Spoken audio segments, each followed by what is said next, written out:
will compete in a best-of-3 round-robin format. Meanwhile, the Challenger Qualifiers give community teams a shot at the big stage. Over 2 weeks, the top 2 teams from each qualifier will advance to the Challenger stage. The Challenger stage will feature the 5 MPL Singapore teams from the seeded stage and the 4 community teams from the Challenger Qualifiers. In the first 2 weeks, MPL Singapore and community teams will compete in a best-of-1 intergroup round-robin format. In the final week, community teams will face off in a best-of-1 round-robin.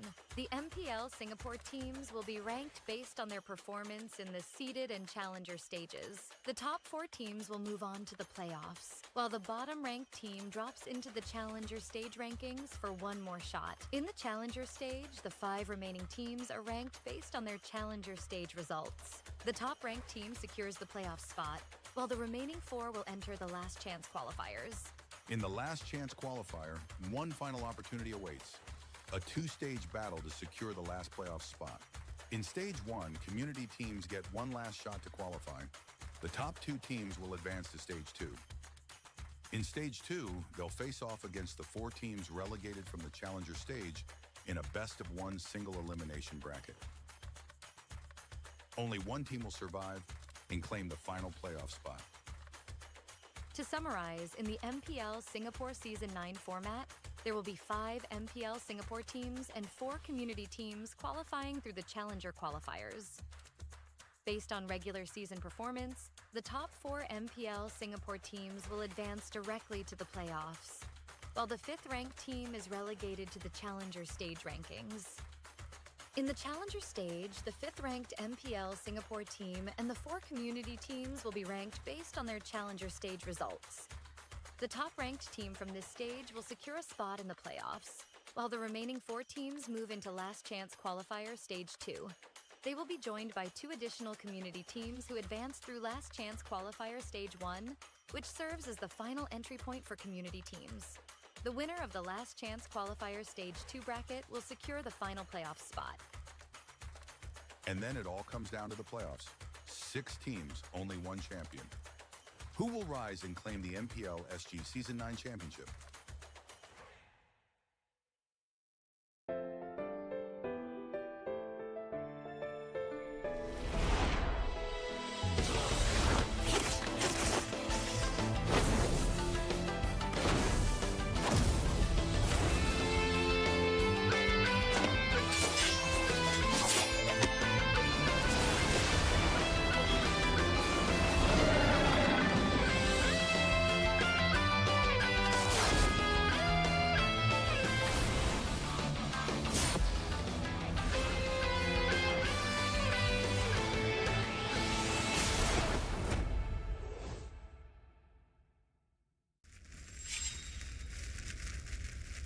見せてやるよ。シャリンガンの本当の力をな。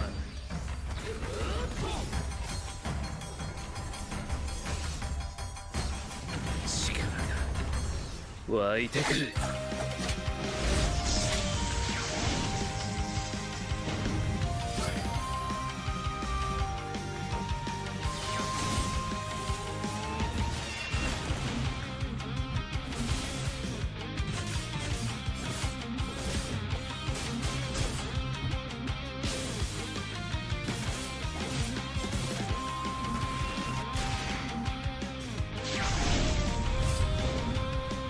相変わらずやかましい奴らだ。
相変わらずやかましい奴らだ。今度は背中合わせで行くわよ。よっしゃ、第7班ここに復活だってばよ。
ここは俺に任せて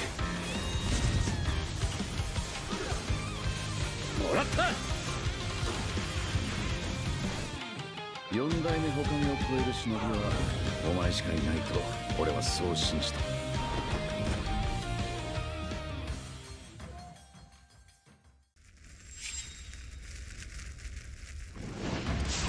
みんな、渦巻きナルトが帰ってきたぞ。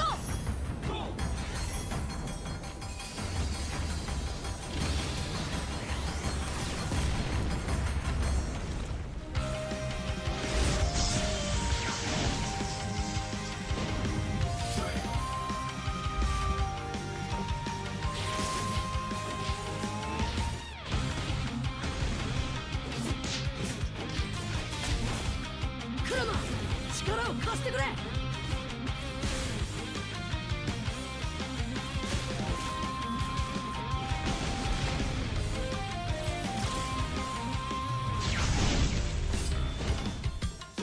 っしゃ、第7班ここに復活だってばよ。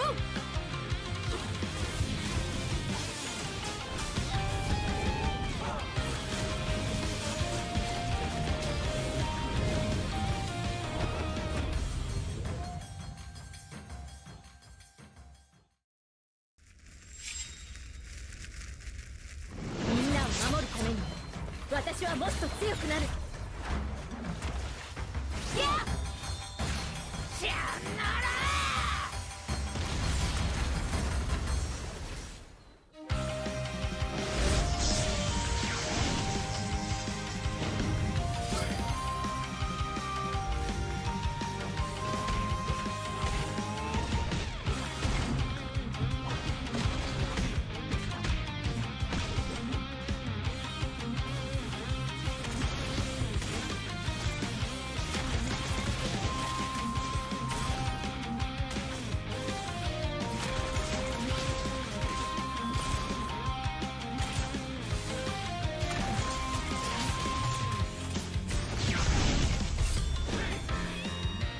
今度は背中合わせで行くわよ。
MPL Singapore Season 8 ended with Flash securing a three-peat. But this season, everything changes. With a brand new format, new challenges await. The regular season journey has 4 key stages: seeded stage, challenger qualifiers, challenger stage, and last chance qualifiers, all leading up to the playoffs. In the seeded stage, 5 MPL Singapore teams from last season will compete in a best-of-3 round-robin format. Meanwhile, the challenger qualifiers give community teams a shot at the big stage. Over 2 weeks, the top 2 teams from each qualifier will advance to the challenger stage. The challenger stage will feature the 5 MPL Singapore teams from the seeded stage and the 4 community teams from the challenger qualifiers. In the first 2 weeks, MPL Singapore and community teams will compete in a best-of-1 intergroup round-robin format. In the final week, community teams will face off in a best-of-1 round-robin. The MPL Singapore teams will be ranked based on their performance in the seeded and challenger stages. The top 4 teams will move on to the playoffs, while the bottom-ranked team drops into the challenger stage rankings for one more shot. In the challenger stage, the 5 remaining teams are ranked based on their challenger stage results. The top-ranked team secures the playoff spot, while the remaining 4 will enter the last chance qualifiers. In the last chance qualifier, one final opportunity awaits: a 2-stage battle to secure the last playoff spot. In stage 1, community teams get one last shot to qualify. The top 2 teams will advance to stage 2. In stage 2, they'll face off against the 4 teams relegated from the challenger stage in a best-of-1 single elimination bracket. Only one team will survive and claim the final playoff spot. To summarize, in the MPL Singapore Season 9 format, there will be 5 MPL Singapore teams and 4 community teams qualifying through the challenger qualifiers. Based on regular season performance, the top 4 MPL Singapore teams will advance directly to the playoffs, while the 5th-ranked team is relegated to the challenger stage rankings. In the challenger stage, the 5th-ranked MPL Singapore team and the 4 community teams will be ranked based on their challenger stage results. The top-ranked team from this stage will secure a spot in the playoffs, while the remaining 4 teams move into last chance qualifier stage 2. They will be joined by 2 additional community teams who advance through last chance qualifier stage 1, which serves as the final entry point for community teams. The winner of the last chance qualifier stage 2 bracket will secure the final playoff spot. And then it all comes down to the playoffs. 6 teams, only one champion. Who will rise and claim the MPL SG Season 9 championship?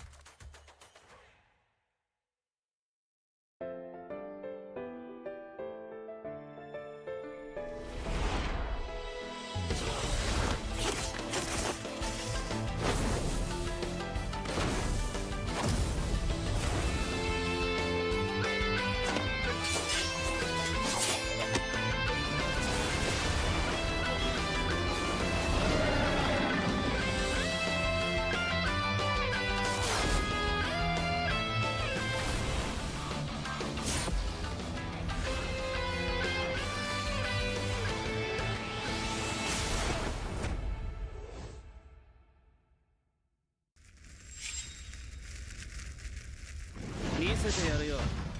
シャリンガンの本当の力をな。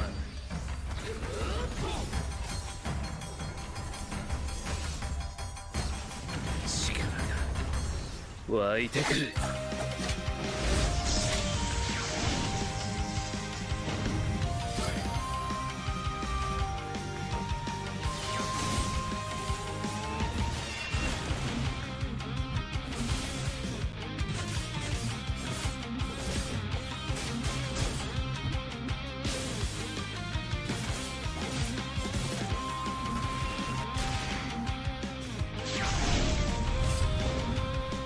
相変わらずやかましい奴らだ。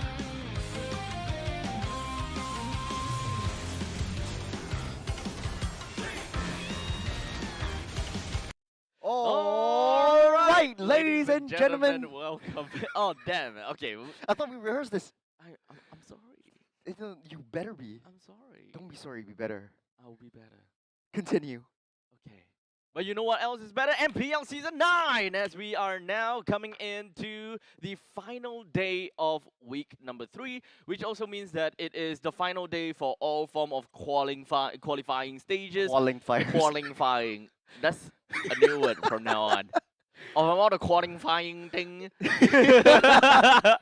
So of course, my name is Abstract. With me here is Churros. The both of us is gonna be your casters for today, as we do have quite a lot of games. In fact, all BO1s will be covering the challenger stage, and then we'll be covering the last chance qualifiers. So we have like a total of 5 games of last chance and 4 games of the seeder stage as the not seeder stage, a challenger stage, as the challenger teams would then kind of go up against one another, excluding those people that or those teams that are in the seeder stage. Yeah, for those uninitiated, this is today's schedule. We'll have Absolute Zero up against Ignite for the first game of today, starting at 11 a.m. And then Absolute Zero facing off against Everlasting Love, Sovereign versus Everlasting Love at 12:30 p.m. And then going off with Sovereign versus Ignite at 1:15 p.m. After that, we'll be heading off over into the last chance qualifiers. So the top 2 teams of the challenger stage will be heading towards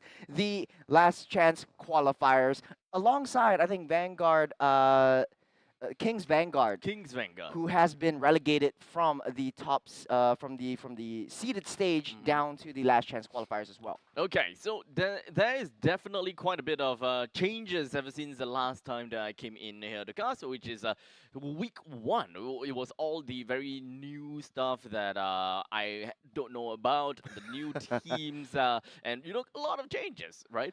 But this time we already have a better idea about how these teams would fare. So at this point in time, let's take a look at the standings for the challenger stage, as we do have Kings Vanguard currently taking the top of the stage. So there is a very high chance that we do have Kings Vanguard that will re-enter back into the playoffs because of their match standings. But of course, we gotta have to take a look at how Absolute Zero, Everlasting Love, Sovereign SG, as well as Ignite Gaming will fare, because Kings Vanguard, they're done with all their games. Yeah, they're done with all the games with the challenger team. So the challenger teams will face off against each other. However, you don't want to be in a position where Kings Vanguard has to put their fate in the hands of others, especially for those challenger teams. This is going to be a very tricky situation for Kings Vanguard to be in.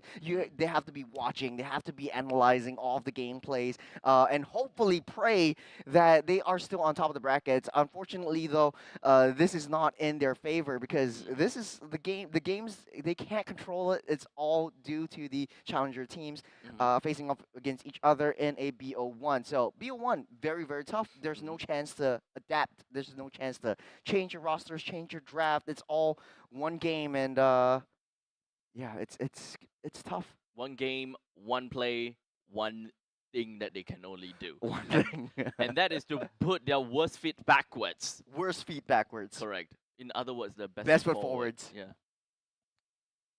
That was smart, isn't it? Yeah, that's absolutely. That was not smart at all. That was absolutely bonkers. But speaking of absolutely, we have Absolute Zero coming into the fray with Non, Rapidoot, Buji, Salus, and Vendetta. Of course, when it comes down to Absolute Zero, I always take a look and looking at Vendetta because of his clear plays.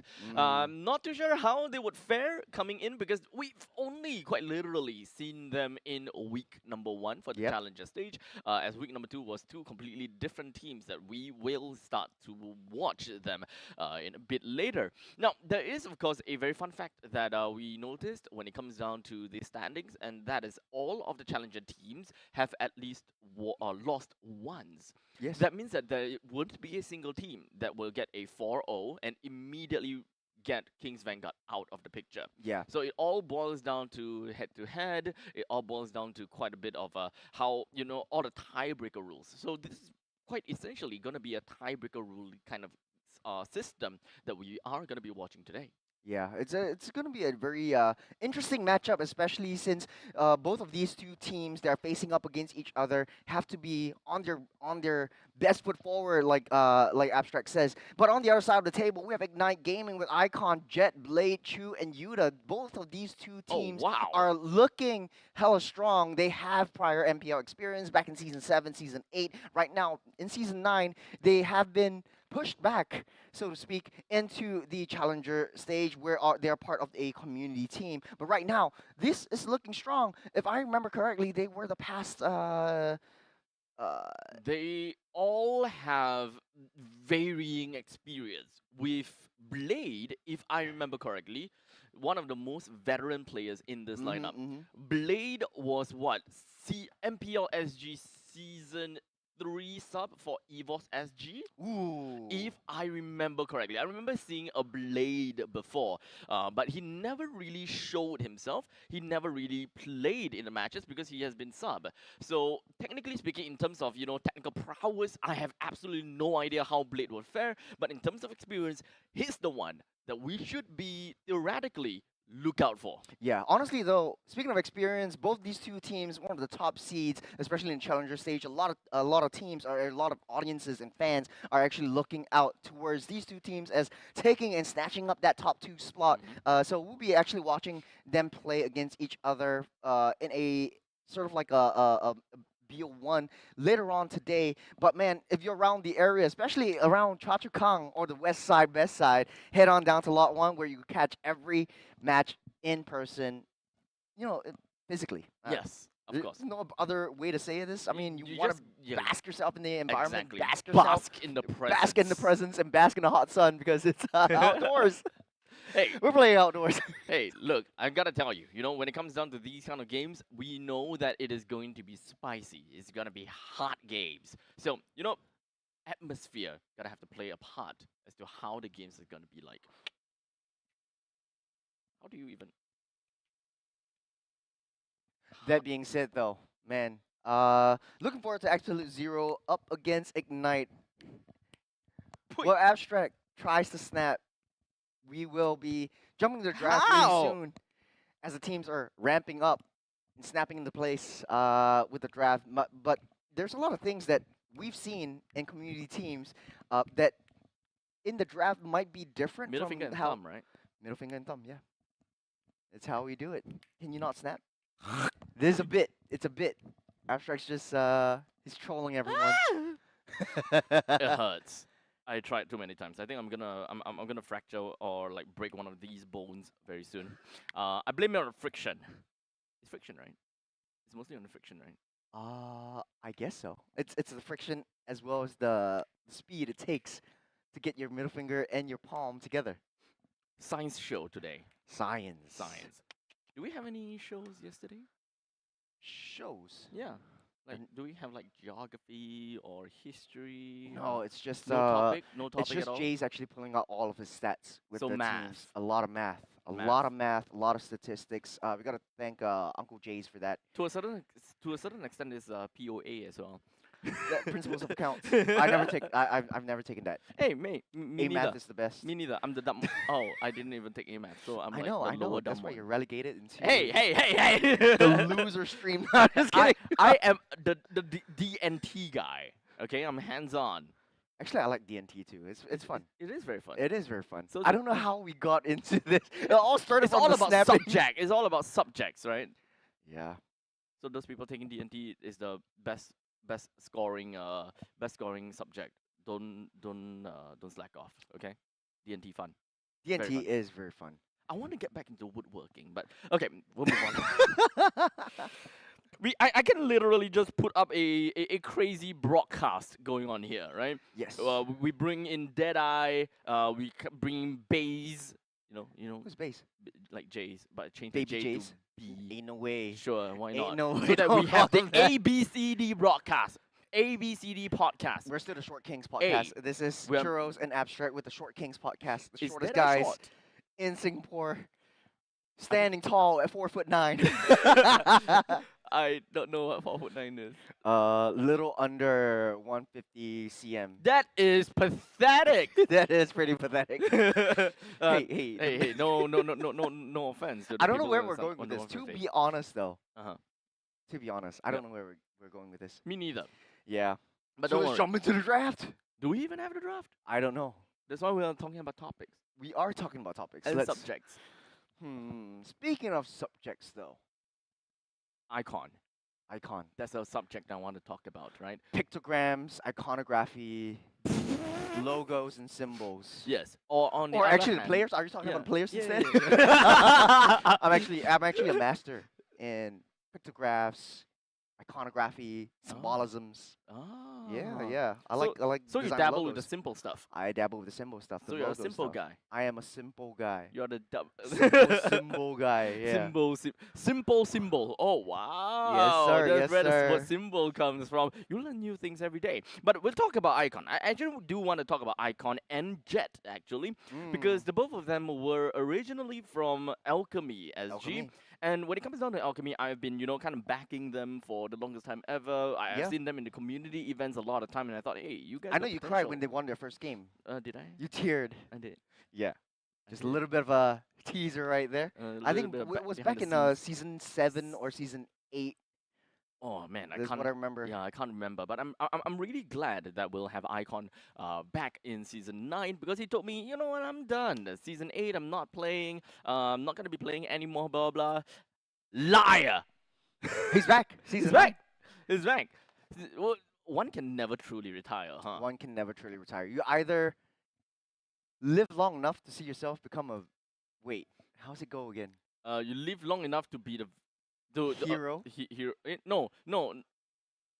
Wait, Wait. you either be the hero or live long enough to see yourself become the villain. Yes. That's what it is. yes, That's okay. what it is. I totally was not But hey, about the to Google it. villains are in the playoffs right now. Exactly. Evil has gotten through the previous game, Mhm, but right mhm. now we have to focus on the draft. This is Ignite having the first pick, first ban, banning out the Matilda and the Lucas. We've seen quite a bit of this, quite a bit of teams actually respecting the Lucas, respecting the Matildas, and Chip on the other side, Absolute Zero will take that out alongside Phobius, which is an homage to how Utah plays the Phobius. Kimmy will also be taken out by Ignite. Last ban, we've seen a lot of Moscovs or the Harris being banned out by the side of Absolute Zero, or even the Loi, which has been played to true perfection by Sayla from Evil. So I'm not sure if Absolute Zero wants to ban that out. I will say that at this point in time, there's nothing that is too out of the ordinary per se. We still have got some of the, like for example, Juicin is currently still available. I know that Lucas as well as Kimmy has always been the annoying people that is just plaguing the entirety of MPLSG.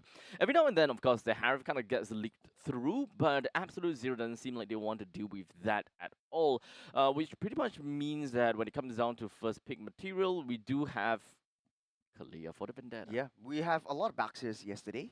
Baxia. Boxes in the Rome, boxes in EXP. Not sure if Absolute Zero wants to pick that up because that is one of the priority heroes, especially for the MPL teams. You give early game high rotational speed with the rolls, but of course the Granger will be picked up first. That's a very easy winning lane, especially for the side of Salas. Badang will be picked up as well, so a lot of crowd control, a lot of setups, especially from AZ. Right from the get-go, will Ignite actually pick up the box here for themselves, though, because it has been very strongly contested in the MPL seeded teams yesterday. It's a little bit different for the community teams because they're testing things out, trying new things. Not sure if they understand how each other plays, but Paquito actually comes through. What?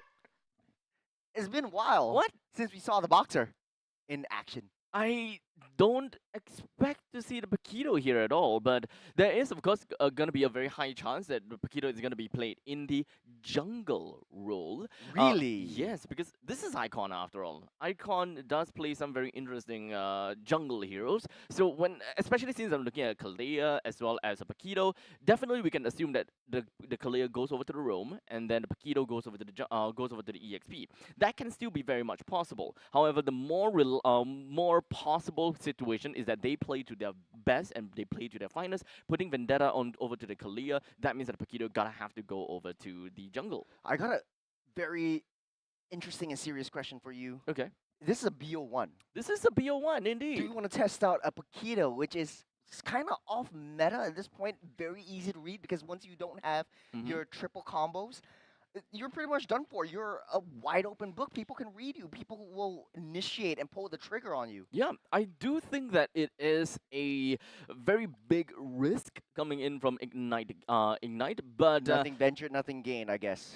I suppose so. I would say that they are probably really confident with what they intend to do here. I mean, Paquito does have some very crazy bursts, not gonna lie. So if they are kind of looking out for, possible hero picks, they want to really just eliminate 1% at just a snap. As compared to heroes such as the Hayabusa, very high skill hero, there's a lot of possibilities, a lot of things that you can do, but the burst aspect is not exactly there. And the caveat is that you can't have everyone just around, right? You are targeting just one person. Well, Paquito doesn't care about all of that. It makes things a lot more streamlined. It is a lot simpler to execute. And I think that that might potentially be the thing that what Ignite might want to go for. They want simplicity, they want icon, and they want symbolistic symbols.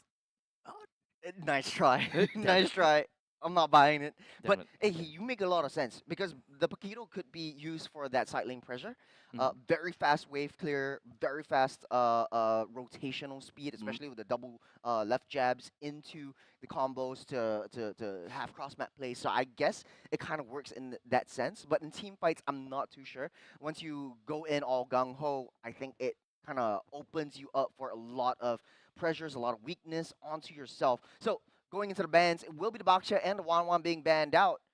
The Sky Tiger and the Raging Turtle will be banned out for the side of Absolute Zero. They will pick up Loi E for themselves. But Okay. Ignite, on the other hand, will ban out the mid lane, targeting onto Buji though. The Juicin as well as the Sicilian will be banned out.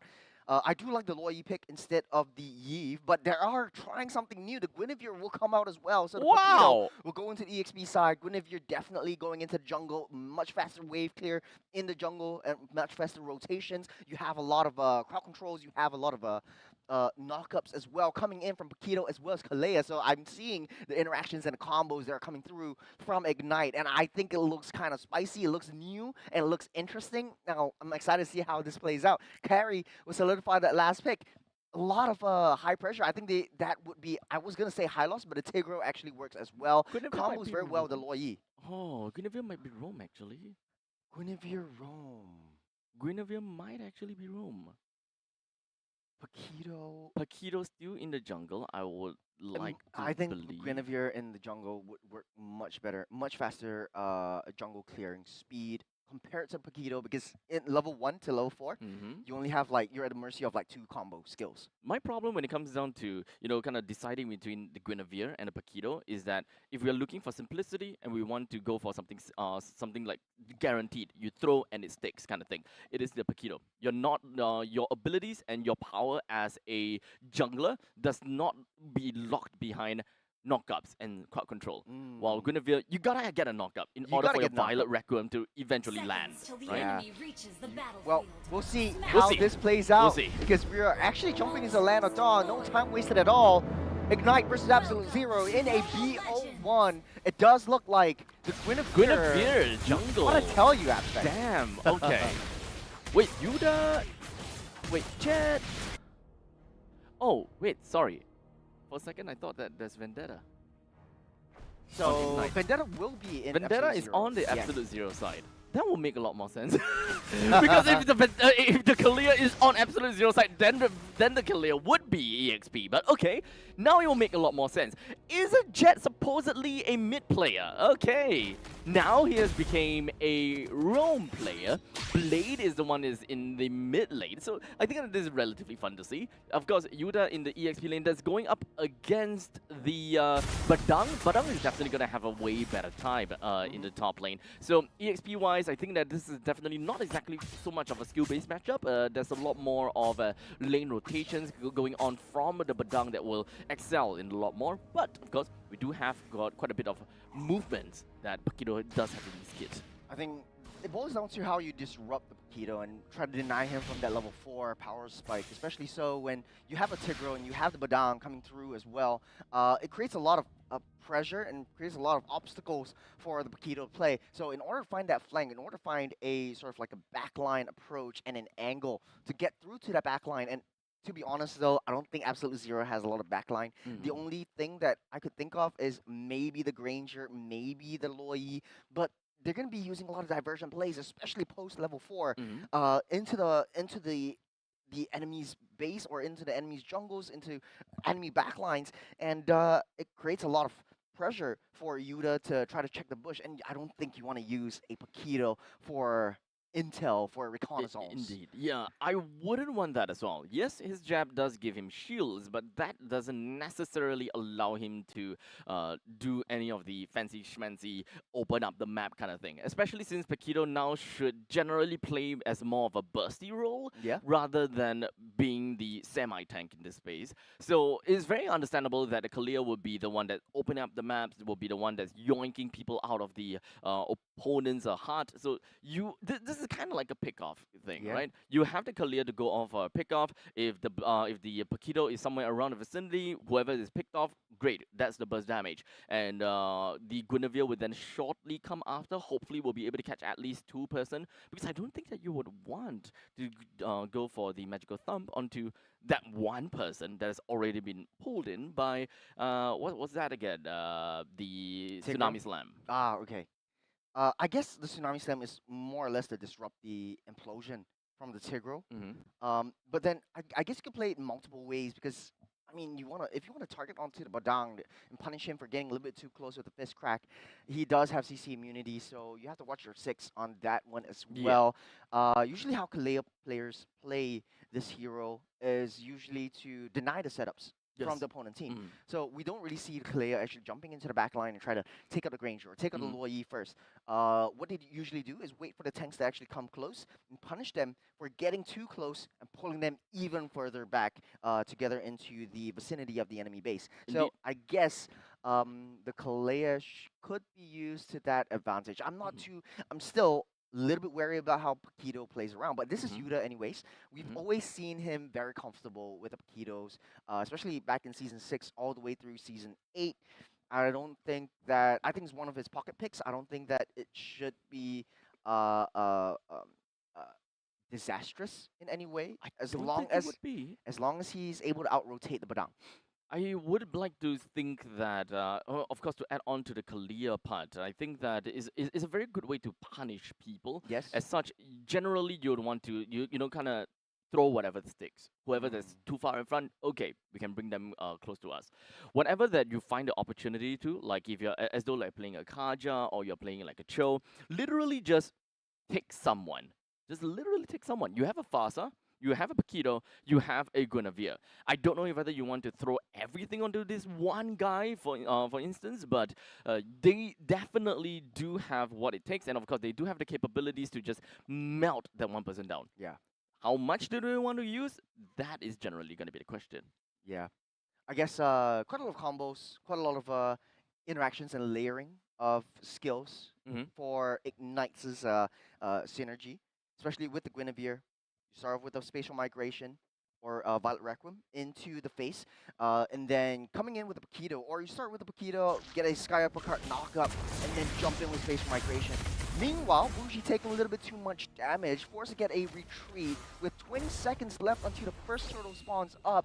What is the play for Absolute Zero? It does look like Ignite Gaming has a faster rotational speed in the early game compared to Absolute Zero. Now, of course, I do want to talk about sustainability. Because, yes, we do have a Kalia onto Ignite Gaming side, but I can't help but think that there is a lack of front lines, right? We talked about that, the concept about opening up the maps. Generally, leave it to Kalia. When it comes down to stealing people out of the opponent's main, death ball, that's Kalia's job as well. When it comes down to scouting out the Lord pit and, of course, pulling the Lord out and, kind of hold the Lord, that's Kalia's job as well. Now, that is a lot of roles that It's the a tall Kalia... order. Yeah, so there isn't exactly a lot of, destination about what they gotta have to do in very specific situations. Sure, I think the Paquito can kind of hold the Lord for a little bit because he does have some shields. You have the sustain coming in from the passive as well. Yes. That I love about Okay. Kalea. So at least Kalia can sustain.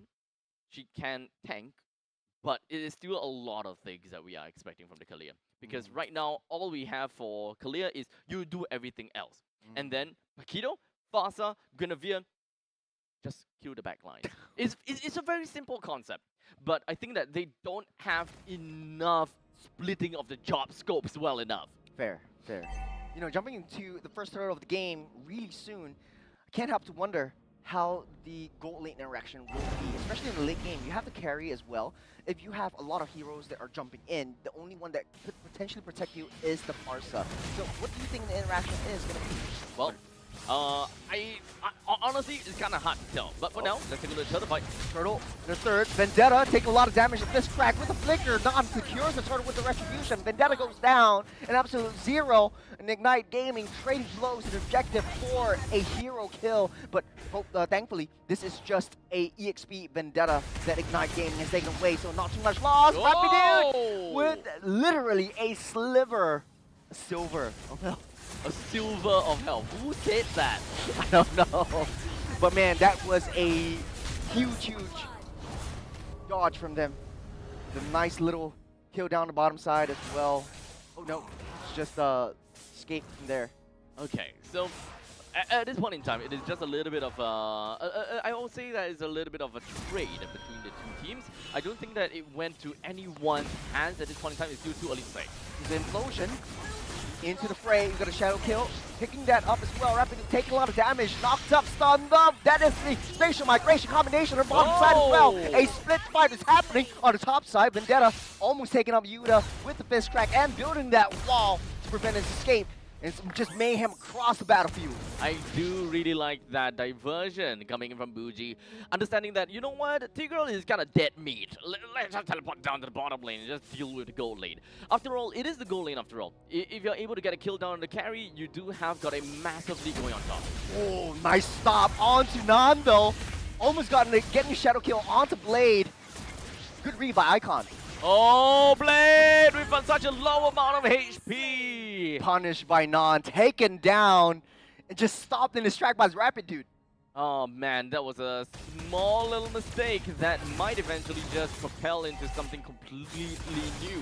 As we do have the turtle that will be coming up in about 10 seconds, that will mean that he does have got a few levels behind of Bougie. Yet another diversion down the bottom. Nice little backdoor play with the implosion. Chu will go down by the hands of Salus. On the top side as well, Vendetta trying to buy enough time, but nice read, good read into the Tsunami Slam, they go. Vendetta barely surviving, Jet will take that down with a killing spree for himself. The turtle will be free for the taking for Ignite. Wow, wow, wow. The Roma becomes the hunter. So, who's the Roma again? Tell me about it. It's Jet, yeah. But he has a lot of experience down the mid side, so the rotation speed and how he likes to play the map, the positioning that he has is definitely on point.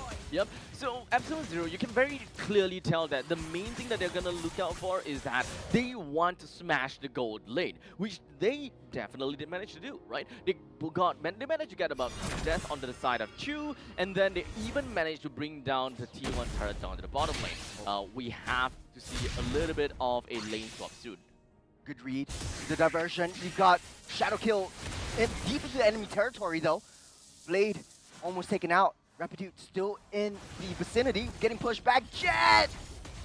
I think he will be safe. Here comes Vendetta, though.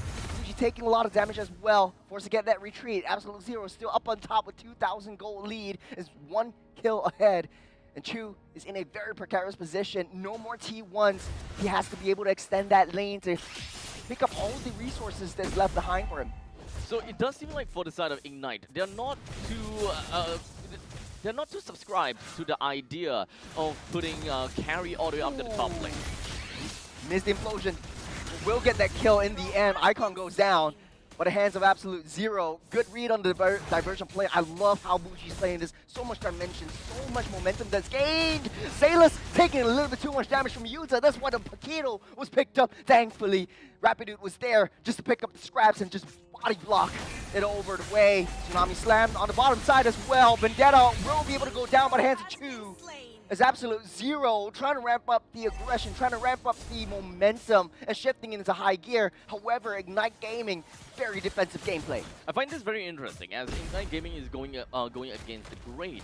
Normally when it comes down to the gold lane, you lose your T1 turret, you immediately go for a swap up to the top lane to get yourself a little bit more safety and a little bit more farm because you're closer to the river line, right? But this time what they have decided is that because of the presence of Luo Yi, they can't afford to do that anymore because it happened twice already where the Luo Yi just diversion down to the bottom lane right behind the brushes where Chu have got absolutely no idea what's going on. Yeah. Because the way that Ignite Gaming has been going up so far is that the Kalia is just not babysitting Chu at all. Yeah. Kalia is just all around the map trying to make full use of the very early game power spike that they have from the Paquito as well as the Guinevere. So they're sticking to that game plan while in the meantime kind of, for the lack of better words, throwing the carry into the gutter and making sure that, okay, carry, you just slowly farm. We'll try to gain our own lead in order to push the enemies away.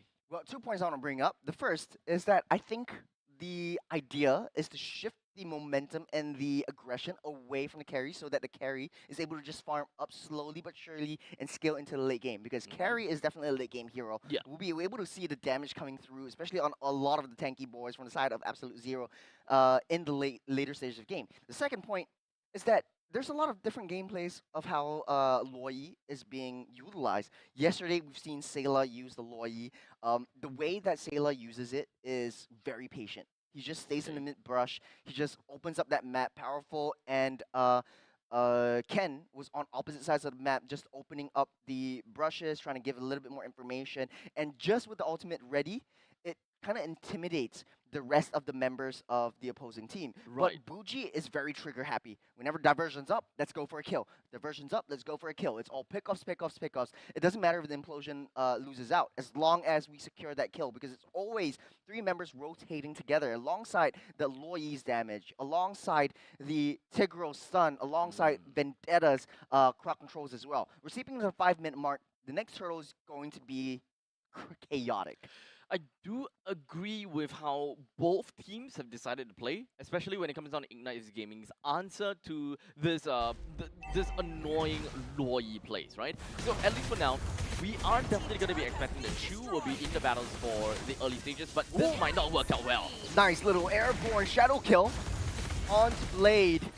Zan will pick that up with a killing spree. Turtle fortunately gets a reset. Ignite Gaming will have that retreat. Unable to contest for this turtle. On the top side though, Yuta really farming, doesn't see that diversion play, will get stunned up, locked up, the combo will not come through. That's the problem with it. It's so easy to read. Once you utilize all your skills, you don't have that escape.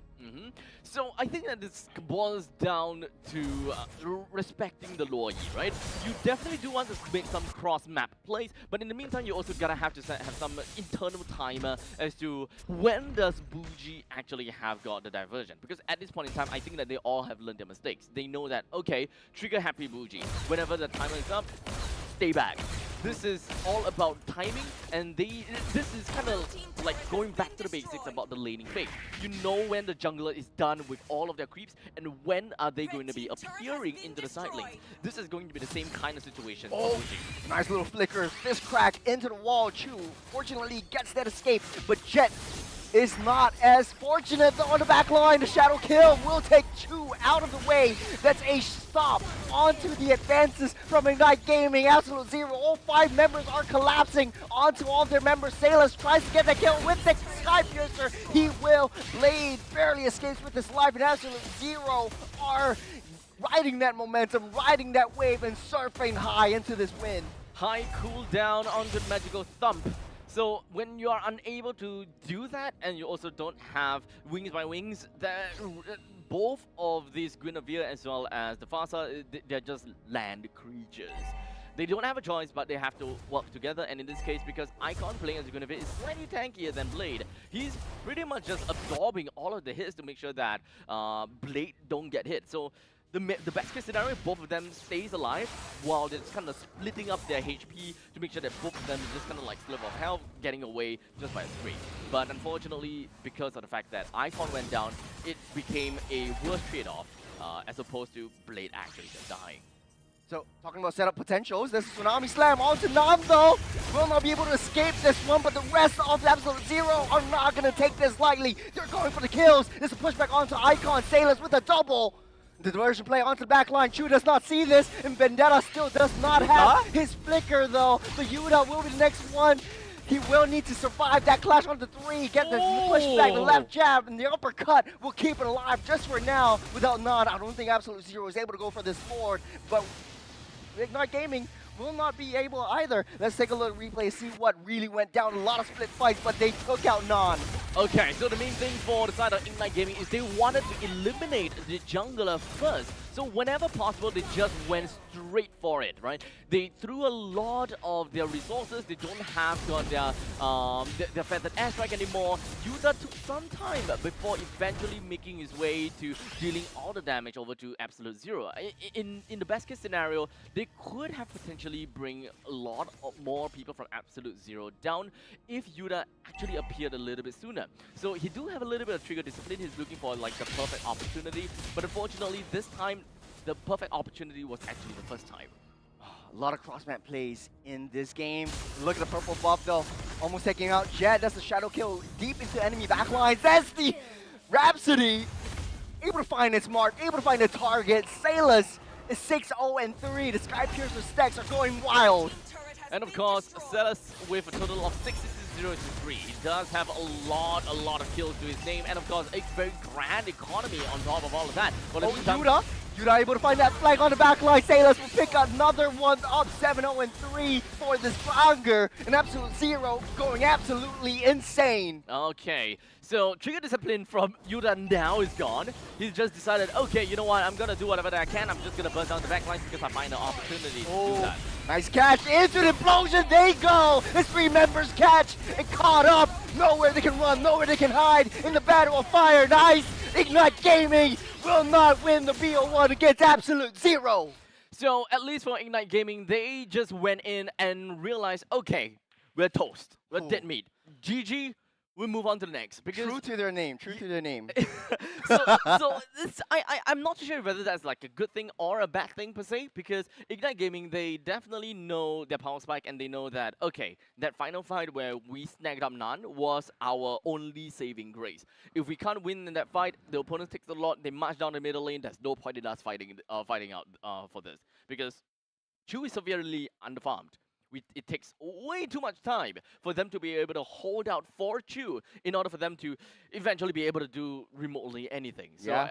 I guess at that point in time, they just be like, you know what, let's just throw whatever and see what sticks. To be honest though, I feel like Ignite was toying with death a little bit with the Paquito pick, and I feel like it had a value. I didn't think that it paid any dividends. It didn't pay any dividends. Yeah, I understand where the concept is, but concept is just concept. The execution was not was just not there. I think the Tigro pick at the end. I mean, they picked up Paquito as a prior pick in the first phase of the draft, right? Yeah. And It would have been great as a pocket. Yeah, Tigro pushed him away all the way, and I think Sailus was taking a lot of hits from Yuta.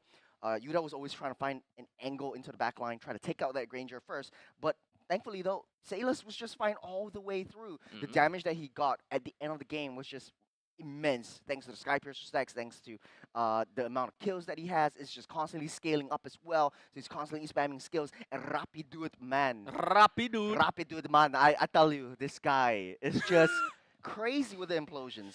And indeed, I gotta have to say that they should have doubled down onto the Paquito in the jungle. If they are gonna prior pick onto the Paquito, this is the weakness about throwing a Paquito over to the EXP, is that you don't get the exponential farm that you're supposed to get as opposed to what a jungler is able to, right? Yeah. If you want to have the capability of bursting someone down, then it's gotta be high prio. It's gotta be high position.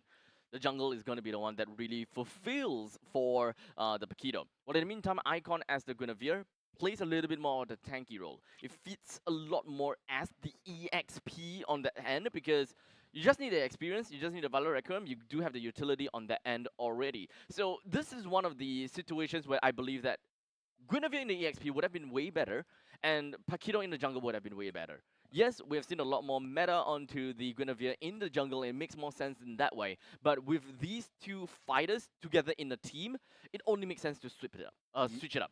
Yeah.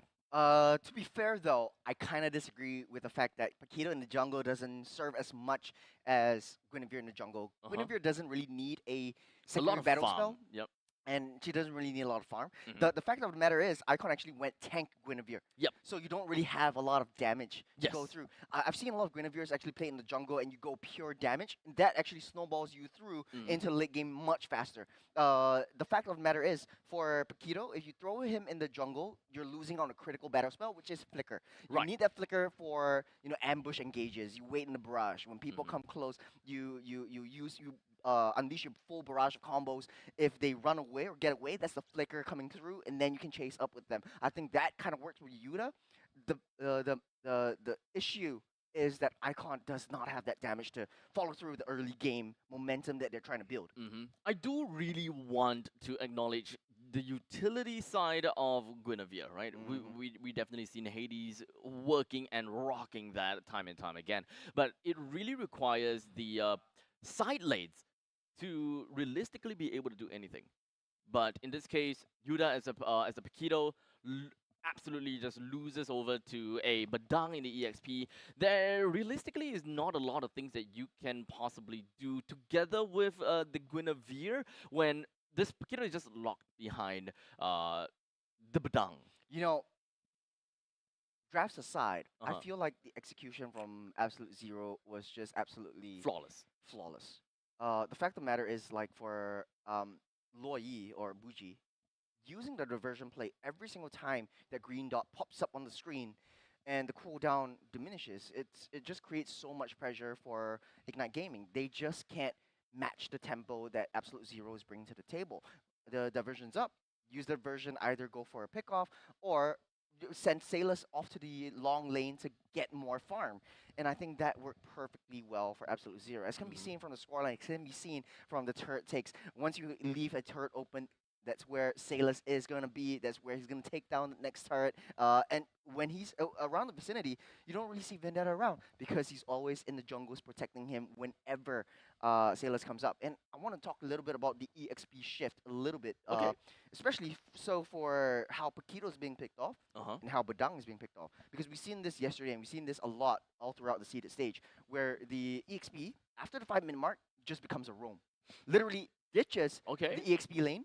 And Once then you get just the first turret. after you get the first turret, or even once you hit the 5-minute mark, you Right. just start rotating and just babysitting your gold laner, Mhm. being the additional layer of support to help funnel and scale your gold laner up. With the Paquito, you don't have the same dimension of gameplay. Okay. Especially since if they want to go for damage. That means Yeah. the position shifts is you're just kind of thinking, okay, who's past 1, 2, and 3? Yeah. Because realistically speaking, if you're looking at this entire lineup, which now that you mentioned it, the goal priority becomes very confusing. Yes. Because you want to feed the carry, you want to feed the Paquito, you also want to feed the Farsa. you also want to feed the Farsa. Yeah. Yes. So in some sense, this is a very early game greedy composition. Yeah. So in the most typical scenario is that pause 1 goes over to the gold laner. Yes. Pause 2 goes over to the jungler. Pause 3 and 4 is interchangeable between the mage as well as the EXP. Yep. It depends if whether it's a utility mage or a damage mage. But now I think the meta has shifted into the sense that like the EXP has shifted down to pause 4, Exactly. where they're the secondary support instead of the core or tertiary damage dealer. Yes. The so tertiary they're damage like dealer. tankier. Yes. Right? They're tankier style. You don't need that much farm per se. You're Yeah. kind of throwing bodies. Yes, sir. So Farsa makes sense. That's why she's in the meta. While in the meantime, that's why Paquito is not in the meta because he doesn't conform to that meta rules of being a position 4. Because Yeah. now you have conflicting position 3s. Mhm. You have I guess conflicting position 1s as well because you kind of feel as though, okay, I want burstiness in my Paquito. I want my carry to farm, but we want to play in the early game. So do we want to swap our positioning whereby Paquito takes pause 1 in the early game and then move on over later to pause 3 later on? It's just kind of like It is kind of crap. confusing, Yeah. yeah. In the past, I kind of see it working because jungle is definitely going to be in the defensive role. You had the tank jungle meta, and then you have the speedy bursty heroes on EXP side, which is what make Paquito work. But this meta kind of forces the EXP to have a much better early rotation. Once you don't have the jungle as a main damage dealer, you don't really have a lot of follow-ups in the side waves because you have the roam position to help you alongside. Remember, it's a roaming trio. It's not a roaming duo. Yep. In this current state. So when you move together as three, you don't really have a lot of damage, and you're banking it all on your side lanes as well as your mid lane. And mid lane takes a little bit longer to scale because it's magic damage anyways. So you need maybe 1 or 2 core power spikes, but you do have a little bit higher rotation. So I think it's just rotation matching from the wings by wings versus diversion play. Would you rather take a motorcycle to travel to Malaysia, or would you rather teleport to Malaysia? Much faster. No one likes the jam. No one likes the jam. No one likes the jam. And speaking of jam, we got the peanut butter and jelly right here. Sailors as the Granger for the MVP, 11-0-3. Just if the Sky Piercer had like unlimited stacks, it's gonna be like Unlimited. it's gonna be unlimited. But he's constantly building that up. 78% kill participation all over the map, thanks to the diversion plays. Always targeting onto the objectives, always taking down the turrets, and I think he rightfully deserves it. Yeah, 11 kills, 3 assists, and that totals up to be the 78%. Pretty much crazy. And of course, let's not forget that this is only like what, a 10/11 minutes game. He's really got max items. Let's not forget about that, okay? So, of course, this AZ, they started off great and strong in week number 1, and it doesn't seem like they are stopping anytime soon. Yeah. They wiped Ignite Gaming, or they wiped them on the floor, and at this point in time, we just gotta have to look out for what AZ potentially will have for the upcoming few games. Yeah. To be honest though, they are the crowd favorites. Been looking at the YouTube streams, everyone was saying, "Oh, Absolute Zero, sure win, sure win." And I think, true to their name, the expectations are high, stresses are definitely high, and they definitely perform well in a dominating fashion against Ignite Gaming. So now, the next question is, how can... I suppose that how can Ignite Gaming improve, right? Because I think that this is a lineup that, or rather this is a composition that is definitely very confusing, very greedy as well. But in the hands of the right people, it can be executed right. Because let's be honest, if I'm looking at a Paquito EXP coming from Diablo, I think it will work. Yeah, I guess. Yeah. Yeah, yeah. I think his playstyle is a very solo carry kind of style. Yeah. Proxy wave, start rotating, start annoying the enemy jungle, and I think that should be how Yuda played. But he was just stopping his tracks in his lane, so he wasn't able to go deep into enemy territory, go deep into the lane proxy, clear Not much out the waves. cross-map plays, Not actually. much cross-map plays at He's all. focusing a lot onto Actually, his lanes. Now that you say this, I don't even remember seeing him in the Crossing bottom the side. river, right? Yeah, No. it's all on the top side. Yeah. So I think that it makes sense to a certain extent because he's constantly just being gate capped by the Badang. But that doesn't mean that you can't catch up to the Badang because lane priority is kind of like a tricky thing, right?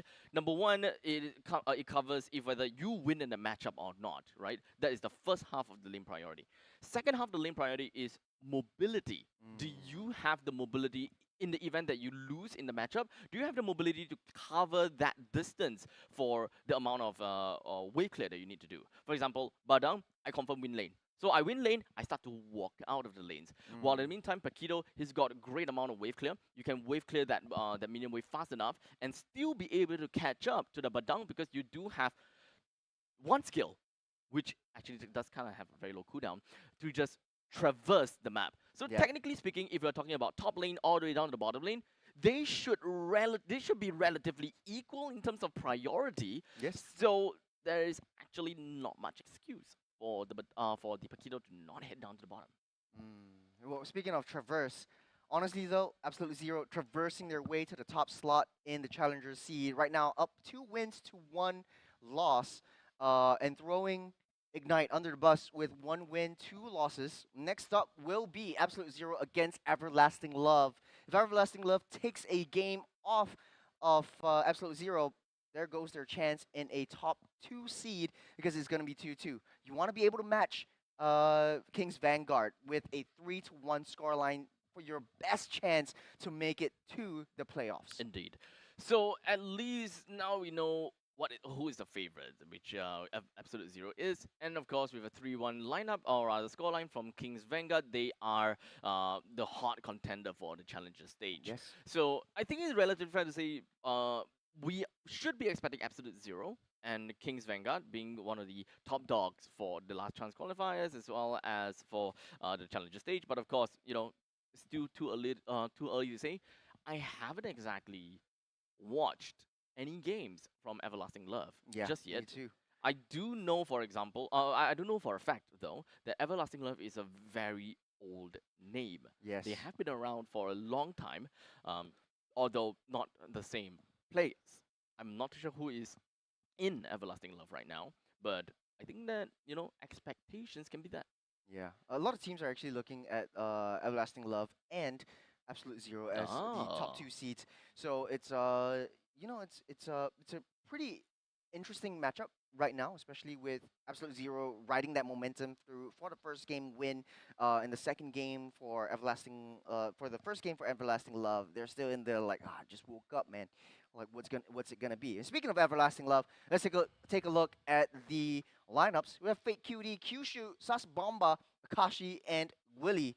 I don't think I remember seeing them in the MPL professional scene. Nope. But they are familiar in the community scenes. I think we definitely know their name. Fake QT, Yeah. Kyushu. I think that's pretty much all. I remember Sas Bomba once. You remember Sas Bomba? I remember the name Sas Bomba. Mm. But I don't know how they would perform because I think we missed it out in last week's seeded stage, not seeded stage, challenger stage matches. How they fared against the seeded teams, for Yeah. example. So at least they don't have to care too much about the seeded teams anymore. Yep. Or rather for now, because if they were to make it to the playoffs, they have to care a lot. Yeah. But for now, they just want to look at the challenger stage teams, and at this point in time, how do they deal and how do they fare with all the other 3 teams? Remember, every one of these teams so far have a 0-1 score line, except for Absolute Zero, as they already got one win and 1 losses. Yep. Whoever gotten like I think two losses, I think that they are more or less expected to be at the last chance qualifier already. Yes. Yeah. So that means that Ignite is definitely looking. I mean, they're playing the last game of today as well, so they'll be in the venue all the way through and waiting until the last game really comes through.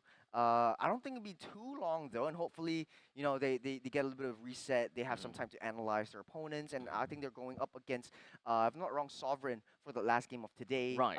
Okay. For at least for the challenger stage, so they do have another shot. But it's a very precarious position that they're in right now with 2 losses and 1 win to their name. You don't want to be in that position, and neither does Absolute Zero up against Everlasting Love. I think the momentum that Absolute Zero has going into the next game with Everlasting Love will tide them through into this matchup as well. Now, of course, we close the topic about game number 1 as we are potentially, or not potentially, we are about to move on to the second game, and that is going to be Ignite Gaming versus, oh no, sorry, not Ignite Gaming. Is it Ignite Gaming? No. Absolute Zero versus Everlasting. Okay. Technically, Oh, fun fact. Everlasting Love's like their squad name. EVL, EVL is. Evil. It just confuses me like with evil. I think, yeah, you know what? At one point in time, Yeah, Jace was telling me yesterday, like when Evil faced off against Everlasting Love, he was like super confused. And I was like, "Get me out of here!" Wait, what? What's going what? on? Evil takes down Evil. Evil! But of course, for those those that just came on to the stream, welcome to MPL SG Season 9, of course, powered by Moonton as well as Pulse Nova Entertainment, and of course, with our partners in esports when it comes down to Head and Shoulders, as well as the Singapore Esports Association, SGEA, and of course, for those people that are on site in Lot 1, you gotta have to thank Capital Land Malls for offering up their spaces, because we have been, moving from spaces to spaces to spaces, right? Yeah. I think last week was We're like a Westgate, gypsy. right?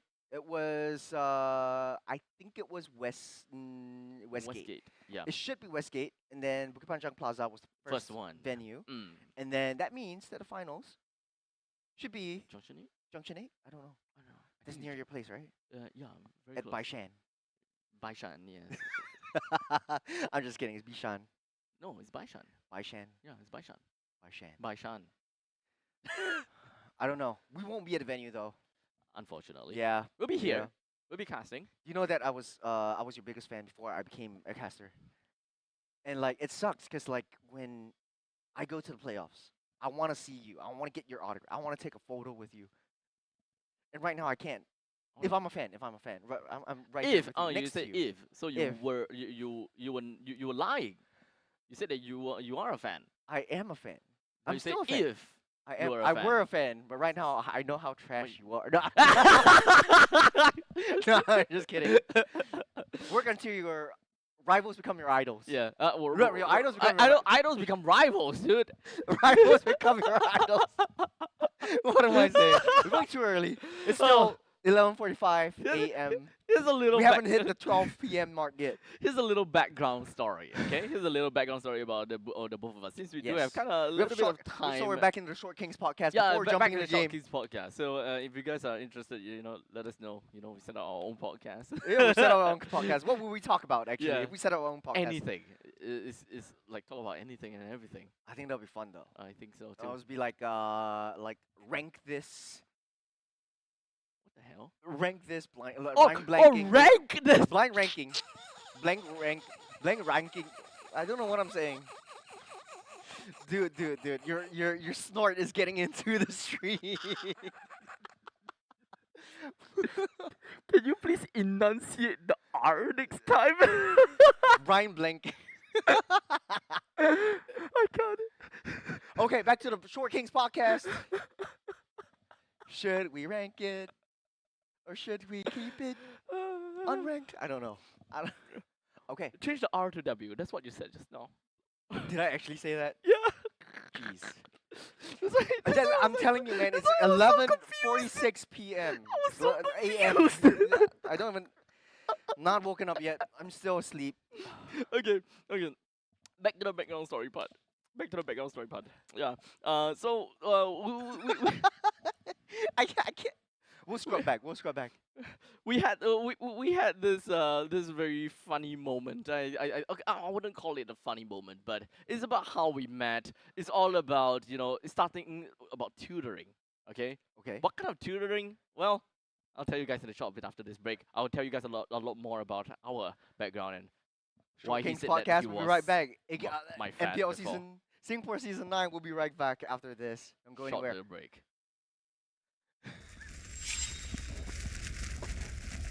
見せてやるよシャリンガンの本当の力をな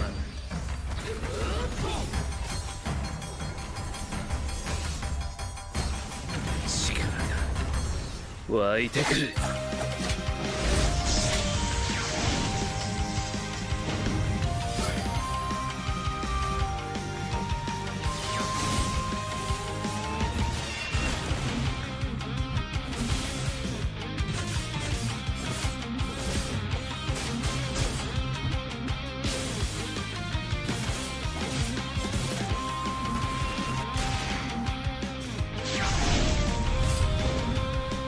相変わらずやかましい奴らだ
相変わらずやかましい奴らだ。今度は背中合わせでいくわよ。よっしゃ第7班ここに復活だってばよ。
ここは俺に任せて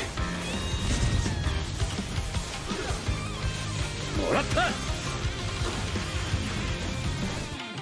4代目火影を超える忍びはお前しかいないと俺はそう信じた。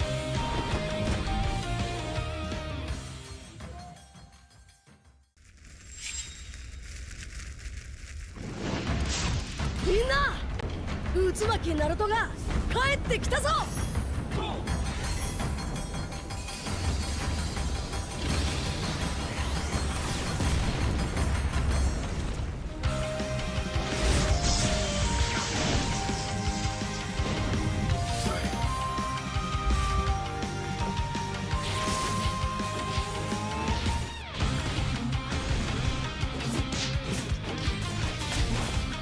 クラマ力を貸してくれ。よ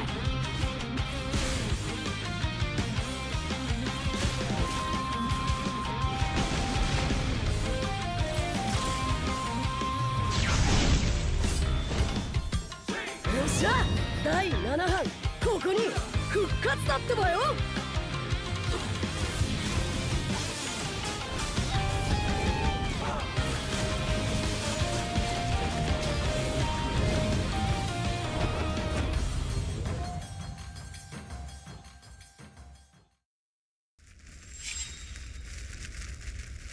みんなを守るために私はもっと強くなる。やっじゃあなら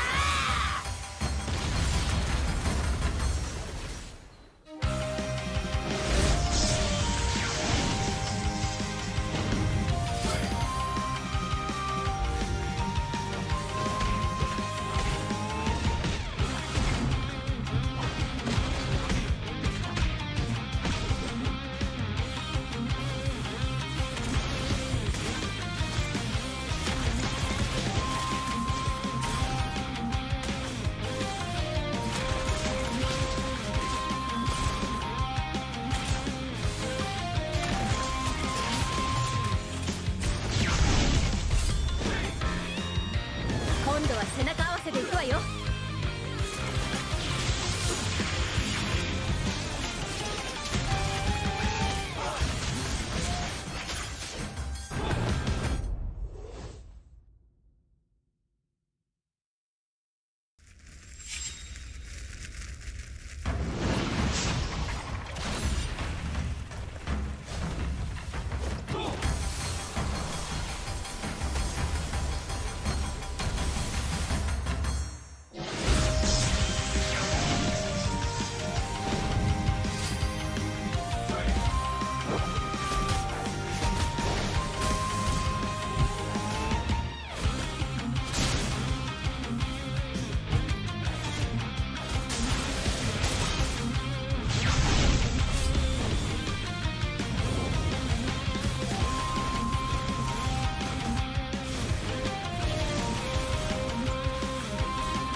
MPL Singapore Season 8 ended with Flash securing a three-peat.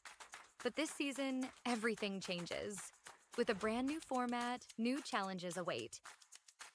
The regular season journey has 4 key stages: seeded stage, challenger qualifiers, challenger stage, and last chance qualifiers, all leading up to the playoffs.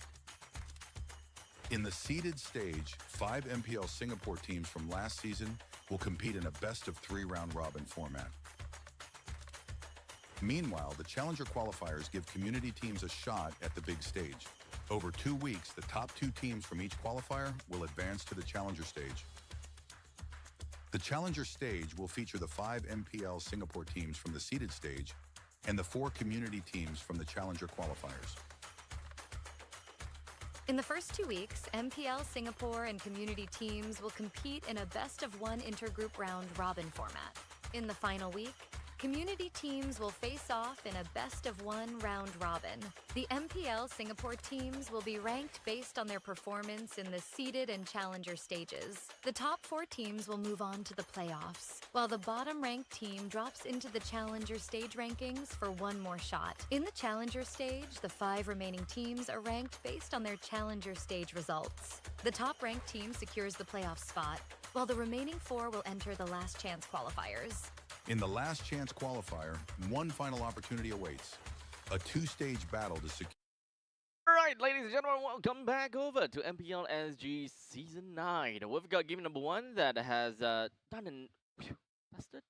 Well, we're going to all go on to game number 2, and that is going to be Everlasting Love versus Absolute Zero, which Absolute Zero did manage to pull off a very good game number 1, so I think that they do have a pretty good momentum moving on ahead, which might actually just put Everlasting Love in a really tough spot. Yeah, I have to agree with you. The momentum that they had from the game number 1 win, and 2 wins, 1 losses on the overall standings would definitely tie them over to this another easy victory. I mean, all expectations are riding high, especially onto Absolute Zero, which is touted one of the best teams in the community scene as of now.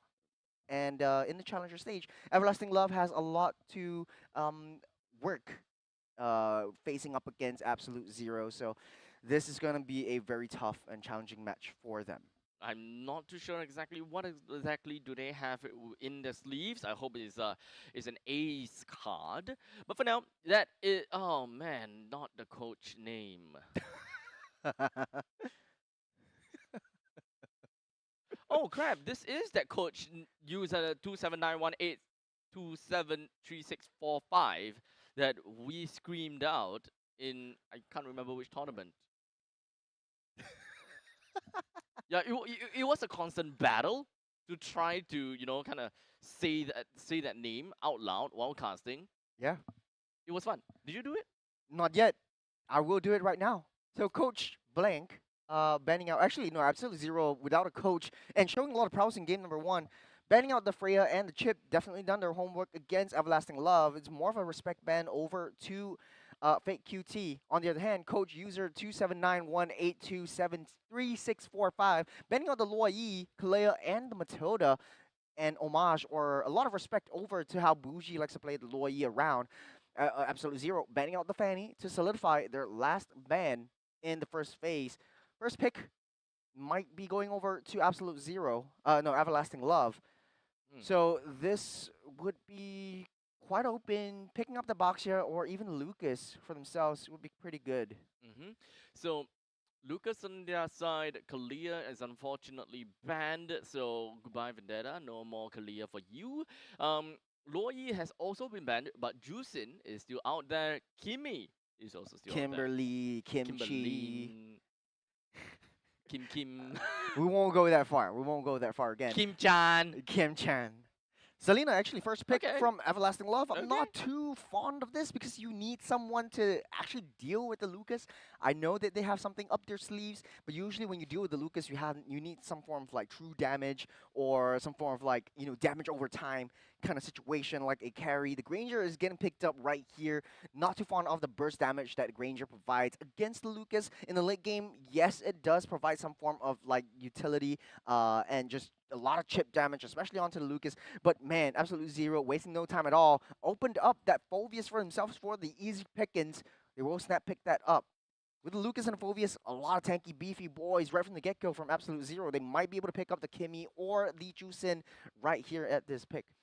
I'm kind of surprised that Kimmy was not kind of snap picked from Everlasting Love, but instead decided to go for the Selena instead. So we'll see eventually how that is going to work out, because for now, Everlasting Love, they've got the mid lane as well as the gold lane that's already been locked in. Juicing for the side of AZ. So quite a bit of control, very AoE style, especially since they have a Phovius into the mix, while Everlasting Love is a lot more single target. So if they do want, oh wow, even Fredrin. No. I don't love the Fredrin pick because Absolute Zero already picked up the Jusin, which is known for The sort of like counter of not really a Fredrin. counter, but like a disruptor. I personally count it as a counter. Yeah, like Yeah. like you have a claw, Yeah. and once you have that stacks, Fredrin is just shifted aside and like, yeah, Yeah. not gonna deal with you today. That's the problem about Fredrin into a Josin, because Yeah. technically speaking, I will call this, some people like soft counter, hard counter. Soft counter is just, it just makes things annoying to play, while hard counters is just makes the hero very useless in some Yep. sense. So in this case, as a Fredrin in the jungle, I call this a hard counter because Fredrin only has one mobility skill. And this Yes. mobility skill doesn't really have very long, very short cooldown. It will be short if you actually land your energy eruption. Yes. That is provided you actually can land the energy eruption. Yep. Because if you can't get close enough to land the energy eruption, then you're just gonna be picked up by the claw machine, throw it on one side, and oh, look. Yeah, forgotten about for a while. For a while, yes, Fredrin is like, Yeah. yeah, I can't do anything anymore. Yeah. Tough pick for Coach User 279-18273-645. But on the other side, though, Absolute Zero banning out the roams. No more boxes, no more high-lows. Won't be able to see the light of day. On the other hand, Everlasting Love actually banning out the 1-1 and the Moskov, targeting onto Salus and how he wants to play it around. You want to give Fake QT, not Fake QT, Akashi an easier time, but man, Huh? Alice gets picked up. So a lot of wildcard picks, very, very pockety from the side of User 279-18273-645. I'm having a little bit of a trouble kind of wrapping my brains around this, because that is a Phovius that's going up against an Alice. Might be Alice in the jungle and then Fredrin in the EXP lane. That will make things even worse, isn't it? You have faster farm, especially if you're Alice. Very good pick on the carry because you're dealing with like huge amounts of tanks. Yeah.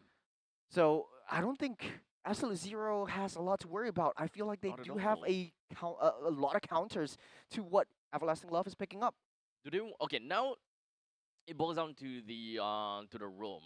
Phovius is a very comical hero, so technically speaking, oh wow, The Branco is picked up. the Branco. Okay, so to counteract against that comical issue that Phovius has, why not just pull people in? So it's kind of like same concept, right? You just kind of have a Cho or a Kaja with a little bit more skill shot basis from the side of Franco, just to hook people in. But most importantly, I think that it has a very good suppression spell. Yes. That's the main thing that we will want to see from a Franco. Yeah, I think the Bloody Hunt definitely is used to just protect Salus from any harm whatsoever, especially in the later stage of the game. But the Minster are actually getting picked up right here. Very good call to disrupt Jusin from the Crimson Beacon, to disrupt Lucas from landing his Carry as first well. skill. Carry doesn't have the dash anymore. Phovius would be able to mitigate Minster no problem at all. But I'm just really interested to see whether the Fredrin or the Alice will be going into the jungle, because it kind of looks like it's a very dissynergistic kind of pickup from Everlasting Love. But I do like Absolute Zero's draft a lot better. They have a goal in mind. They have an objective in mind, and it's all pickoffs. They have a lot of options in how they want to play the objectives as well in the Turtle and the Lord Pit. So not to worry about Absolute Zero's draft, but Everlasting Love, I think they are cooking something, so I'll just let them cook. Okay, so my theory is that they would want Hits till Minsita the to enemy do damage, reaches the right? Yeah. So Minsita, Smash EXP, Alice, mid, Selena, Roam, Fredrin jungle.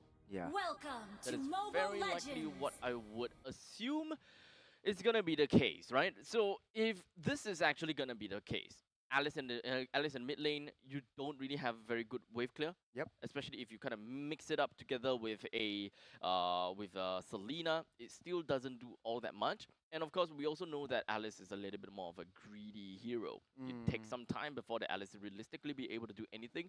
Most of the mages does get their power spike at level 2, but Alice doesn't. She really needs her flowing blood in order to realistically be able to do anything, to survive, and to do damage. So in the early stages, I think that they have already lost out in the middle lane. That means that most of the power from the side of Absolute Zero will be flowing over to the gold lane or to the EXP. In this case, it is a Phoveus in the EXP. So there could be a chance that because they know that they're going putting a Phoveus against a Minseta, they might not even touch the EXP all that much. They will be around the river for most of the periods of the time, just trying to force out the Selena, force Selena away, no abyssal arrows for you. They want to protect their own while being very aggressive in the gold lane.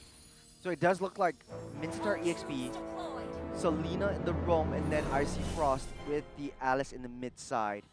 But actually, it's kinda, I wouldn't say weird, but it's kinda new to what we're seeing. Yeah. To the point that even I don't really have much of an idea what exactly they might want to do. I see Frost started things out by going into the brushes, not really touched all that much. On the other hand, Kyushu is the one that's really touched by Buji at this point in time, and just pushing her away, making sure that the mid lane is going to be cleared out super fast. Now, of course, we are looking at a Granger versus a carry, so it makes sense for Absolute Zero to want to put a little bit more suppression, or rather some help up to the top lane to make sure that carry is going to do a good job, because Granger is kind of tough to deal with. Yeah. This is getting really interesting because now Hook lands on the fake cutie, denying him and delaying his farm just a little bit more. Icy Frost taking a lot of damage. Here comes Nan from the flank, able to get that claw in. First blood goes over to Buji. Saw Nan hitting the minion instead, so a little bit of auto attack misengaged, but still they get the first blood. Yep, very aggressive play from Icy Frost by using the teleportation on the Blood Oath to engage in this case. Most of the time you will want to kind of walk in maybe and just kind of use the Blood Oath to run away instead. Nice little abyssal arrow flicker out of the way. Oh! That is going into the trap, Bye. taking Buji's life away. Now, in the meantime, down in the bottom lane, Willie does put on quite a good show going up against Vendetta. Of course, when it comes down to Phoveus, it takes up to level 4 before the Phoveus eventually be able to win in his lanes and then just kind of push Minseta in the tough spot. Phoveus doesn't have a lot, I don't think he has any form of dashes. Technically, the passive is a dash, but that's not going to be stopped by the call. The 2v2 down the bottom side. Nan already unleashing the beast. Gonna King's Calling as well. Won't be able to take Willie down. Ooh. Oh, there we go! Play and a Demonic Force from Vendetta to seal the deal. You got an Abyssal Arrow. It's a 1v1 from Vendetta and Kyushu. Won't be able to survive this one for him. That's a double kill for Vendetta on the bottom side of the map. The turtle will be started up. Fake Cutie in a spot of bother right there. Turtle at a 5th will be taken away by Nan. Down goes Fake Cutie. Down goes Icy Frost. That's a triple for Vendetta. An absolutely insane start for Absolute Zero. Oh man, a complete outplay against Kyushu, and even picked up the kill on the Willy. And of course, when it comes down to the fight in the turtle side as well, that is an amazing start for Vendetta. 3 kills already. That's the level 4 power spike that we are looking for. In the meantime, now we already have quite a lot of levels that is just flowed over to Absolute Zero, while Everlasting Love's mid lane is currently having a really tough spot, getting any form of levels. Just hit level 4. Yeah. Buji is effectively 2 levels ahead of Icy Frost, just delaying a lot of the minion waves coming in from Everlasting Love. On the mid side, though, Icy Frost goes down by the hands of Nan. Fake Cutie won't be able to tank this too much, though. Get a claw, push back. Nan will pick that one up as well. Kyushu in a spot of bother. Won't be able to escape with the burst coming in from Nan. Triple kill over to him. The hook by Rapiduit takes in Akashi. Will be collapsed on by 3. Wow. That's a maniac for Nan right off the bat. Couldn't ask for a better start. One after another, bit by bit. So what Absolute Zero has been doing thus far is generally just winning in the micro plays. They're not necessarily winning in macro all that much because they're just, I think that this is just very standard rotation. It's not much about, okay, we gotta do this together as a team, we gotta move here, we gotta move there, we're gonna move according to how Everlasting Love is playing. Because now Everlasting Love, they're actually lacking in a lot of aspects and they just can't cover themselves. Most importantly, the middle lane is an outright loss. That means that the Riverlines is just complete dominance from the side of Absolute Zero, which is why Buji constantly is able to set up some of these fights in order to make things a lot easier for Rapidu to follow up. Yeah, nice little hook onto Icy Frost. That's the Bloody Hunt on the way. This Abyssal Arrow won't be able to save him. And he goes down 0-4-0 for this Alice right from the get-go. No min waves, no way to run, no way to hide. Icy Frost is just feeding Absolute Zero to infinity and beyond. The turtle won't be attempted by Everlasting Love. There's no way they're gonna be fighting for this. Fate Cutie is at level 8 while Nan is at level 9. I do gotta have to give respects over to Fate Cutie though. Despite the situation of this game, he's still kinda catching up in terms of level, right? Level 8 is not too bad for the jungler, especially in this 10-1 kind of scoreline. 5,000 gold deficit, by the way. It is a massive lead in just 5 minutes of the game. And of course, let's of course not forget that with the fact that the Riverline is just completely dominated by Absolute Zero, the rest of the members in the side lanes is just gonna be absolutely overwhelmed. Yeah.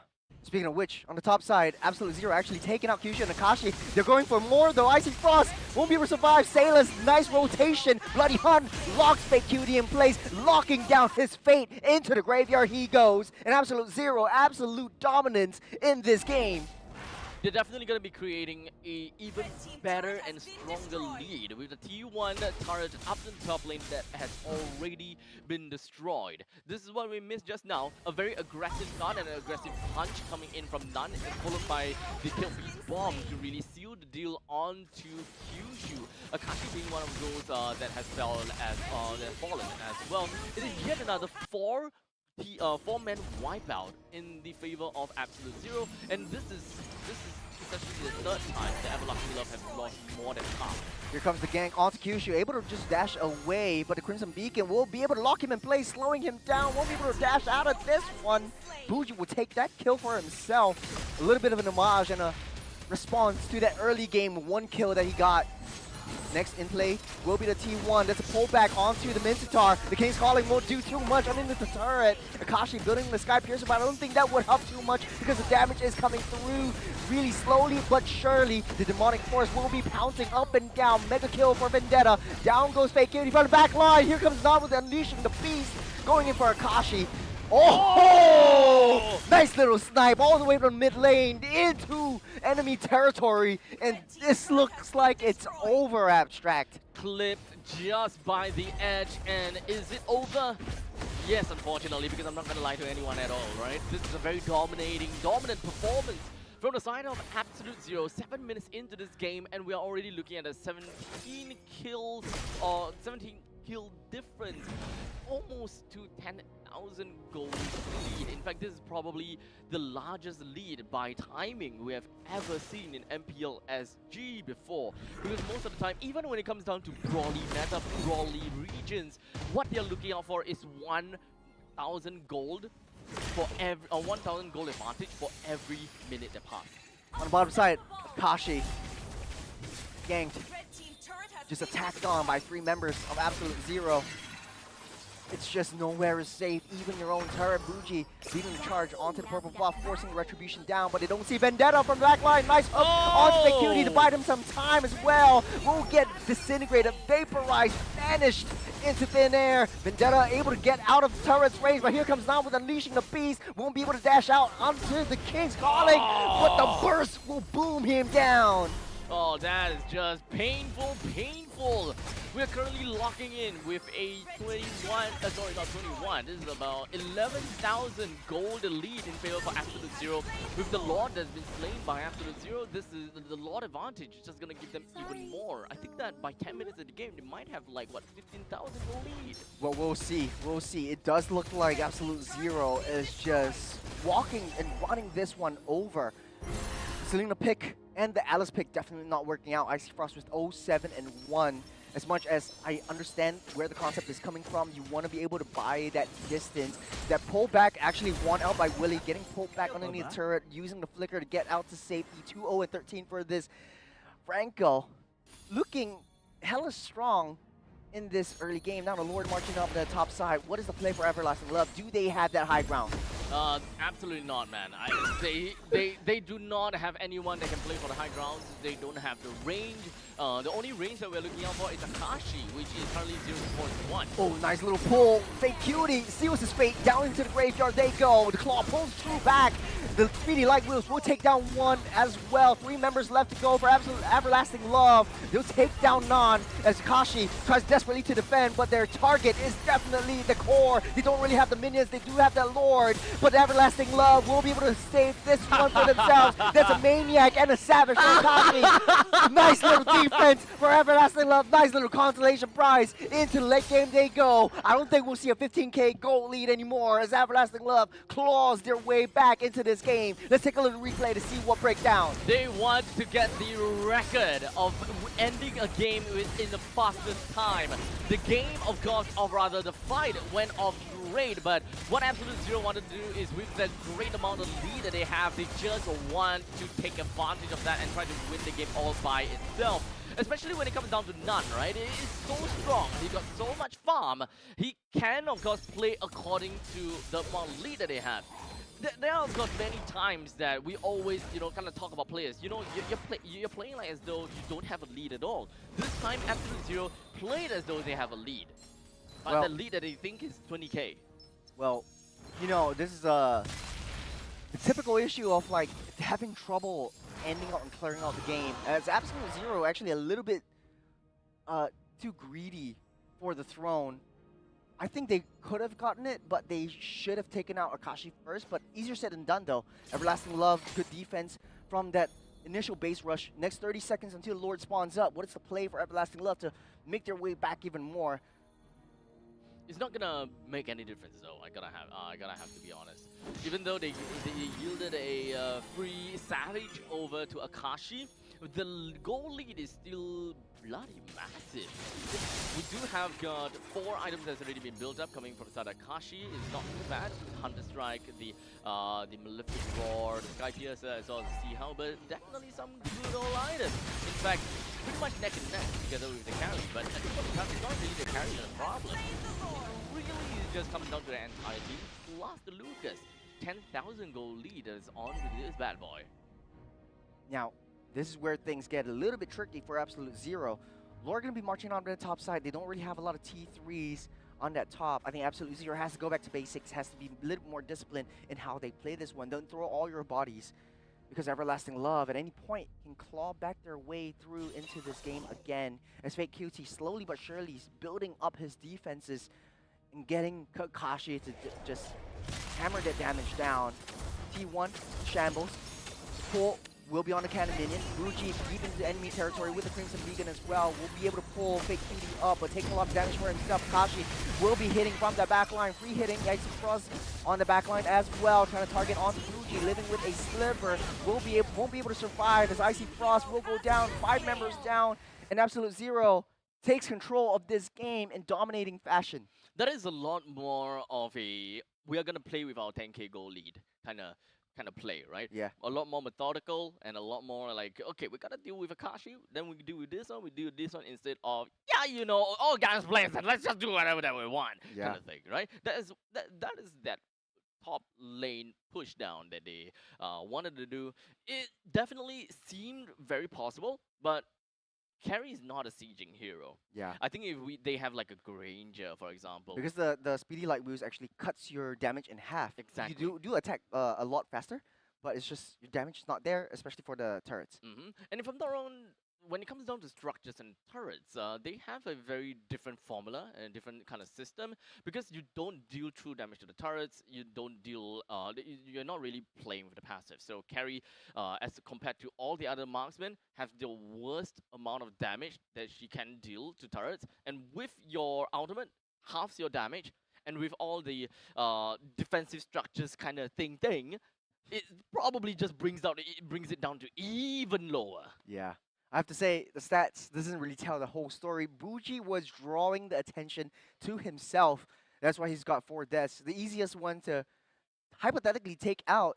And at the end of the day, Buji single-handedly pulled the members of Everlasting Love away from the Lord and focused it on himself because they were too bloodlusty, Mm. too kill hungry, Mhm. that they want to take Buji down with them. But at the end of the day, man, it's all down to the turrets. 31 kills to 8 for Absolute Zero, and they are now 3 games into the Challenger stage. Oh, is it 3 already? 3, yeah, 3. Oh, yeah, 3. So 3 now wins, it's 1 2 loss. to 1. Yeah, now Yes. it's 2 to 1. So they just need to play one more No, game. they're done in the Challenger stage. They're tied with Kings Vanguard 3-1. for the top. Yeah, 3-1. Okay. Wait, they still have one more game. to Because go. all the teams that came in to the Challenger stage all have 1 win, 1 loss. Oh. So now, yeah, Everlasting Love is 1 to 2, same as Ignite 1 to 2. Ignite is 1 to 2. 1 win, 2 loss. Shouldn't they have a total of 4 games to play? Yeah. So Absolute it's still Zero one already more. won. Yeah. So So it's still Absolute. one more. Okay. Not Absolute Zero. Ignite and Everlasting Love has 1 more game after this. Next one will be Evil versus Evil. Evil. You got me there. You got me there. Yeah, they got you. But They got you. Everlasting Love versus Sovereign in the next game. Okay. So honestly though, I think just hold your head up high, look towards the next game because it's gonna be the next BO1, and I think Sovereign might be a much more from learning from what they learned here, would be much easier for Everlasting Love to counter draft because I feel like Absolute Zero won out in the draft, won out in the execution, won out in every single aspect in this game. It was just so dominant from Absolute Zero. It was just absolutely perfect right from the start. Absolutely. Absolutely. Absolutely. so- Phenomenal. Yeah. What was that? Hiccups. Okay, so I, as much as I want to talk about statistics, this is not really a game that we're gonna have to talk too much about statistics or just kind of like dive right in. The draft is a problem, and that led to the execution being a problem. Yeah. There's realistically a lot of things that they can't do, and that all started from the middle lane. Like having an Alice in the middle lane is definitely very tough. We definitely seen that before in ranked games Yeah. when Alice was just was just buffed at a point in time. Yeah. We did see Alice in mid lane, but in the competitive scene, it wouldn't work like that. You know, Definitely not. this was just a stomp. No easier way to say it by Absolute Zero. Mhm. Looking to our next game is definitely what Everlasting Love needs to do this point. Mhm. They have some pocket picks that they want to try out. Unfortunately, though, I think they were too tunnel visioned on the picks that they want to play that they forgot about the hero to hero matchup. Absolute Zero just absolutely dominated in this performance. From the draft, just pulling up the Juicin, just denied the Alice from the farm, denied the Fredrin from getting close to them, and just snowballed their lead into an avalanche. Yeah. As much as I would like to say that Juicin would be the MVP because of how impactful this Juicin is, it doesn't really make much difference because, or rather, it wouldn't really make much sense because Lucas, understandably, is the one with the most amount of gold, most Yeah. amount of kills, most amount of assists as well. So everything just points towards a direction. That the Lucas was definitely a force to be reckoned with, and there was just realistically no answer that Everlasting Love have got unless unless Lucas just decides to tower dive, which is exactly what he did when they decided to try to end the game. That was a little bit of a funny moment from Absolute Zero. Definitely things to work out. Savage. A Savage Yeah, for if we have Akashi. like a top 5 Savage moments, this is definitely gonna be in there. And the true story is like completely different. It's like, hey, they got a Savage, but they lost. But they lost. But they lost. Yeah, I They guess may it they may win the fight. was lucky for Akashi because everyone just fell into line, fell into Yeah, place, yeah. one after the other, one after another. I think there was some interaction issue right there with the Lord because typically when the Lord comes in, technically you still have a minion, but the damage onto the throne itself from the carry wasn't enough. I feel like Bliss it, is a it, carry. it just looks like the Lord wasn't a minion at all, and she was just dealing like normal damage. But nonetheless, Non as the Lucas as the Off. MVP. 12, 1, and 8 KDA. That was good though. That was good. That was pretty good. With a full, almost full item build up with a total of 12,000 gold to his name. 12:1:8. His current scoreline would have been a perfect flawless victory without that random tower dive, trying to end the game. That was fun though. That was fun, but it didn't affect or it didn't do anything to the outcome of the game. So that is the most important part of that fight that was lost. So no problem. Small thing, small problem. Still the MVP. I feel like he could have bought the Skypiercer to snowball even harder. further. Yeah. But then again, playing a little bit more defensively in a professional scene, you never know what would happen. Maybe Everlasting Love gets that Savage, comes back into the game, and then Absolute Zero just absolutely devastates themselves. Yeah, I mean it's I find it kind of tough to find a way to slot in a Skypiercer onto Lucas, being the main two core items, being the Counter-Strike, War Counter-Strike Axe. and the War Axe, yeah. Yeah, and then you typically go defensive if you want to with the Thunderbelt and maybe even the Queen's Wings to give you a little bit more sustain. But then again, ultimately though, once you're that far ahead, you don't really care about defenses. You just kill them before they do any damage to you. Exactly. Unless you want to tower dive. Unless you want to tower dive. Unless you want to tower dive. Which In that sense, defense items won't actually work as well because it's true damage from the turrets anyways. that's why you need HP. That's why you need more HP. Guardian's not the Helm defense might or not anything. work as well. It would be funny if you actually just go for the Sky Guardian's helmet just because you want to turret dive. You know, I know You what. know what? I'm gonna turret dive 10 minutes in, and I'm gonna kill everyone. So I'm gonna build the Sky Guardian's helmet just for the sake of it. That'll be fun. And at least you have an immortality as well. But I think I know what he should go for. What? He should go for a little break. Because that's what we're going for right now. We're going to have a short little break. Don't go anywhere. It's lunchtime. Just grab yourself some food. And we'll be right Nom, back nom, nom. here in MPL Singapore Season 9. We'll see you in a bit.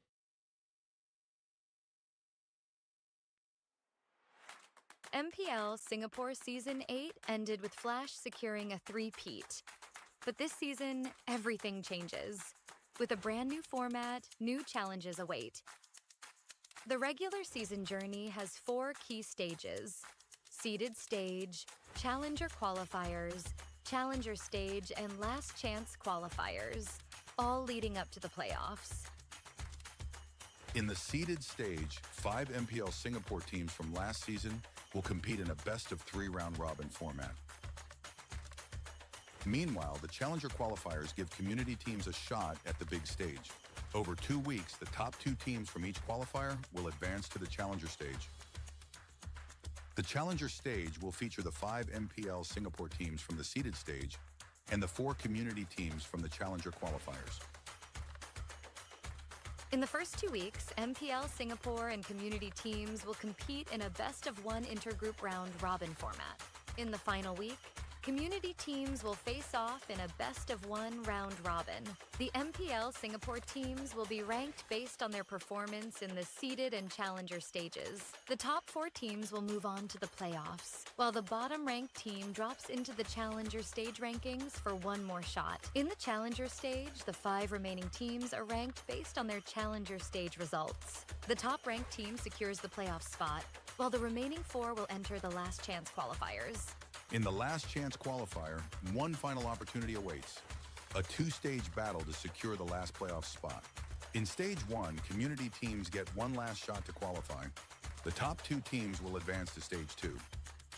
In stage 2, they'll face off against the 4 teams relegated from the challenger stage in a best-of-1 single elimination bracket. Only one team will survive and claim the final playoff spot. To summarize, in the MPL Singapore Season 9 format, there will be 5 MPL Singapore teams and 4 community teams qualifying through the Challenger qualifiers. Based on regular season performance, the top 4 MPL Singapore teams will advance directly to the playoffs, while the 5th-ranked team is relegated to the Challenger stage rankings. In the Challenger stage, the 5th-ranked MPL Singapore team and the 4 community teams will be ranked based on their Challenger stage results. The top-ranked team from this stage will secure a spot in the playoffs, while the remaining 4 teams move into Last Chance Qualifier Stage 2. They will be joined by 2 additional community teams who advance through Last Chance Qualifier Stage 1, which serves as the final entry point for community teams. The winner of the Last Chance Qualifier Stage 2 bracket will secure the final playoff spot. And then it all comes down to the playoffs. 6 teams, only 1 champion. Who will rise and claim the MPL SG Season 9 championship?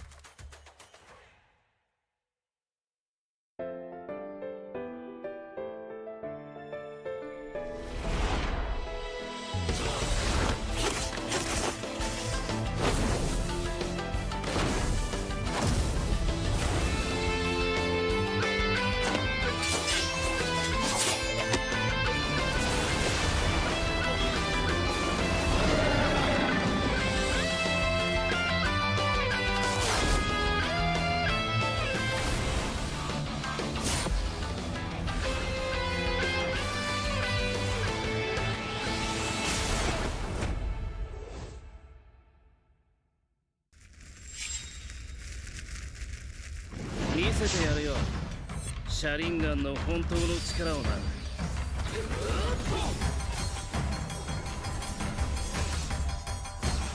力が湧いてくる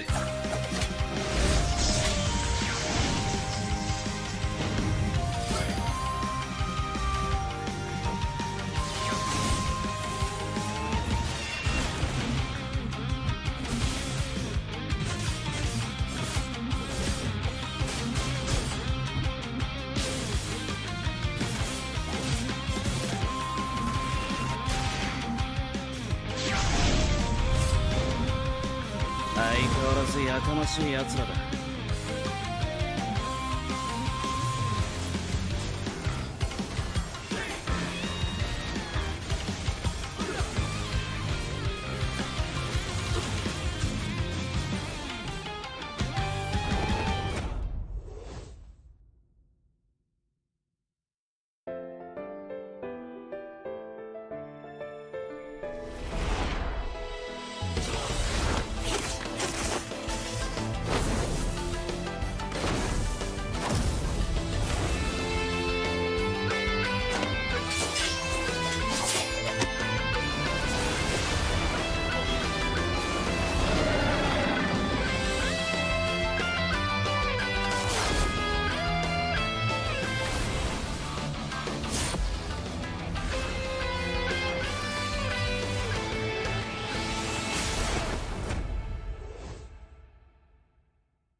相変わらずやかましい奴らだ。今度は背中合わせでいくわよ。よっしゃ第7班ここに復活だってばよ。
ここは俺に任せて。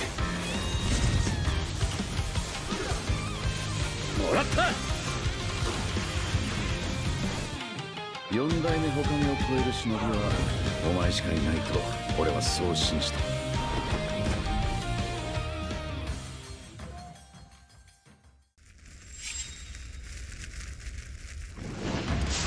みんな渦巻きナルトが帰ってきたぞ。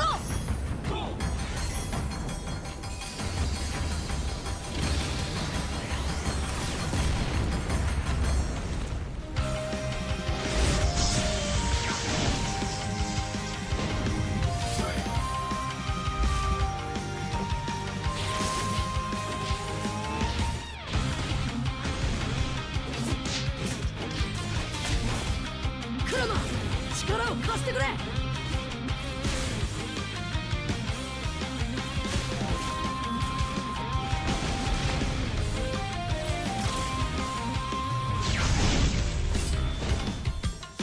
っしゃ第7班ここに復活だってばよ。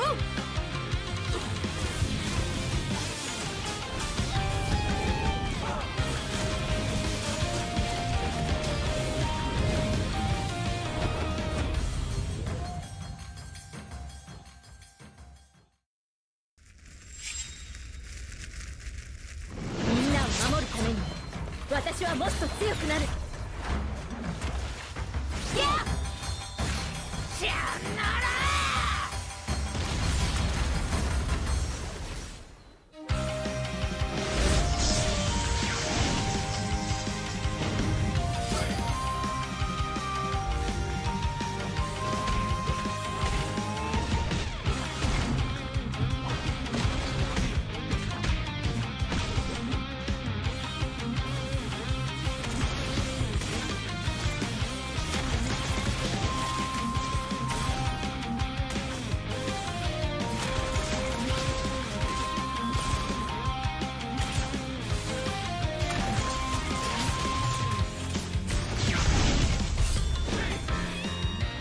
今度は背中合わせでいくわよ。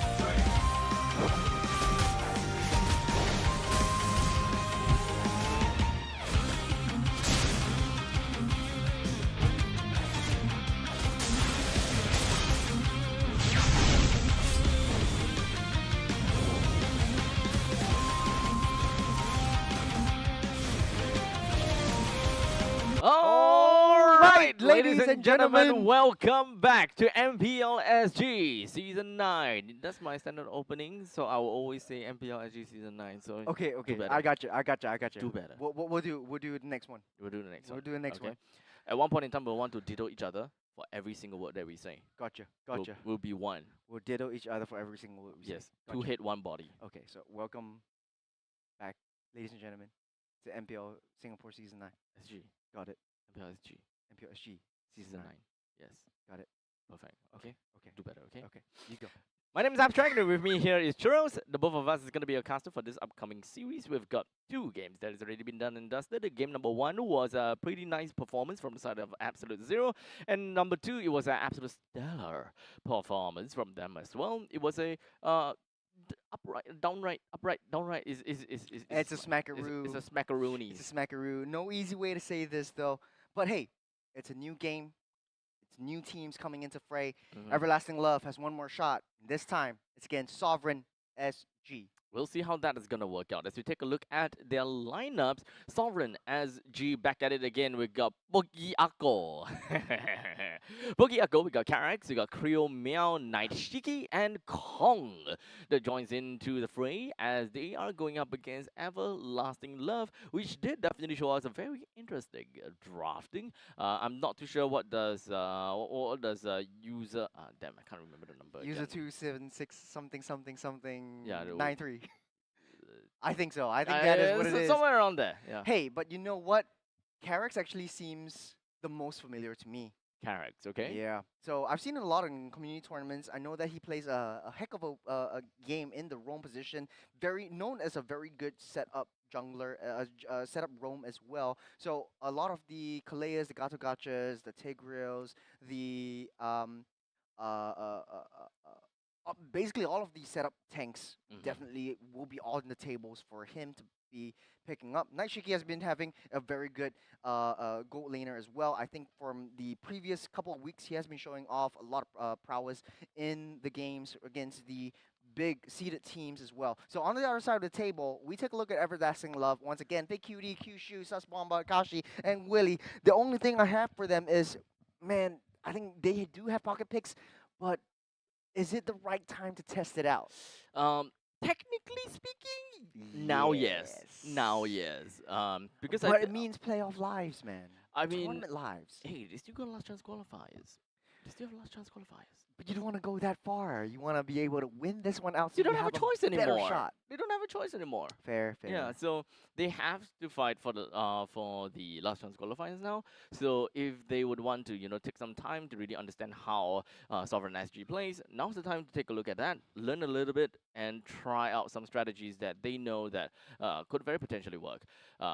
So this really just boils down to kind of resource management, I guess. Yep. There must be a 5-man lineup that they know it would definitely work for them in terms of the execution, micro, and all that kind of stuff, right? Yeah. But of course, not every game is the same. There are definitely going to be some differences because of how the enemies have drafted, how they have counted against you. It's not always going to be a draft that is kind of one draft fits all kind of situation. That's like the beauty of MLBB. Yeah. To be fair, though, I feel like they do have a concept that they wanted to work out in the first game. Picking up the Alice in the mid lane was just the final nail in the coffin. I feel like it doesn't really work as well anymore. I feel like if they have swapped it over for Alice in the jungle, then maybe so. But outrightly, they were outdrafted by Absolute Zero. A lot of counter picks from the carry as well as the juice and just the knight, the tanks from tanking anything. If you see a Fredrin just disintegrate and vaporize into thin air, that's not where you want to be. That's not the state that you want to be. Silver lining, though, Akashi had caught a Savage in the previous game, but in Let's a not talk about defensive that. way. But it was an outrightly lucky bit of... I would say it's given. It is a given It because is of the given. defenses that they built up upon themselves, buy themselves some time, but it was just a delaying their inevitable doom. Now, of course, with looking at the draft, I was just kind of in my head just thinking, what if they switched things up? Kind of change Minsita over to a roam, Selena in the mid, that kind of stuff. Yeah. I think it would help a little bit because they do have better wave clear per se. More sustain in the EXP lanes. A little bit better, much yes. more rotation speed because Mincetar doesn't even rotate at all in Yeah. the previous game. Kinda But succulent hey, with that. draft is up. We'll see what these two teams pick up. Sovereign SG doesn't have a coach, and then it's nice to see coach user 27918273645. I found a way again. to memorize his name. I mean, not say memorize, but kind of recite his name better. Okay. Just remember the first 4, then the 3, then the last 4. It feels a lot easier. Like, Okay, you okay. see, Close your eyes. Close your eyes. Close your eyes. I, and I, I, try can't, I can't just remember right off the Okay, bat. use Okay, your 2791. yeah, 2791, 182, 827, Blink 182. 3645. Right. And It 73645. feels to roll off your tongue better. Okay, I still forgot the first 4 already. I remember the first 4, but I can't remember the center one. 2791, 827, 3745? Is it 3645? Yeah. Okay, so Damn, one number okay. off. One number One off. number off, one number off. Hey, you know what? We are not off of the draft because it's already started up. Sovereign SG will start off the ban with the chip and the Freya. I think the Freya has been a lot of teams targeted ban towards Fate QT. So you don't want to give them give his Freya the light of day. On the other side of the table, though, coach user 27918273645 banning out the Matilda as well as the Fanny. I think they've done their homework as well. Kaleo will be taken out by Sovereign SG as well. Both these two teams look like they are pretty equally matched at this point. Last pick, last ban actually, might be a Baxia right there. A lot of seeded teams are actually using a Baxia, but I haven't seen a Baxia yet this time around. So not too sure what the challenger teams have in store for us, but judging by the look of it, I think they're opening up the Loyis. They're looking to open up the Chusins once again. Yeah, looking to open up the Kimmy. Kimmies once again. Yeah, even the Kimmy is currently available. So there is definitely still a lot of possibilities and a lot of things that they can kind of play around with. So we'll see how that is eventually going to go out as Phovius is going to be joining the banning phase. So goodbye to the Phovius. We are still definitely going to be looking at the Kimberlin. They will eventually possibly come out. But what others? All right, Lucas. Lucas. Naruto? Wait, where is our Suyo? We haven't had the We haven't had versus- Suyo. I think because Suyo falls off hard in the late game, there's not much that Suyo can possibly do in the late game. Teams usually pick up the Hanzo instead because at least the Hanzo would be able to be safe in within their jungle or in within their base and attack in a non-committal way towards their own enemy backline. But then Everlasting Love. First picks with the Padang. If I'm not wrong, it would be, I was going to say either the Granger again because they picked up the Granger earlier today, but it will be the Harith this time around. Okay, so at least the first 2 pick coming in from Everlasting Love does look pretty decent at this point in time. I'm pretty okay with that. Juice in for the side of Sovereign. So Phovius banned. Badang is taken away. Glue can still potentially be present in the EXP lane. But I will say that we'll leave that for later on. Rome or Gold Laner does look good. Baxia. Okay. The Pasya will Pasya. be picked up. In terms of Chinese, it's like Baxia. How would that be? Pasya. Pasya, I think so. Sign again. I really think so. Yeah. I really think so. Sounds more like Hokkien. Pasya, like 8 prawns. Pasya, 8 prawns. Pasya. Hey, Pasya. wait, you know, Xia. Pasya. Pasya. Pasya. Why Pasya sounds are we better. going into Chinese? Why not? We have the Chu Xin. Yeah, exactly. Chu Xin. That's so weird. Yeah, it's supposed to be like a Chu Xin. Really? Zhu Xin. Yeah. It's not Zhu Xin, man. It's not like one. Choose one pig. and one. You Yeah, don't you call can- a beautiful girl like Zhu Xin a pig.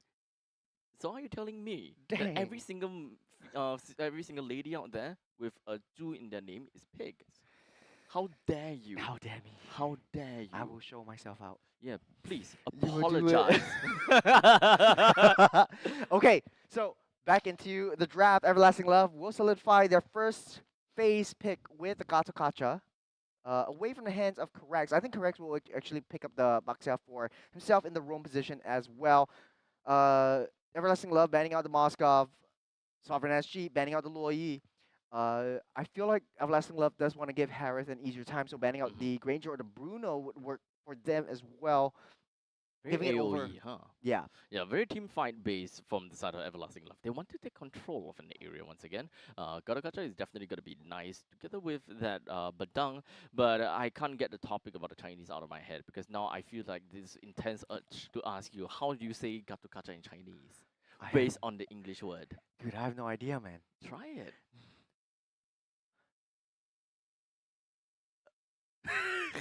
don't put me in that spot, man. Gato. Gatok. 卡 可 差 差. 可差. Ah, yeah. Kind of works. Kind of works. Didn't make it to the draft though. Jawhead Let's getting go. banned out, and Hanzo. Hanzo. Yeah. What I Okay. tell you, man. You want to keep Jusin safe, you gotta ban out the Hanzo. Gotta go back to Hanzo. So no Hanzo, no Jawhead. We're gonna be looking at the first pick, first blind R4 pick from the start of Everlasting Love.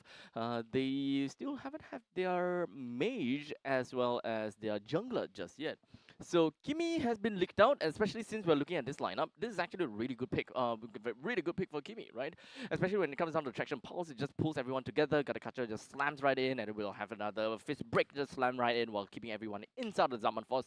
That is like pure chef's kiss. That is if it actually worked out. I think the Baxia is typically picked up to counteract the Kimi. Okay. As long as you roll yourself in straight into Kimi's face and then deny her from flying away as well. You pair that up with a Tigreal. So Karax will be playing the Tigreal. What did I tell you about the setups coming in from this guy? Really excited to see him play this around. So Baxia and Lucas have a little bit more flexibility. You could play either or into the jungles. I feel like the Lucas should be in the jungle, Baxia in the EXP lane. That would be a very disastrous combo for Everlasting Love to face up against. Last pick, they're missing out a mage. I feel, not mage, they're missing out a jungle. I think, yeah. Okay. No better way to say this. Go straight for Hayabusa to counter the Jusin. So a much better draft from Everlasting Love. You gotta stop that. I gotta stop that. I really gotta gotta stop stop that. But a much better draft, honestly, from Everlasting Love this time around. At least they have some form of counter re-engage. At least they have some form of high ground advantage. At least they have some form of engage potential that's non-committal that could counteract Sovereign SG. Rather than having another team outdraft and outwardly outdraft themselves. I think that at this point in time, I honestly feel as though that this this draft is the normal draft. Well, in the meantime, the previous game is just like, hey, we're going up against Absolute Zero. Let's just play whatever the hell that we want. Yeah. They don't want to give any information. That's right. But, you know, hey, it's a new game. It's a new day for Everlasting Love to try to make one game count out for them. It's going to be a new member for the gold lane this time. It's not Icy Frost. It's going to be Sus Bomba. Claw pushes Kyushu back right from the start. It shows how annoying this Jusin is, especially when Crow Meow has been playing this. So, right off the bat, let's take a look at all of the lanes and see how they would fare. When it comes down to the gold lane, of course, Arab does take the cake because of the synchro fusion, being able to clear waves, and of course, poking the enemies at the same time. But in the meantime, for the side of the bottom EXP lane, it is definitely always the Badang that have a very strong lead ahead with very strong crowd control, keeping Baxia within of the mix. Even when you go for the Baxia's shield unity, you kind of stay in the spot like very slow speed for quite a bit of time before you can start to, you know, hop across walls. That is one of the best ways that you can probably get yourself out of Badang. But of course, if the Badang positioned himself correctly, he wouldn't be able to vault past the wall. Yeah. I feel like it's a game of building up the momentum from the early game. Baxia is typically picked up to match the tempo in the early game and try to clear up the waves, go into the enemy jungle and try to disrupt their farm, especially so. But Badang definitely makes it tougher for Baxia to do his thing, especially once you have that wall as well. You only have like one jump from your shoot unity, so difficult to play around it. I see a lot of teams picking up the Badang as a natural counter from a lane-to-lane perspective against the Baxia. So this might work out well for Everlasting Love. We'll see. I do actually kind of think that having a Baxia in the EXP lane is actually very interesting because your shield toss doesn't stop at the creep, right? Or rather, doesn't stop at the lane creep. So if Willy, especially in an EXP laner that generally is very committal, melee based, you can just keep on spamming them as long as you actually hit the opponent's hero. So it has the same concept as a synchro fusion, right? You clear wave while poking the enemies at the same time. So Karax is not going to be playing. It will be Super Lunatic this time around. Kong taking a lot of damage right from the early get-go by the hands of Willy, or the fists of Willy, as the Lord Turtle spawning up in 30 seconds. It does look like Sovereign SG is in a much more passive position than Everlasting Love. I think coming up from the previous game, from Everlasting Love, they want some form of revenge. They want some sort of consolation. They need to win this game. So right off the bat, we already have Kong that doesn't really have a lot of HP down in the bottom lane. He's definitely timing things out so that he's only gonna go home when he knows that the Hayabusa is gonna be clearing up his waves soon. But if you don't go back home right now, then okay, that is completely on him. But it also kind of depends on how he wants to waste the Ogi Shadow Kill off of the Hayabusa, because if you kind of make the Hayabusa use the Ogi Shadow Kill right now, that means that he wouldn't have it for the upcoming total fight. Yeah, it's in a tough spot where Sovereign SG is, because if you're a Boxhead, you want to be able to rotate much faster. A little bit of a nice deny for the recall in preparation for that turtle that's spawning up right now. Kong starting that rolling in, trying to find a target onto Fake Cutie. Kyushu in the wall, blocking all the entrance, pushed back by Super Lunatic, getting a lot of hits. The fist crack will land onto two. Really taking a lot of damage, forced to use that flicker out of the way. Crimson Beacon trying to chase him out. The claw will pull him back in. And First Blood over Shrill Meow. The Juicin will take out First Blood as Everlasting Love back on the defense. Once again, the power of the Juicin is showing, and of course creeping in over to Everlasting Love. Sovereign SG takes the turtle from Everlasting Love with no issues whatsoever, and even gotten a consolation prize being Willie from that mix as well. So Sovereign SG definitely happy with the early stages. They will want to move on from this point onwards with a little bit more aggressiveness from the Lucas. Nice little passive play from the start, and just knowing that their power spikes is coming in. Kyushu AOG will miss onto Naishiki, forced to use that flicker out of the way. Crucial resources wasted, but saving his own life. Not really a waste if he managed to walk himself away completely unscathed. He still would have to recall though, so I don't think that's going to be that big of a deal. In fact, that recall probably will serve him a lot more well, because judging from the rotations, it does seem like Hayabusa is already at his way up to the top lane. So if the Granger were to kind of overstay his welcome in the top lane for any extended period of time, that would have been a free kill for the side of Fate Cutie. Good reconnaissance by Kyushu, just to read where the enemy is at all times of the map. I see one kill down actually from Everlasting Love that goes into their hands. Actually 2 kills in back line. Starting things off, Kong running for the hills, blocked by the fist crack as Willie locking that down. Pogyako not in a viable position to counter re-engage, as Everlasting Love actually taking one at a time. Very good counter play from Everlasting Love. Very aggressive play from Everlasting Love. For them to be able to snag up that 2 free kills on the Super Lunatic as well as Krill Meow right within of the enemy jungle as well. In the meantime, Traction Pulse is no longer available, especially since the turtle is up in about 10 seconds. That is going to be a very crucial ultimate that has been, in this case, really wasted. Kiwi jumps straight into back line, deals a little bit of damage, and backs off. Kyushu not in a viable position to start this turtle off, but they will do so anyways. The Sovereign SG in a better position to start with this one off. Everlasting Love needs to be able to find a flank as 2 members of Everlasting Love down the mid side. Just Bomba and Willie looking for a way to try to get into it. Fake Cutie holding on to the shadows, comes in, misses that, the implosion goes in, and Fake Cutie able to escape with his life. The fist crack onto 3, Kyushu trying to buy enough time for the rest of them to run away as Everlasting Love loses 1 member yet again. Sovereign SG taking team fights one at a time. Sus Bomba chasing down Pogyako, but will not be able to chase him down as Everlasting Love loses out yet another objective. Not much damage coming in from Sus Bomba, unfortunately, but of course set up a pretty good Traction Pulse onto Sovereign SG. All in all, it's only 1 single kill the Sovereign SG managed to snag for themselves, while also taking the total for themselves. So all in all, we're looking at about 500 goal lead for the side of Sovereign SG. Still pretty much neck and neck between these 2 teams. We're not really looking at any form of advantage for either one of these sides, but we have finished the laning phase. That would pretty much mean that the early game is now here. Everlasting Love understandably will want to be a little bit more defensive now that we should be expecting a little bit more movements coming in from the roaming trio of Sovereign SG and perhaps even from Kong. Speaking of movement, there's the early game rotation from the second turtle off the gold lane, moving down to the bottom side, try to maximize their farm as much as they can as Naishiki slowly but surely coming online. We're stepping into the mid-game mark. 40 seconds till the last turret of the game spawns up. Sovereign SG already has 2 objectives under their belt. Almost 1,000 gold lead ahead of Everlasting Love, winning out all on the team fight. What is Everlasting Love's play? They're making top controls. They're making all of these big plays, but the follow-up just isn't there. So moving on forward, we're gonna have to look out for what they gotta do at this point in time. Of course, with the total that's coming up in yet another 15 seconds, Everlasting Love, they need to get themselves back into the game, right? I would say that when it comes down to the mid stages of the game, that is when they will start to suffer a little bit because they don't really quite have the power spike. They don't really quite have the damage per se. The only one that can realistically have any form of damage in the mid stages is Fate Cutie.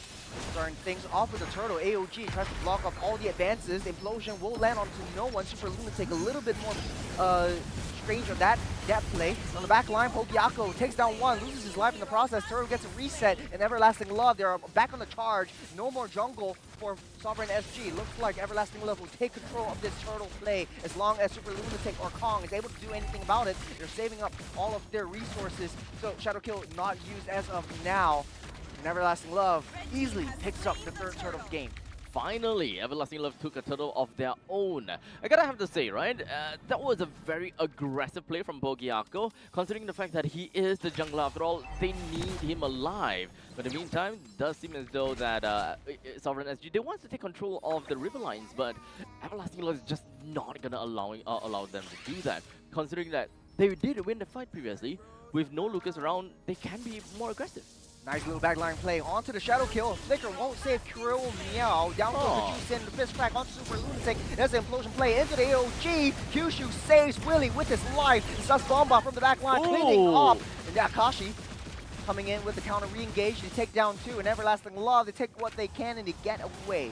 Lovely body block from the side of Kyushu, ensuring that Willie will still be able to stay alive even after the Tailed Beast bomb. And now Everlasting Love break on over to the mid lane T1. Definitely going off the tangent, I would have expected that Sovereign will be a lot stronger when it comes down to mid stages, just because of the fact that they do have a Lucas that will be pretty crazy. And of course, I gotta have to talk about Juicin, right? Juicin will play alongside as this roaming trio just so perfectly well, and they will just make Kyushu have such a difficult point in time, or rather difficult play, where he's forced to Avatar Guardian out of team fights most of the time. Yeah, Sovereign SG actually have had a much better early game, but coming into the late game mark, Everlasting Love is showing that they are winning out on these team fights, and it's all due to the fact that Kyushu and Willie are able to get it setups right. Knight, Shiki, and Crow Meow taking a lot of damage, revitalized, already popped by Kong, just to keep all of them up alive. Big Cutie showing that the damage is coming through with the Shadow Kills. As Everlasting Love back on the aggression. 5 seconds until the Lord spawns up. What's the play for Sovereign SG? Sovereign SG, at this point, I think it's just going to be a little bit of defensive play, right? Pogiako currently level 13, Fate Cutie is also level 13. If they really do want to go for this Lord fight, it is mostly going to be a all-out battle, because as a Lucas, you don't really have any opportunity or any kit that allows you to go in and steal. It is a very comical hero after all. If you do join in the fight, you gotta have to unleash the beast. Speaking of unleashing the beast, the Lord already started up. Looks like he'll get a lot of resets. This is a very precarious dance that we're watching right now. Sovereign SG wants to make the first move, but they need to be able to find the right targets. Fake Cutie searching for it. That's a traction pulse onto Crow Meow. Down goes the Juice in. That's the whole sequence of events all starting up. The Shadow Kill taking down 1, taking down 2. 4 members of Sovereign SG go down. Pogiako all alone, unleashing the beast for himself. The Fist Crack will lock him down in place. That's a wipeout for Sovereign SG as Everlasting Love takes a free Lord for themselves. Okay, so Akashi now is pretty farmed up already, right? 3:0:5. Well, in the meantime, that traction pulse just sealed the deal over to Creo Meow. I mean, Creo Meow gotta do what he gotta do, right? This is just kind of what Juicin is capable of doing, but he wasn't... He wasn't fast enough when it comes down to the flicker. That was the kind of flicker that you would want to use against that traction pulse in order to not be pulled in, because he was the catalyst of starting that team fight and pulled everyone in that small little choke point. And that choke point is just absolutely perfect for what Everlasting Love wants to do. They want team fight, death ball. Sus Bomba, what a play, setting the motion for the sequence of events turning a small little wave into a huge tsunami, and every one of Sovereign SG was very counter-reactive. They wanted to go in, they wanted to try to go in for a fight again. The Claw pushes Kyushu back into deep into enemy territory, but it will start things up. Distraction Pulse pulling everyone back. Super Lunatic saving his implosion onto Christmas, not using it as of now as Everlasting Love takes down one, but they lose two in the process. A little bit too much commitment into that fight as they gave Night Shiki 2 free kills, especially since the Lord is about to come. So I guess I can see where they're coming with this, because there's realistically two ways to play around this, right? Be really aggressive before the Lord even crashes, just so that you will be able to take control and take all of the turrets. That's the greedy play. Otherwise, because this is just the first Lord, just focus on taking down all of the exterior turret, all the T1s and T2s, and you are done. Play the slow game, which is unfortunately not what Everlasting Love had in mind. Vision already popped up, Bomba drawing the attention over to himself as the waves starting to push in for Everlasting Love. AOG set things into motion. Pogiaco taking a little bit too much damage, taunted up by Kyushu on the back line. There's a distraction pulse and an implosion play, trying to push everyone back, but Fist Crack denies them that privilege as Bomba gets a monster kill onto the back line. That's a free hit, onto free hit. Three members of Sovereign SG go down. They lose Kyushu, but a sacrificial play was very much worth it for them. And almost even taking down the bottom lane T3, but we'll eventually see how that worked out. A very aggressive play from the side of from the side of Kyushu, dropped all the way in, but at least we do have very committal plays from Sovereign SG themselves. 3 men out from that side. I'm pretty sure that Everlasting Love is really happy with the outcome, as top lane's T3 is down to lower than 50%. Middle lane down to 50, and bottom lane completely ravaged out. Speaking of Ravage, desperately get that orange buff, going in the hands of Night Shiki. Sovereign SG don't have much resources to play with. They are roughly around 7,000 gold behind of Everlasting Love, and this looks like a very precarious situation. Super Lunatic always finding the right targets onto the implosion, but no follow-ups whatsoever. Speaking of which, Fake Cutie testing his damage a little bit on the back line. His Distraction Pulse pulls 2 members back. Everlasting Love will not want to commit into this fight as of now. Lord already spawned up. They need to be able to look towards that objective right as of this moment. And Sovereign SG, again, nowhere is safe outside of their home. As now 14 minutes into this game, Lord's currently available.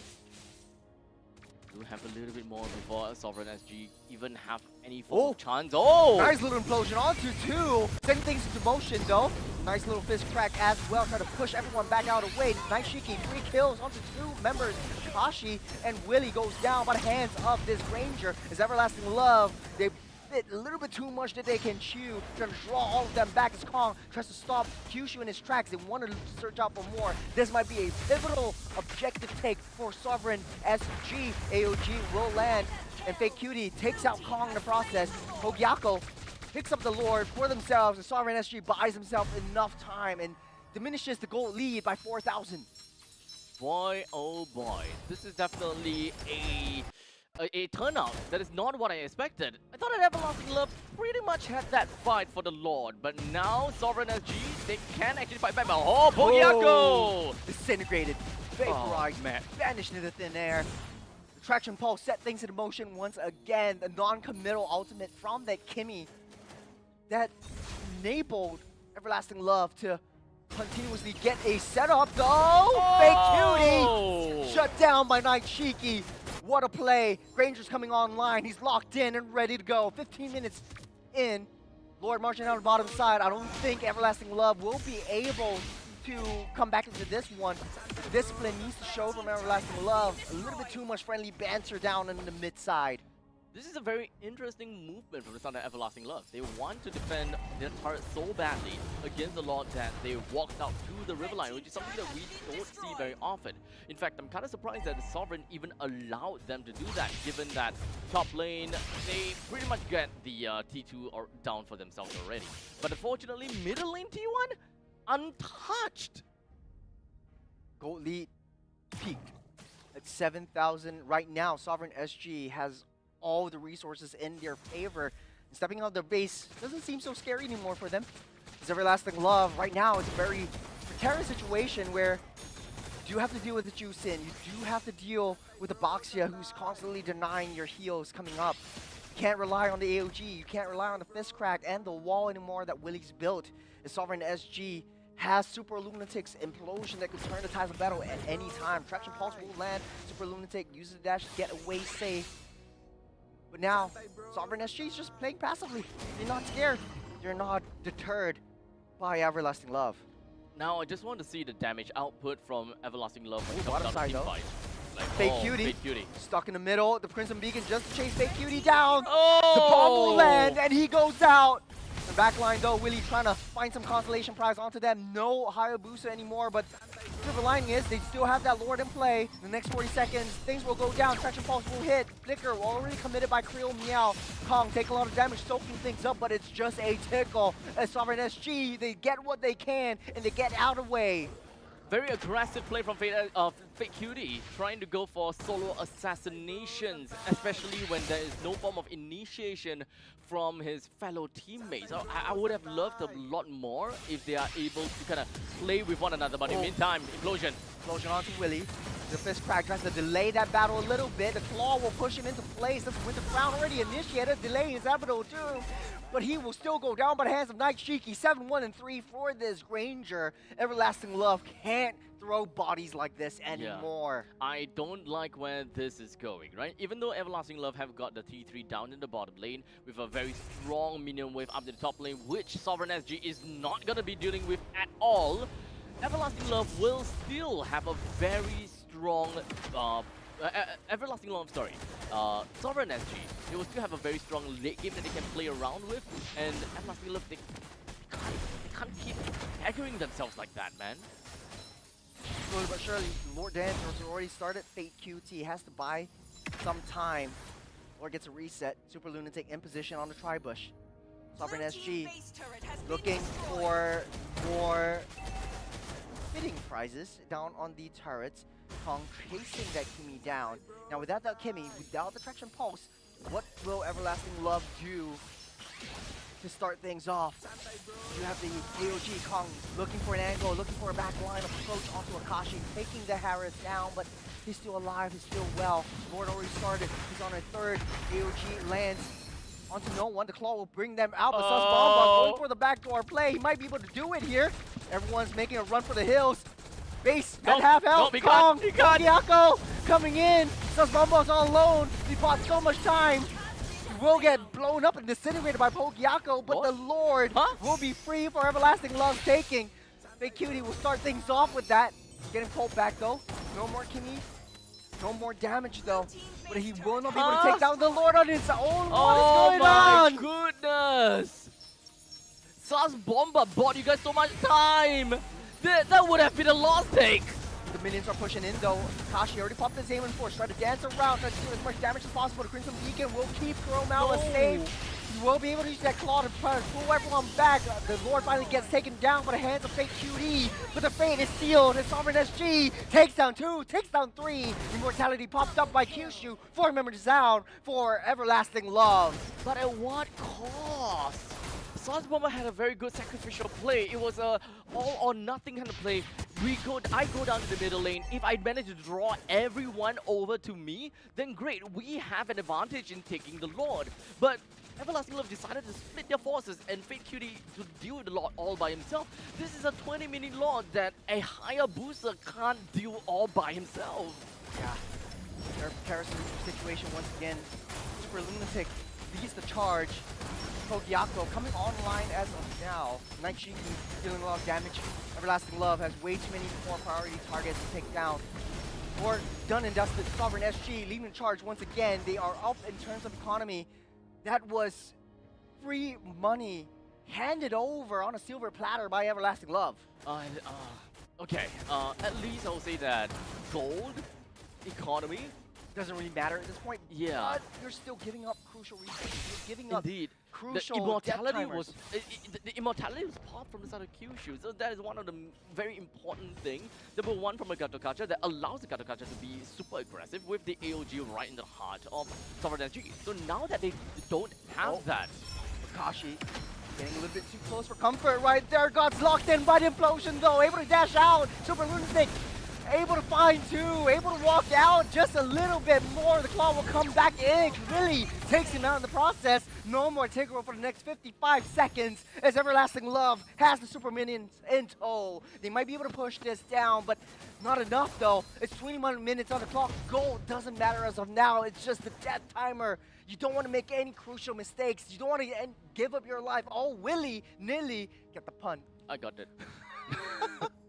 There was a small little mistake from Meow to kind of yoink Willy closer to them, thinking that, okay, this is probably a point where we can kind of fight back against the dunk, but it only helped and served to help Willy get a little bit closer just so that he can SQ right into the face of Super Lunatic and bring him down.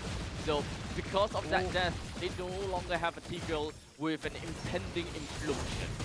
Oh, Kyushu. He's just toying with Death Dog, getting pulled back by Claw once again. Hogyako dealing a lot of damage, able to use that Revitalize to heal himself back up, but no crucial battle spell for the next 70 seconds as the Enhanced Lord spawns up once again. Akashi toying with death, getting a little bit too close for comfort. He's saving his Damon Force for the big fight. The traction pulse won't land onto Super Lunatic. As the Tigro comes out, I don't think Everlasting Love should play this like that. They should be able to go for the objectives instead. So now we do have got Everlasting Love that is literally just spawn camping of Sovereign SG. Just hiding themselves right outside the base because of the mega creeps that they have gotten. Oh, Kyushu? Huh? Oh no. Oh, that was a huge lag, walking straight into that base though. I think that was a huge blunder. I felt like that was a technical issue. Viable for a pause though. I don't think that should have happened. They even stopped attacking him at one point in time. Yeah, I think they're he also would have figuring died out. from the turret. They would have died from the fountain anyways. Yeah, this was pretty huge. Implosion play, set things into motion. Doesn't have that push anymore.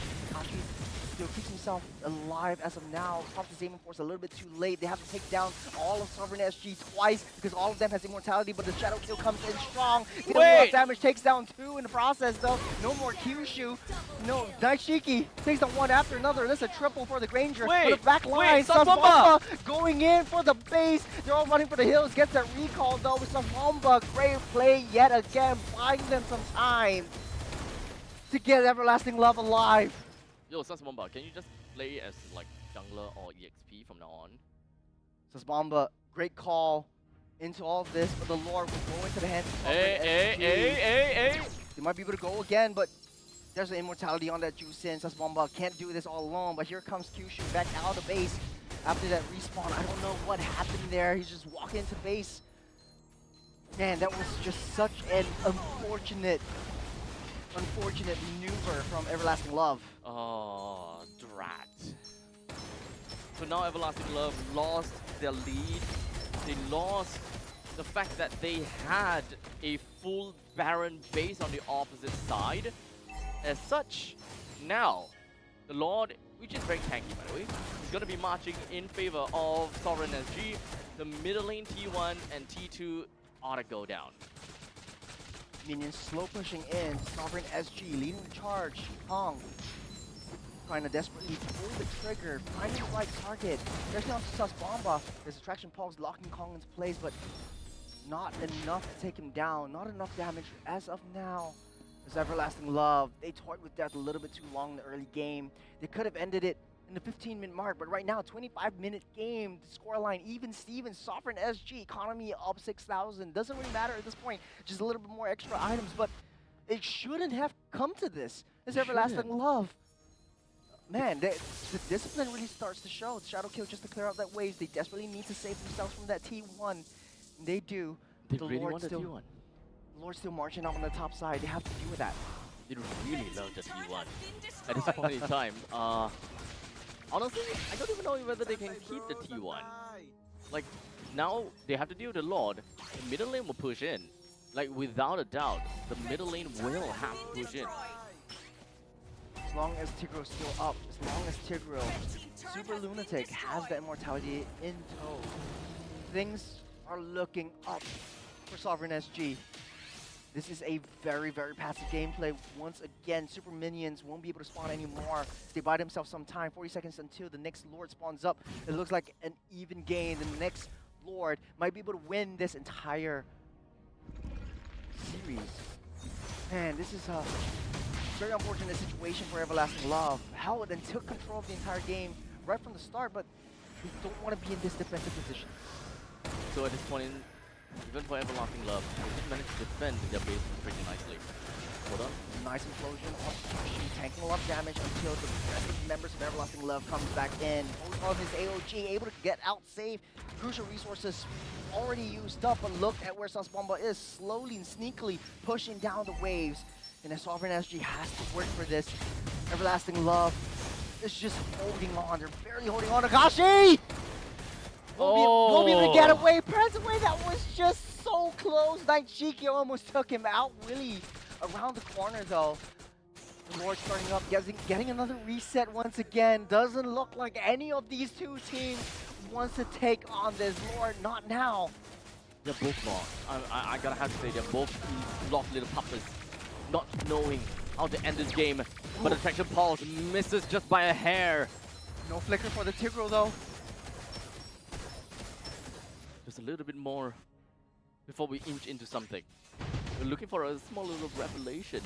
This is a 27-minute game, guys, and I don't think that it's going to be ending anytime soon. Implosion onto Kyushu. Oh, nice little find onto the back line. Kyushu won't be able to use the AOG to get out. They're sounding the horns. Akashi goes down. Pokiako coming in strong. The Attraction will pull back too. Sasbomba takes down one. It's Immortality Pop by Pokiako. The Winter Crown in tow will get shut down. No more jungle for Sovereign SG. But it doesn't really matter though. It's Sasbomba as a secondary damage dealer. Waves are pushing in. Sovereign SG has to find that defense. No more immortality for that Tigreal as well. As Everlasting Love, they managed to equalize the scoreline. Oh my 75 God. seconds on the death timer. 28 minutes in. Oh my goodness. They fought back. They lost. And then fought back again. There's just so many fighting backs at this point in time. But Kong, Immortality. Still in tow. Winter Crown. Able to keep himself safe. Okay, that goes wide though. Sovereign SG. They have prayed to multiple gods. I don't know what is going on. I don't know what they ate this morning, but this is just luck at its best. This is just Sweat City. These boys are sweaty. Both not willing to yield to the opponents at all. This has been an impeccable defense coming in all the way through from Sovereign SG. Lord already started up by Fake QT. Sovereign SG doesn't have the Tigreal, doesn't have the Lucas. On the bottom side, Willie a little bit too close to death, toying with that claw, brings him back. As Kong tries to lead on the charge, AOG tries to stop the advances onto that Lord. Everlasting Love will be able to snap pick this Lord up with Akashi in tow. Akashi dealing that damage as well. Kong giving a little bit more information, but it will. Oh! Pokiako with the steal of the Lord! Gonna set things in motion though. Winter Crown will keep himself safe and alive. Traction Pulse pulls Kong back, immobilized, trapped onto the wall. Able to walk out safe for now. As Kyushu tries to go in for that charge. Pepper Spray will block him into place. What a play by Pokiako, just prances right in with the retribution. There has never been a point in time where a team wins a lot and immediately runs back home. But hold on, another implosion of Kyushu. It's Kyushu. Kyushu won't be able to survive this one. 80 seconds on his death timer. Kong taking a little bit too much damage. He will go down to the hands of Sasbomba as well. The Lord will be marching in. It's a 4v4 in this late stage of the game. 30 minutes into this game on a best of one. It just feels like a best of three. Right now, it just feels like a best of 5 for me. Oh man, a best of 7. That's Willie taking a little bit too much. Buys the immortality just in the nick of time to save himself from this damage. Nightshiki still coming on strong. He does have the Sky Piercer, but won't be able to reach Willie in time.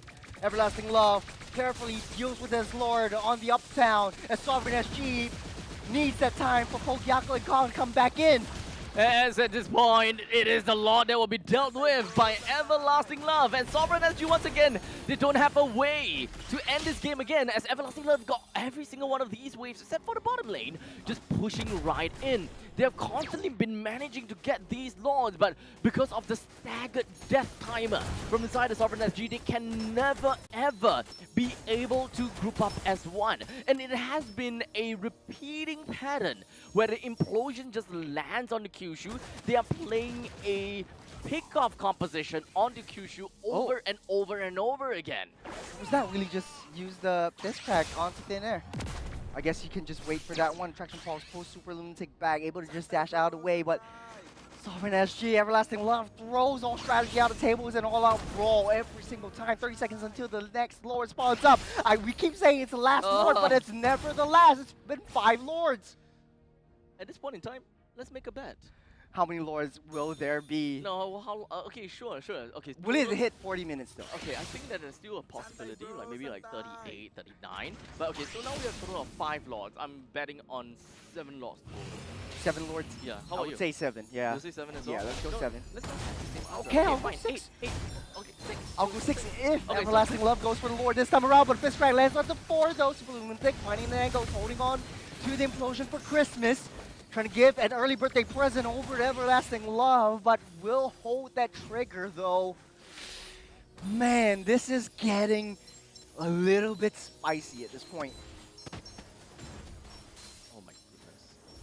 At this point in time, I think that even small little brawl. Look like at the gold score, 102.7k. I think this is my first time seeing 100,000 gold in a team. Oh, Finally, nice little man! onto 2, pushing them back. That is unleashing the beast onto That's both of them. Willie pops that flicker out of the way. That's That's a big chase. Akashi won't be able to get too close. Willie will be able to go down this time by Night Shiki. But the base though, the base is in shambles. They have to go back. They have to retreat. Grow Meow. Winions though. There's 2 members. Oh no. The base is coming in. No. Oh, Wait. What is going on? What the heck was that? Woo! That could have been it. Churros. Abstract. Churros. The base is still strong. No. The Winions are not enough. No. Starting things off with that Lord. Pokiako in position. Big Cutie trying to find anything that he can at all. Saving his shadows. Akashi goes close. He doesn't see Super Lunatic at all. What is he doing? He's walking. He's toying with that. Wait. Super Lunatic. Okay, he gets a reset. What is going on? Oh my god! Pogiako, hey brother, you have half HP. You sure you want to be here? Yes, go back home, please. But the waves are pushing in though. The waves are pushing in. Nishiki can take care of this, but Yeah, he can do it, no problem.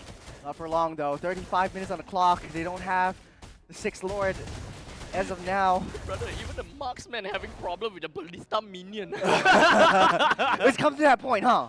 It's come to that point, dude. What? Okay, they don't see Sus Bomba at all. Super Lunatic just walked past that bush. I think he's in the right position right now. Fake Cutie getting locked up by Kong. Won't be able to go for this one. Holding on to the Shadow Kill for this Lord dance. There's Kyushu and Sus Bomba making their way downtown. It's just holding out on that fort down the purple buff. You know what? I think we are this close to have the ballista minion to have the almost same defense and health as a first lord. I think so too. I think so too. The longer this goes, I think the minions will become the Winions. And the longer this goes, the more our sanity is drained. Yeah. Are you True okay? to their name, this game is everlasting. Yeah, but no love. No Oh, love. Akashi, toying with death. Nope. No, that's not gonna do anything. He dashed away! Akashi goes down! Sovereign SG popped in all of their resources though. Pokiako will be next to fall. Able to get out safe. Sus Bomba blocked up by that gotcha as Kyushu able to save the secondary damage dealer from harm's way. That's 70 seconds on the clock that Akashi's never gonna get back as Willie tries to buy enough time to block all of them back. No more. The implosion is still in tow. Might be able to pop that in. It's Fake Cute and Sus Bomba tries to go in from the back line. Traction Pulse won't land onto 2. Here comes the Shadow Kill. Pokiako. Immortality popped up along with the Winter Crown. Can't find their way down to the back line. No one And they drop and they go. It's a boxing match. No one died! We're 36 minutes into this damn game! Kill the Lord! Oh, thank God, yes! You got that shaky! Finally popping his immortality for the past 20 minutes! He had immortality this whole time? For 20 minutes, change it up for the rose gold. It's got a BOD, but I don't think it's enough though. One more time he goes down, it might be it for Everlasting Love, but it's been what we're saying for the past 20 minutes. Super Lunatic, got a conceal play on the back line. Oh, He finds this is the Suspon, one. but his implosion onto the Kimmy! No! He goes down, goes to 85 seconds on a death timer. AOG goes wide, but the winners are coming in strong. Wait, One more hit! wait, hold on a second! This is just one more hit from a cannon medium. They but might it's be able to not save it though! enough. Oh, what?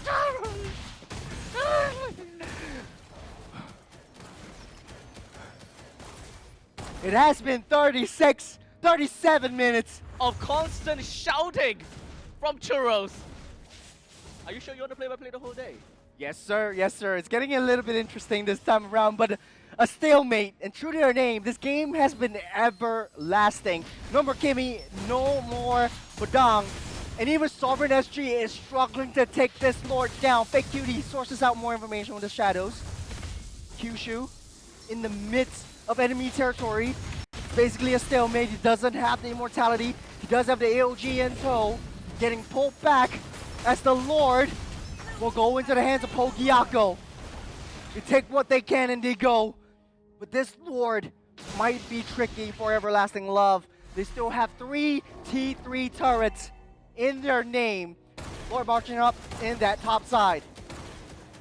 So how's this gonna look like for now? But we hit 40 minutes though. This is the 6th Lord. We said 7. We said 7. It might very well be. 4, 5, 6. Okay, okay. So one more Lord, right? One more Lord is my expectations, right? One more Lord is our expectations, yes. Yes. Ow. Our expectations, I say 6. I say maybe Everlasting Love throws this one in their face, but man, Night Shiki doesn't have the immortality anymore. The moment he dies, and look at his scoreline, dude. 17 kills. 17. 1 death out of all of this. Kinda crazy, huh? There's just so much things going on around, and yet this Granger, they've only died once. And there's so many people that have died so many times, like Lunatic at 8 times, Common 6 times, Pogyako 5 times. Kyushu though is probably the one that suffered the most death and ate the most amount of implosions. Total of 10 kills. At this point in time, there's really not much that I can say as my role as Telecaster anymore. This is just like Yeah, it's an all-out brawl. It's Yeah. whoever loses their life first, but there are 23,000 gold lead ahead of Everlasting Love at this super late game mark. they're finally here. We're finally at that moment with implosion onto 2 on the back line. The traction fall stops everyone's advances, but the damage will come through from the AOG blocking off all the escape routes. Kyushu buying some time, weaving, bobbing around, pulling everyone back. Oh my they God. will deal with that Lord. No more T3 in the middle and top side. Kyushu, inevitable doom, goes down in the end. Is Everlasting Love successful defense at the 40-minute mark? Because of that pathing from Kyushu. Wait, that's not over yet! Nice little fist crack onto 2. Night Shiki loses life. Finally, 90 seconds. No more Granger. At 40 minutes mark, we won't be looking at Night Shiki for a whole damn minute. And that one damn minute is gonna make a huge damn difference. Because the Lord is now back again. Didn't they just kill the Lord? No, I should have said 7. What? But you said 7. You said 7. 40 minutes on the clock, ladies and gentlemen.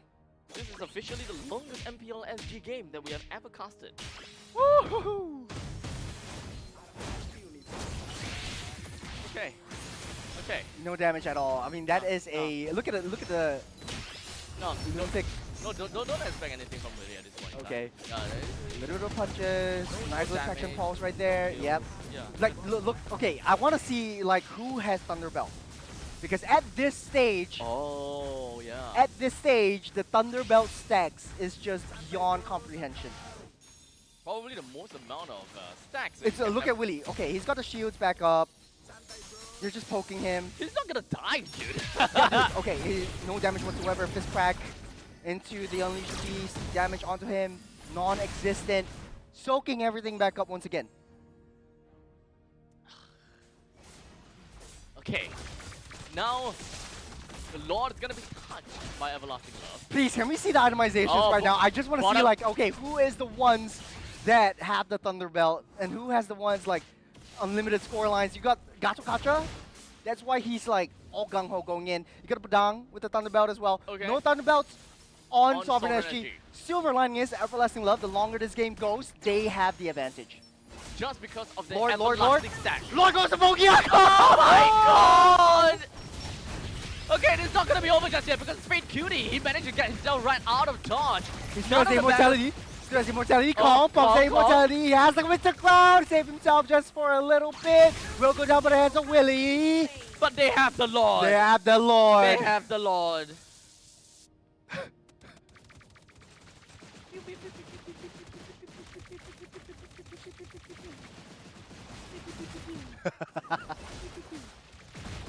Talk about sanity, right? We talk about sanity. This is hours out of the window. The moment that we are commentating over Kimmy's basic attacks. Yeah, okay. So Lord, half health. Kimi is coming in strong. They will be able to defend against this one. So it will be an overwhelming 8 Lords, unless Willie Nah, trust me, he's not getting gonna collapsed die. on though. No, trust me, he's not gonna die. I think like Shiki Oh might wait, be I able to think take he him might, out. he yeah. might actually die. Starting with that though, very, very deep in, but then It's you buying lose so much time, both though. the box set and you lose the Badang, get pulled back by the claw, get the Winter Crown into immortality, buys himself a second life again, but his team won't be able to save him this time around. Willie ultimately goes down by the hands of Pogi. But he bought time. He bought time. They dealt with the Lord. 70 seconds, ladies and gentlemen, Minute. to the Lord comes up once again. Akashi. Tashi. This might be it though. Traction Might force be push it. that too. That is Daichiki. Crucial play with the Rhapsody Is it hitting his finally? mark. It might be finally over though. That's the super minions pushing in. Is it finally over? With 3 men 2v3. down. 2v3. 2v4. No, 2v5 now. Kong is back. Big QD doesn't have. Oh, Let's Daichiki go. with the better kill. Kyushu. One man against the world. Gato A wipeout. Kata. Saving us from insanity. Goodbye. 43 minutes game. Goodbye.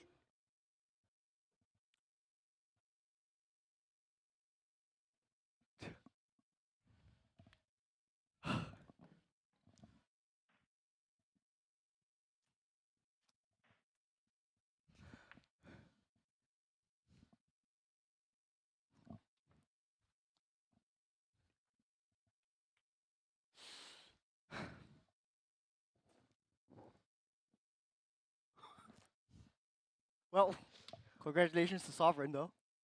45-minute game. Congratulations to us for surviving. And thank you to Daichiki. Thank you. It shouldn't go on that long. No, it shouldn't. This is It would have been a 15-minute game. 30 minutes. this is a whole 3-game series. Good job. It was a whole 3-game and Yeah. more. I think it's best of 7.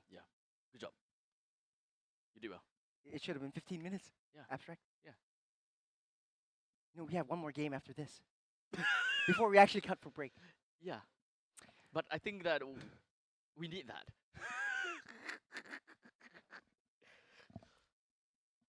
Well, I hope you guys enjoyed that. it was pretty fun. I mean, For the players, for the players. maybe. Do you I think think they have fun? I actually imagine what is going on site because it's like 45-minute game. 8 Lords. 8 Lords. We're This- going to the sets. Yeah. 20 kills. Okay. So, yeah, they have a lot of money. They have a lot of kills, a lot of assists, a lot of items as A well. lot of items. Yeah, a lot of items. Yeah, you guys can see there's also a lot of death. So great statistics. That's what we needed. Naishiki, 21 kills. That is yes. beautiful. Yes, It's a single double. I thought it would be a double double, but but double single, double doubles- single. double single single. Okay. Um, how much damage do they deal to the turrets? I think that We should Uh, go to the next yeah, I think that that is graphic. yeah. I think that that would probably be the one that we want to see. But Naishiki definitely MVP, Nishiki definitely MVP without a doubt for without sure. a doubt. Yeah, Without a doubt. Yeah, 21 kills and I all. actually am interested in the number of stacks of Thunderbelts that Willie and Kyushu has. Actually, Yeah. Kyushu sold his Thunderbelt in the late game. Oh, isn't that a huge waste, dude? That was a big, big waste. Oh man, that might be one. It might actually be a contributing factor as to I feel why so. he died or why it's not that tanky anymore. Look at the damage dealt and the damage taken. Kong with 600,000. Sauce Bomber with 290,000 hero damage. Oh man. 444,000 damage taken from Kyushu. 200,000 from Akashi as well. Naishiki, as much of a kills that he has, barely seeping into 200,000. He don't have 200,000 damage. Sauce Bomber has got like a crazy bunch of damage. It's all onto Super Lunatic and Kong. Damn. Wow. Wow. 69% team fight participation by Nice. Akashi. Nice. Nice. Mhm. Nice. I think we're done with this one. Yeah. Yeah. Congratulations Congrats. to Sovereign SG. Yeah. How many wins do they have now? 2 wins, 1 loss. 2 wins, 1 loss. Okay. Okay. However, Everlasting Love is 1 win, 3 losses. 3 losses. Because the previous one with Absolute Zero Okay. absolutely dominated this Okay. one. Mm. This game shouldn't have Go- gotten this far. Shouldn't have gotten past 20 minutes. It was supposed to be a 15-minute game. I And- feel like I feel like this is an everlasting love game. yes. They shouldn't have allowed the opponents to play eternal turtle defense. Yes. I know they have a boxer. Mm-hmm. I know he's a turtle. But it's like hunkering down the base. It shouldn't get into that point. That remember that split push down in the middle lane with Kimi, 4 members on the Lord.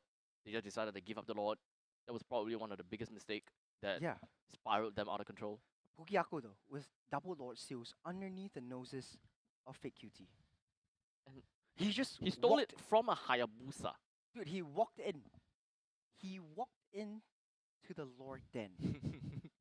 From the base. He respawned, walked in twice. Twice he did. Walked into the base. Walked into the Lord's Den. Whoop. Steals it away. Twice. Twice he did that. Late game. Pew. 90-second timer. Death timer. Yeah. Never thought I'd see the day. Night Shiki was down for that 90 seconds as well. Yeah. And that was like their main damage dealer. How? But Everlasting Love didn't manage to do anything within that 90 seconds. In fact, it's because 5 seconds after Night Shiki died, the Lord came up. Mm-hmm. The Lord. And they bought some time at least. Yes. But I feel like Sasbomba played a heck of a game. There were Good decisions from Sas Bomba. glimmers of hope. Glimmers. Yes. Glimmers of hope. At But the 20-minute mark or the 25, it's all blurry to me. I think, yeah. I don't even remember what's what anymore. Yeah. Damn.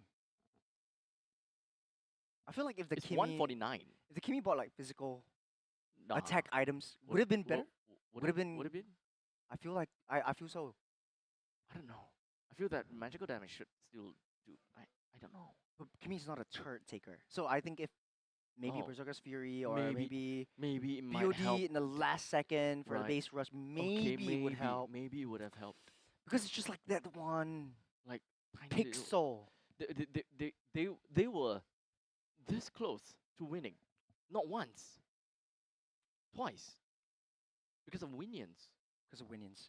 The Winions actually deal more turret damage than the Kimi. than the Kimi. Cut to the MVP. Congratulations, Night Night Shiki. Yep, congratulations. 21 kills, Mm-hmm. 82% kill participation. Perfect, great. A lot of hero damage that we talked about, but lot of not hero damage? as much as the Kimi. So technically speaking, Kimi on the magical damage still kind of make a lot more sense because she Is magic damage anyways? she did a lot. Yep. She did a lot. For Man, well, okay. 42,000 gold. I think I've never Never thought I seen. lived this day to see this Never number. never seen that kind of number. Did you get a Savage? Um, Or not this no, game, right? not this game. The previous game was like another Granger with Savage. It was another Granger. It was like Kashi. Kashi Granger. Yeah, it was a Ah. Kashi. It's all blur to me. Yeah. We are blur. I I- am blur. I am blur. Yeah. High blur.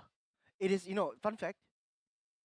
Immortality, 120-second cooldown. For It- immortality pop It up feels once again. nothing here. It feels like nothing. Yeah, like just use only. Item sorts back and forth. I think.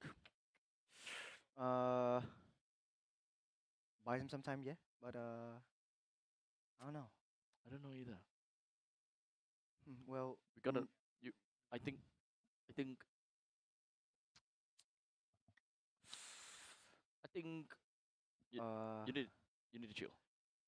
We both need to chill. we still have one more game in the challenger stage. So Next game is Sovereign versus versus- Ignite. Okay.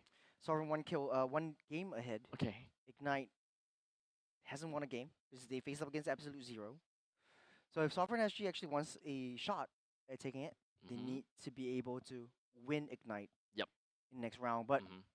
this is going to be after this Uh, break. Yes.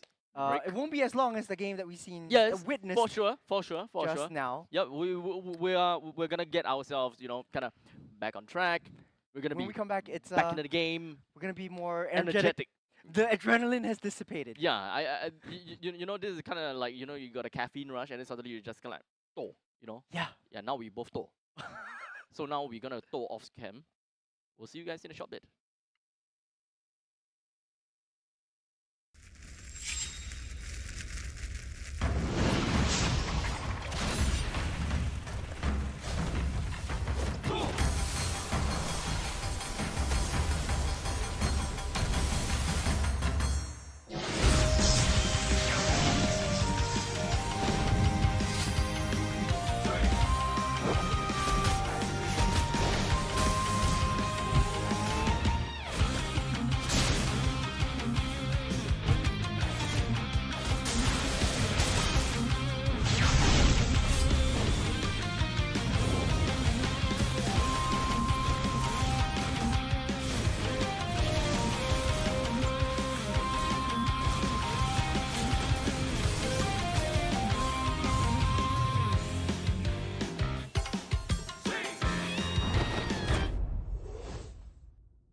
MPL Singapore Season 8 ended with Flash securing a three-peat.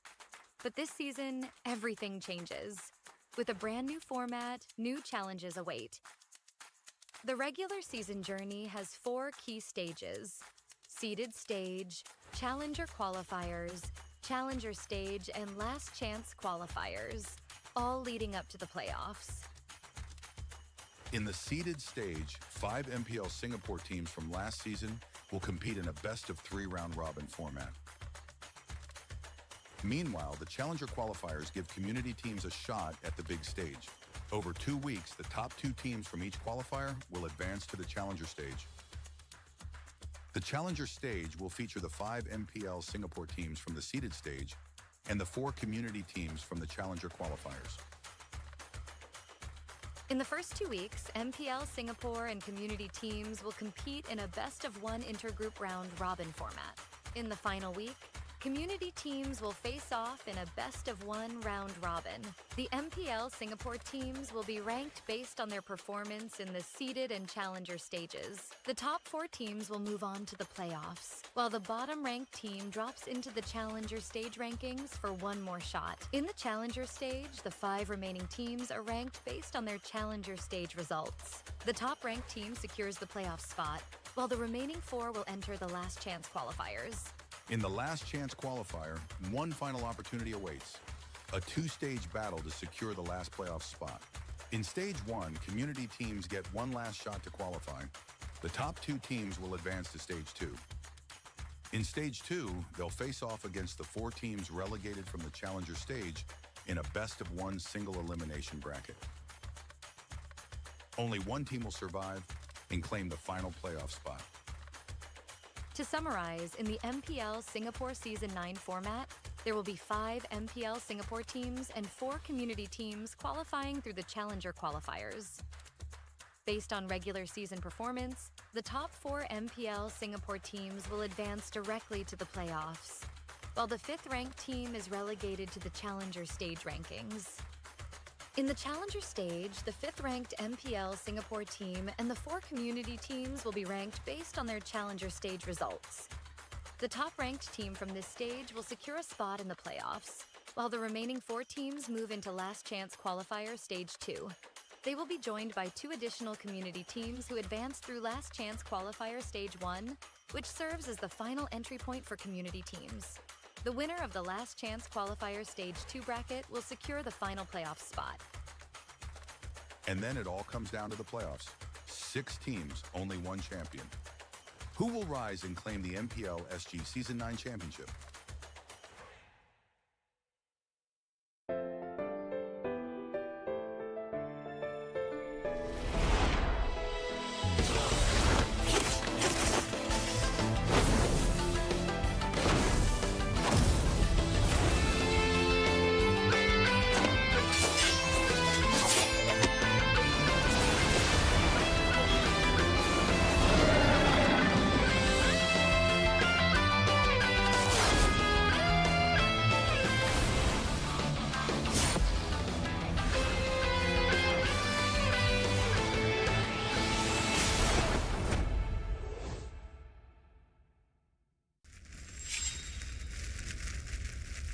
見せてやるよ車輪ガンの本当の力をな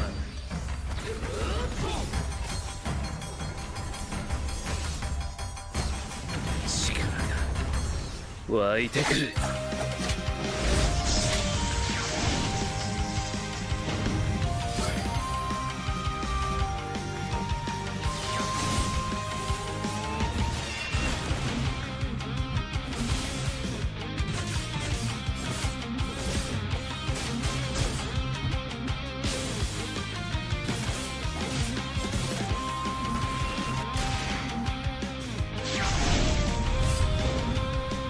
相変わらずやかましい奴らだ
相変わらずやかましい奴らだ。今度は背中合わせでいくわよ。よっしゃ第7班ここに復活だってばよ。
ここは俺に任せてもらった。4代目ほかげを超える忍びはお前しかいないと俺はそう信じた。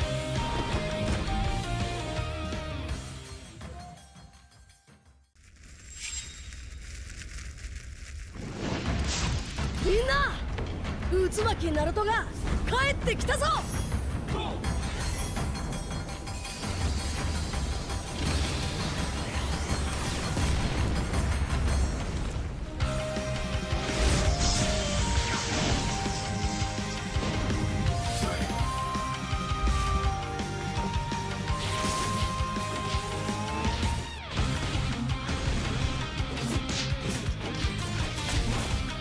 クラマ力を貸してくれ。よ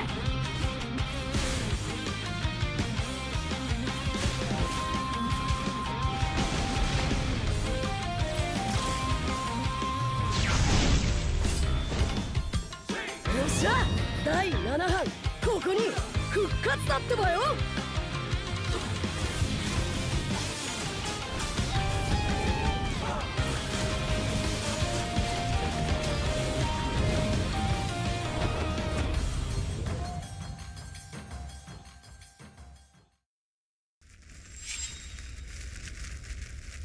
みんなを守るために私はもっと強くなる。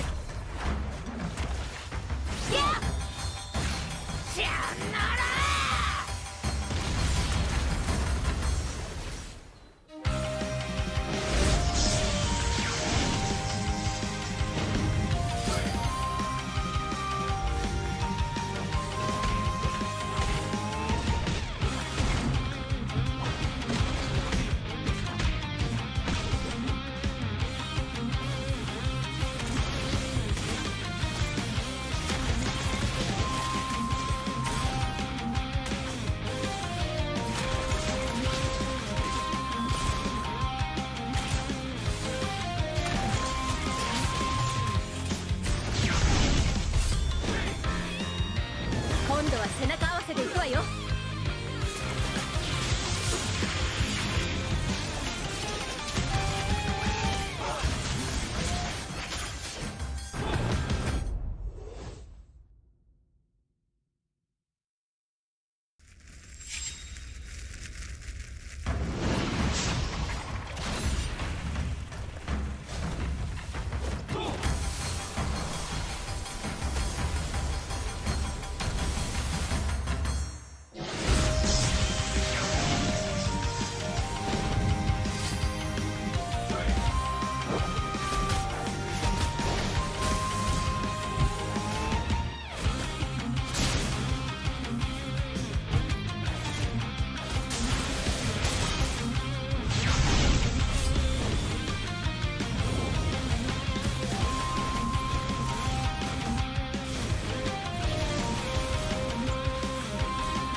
MPL Singapore Season 8 ended with Flash securing a three-peat. But this season, everything changes. With a brand new format, new challenges await. The regular season journey has 4 key stages: seeded stage, challenger qualifiers, challenger stage, and last chance qualifiers, all leading up to the playoffs. In the seeded stage, 5 MPL Singapore teams from last season will compete in a best-of-3 round-robin format. Meanwhile, the challenger qualifiers give community teams a shot at the big stage. Over 2 weeks, the top 2 teams from each qualifier will advance to the challenger stage. The challenger stage will feature the 5 MPL Singapore teams from the seeded stage and the 4 community teams from the challenger qualifiers. In the first 2 weeks, MPL Singapore and community teams will compete in a best-of-1 intergroup round-robin format. In the final week, community teams will face off in a best-of-1 round-robin. The MPL Singapore teams will be ranked based on their performance in the seeded and challenger stages. The top 4 teams will move on to the playoffs, while the bottom-ranked team drops into the challenger stage rankings for one more shot. In the challenger stage, the 5 remaining teams are ranked based on their challenger stage results. The top-ranked team secures the playoff spot, while the remaining 4 will enter the last chance qualifiers. In the last chance qualifier, one final opportunity awaits: a 2-stage battle to secure the last playoff spot. In stage 1, community teams get one last shot to qualify. The top 2 teams will advance to stage 2. In stage 2, they'll face off against the 4 teams relegated from the challenger stage in a best-of-1 single elimination bracket. Only one team will survive and claim the final playoff spot. To summarize, in the MPL Singapore Season 9 format, there will be 5 MPL Singapore teams and 4 community teams qualifying through the challenger qualifiers. Based on regular season performance, the top 4 MPL Singapore teams will advance directly to the playoffs, while the 5th-ranked team is relegated to the challenger stage rankings. In the challenger stage, the 5th-ranked MPL Singapore team and the 4 community teams will be ranked based on their challenger stage results. The top-ranked team from this stage will secure a spot in the playoffs, while the remaining 4 teams move into last chance qualifier stage 2.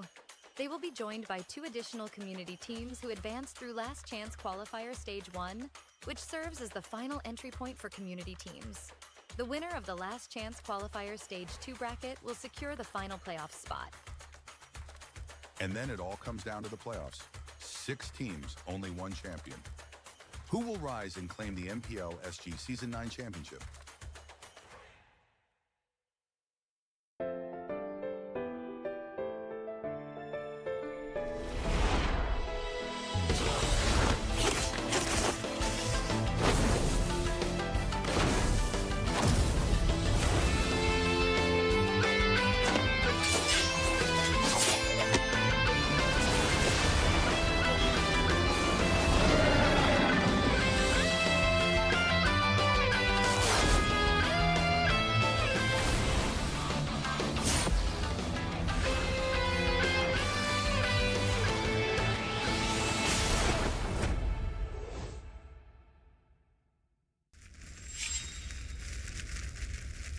見せてやるよシャリンガンの本当の力をな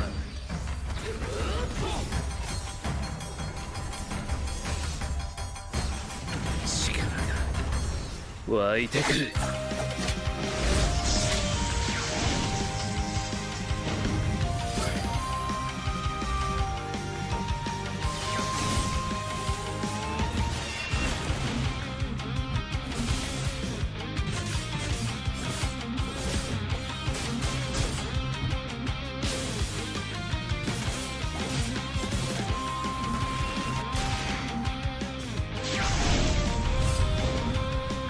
相変わらずやかましい奴らだ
相変わらずやかましい奴らだ。今度は背中合わせでいくわよ。よっしゃ第7班ここに復活だってばよ。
ここは俺に任せてもらった。4代目他目を超える忍びはお前しかいないと俺はそう信じた。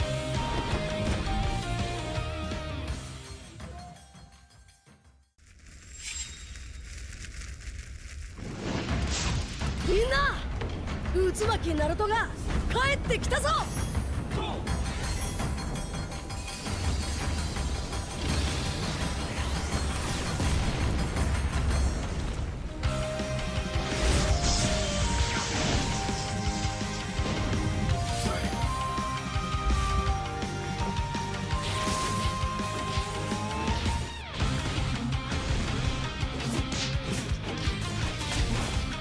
クラマ力を貸してくれ。よ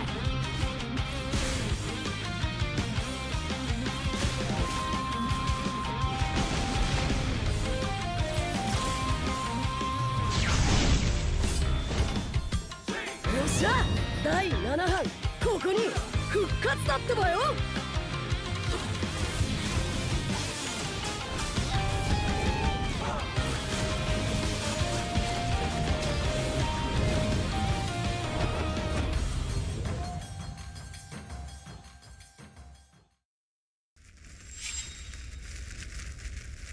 みんなを守るために私はもっと強くなる。や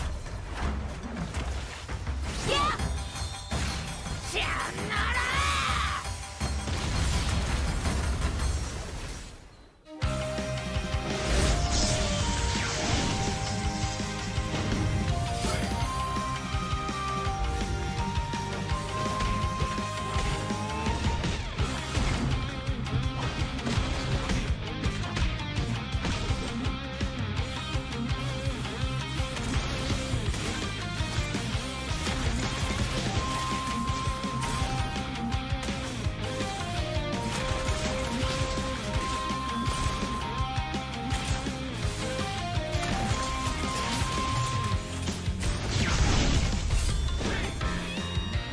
今度は背中合わせでいくわよ。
MPL Singapore Season 8 ended with Flash securing a three-peat.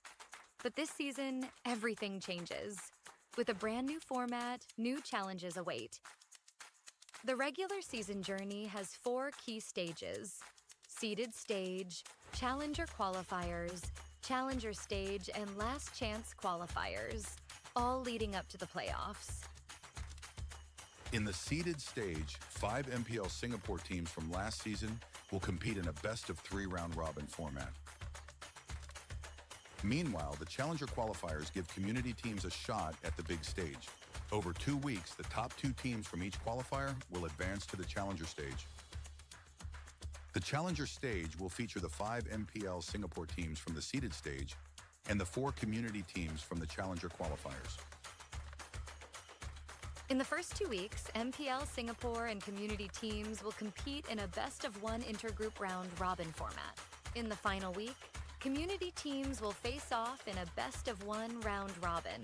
The MPL Singapore teams will be ranked based on their performance in the seeded and challenger stages. The top 4 teams will move on to the playoffs, while the bottom-ranked team drops into the challenger stage rankings for one more shot. In the challenger stage, the 5 remaining teams are ranked based on their challenger stage results. The top-ranked team secures the playoff spot, while the remaining 4 will enter the last chance qualifiers.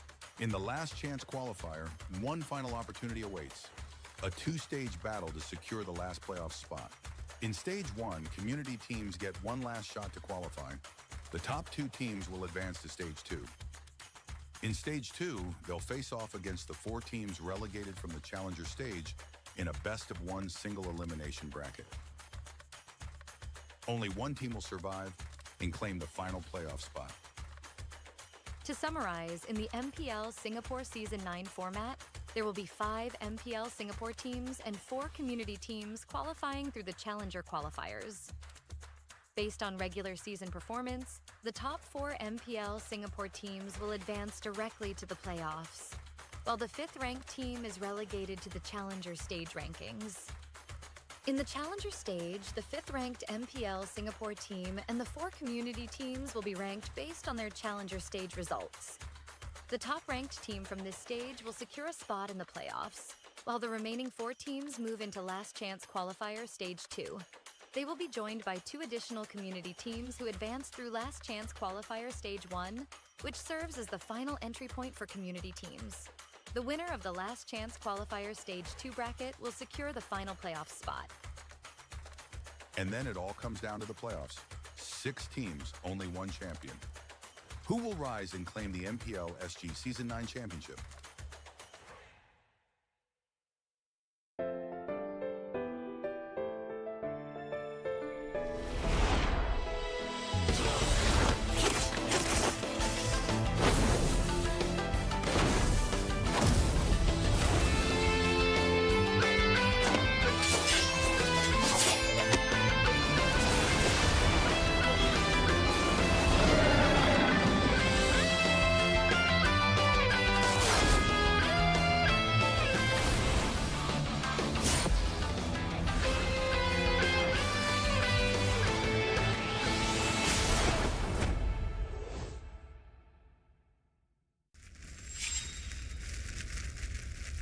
見せてやるよ車輪ガンの本当の力をな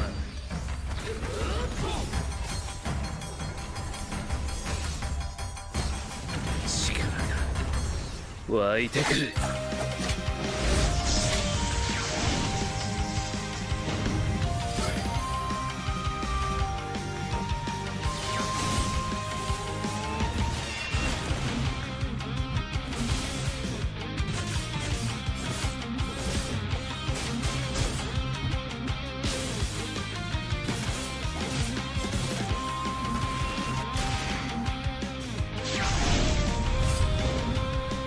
相変わらずやかましい奴らだ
Ladies and gentlemen, welcome back to MPL SG Season 9. I almost said Singapore. Almost got it right. Almost got it right. Almost That's there. pretty good. That's pretty good regardless. Thank you.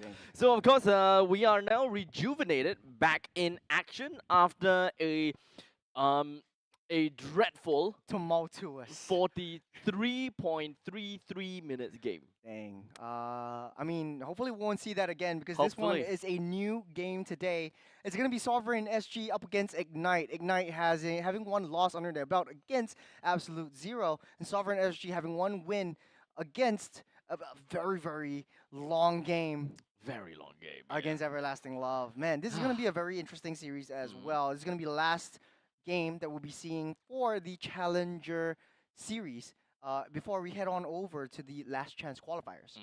So with that all said and done, we will be jumping in, of course, taking a look at the teams and, of course, who are the ones that will be playing in this upcoming match.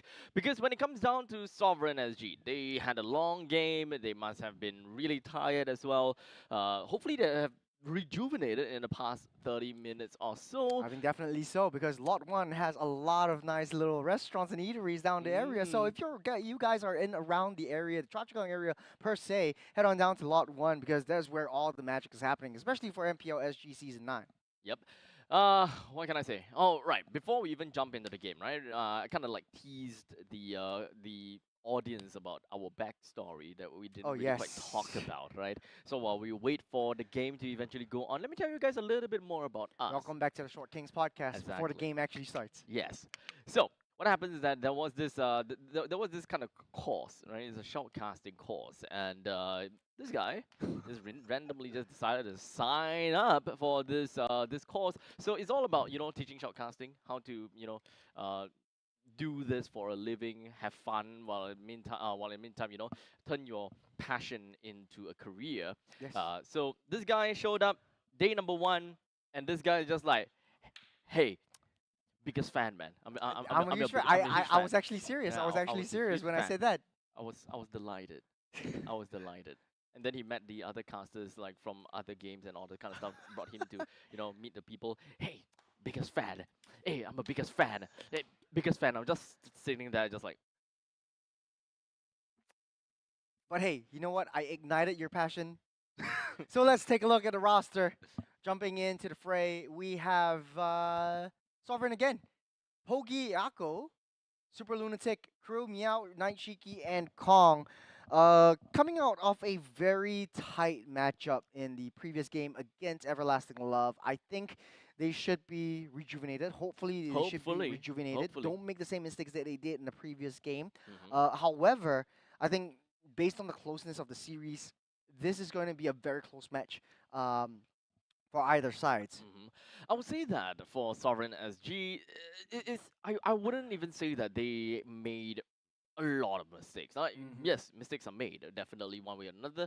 But I will say that the one that made the most mistakes definitely goes down to their opponents. Yes. Especially giving Sovereign SG that opportunity to kind of turn things around and play for the win. That's definitely not something that we would have otherwise expected from Sovereign SG. Yeah.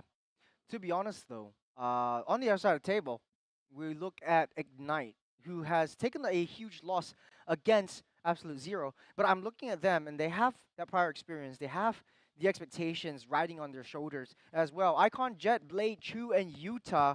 I think coming out from the first game with the Paquito pick didn't work out so well for them. Not so much. Yes, they might have wanted to try something out a little bit, but this might not be the case anymore. Both these two teams, let's talk about stakes right now. Coming out from the loss of both sides, Sovereign SG does have a better shot in making the top 2 seeds in the Challenger seed. However, on the other side of the table, Ignite having taken a loss out of Absolute Zero, 1 wins, 2 losses. This for them, it doesn't really matter. Yeah. So at this point in time, it's just we just gotta have to take a look at how Ignite would want to stop Sovereign SG from making it all the way to the top, I suppose. Yeah. I'm not exactly sure how the tiebreaker rules is gonna look like because I can't exactly remember the standings at the top of my head. But yeah. I think it's fair enough to say that Ignite SG is kind of out of the picture when it comes down to immediately be seeded into the playoffs. Yep. So now Ignite, they have the opportunity to kind of play around learn a little bit more about Sovereign SG in the event that they were to meet them again in the last chance qualifiers. Yes, this is pretty high stakes still. I would believe. A lot of these players, actually, all of these players, does have some form of professional experience one way or another. Hmm. In theory, statistically, they should have an easier time against Sovereign SG, especially for Ignite. The flames are blazing high for them going into this matchup. The only caveat I have for them is Uh-huh. pick heroes that are easy to execute. Don't try things that are too wild. Don't try things that are too out of position for them. And I think they should have a breezy road Mhm. towards the last chance qualifiers.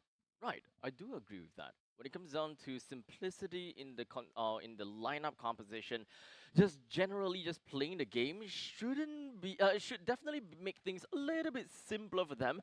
Understandably, if we're looking at more on a micro based kind of game, I'm not too sure if whether Ignite is ready for that because if you're able to play on a macro game, you can kind of work with the current micro that you have, like because obviously there is some kind of differences, right, between the top teams versus the challenger teams. Micro is definitely different, but when Yes. it comes down to macro, it does kind of fill some of these gaps in order for you to be still be able to contest against some of the micro heavy teams. Yeah, I like that you pointed out because I'm always using Absolute Zero as sort of like that criminal crop, especially towards the community teams. For Ignite, though, they do have some kinks that they have to iron out, especially in the micro plays. We talked a lot about the Paquito being used in the EXP lane that's not working out so well anymore because at the 5 minute mark, a lot of the times EXP laners would be building up the tank and going into the pos 4 position as a Mhm. secondary support for your pos 1, which is basically your gold laner. Mm. Now, I think the fact of the matter is, Ignite likes to try things out a little bit more, going back to basics, where they picked up the Fredrin and the Paquito to sort of like mitigate, not Fredrin, the Guinevere, and the Paquito sort of like mitigate that kind of balance towards the jungle side. But so we'll see in the draft how they will play this out. It's going to be Coach Cryptic against the no coach Sovereign SG. Starting the bans off, Ignite Gaming going to be banning out the Chu Sin. So a little bit of respect from Krill Meow and how he played it previously against Everlasting Love. Mhm. I think that we actually don't really see a lot of juice in bans nowadays. Yeah. You can definitely still see that every now and then, but still one of the priority picks. So if you are able, if the opponent does have someone that plays a pretty mean juice in, it's always a very good idea to go out and ban that out. But of course, that would pretty much means that Lucas, Kimi, they're currently still available. If you are talking Kalea about as Badang, well. Kalea, sounds great. Harif and Granger are also some of the other few heroes, especially in the gold lanes, that should be prioritized, if not banned. Mm-hmm.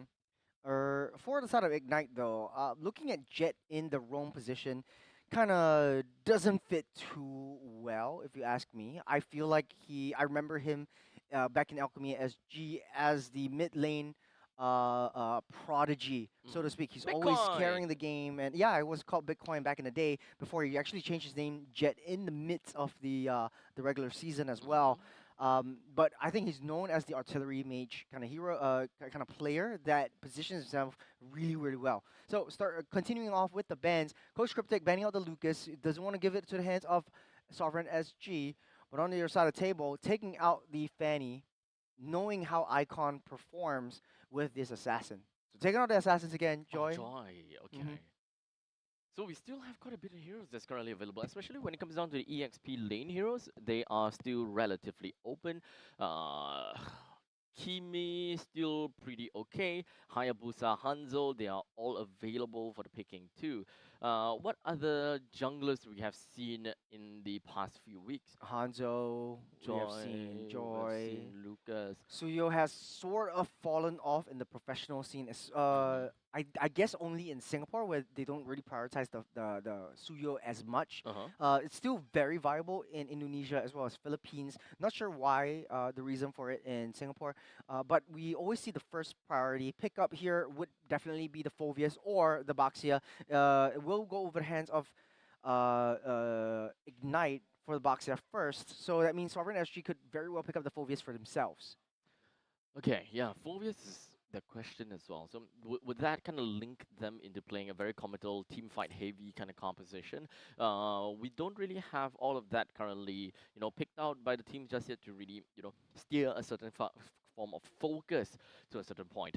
Hayabusa and the Phobias. Okay, so technically speaking, whenever the jungler is picked out, it doesn't really quite steer us to a certain direction. I will always want to look at the roaming trio to really get a really good answer. How their mage is gonna be like, how their roam is gonna like, because that pretty much depicts how their mid lane priority is gonna look, how much influence they will be able to apply onto the gold or the EXP. Kimmy actually looks really good here for Ignite. Paired up with the Baxia in the roam position. I'm not sure if they're gonna play Baxia roam right now, but it looks really good. Fast wave clear, fast rotation speed, especially with the Kimmy's jetpack as well as the Shield Unity coming in from Baxia as well. Early game rotations all across the map. We see a lot of cross map plays.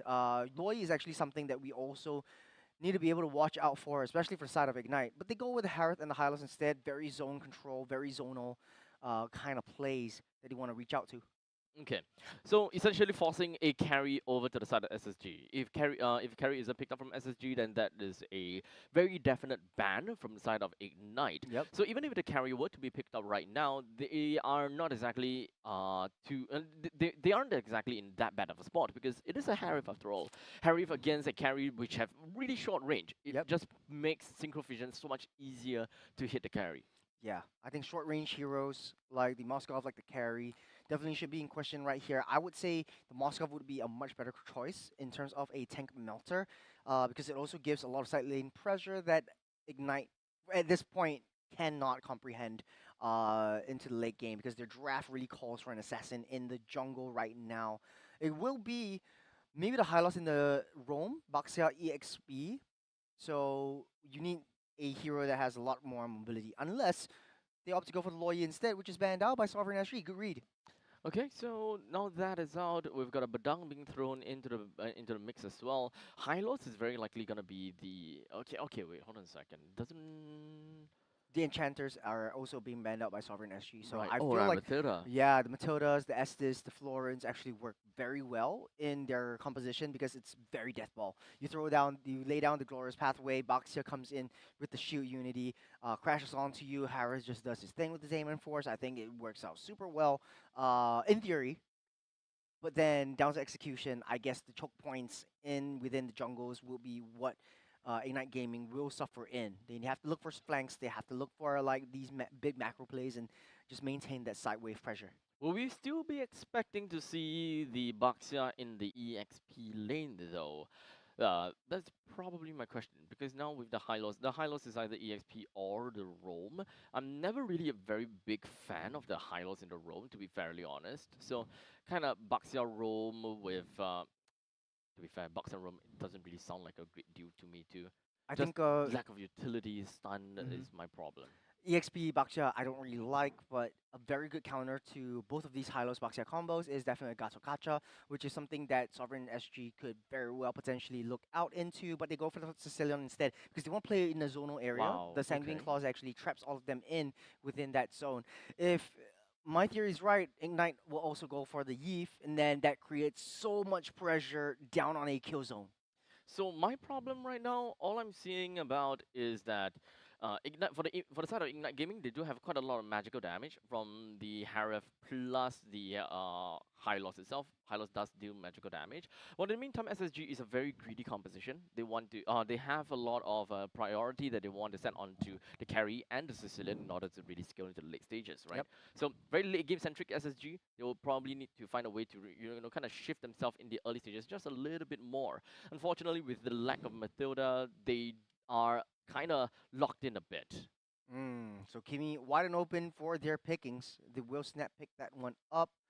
Alongside the Suyo, we talked about the Suyo not being in question, but right now Ignite really going to show us what Icon is made of this time around. Last pick going to hands of SSG is the roam position. There might be a Gato Got it. Gacha just to break up the fights down on the kill zone to Yeah. alleviate some pressure and maybe even reach out to the back lines, but they want to go Cho. for the Cho instead, which kind of works because it mitigates the slow coming from the Kimi and especially the Harith.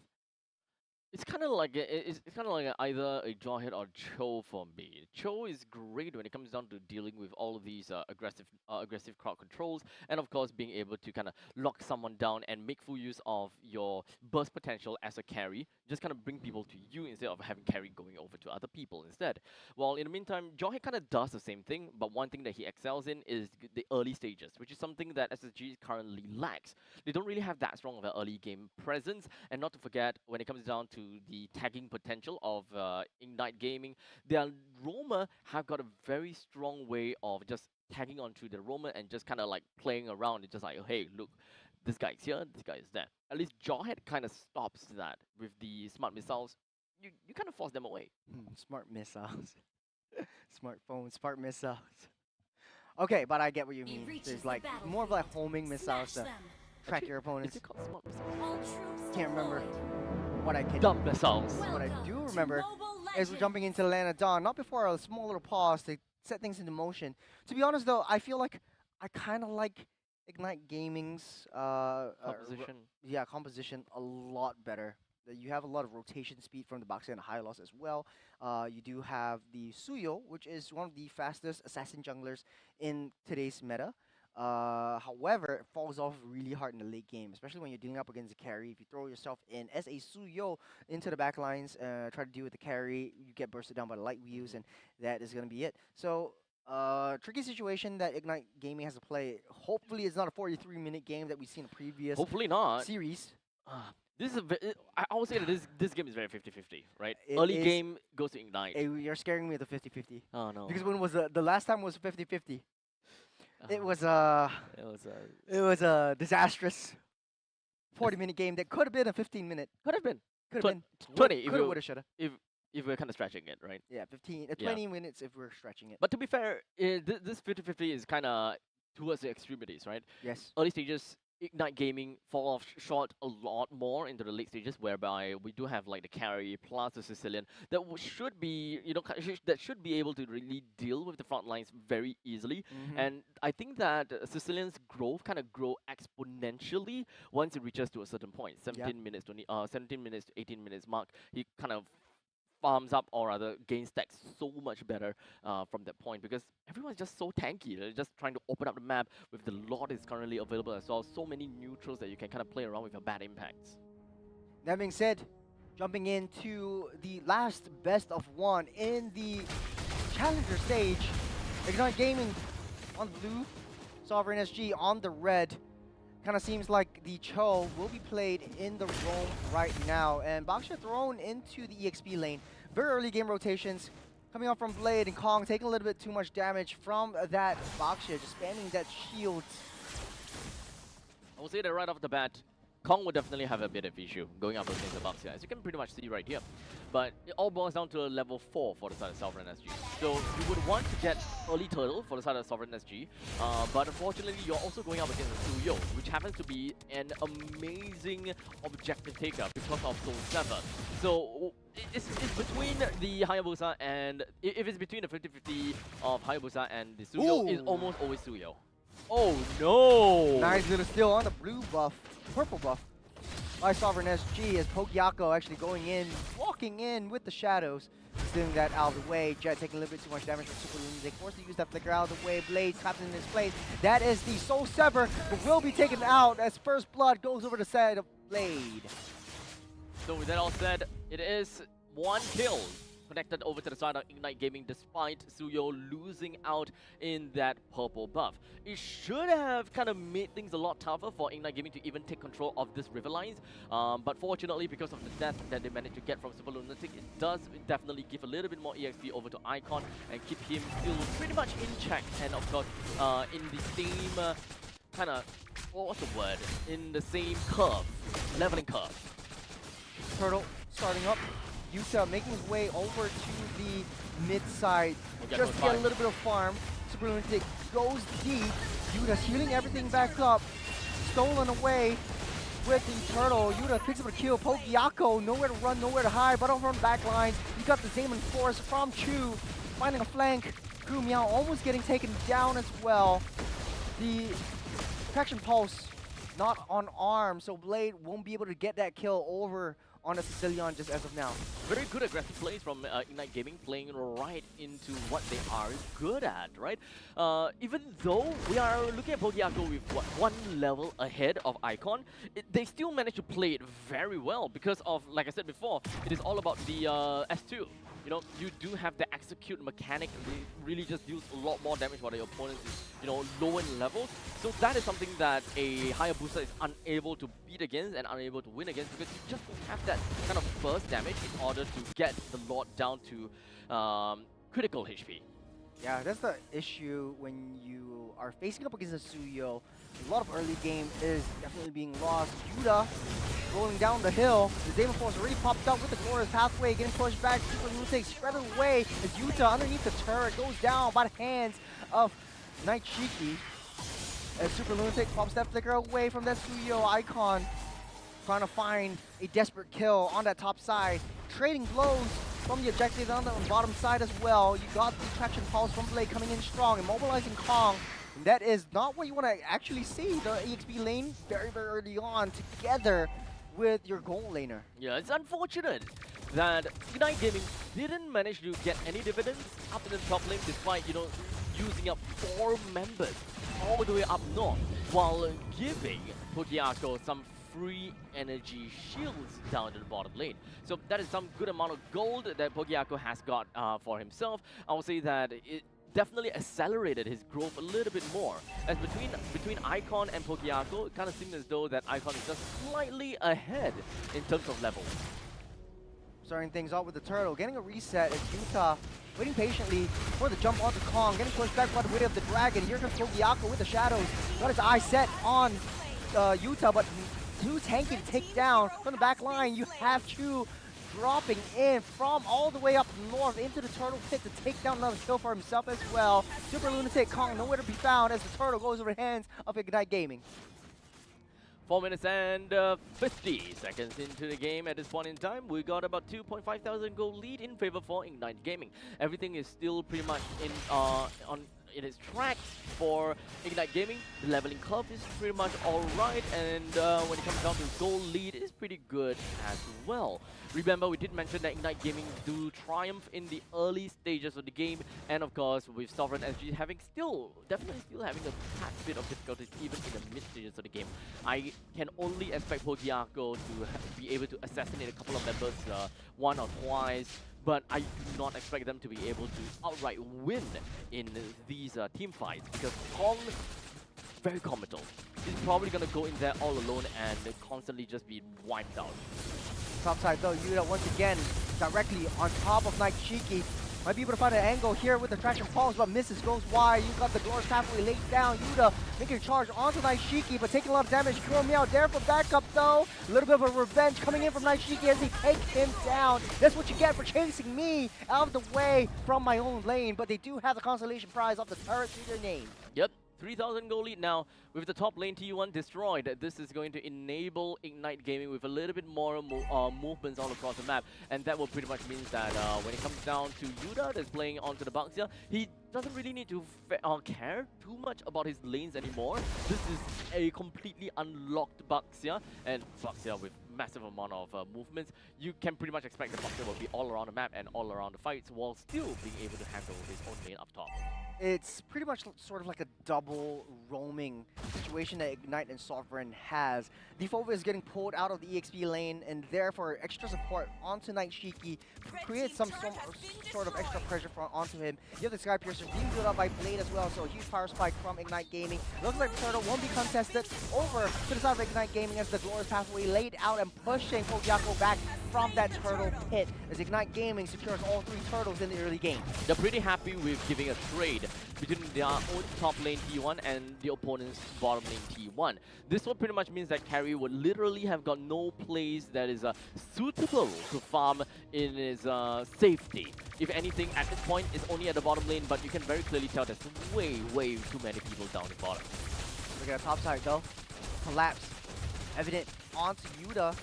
Might be able to run away. A little nice trade down the T2 bottom side. The Sovereign SG desperately try to go for an objective up on top as well. Pushed away by Yuta. very good time bot, but here comes Icon with a small little stun on Pogiaco. No more shadow kill for Pogiaco. Might be able to get chased down by Icon. Sever will seal the deal onto his fate. Yours Pathway breaks up all exit routes onto Super Lunatic. They have their eye set on Kong. Mid-air kill by Chu. The Sovereign SG tries to take down one more as they can. Down goes Icon. Chu does definitely seem a little bit farmed up at this point in time. I'm pretty sure that when it comes down to itemizations, he should have about 2 items to his name right now. With a total of 2 kills at this point, they are definitely wanting to play to the mid stages of the game because that's probably the kind of economy that they have. Suitable for the mid stages, should be able to deal with the front lines pretty darn easily, especially since we're talking about Super Lunatic onto the Cho. But speaking of Cho, right, we haven't exactly saw any form of engagement from Super Lunatic and any form of isolation play from him. Yeah, speaking of which, in mid-side, Pogiaco, a little bit of a damage testing onto Blade, but Yuta is right there, being the huge protector, being the huge shield, no pun intended, onto this Gimme. Naishiki busy on the bottom side, taking down the objectives as well. But speaking of Super Lunatic, every single time he tries to go for something, he's always getting disrupted by either the Boxia or either the Hylos with a single target stun as well. Lord spawning up, this is the first Lord of the game, and hopefully we won't get to see 7 Lords once again. Oh, nice little Will of the Dragon by Super Lunatic, getting stopped in its tracks, down in mid-side territory, deep into it. The Demonic Force takes down one as well. Kong tries to go straight for that back line, but damage is too much to handle for Sovereign SG as of now. Losing 3, the Lord should be going over the hands of Ignite Gaming. Indeed. Sovereign SG trying to play within of their own turrets, and hopefully that they will be able to do something about, stopping Ignite Gaming from winning in those fights. The initial idea is just to go for a simple kick from the backlines. They did manage to kind of pull Blade right out of the backlines, but unfortunately he himself is the one that got killed instead. Blade at least was taken down by Sovereign SG. So their main plan, which is to bring down Blade, was fulfilled, except for the fact that they didn't really quite realize that they would have to lose 3 for that. To be honest, a very good counter re-engage from Kong. Unfortunately, though, he has to deal with 2 Revitalize from the Hylos as well as the Baxia. Lord's Pathway just to slow the approach from Chrome Yao, going straight, diving deep into enemy backline territory. Naishiki taking one for the team, and Jet falling into the hands by the melting speedy light wheels from Naishiki. Icon looking for an angle from that back, doesn't want to show himself just as of yet. Super Lunatic also sourcing for a little bit of information. Sovereign SG definitely trying to hold on to the T1. Nice little dodge away from the shadow kill from Blade. They don't know where Icon is as of yet. They have to deal with that Lord. Sovereign SG back on that defense. I'll say that for Sovereign SG's Cho, they are not exactly using a Cho to his best extent. As a hero that has so much mobility,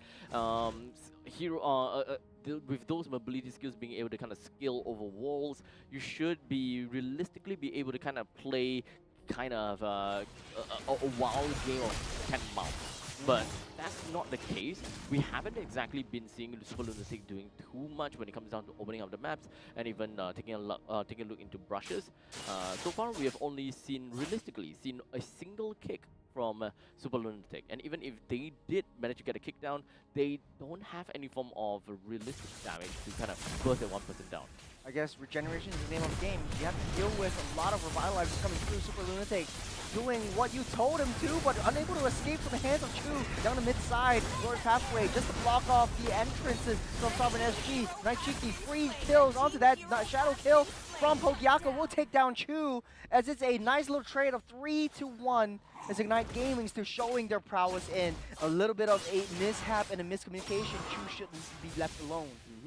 Now, one thing that I realized that Chu chose is the Flicker instead of a Purify onto himself. So it kind of seems as though he don't see the need to pick up a Purify for the Cho. I think for most people that plays a Harif, they will always want to prioritize and make sure that they don't get kicked by the Way of the Dragon.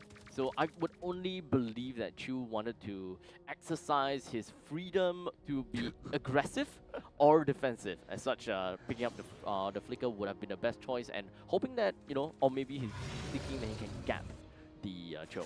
I don't think Cho is the main problem anymore. I feel like Pogiaco is much more of a threat to Chu. That's why the flicker was picked up to mitigate the shadow kill away from himself. Unfortunately, he used a little bit too early, and Sovereign SG was able to get the easy kill. Nice little retribution as well from Icon to secure the second total, the second Lord of the game. Sovereign SG desperately try to get that defense, picking up all the resources that is left behind. Yuta sourcing for information. They stopped. Hogyako found him in his tracks. The Shadow tries to go on to Chu, but split damage and double revitalizes to keep him safe. What a play from Ignite. Seems overused, or is it?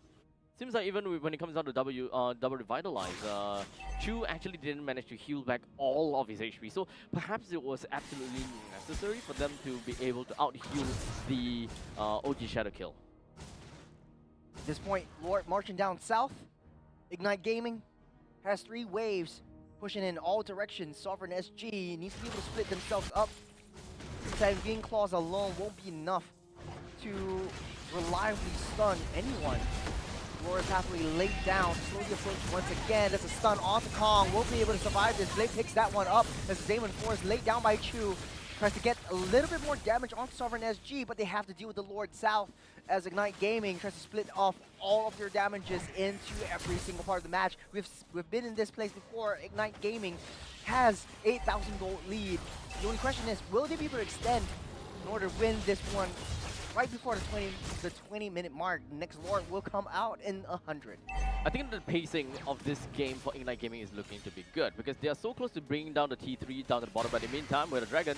Oh, nice little kick onto Jet. He will be able to save. He's fine and dandy. Nice little kill, a nice little hit to clear out the turrets to keep Jet safe. He's back to full health with just one Revitalize and the Glorious Pathway. Disgusting. Utterly disgusting. Utterly disgusting. Now, of course, we are almost close to about 10,000 goal lead in favor for Ignite Gaming right now. So I would say that the chances of Sovereign SG trying to bounce back by 17 minutes is kind of unrealistic now, right? If you look at the items for the Sicilians, for example, for instance, we are looking at a glowing wand, a lantern, as well as the magic. No, wait, magic wings. Blood wings. Yeah. And the blood wings. So 3 items, mostly one defensive, 1 utility, and 1 damage. It's pretty not bad, but they definitely need more time. Nice, we have the Dragon onto Yuta, kicks him out. Won't be able to survive this. Get a Glorious Pathway to block off the assist coming in from Sovereign SG. Kong went in a little bit too deep. It's 2, 6, and 3 for this Phobius. So 1-for-1 trade between the EXP laners. Lord is not being picked up by anyone just yet with the Lord 15 minutes, sorry, 15 seconds until that eventually happens. 15 minutes into the game at this point, so we're looking at about 8,000 gold lead. Ignite Gaming is probably, what, about 3-4 minutes ahead of Sovereign SG just based on that, that economy. Get things started with the Lord. Icon. Put a Lord away from Sovereign SG. Super Lunatic has that Wave of Dragon in tow. We'll be able to kick that high loss in, healing everything back up, trying to sustain as much as they can before the rest of the members come in, but the Shadow Kill seems to be a little bit too much for Blade and Chu to handle. Chu falls by the hands of Sovereign SG. This might be the counter re-engage that Sovereign is looking for. With Nightshiki as well, Super Lunatic has such a low amount of health. Boy, oh boy, it is such a pity for Ignite Gaming. Once again, it is a back and forth, a little bit of seesaw match going on for Sovereign SG. The amount of gold deficit has now declined over to 4,000, roughly around 4,000. So it is definitely still a climbable journey for Sovereign SG. But remember, I did mention that they are about 2 minutes behind. So if we want to talk about Sovereign SG being able to kind of like pop off where Ignite Gaming is at this point in time, they probably have to wait like until 19 minutes, where Creel Meow as well as a Nightshiki starts to get really annoying. Speaking of annoying, you have to deal with the Yuta who's constantly sourcing for information. As Super Lunatic again with a kick onto Hylos, no follow-up whatsoever, getting stopped in his tracks by the Hylos as well. Zycon picks one more kill to his name. Super Lunatic is no more to be seen. Sovereign SG wasting that Lord. You have to wait for the next one. As they slowly have the Lord prancing up to the top with no form of escort whatsoever. And of course, not having Super Lunatic is super important as well. they're just gonna relocate themselves, and hopefully, seems like they're trying to look for another angle of attack, only to realize, yeah, this is not a great spot. Ignite Gaming can just rush right into the box here, and they are all caught in that small little brush. Fortunately, unfortunately for Sovereign SG, there even is a Kimi on the side of Ignite. So the moment that Boxer actually manages to find people inside of a brush, you can always expect the traction pulse to come shortly after. The part at the end of the rainbow is that the Sicilian is infinitely scaling up to the late game. So the longer this goes, Sovereign SG has the upper hand. Very good little high ground from the Sicilian as well. 4-0-6 so far. No kills so far by Ignite Gaming onto the Sicilian. But the longer this goes, man, Ignite Gaming will have to watch their 6. I think the Ignite Gaming kind of lost their lead, and they lost the advantages that they originally had in the early stages. Because this is the point in time where Studio probably just doesn't do all that much damage, especially to the early, to the front liners such as Kong as well as Super Lunatic. It still somehow managed to get its way over to the backlines, dealing with Creo Meow or Night Shiki. I think Night Shiki might be a better target because Creo Meow does have the Blood Wings. Know where Yuta is. Stopping him, stunning him up. The split fight onto Jet. Well, there's a double revitalize to keep both of themselves safe. It goes down the red carpet. Tries to stop the approach, stop the engage. The Super Lunatic's going ham. Night Shiki, him a lot of damage as well. The Demon Force laid out by Chu, but won't be able to follow up. The Sovereign SG will take down Jet as well. You have one more kill onto Icon. Might be able to escape this one. Speedy Light Wheels will take that out. Nice little chase, nice little tracer by Night Shiki. That's a killing spree for him. There's a 2-for-1 trade. While we do the have base. the minions that march all the way down into the bottom lane, which Sovereign SG will be able to deal with pretty effectively. Not that Lord Icon again. Want to see the Lord Icon. A little bit of a traumatic experience, but let's take a look at what actually went down. Hylos and Baxia tanking way too much damage. Blade and Chu very safe by the hands of the two tanky little boys. But another fight breaks out. Pro Meow takes another kill for himself. No more Icon, no more Yuta. It does look like the next Lord will go over the hands of Sovereign SG. Well, the bottom side is in shambles though, as Ignite Gaming might be able to find a way to have a black backdoor play. They definitely need to kind of deal with that heavy wave up in the top lane. Icon is the one that seems to be dealing with that. So at least Sovereign SG, they have information that the jungler was locked in up top lane. So if they want to engage, they gotta go. Oh, Kong taking a little bit too much. Will fall by the hands of Blade. Hogyako with the retribution still on that Lord, and they disperse. Nice little steal away from Ignite Gaming. A little bit teeter-tottering with, as Icon makes a beeline for that Lord, but nice little retry finger from Pogiako. Unfortunate for Ignite Gaming, no free Lord for them since Sovereign is the one that initially started the Lord. Yuta started things with a great fight together with Chu. They were working in tandem in order to bring down one of the main, couple of the main members in the back line, but didn't really quite manage to yield anything to fruition while Pogiako takes the Lord, right? So only 1% death, 1% dead from the side of Ignite Gaming, which is Yuta. Like I said, didn't do anything. He's an 18-minute Lord. But as the Lord marching up on that north side, I think at the end of the day, things are looking bleak for Ignite Gaming. There is not much that they can heal up. It kind of seems like that Power Spike or the peak of the Revitalize that comes in together with the double tanks is not coming to fruition anymore. The carry is online, and he's locked in. Night Shiki dealing quite a lot of damage from that back line. Doesn't seem that Chu is able to face him one-on-one as well. So there's a lot of choke points that we talked about, especially in the midst of the jungle. In the late game, the Sanguine Claws, it finds it easy to find them and lock them down before getting Night Shiki to just do that damage from backline. So all in all, I gotta have to say that the timer has ran out for Ignite Gaming. Yep. So it all boils down to the Sicilian. Unless they want to, kind of keep stacking the Sicilian over and over and over again. Hopefully they have Thunderbelts. How many minutes in are we? We are 21 minutes, I think. Crap. Yeah. That's halfway to the longest game that we have literally just witnessed Half. previously. Oh I remember us talking about like the game should have ended 15 minutes.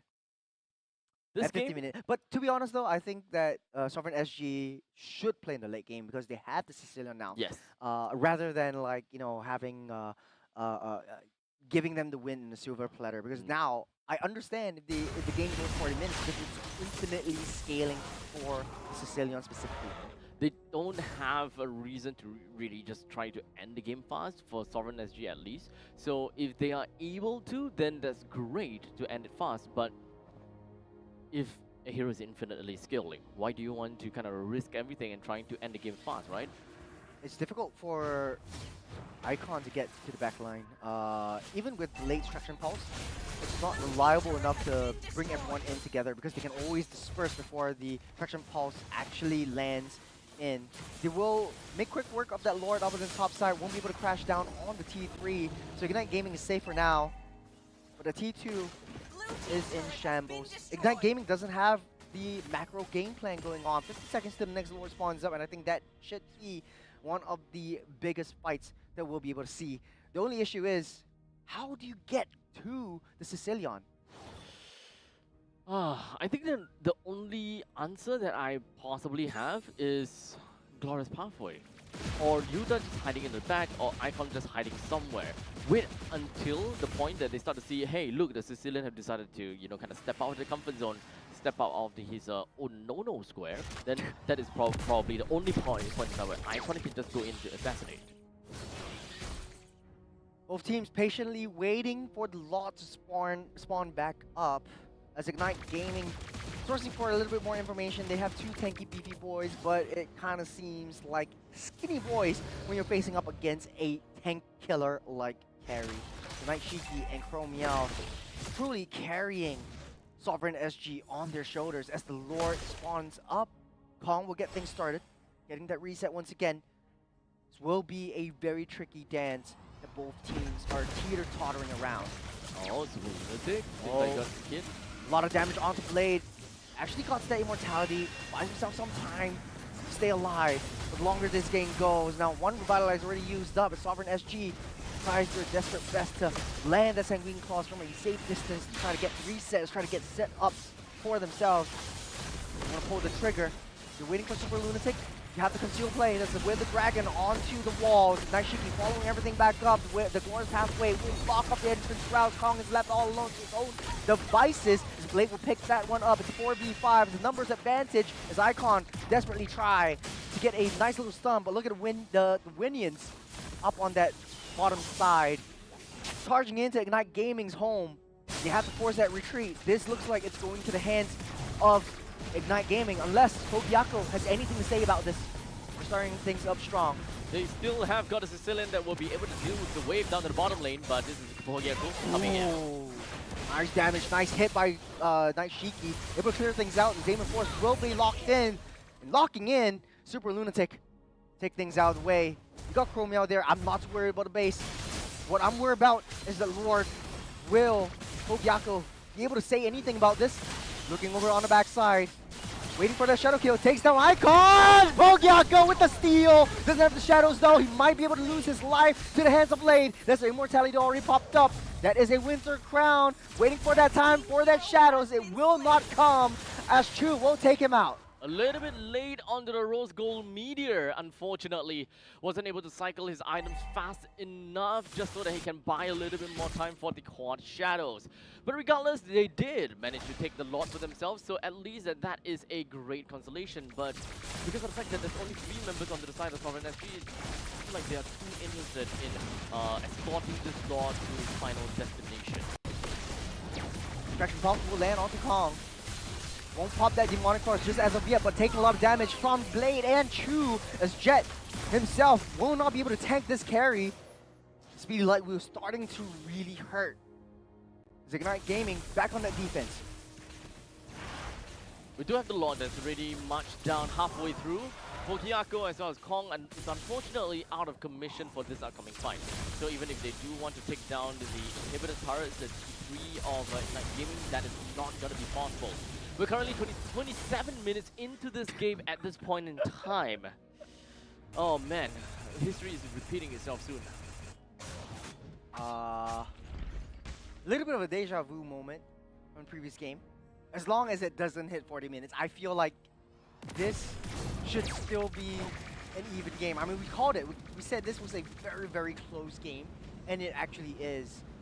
But it kind of seems like these community teams just struggle to clear things out. Ignite Gaming had the upper hand all throughout the mid to late game, but seeping in to the 30-minute mark, Crow Meow is starting to hurt, and all his Sanguine Claws are starting to land. Jet can't seem to tank enough damage. Yuta can't seem to tank enough damage, and I think Sovereign SG are utilizing Night Shiki to his full potential. Remember, Night Shiki is this kind of player who excels in the late game, excels with all the core items being built up. Hold on a second right now. He's gonna conceal play, trying to find an angle onto Jet, getting stunned up. Glorious Pathway won't stop the advances from the rest of the team. Kong goes down by the hands of Blade. Super Lunatic too deep into enemy territory. Will not be able to survive this though. Nice little stun from Jet to be able to seal the deal. It's another manpower advantage over Ignite Gaming, but we've been in this situation before. The Lord swans up once again. I think there's an issue with the timer though. Right now, we're seeing just a 27-minute mark. A little bit more until Sovereign SG eventually should be able to pick this rod down. Especially since Night Gaming. Okay, yeah, there's no way. I would have expected that Sovereign SG would want to make the way over, especially since they still have Pokiako. He's a Hayabusa after all. Yeah. He could steal it right under the nose of Ignite Gaming if they really wanted to, but I think that they just don't want to take that risk. So Lord spawning up in the next 10 seconds. Definitely marching down the bottom side. Sovereign SG does have the high ground in the form of the Sicilian. So far, Ignite Gaming cannot find an angle to take that Sicilian out of the game just as of now. And as long as the Sicilian is still alive, this game will still breathe life. And the life is currently now in the bottom lane. This would eventually crash over to the core, or rather, it's not exactly even a crash. It just casually just walked right in over to the base, and hopefully that there will be GG that will be in favor for Ignite Gaming. But they still gonna have to really practice some due diligence, not to be overzealous in taking up these kills against Sovereign SG, because they don't have someone that can realistically be able to kick people out of their base like what Cho or a Jawhead is able to do. So this is eventually a very committal team fight, a very committal team composition. If Jet lays down the carpet, Yuta is expected to follow, Icon to Blade all things. It's gonna happen. Glorious Pathway to kick things off. T3 top side will fall. Lord already in the vicinity. Sovereign SG able to defend against this wave. Ignite Gaming can't risk it though. They're pulling the trigger. They got a nice whip of the dragon onto Jet. Nice little hit onto Night Shiki to melt all the tanks down. There's a monster kill for the Sicilian. Another kill onto Jet. I think he will fall, delaying his inevitable doom. Oh, actually, able to get out safe. Sovereign SG has to retreat, defending their base from the waves that are actually still crashing in. Don't look at the timer, Abstract. This is just a fake timer right now. But it's what would have been coming through. Wait, is this really a fake timer? It's a fake timer. Don't listen to it. No, Because it's definitely like on the 27-ish minute, 29 minutes. okay, because It's gone so long in I the closed previous my game. eyes. Yeah, I closed my eyes and I opened again, and I'm just like, wait a second. Yeah. I didn't know I didn't know I teleported.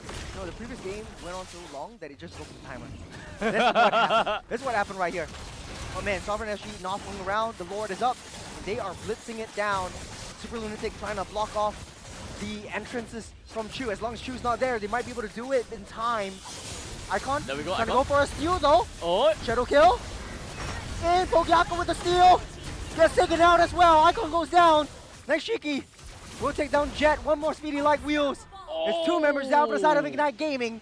And Sovereign SG will be able to live to fight another day as the Lord is on their side.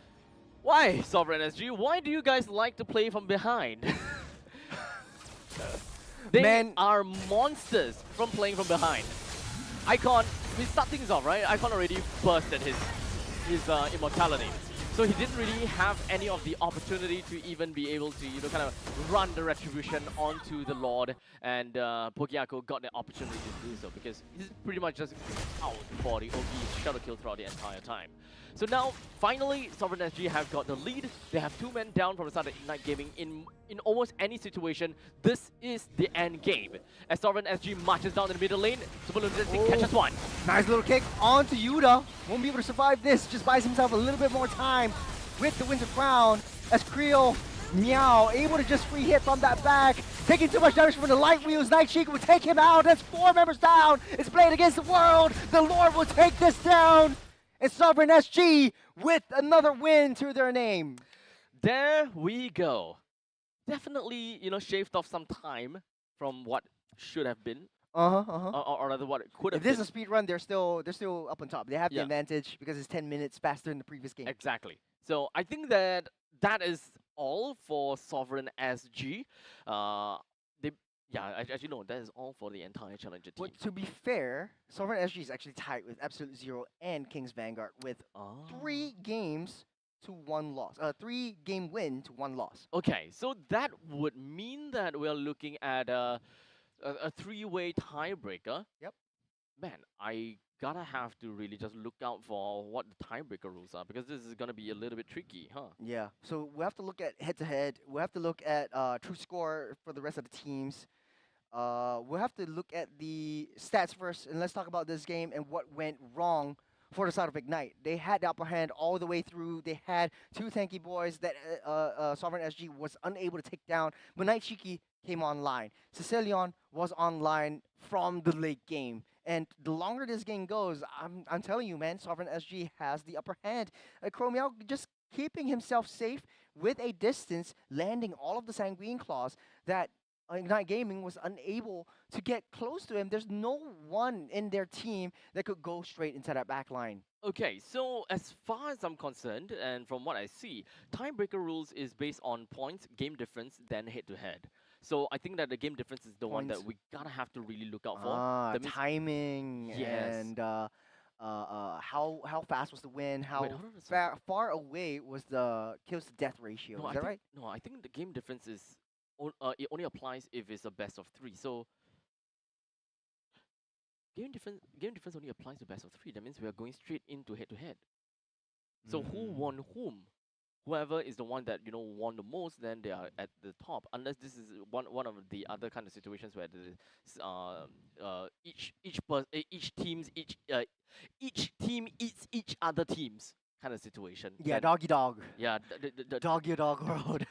then at that point in time, I don't know what the 4th tiebreaker is. Gotta have to take a look at the rule book to get. Actually, a we proper can answer just to wait for that. the production to get the stats ready or to it's get the always- standings ready after this because That we will are always going be to the jump in. easiest way. Yeah. We're going to jump into the last chance qualifiers after Yes. the challenger seed. So once this is done, I mean, man, there's nothing much to look out for. Very good game from Ignite Gaming. Unfortunately, though, losing 2 games today really, really bruised their ego. And I was hoping for at least 1 win from Ignite Gaming. Right. We've seen the old Alchemy boys. I know you, especially so, have sort of like an affinity to I the would old say that. Alchemy boys. Yeah? Yeah. Yeah? So being able to see them, kind of play from community to MPL SG season 7, and then now with Bitcoin, Jet as well as Icon, is definitely nice to see them in here. Yeah. But it's definitely a little bit heart wrenching to see, not being able to get a game, especially since this game. They were actually pretty close in the early stages, managed to break down every single one of those turrets, but unfortunately unable to end the game. Kind of seems like that has always been like the normal problem when it comes down to these challenger teams. How to end the game, how to play with the Lord, how to play using the Lord, for example. There's not a lot of macro game, I would say, coming in from Ignite Gaming. I think that is probably the main problems. Like if they're trying to contest for the Lord, side lane pushes. I think the macro game is definitely the macro game definitely needs some working on. Oh, Did you break your jaw with that sneeze? I sneezed, and I with my already returned Ulcer. ulcer. Yeah. I have 2 ulcers right here as well. Oh man. I think this ulcer is gonna be big again. Oh, you bit it again? Read it again. I'm so sorry. You want to show it to the camera? This is the third time. It's a very it's a very disgusting This thing. is the Like, what do third you? time. Okay, this is gonna be how I'm talking throughout the entire stream now. I like it. I like don't! I It see hurts! I know. You wanna see it? Yes. Here you go. Oh, that's big though. I saw it. I saw it. It's red and big. Red! Oh crap, that means it really just opened it up again. I don't know why you're saying this on stream, man. Because it hurts. I know. I'm hiding my pain too. I have 2 ulcers on the roof of my mouth too. If you guys got any very good solutions to ulcers, please let me know. Don't say salt water, please. I think that is the worst argument to clearing out ulcers. Like Oh. a home remedy. You want to burn the ulcers to fix it? Oh man, that is nasty. Damn, it's swelling up. But MVP, we're cutting over to that. Definitely going over to Night Shiki. Nashiki! Played a heck of a game with the Granger with the 21 kills in previous series. And right now, 8-1 and 10 for the carry. 23,000 gold with 95% kill participation. Especially so in the late game where it's always being set up, always for Night Shiki to just get that light wheels onto the tanks, making the tanks look like really glass cannons. I don't even think that they're cannons at the point. Yeah, just glass. they're just glass. They're like just wine glass. Because Wine they're not glass. dealing a lot of damage. The No, single not at target all. stuns, I think it's only for, I would say, the Hayabusa. Probably so. But Pogiaku was just outplaying them all the way through until that last Lord, where until the second to last Lord, where he was unable to get a steal with the Retribution. But other than that, though, I think the tanks were drafted just to counteract the Hayabusa from coming too close to Chu. But ultimately, though, at the late game, the revitalizers weren't enough. The Glorious Pathway into the Zamen Forest didn't create the zone that they stayed in, or they managed to stay in, because Night Shiki was just clearing them out like wildfire. I think that for this game, it's really just a game of micro. As long as they kind of understand how their team competition is supposed to work, they are just going to be playing according to their own win conditions, and they're just done and dusted. If whether our composition kind of plays to the late stages, okay, we'll just hang on, just play until the late stages. In this game, it's definitely on to Ignite Gaming for not being able to end the game, and it's not so much about Sovereign SG being able to defend well, in my honest opinion. Yeah. They gotta have to look for some of these weaknesses in the opponent's lineups. Like for example, entering into the final base defense with the opponents having one man short, or having one person needing to do something, or having pokes. These kinds of stuff are something definitely worth to mention.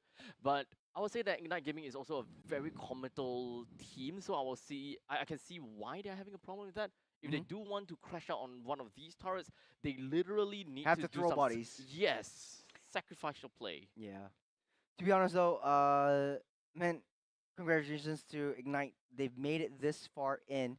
However, the last chance qualifiers, we'll see what the standing is like, because there is definitely going to be a tie between multiple teams, and we'll have some little bit more information on that in a little while. But man, it's been 2 incredibly long games.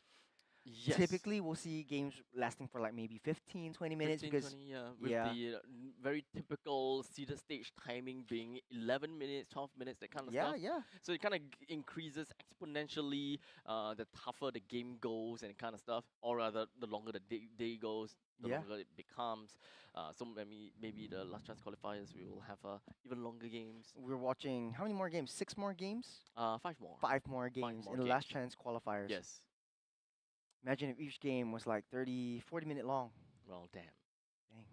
Speaking of which, let me tell you a quick little joke. Okay. Are you able to name me like 2 big water structures? 2 big water structures. Yeah. Like, what do you mean water structures? Like natural water? Man-made, or Man-made like structures. structures, that holds water. Structures that hold water. Reservoir? Okay, that's one. Man-made. It is man-made. Reservoir Reservoir's is man-made. Yeah. Okay. Yeah, because you have to drill in and create a dam. Okay, Yeah. okay. Reservoir is man-made. Okay. Then you have water tower. I don't know the actual scientific name for it. I have no idea. I think it's just a water tower. A water tower. Yeah. Okay. Because Yes, someone asked me that, okay. and then I was like, well, damn. You give up? You don't know? No. Well, Damn. Oh well. We just got that. We just got that. Welcome back to the Short Kings podcast. Yeah. Where we have a lot of interesting facts for all of y'all. Yeah. Well, what other facts do we have? Do you have any jokes right now? You know, we're moving from topic. My to joke topics. shouldn't be said on stream. Okay, then let's move on. You want to do some rankings? Yeah, let's do some rankings. Okay. Okay, blindly rank. Okay. I'm thinking of a category. Okay, sure. We'll think about category first. Dang, I don't want to go with Naruto because that's like Damn. Okay. because Okay. it's like. Okay. But I don't really know Naruto anymore because like How if you dare throw you. anime on me, Okay. I will lose out Okay. because I don't know anime as much as Okay. you guys. Then okay, you look like an automotive kind of person. Automotive, okay, Yeah, okay, yeah. okay. You sell tires for a living. Oh yeah. I mean I don't. But okay, the topic will be automotive. You know, be it tires or cars, brands or whatnot. Okay. Blind So rank, let's okay? let's tie it in with Mobile Legends, right? Yeah. Okay. So there's a couple of heroes who are like super fast. Okay. We will rank all of them with a like who has sort of like a some form of ride or another. So Okay. there's let's blindly rank this. We'll only have 5, but I'll Okay. think on the top of my head because Okay. this is like, spontaneous kind of thing. Okay. Let's start with Leomord. 1 through 5. Leomord. So 1 is fastest, Okay. and then 5 is slowest. Okay. Leomord. Leomord. Okay. Leomord's since this is like first one, I think it's fair to put him like 3. You know. Okay. Right in the center. He's the Okay. first one. Yeah. Fair choice. Fair Okay. choice. Okay. So we're taking like Leomord from his Ducati skin. So he's riding sort of like a, if I'm not mistaken, it's a Diavel, which is Oh, is basically like a chopper, Ah. but it's a Ducati chopper. Ah. So that's his skin, right? Yeah. All right, let's take a look at Johnny Boy. Johnny So you have boy. 3 for Leomord. Where are you Okay. going for Johnny? Johnny gotta be a 2 for sure. He's faster. Actually, than much faster than Leomord. Yeah. Is there anything faster than a Johnson? Technically, yeah. Okay. Yeah, I'll there's- think of it from the top of my head. So that's Johnson. Uh-huh. Let's go with Earthel. Irithel. Damn. Okay. It's actually Irithel's Earthel has the fast, but- Ducati Monster. Yeah, which I remember is that. Technically faster than the Diablo. What Leomord is actually Yeah, riding definitely. So I can't say 2.5 anymore. on. I feel I'm forced to say 1. Okay. Yeah, so it's 1. Okay, so Earthel first. Yeah, So Irithel's fastest? gotta be first. Yeah, unless Then- he's gonna throw me a bloody fanny at Okay. this point. Let's go with Aldous, but the Starscream skin. He's literally a jet. Dude, he's dude. Nice little blind rankings, but I'm actually just like thinking of it Okay. on the spot while I'm throwing you off. I feel that someone's definitely gonna be slower. So he's 4. He's a 4. 4? He's a 4. So that means by It- default, your number 5 automotive skin is actually the Benedetta Ducati Panigale Damn it! skin at 5. So you got the Ducati Monster, you got Earthel first, and then Johnny Boy with basically a jeepney, or actually whatever he is, Whatever it is. Yeah. whatever he is, and then you got Leomord from 3rd. You got a literal jet on the 4th place, and then you have Ducati Panigale, the sports Literal bike, jet. a literal sports bike on the 5th one. Tell So me that's your blind ranking Tell for me today. a fighter plane to be number 4 in speed. You said automotive, bro. Hey, I mean, yeah. Technically, a jet is an automobile, an automatic mobility machine. Yeah. Is it automatic though? Well, kinda. It has like a Buttons. computer system. So buttons and Yeah, presses. autopilot, and all that kind of all that kind of jazz. God damn it! I completely forgot that he had a skin. Yeah. Damn. Man. Hey, fun fact. There's a new Okay. hero that's coming up, Zetian. Have you heard of it? No, actually. So the new hero has a global ultimate. Oh, no, no, no, no. It's basically a global stun. Anyone on the map. It's that's why Yu Sun Shin got the ultimate reworked because Is Zetian that is coming why- in. Yeah. Is that why they changed No, him? so that's like from the audience's perspective. Uh-huh. That's like canon. You have to make way for the same ultimate onto Zetian. Because they can't have 2-person You with the same can't have ultimate. two ultimates, two similar ultimates from the same person. Okay. So that's why Same person? from from different characters, you can't Yeah. have two ultimates Fair. that acts the same or works Fair. roughly the same. Yeah. For two different characters. Mm. Because then, what's the point of having two different Yeah, characters, right? what's the point? Yeah, but ultimately, no one uses Yuzun Shin anymore because people are protesting that the ultimate It's kind of ruins. dog water. Yeah, it's like dog water. It's kind of like it ruins how Yuzun Shin works. So tell us in the comments if you want that old Yuzun Shin ultimate back because I Do do you? miss the turtle ship missiles, man. Oh. I actually do. I actually miss do. it quite a bit. Mountain Shaka. But then, okay, they Moonton kind of balanced it with higher sort of like skill attack Okay, okay. from the early game all the way to the mid game. So technically, so better higher burst on burst, the one person. Higher right? burst, but the ultimate is basically kind of, to me, it's kind of useless. Okay. The new ultimate, I though. thought the new ultimate does give quite a bit of damage. Because okay, so I think only on a spot, but we haven't seen Yeah, it's just Yuzun one Shin spot. actually getting picked up yet. right, understand. I would say that there is very varying. I would say varying examples, or not examples, varying opinions about the new Yizun Shin's ultimate, right? Mhm. And I'm gonna say this, but some of you guys might not like it. Okay, people that say that the old Yizun Shin's ulti is useless. And No, it's so good. no, that's the thing. Those people that say the old Yizun Shin's ultimate is useless because it hits everyone and it deals so little damage, they are the ones that are low rankers. Yeah. Because honestly though, sometimes Yuzun Shin players can actually use the ultimate to chase people down, and then you don't see it coming because you recall halfway because you just survived and you're on a sliver of health. I hate using that word, but I still use it anyways. And then you recall, and the turtle ship drops onto you, and then you're gone. Yeah. Pair that up with a Sky Piercer, man. That is beautiful. True. With the All Sky over Piercer, that. it's kind of scary. It's kind of Yes. scary. Yeah. Yeah. I do miss the old Yuzun Shin. I do. I do bit. remember there was quite a bit of topic. People saying like Yizun Shin's ultimate is like the worst ultimate out of like all the other marksmen. Like you can't. It doesn't work as a marksman ultimate. That kind of stuff. Oh, okay. So we're going that route now. Some So people, let's yeah. talk about useless useless ultimates. ultimates. Yeah. Okay, blind Okay, ranking. Let's go, yeah, I let's like it. go. No, maybe Okay. not blind ranking. Okay. Because like there's way too many ultimates right now. I think most useful in this current meta Okay. for marksman, since we're on topic of marksman, Okay. Marksman. Okay. Kimmy, Kimmy. 100% number one. Kimmy, number one. Kimmy has Traction pulse is like you throw a Tigreal, invisible Tigreal right there, and implodes everything. just yeet a Tigreal. You yeet a Tigreal. Yeet. Yes, imagine you have your jetpack and you shove a Tigreal onto that jetpack, and it goes down that little tube all the way out through the snake guys and throw a Tigreal into your opponent's face. Yes. That is literally what Kimmy's ultimate is. Is the size almost as big as the implosion? Slightly small, but honestly, it doesn't. It Okay, doesn't so really it's matter. basically a fetus yeetus. Yes, but a fetus. Okay. That's the to me personally, that is the best ultimate for all the marksmen. So, what's yours? What's your best? For all the marksmen. Okay, let's go down the line. Bruno kind of bounce about. But the bounce damage is around. not that much, but it kind of has that knockback. So I kind of am okay with it.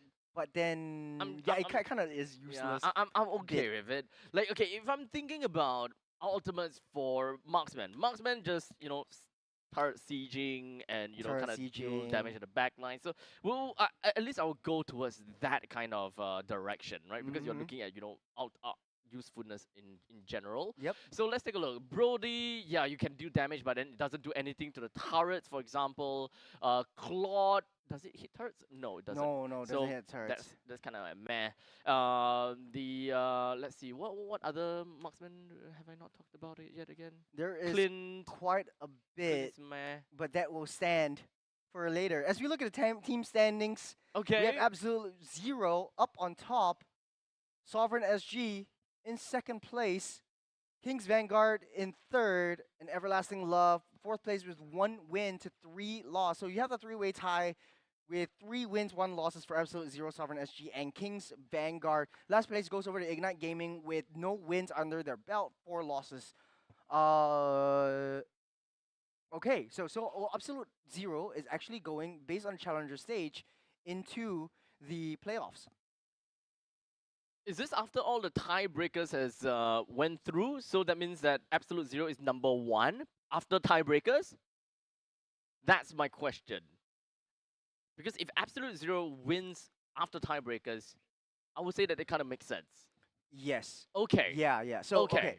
okay, we have the information that Absolute Zero wins out in all the tiebreakers, so they're first place and going straight into the playoffs. That means that Sovereign SG, Kings Oh. Vanguard, Everlasting Love, and Ignite Gaming still has one more shot in the last chance qualifier. qualifiers. And none of these scores actually don't really matter as much because it's sort of like a new seed where the standings right now, where they've been, the second place going over to Sovereign SG will be playing against the winner of match 1, which is Everlasting Love versus Nightwind, a new and upcoming community team who's welcome to the last chance qualifiers. Kings Vanguard still has another shot in third place. So at Facing least up there's against seeding going on. Yeah, there's yeah, seeding at going least on. they're seeding. So number 1 of the challenger stage, they immediately go over the playoff. 2 and 3 will then be seeded in the match 3 and match 4, while the 5th and the 6th team, 1, 2, 3, 4, 5, 4th and the 5th team then goes on to fight against the LCQ newly qualified teams such as Nightwind and Passion Fruits. Yeah, Okay, so okay, we'll be okay. watching 5 more games after this. The first will be Everlasting Love versus Nightwind. And then the winner goes on to face Sovereign SG. Hopefully we won't see another 30-40 minute game again. And then match 2 will be Ignite Gaming versus Passion Fruits. Winner will be facing up against Kings Vanguard. This is going to be a very interesting game because Kings Vanguard is ultimately the MPL seeded team. And it's wild to see them in the last chance qualifiers. I know, right? Yeah.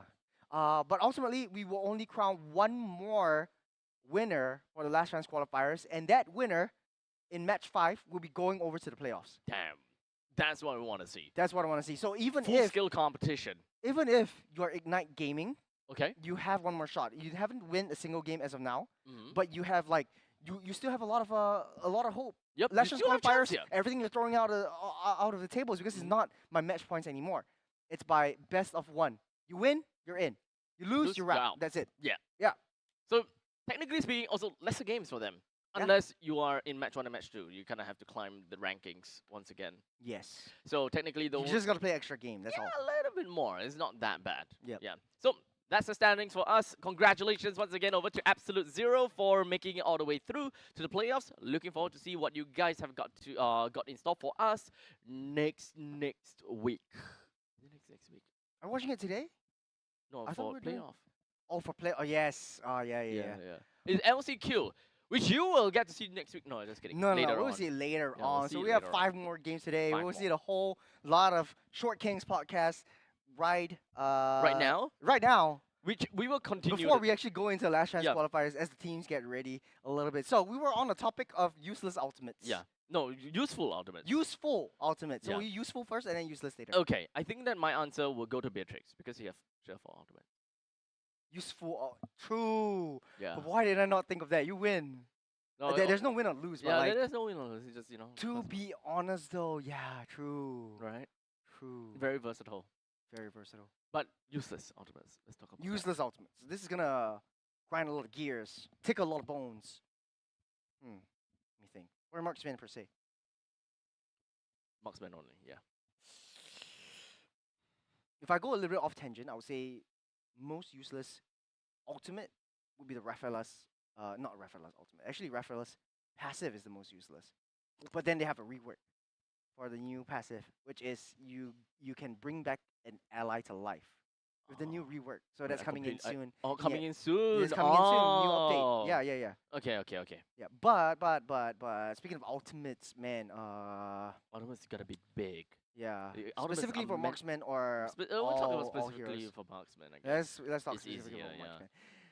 It's in between. I would say Hanabi because you have to Okay. aim it, Okay. and then the stun's not really a stun. It's immobilized. It's immobilized. Yep. I would have to say. Okay, like I'm not cheating. I'm not like you. I'm not looking at the roster right now. Nah, here's the roster.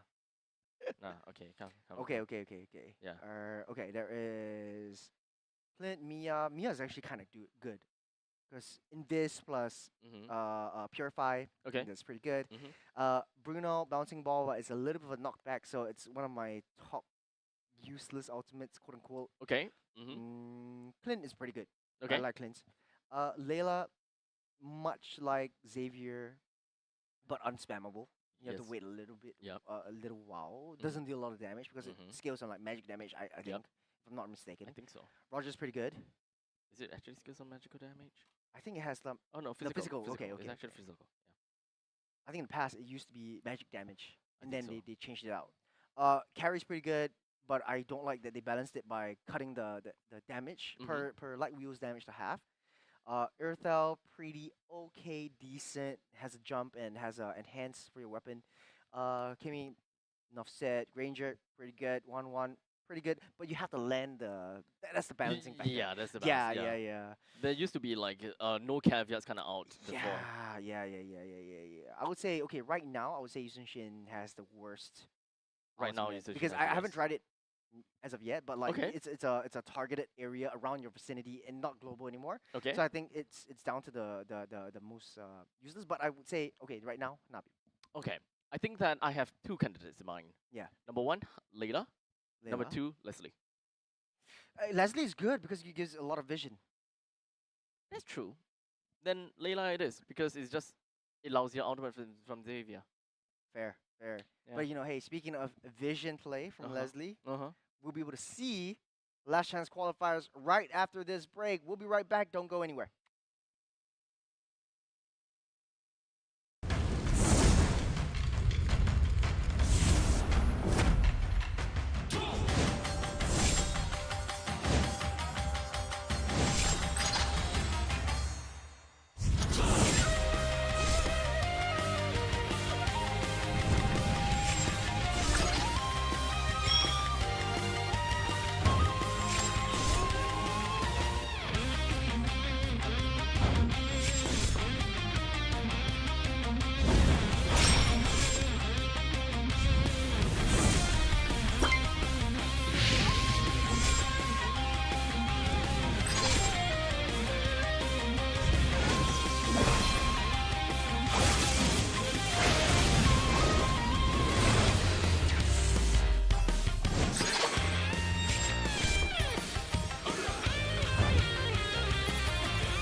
相変わらずやかましい奴らだ。今度は背中合わせでいくわよ。よっしゃ第7班ここに復活だってばよ。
ここは俺に任せて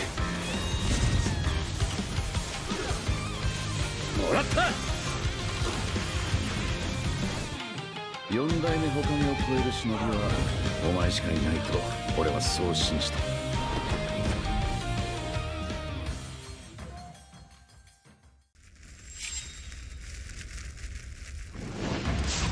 みんな渦巻きナルトが帰ってきたぞ。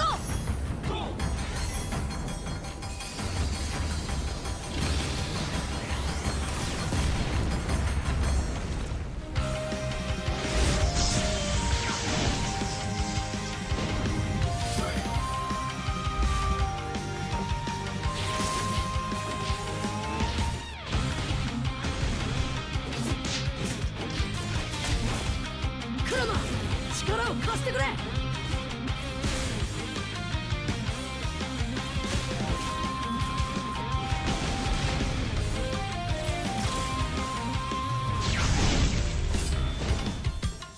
っしゃ第7班ここに復活だってばよ。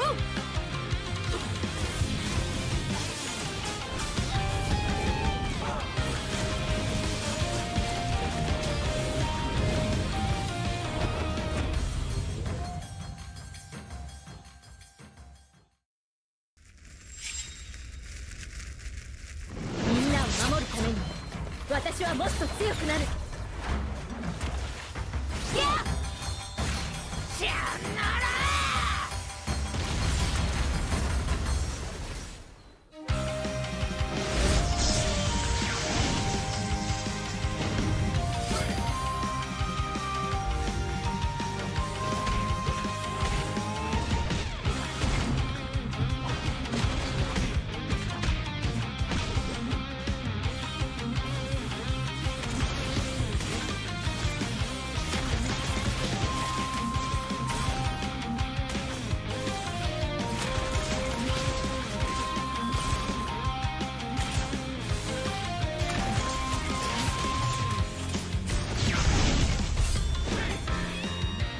今度は背中合わせでいくわよ。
MPL Singapore Season 8 ended with Flash securing a three-peat.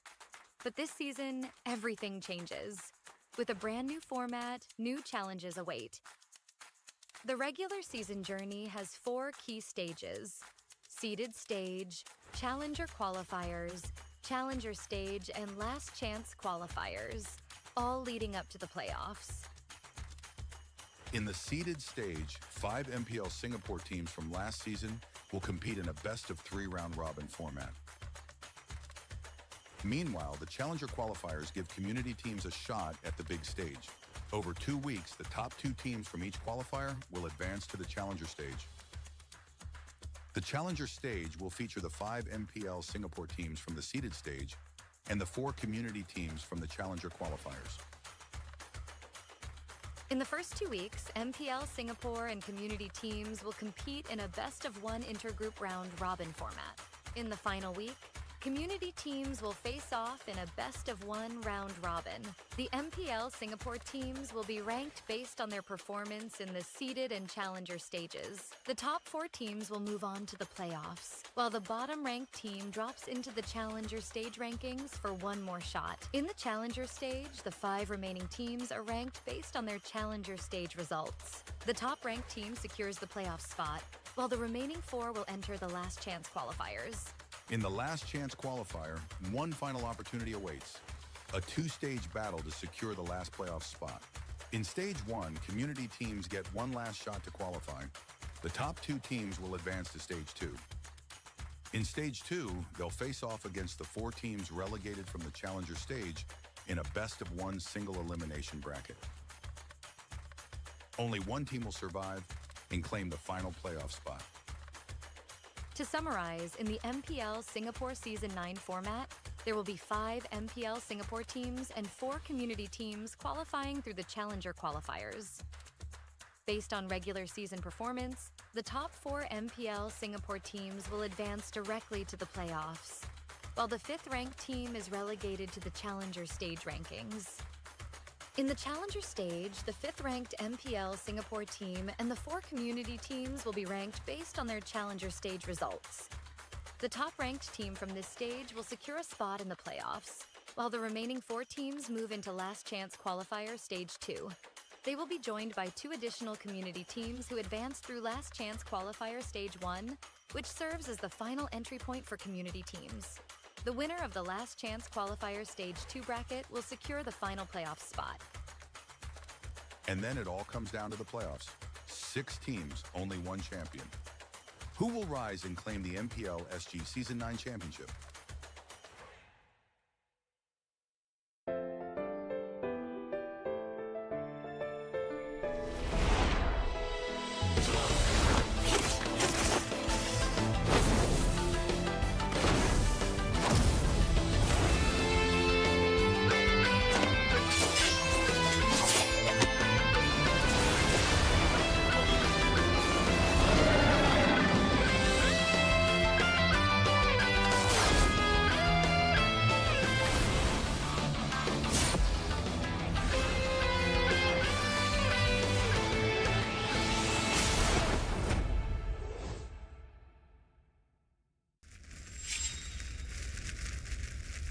見せてやるよシャリンガンの本当の力をな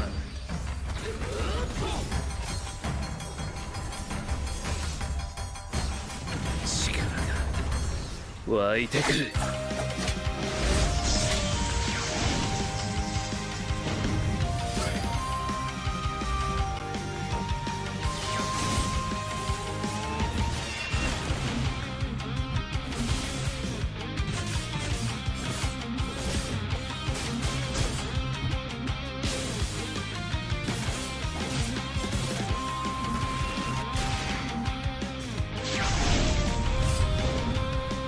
相変わらずやかましい奴らだ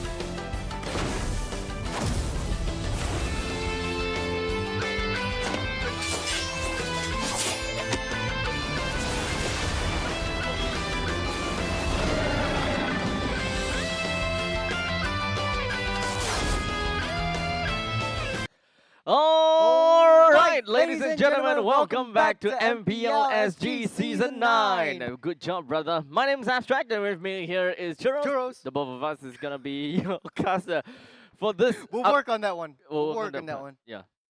For this LCQ. LCQ. We have come full circle, and right now the last of the tournament format is in tow. I think we can throw out all of the win rates before, because right now it's a brand new kind of last-ditch format for the teams that are facing off. And today, or right now, we're actually going to be watching Nightwing versus Everlasting Love. Everlasting Love we've seen before last week and today. This morning. But let's talk about Nightwing just a little bit. Congratulations to them for making it this far into the last chance qualifiers. We have Astro, Kaiser 969, Xavier 969, TKev, I think we'll call him TKev, and Bill Teasy.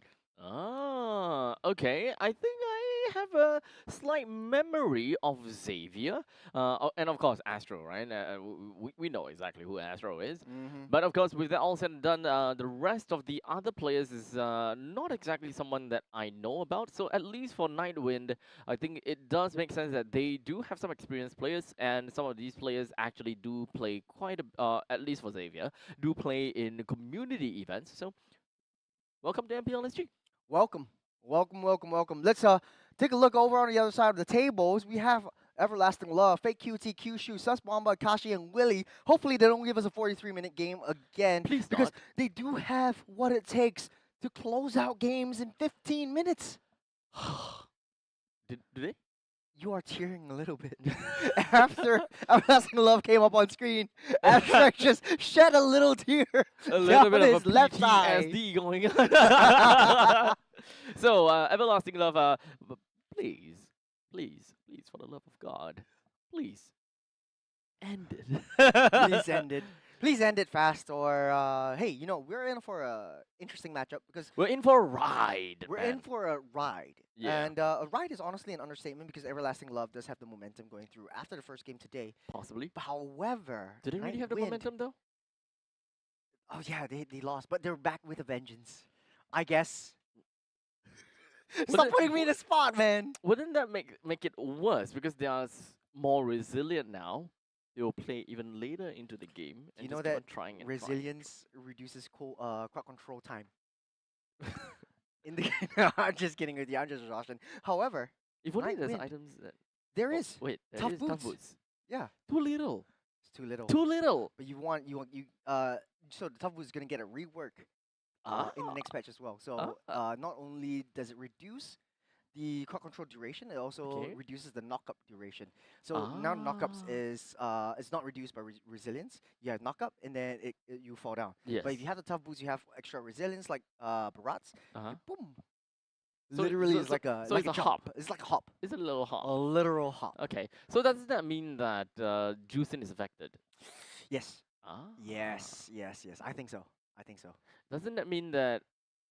Oh crap! That is after all of this, because Tough Boots has been reworked so that the control immunity works on slows.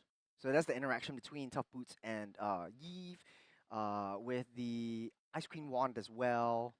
So there's a lot of new interactions coming out after the new patch comes in. That means that that is going to be a more intense nerf onto Guinevere. Utility mages as well. So okay, so as far as I'm concerned, from the time that I played Guinevere, when you knock people up with a magical thumb, you actually have time to weave in one auto attack before you Violet Requiem. I think a lot of people don't really realize this, but the passive actually causes a knockup as well. But you have to chain 4 attacks together for one knockup. That's why a lot of Guinevere players like to go in, basic attack, and then you have one smaller knockup, but the knockup actually persists for a long fixed duration. So even though you have crowd control immunity, the knockup will still persist if you use the Violet Requiem or the Spatial Migration. Or rather before, because what I'm thinking about is that time in between. Yes. A time in between of the Violet Requiem and the Magical Thumb. Yes. So if the Tough Boots actually does, reduce the amount of knockup time, you will still get knocked up with the Spatial Migration.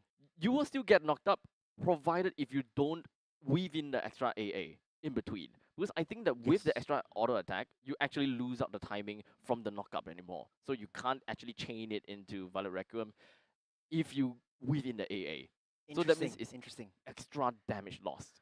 I think we'll have to test We it have on to the test it. advanced server. Yeah. In the advanced server, or when the actual update Is comes it in the into the advanced actual server game. already? Yeah. So I saw it when in I think it was Elgine's kind of YouTube, because he's always educating me on like the new patch that's coming in. So like that's something that I always watch from him as well. I gotta try that out now, man. Yeah. I gotta try that out.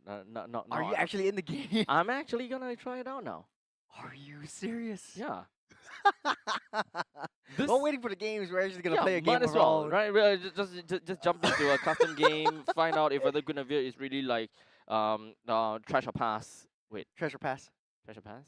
No, pass of no good. But then Treasure Pass is Is- basically a double pass. yeah, exactly. Unless you he's trash, so I'm passing because you're trash, so you're good.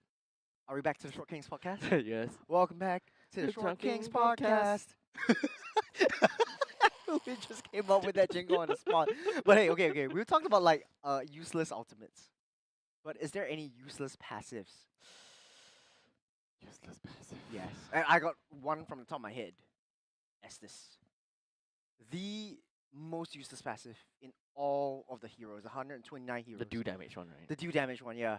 Okay. Because you can't like accelerate that progress of building that stacks for Okay. 100 stacks, and then you do additional damage. Like you don't really need the additional damage if you're Estes. You need additional heals. So that's what I think. That's what I think. And he's actually going into a custom game. yes. And then But he's how? gonna make- Okay, then how about Kufra's passive then? I think think it Kufa's still passive. works. I think it still works because Really? at least like it gives extra range, What's and the then you idea? can heal everything back up. But he has this extra basic boosted attack, doesn't heal him back up. So I think that's the slight difference. Okay, I got 15 seconds. You have 15 seconds. I have 15 seconds. Are you actually gonna try it out? I am gonna try it But out. why you try it out in a custom game and not try it out in like practice mode or something? Then you can build Oh, tough boots oh, on your bot. right. Forgot about that. I don't know what's going on with you, man. I forgot that. And then you have to wait another 15 seconds for the screen to load, and then you cancel it. Oh my gosh. I forgot that I can't do that on custom games. Wait. This is how much I use the practice mode, guys, because I just jump into ranked game straight away. Oh my god. Oh my god. Look, I'm not a fanny player, okay? I don't have to go into. Custom games. I don't have to jump into those kind of stuff. Okay. We'll put that in tow. No, We're talking no. about useless passive, No, please. no. No, I don't want you to No. go into game. I do want. Because I have to stop you from going into game. No. It's actually going to... I'm committed. I am He committed. wants to see the interaction between Guinevere. What is going on? Okay. So long. You're gonna die. If Hey, only we this could is- stream this This live, is- right? You stream your practice mode. Stream your practice sessions. Okay, come on. Let me get some money. Max level. Get some money. And then you build the tough boots on Build top the of tough boots. someone, and all you gotta do is just max level, and then test your spatial migration combination. Yes. Yeah. Okay, so I'm okay. So what I'm gonna do? Okay, you guys can't see it, but you know what I'm gonna do. I'm gonna magical thumb, auto attack. Is and that then actually Violet called Requiem. magical thumb? Yeah, it is called magical thumb. That's Wait, spatial- they that's changed spatial it? migration? No. They changed it. It was magical thumb, and then to to dash, it was spatial This migration. energy wave, magical thumb. This is magical thumb. This is supposedly magical This is thumb. spatial migration. Okay, so let me educate you. Yep. The first skill activation was originally magical thumb, and then when you Interesting. dash away, that's spatial migration. Why would you call it a thumb when you're using your feet to jump onto someone? THUMP, thump. Oh, thump. I thought magical thumb. I was confused. I don't Because just I come up always with know it- names by myself. I man. always know it as spatial migration. I only know the second one is spatial migration. The first one is magical thump. They changed the skill name without telling anyone. They changed it. I think it's together with like the Nether Realm when it came in, because back then it think used to so. be like what you call that, the are you actually going to test it out? Yes. Okay, so let me just with some auto attacks first. Oh crap! I accidentally used used it. Okay, jump, attack, and oh, it still worked. Yeah, it still works. Yeah, it still works. If they buy the tough boots, Yeah, so it you still have works. like a fixed timer Yeah. for your spatial So- migration. Yeah, so it still works. You still can Yeah. move in your auto attacks. Actually, right, it is interesting because we talk about like the names for the skills, right? And a lot Yes. of the audiences has asked us like, hey, how How do do you we learn our remember? How skills? do you remember? How do we like? We don't have a textbook. We don't. We don't. Oh, actually, we do. The game lah. The game lah. The game lah. Basically, you just like turn it on. Yeah, you go yeah. to the heroes and then you look at the skills. Sometimes we forget, Yes. right? But So we just kind of like pop up the game.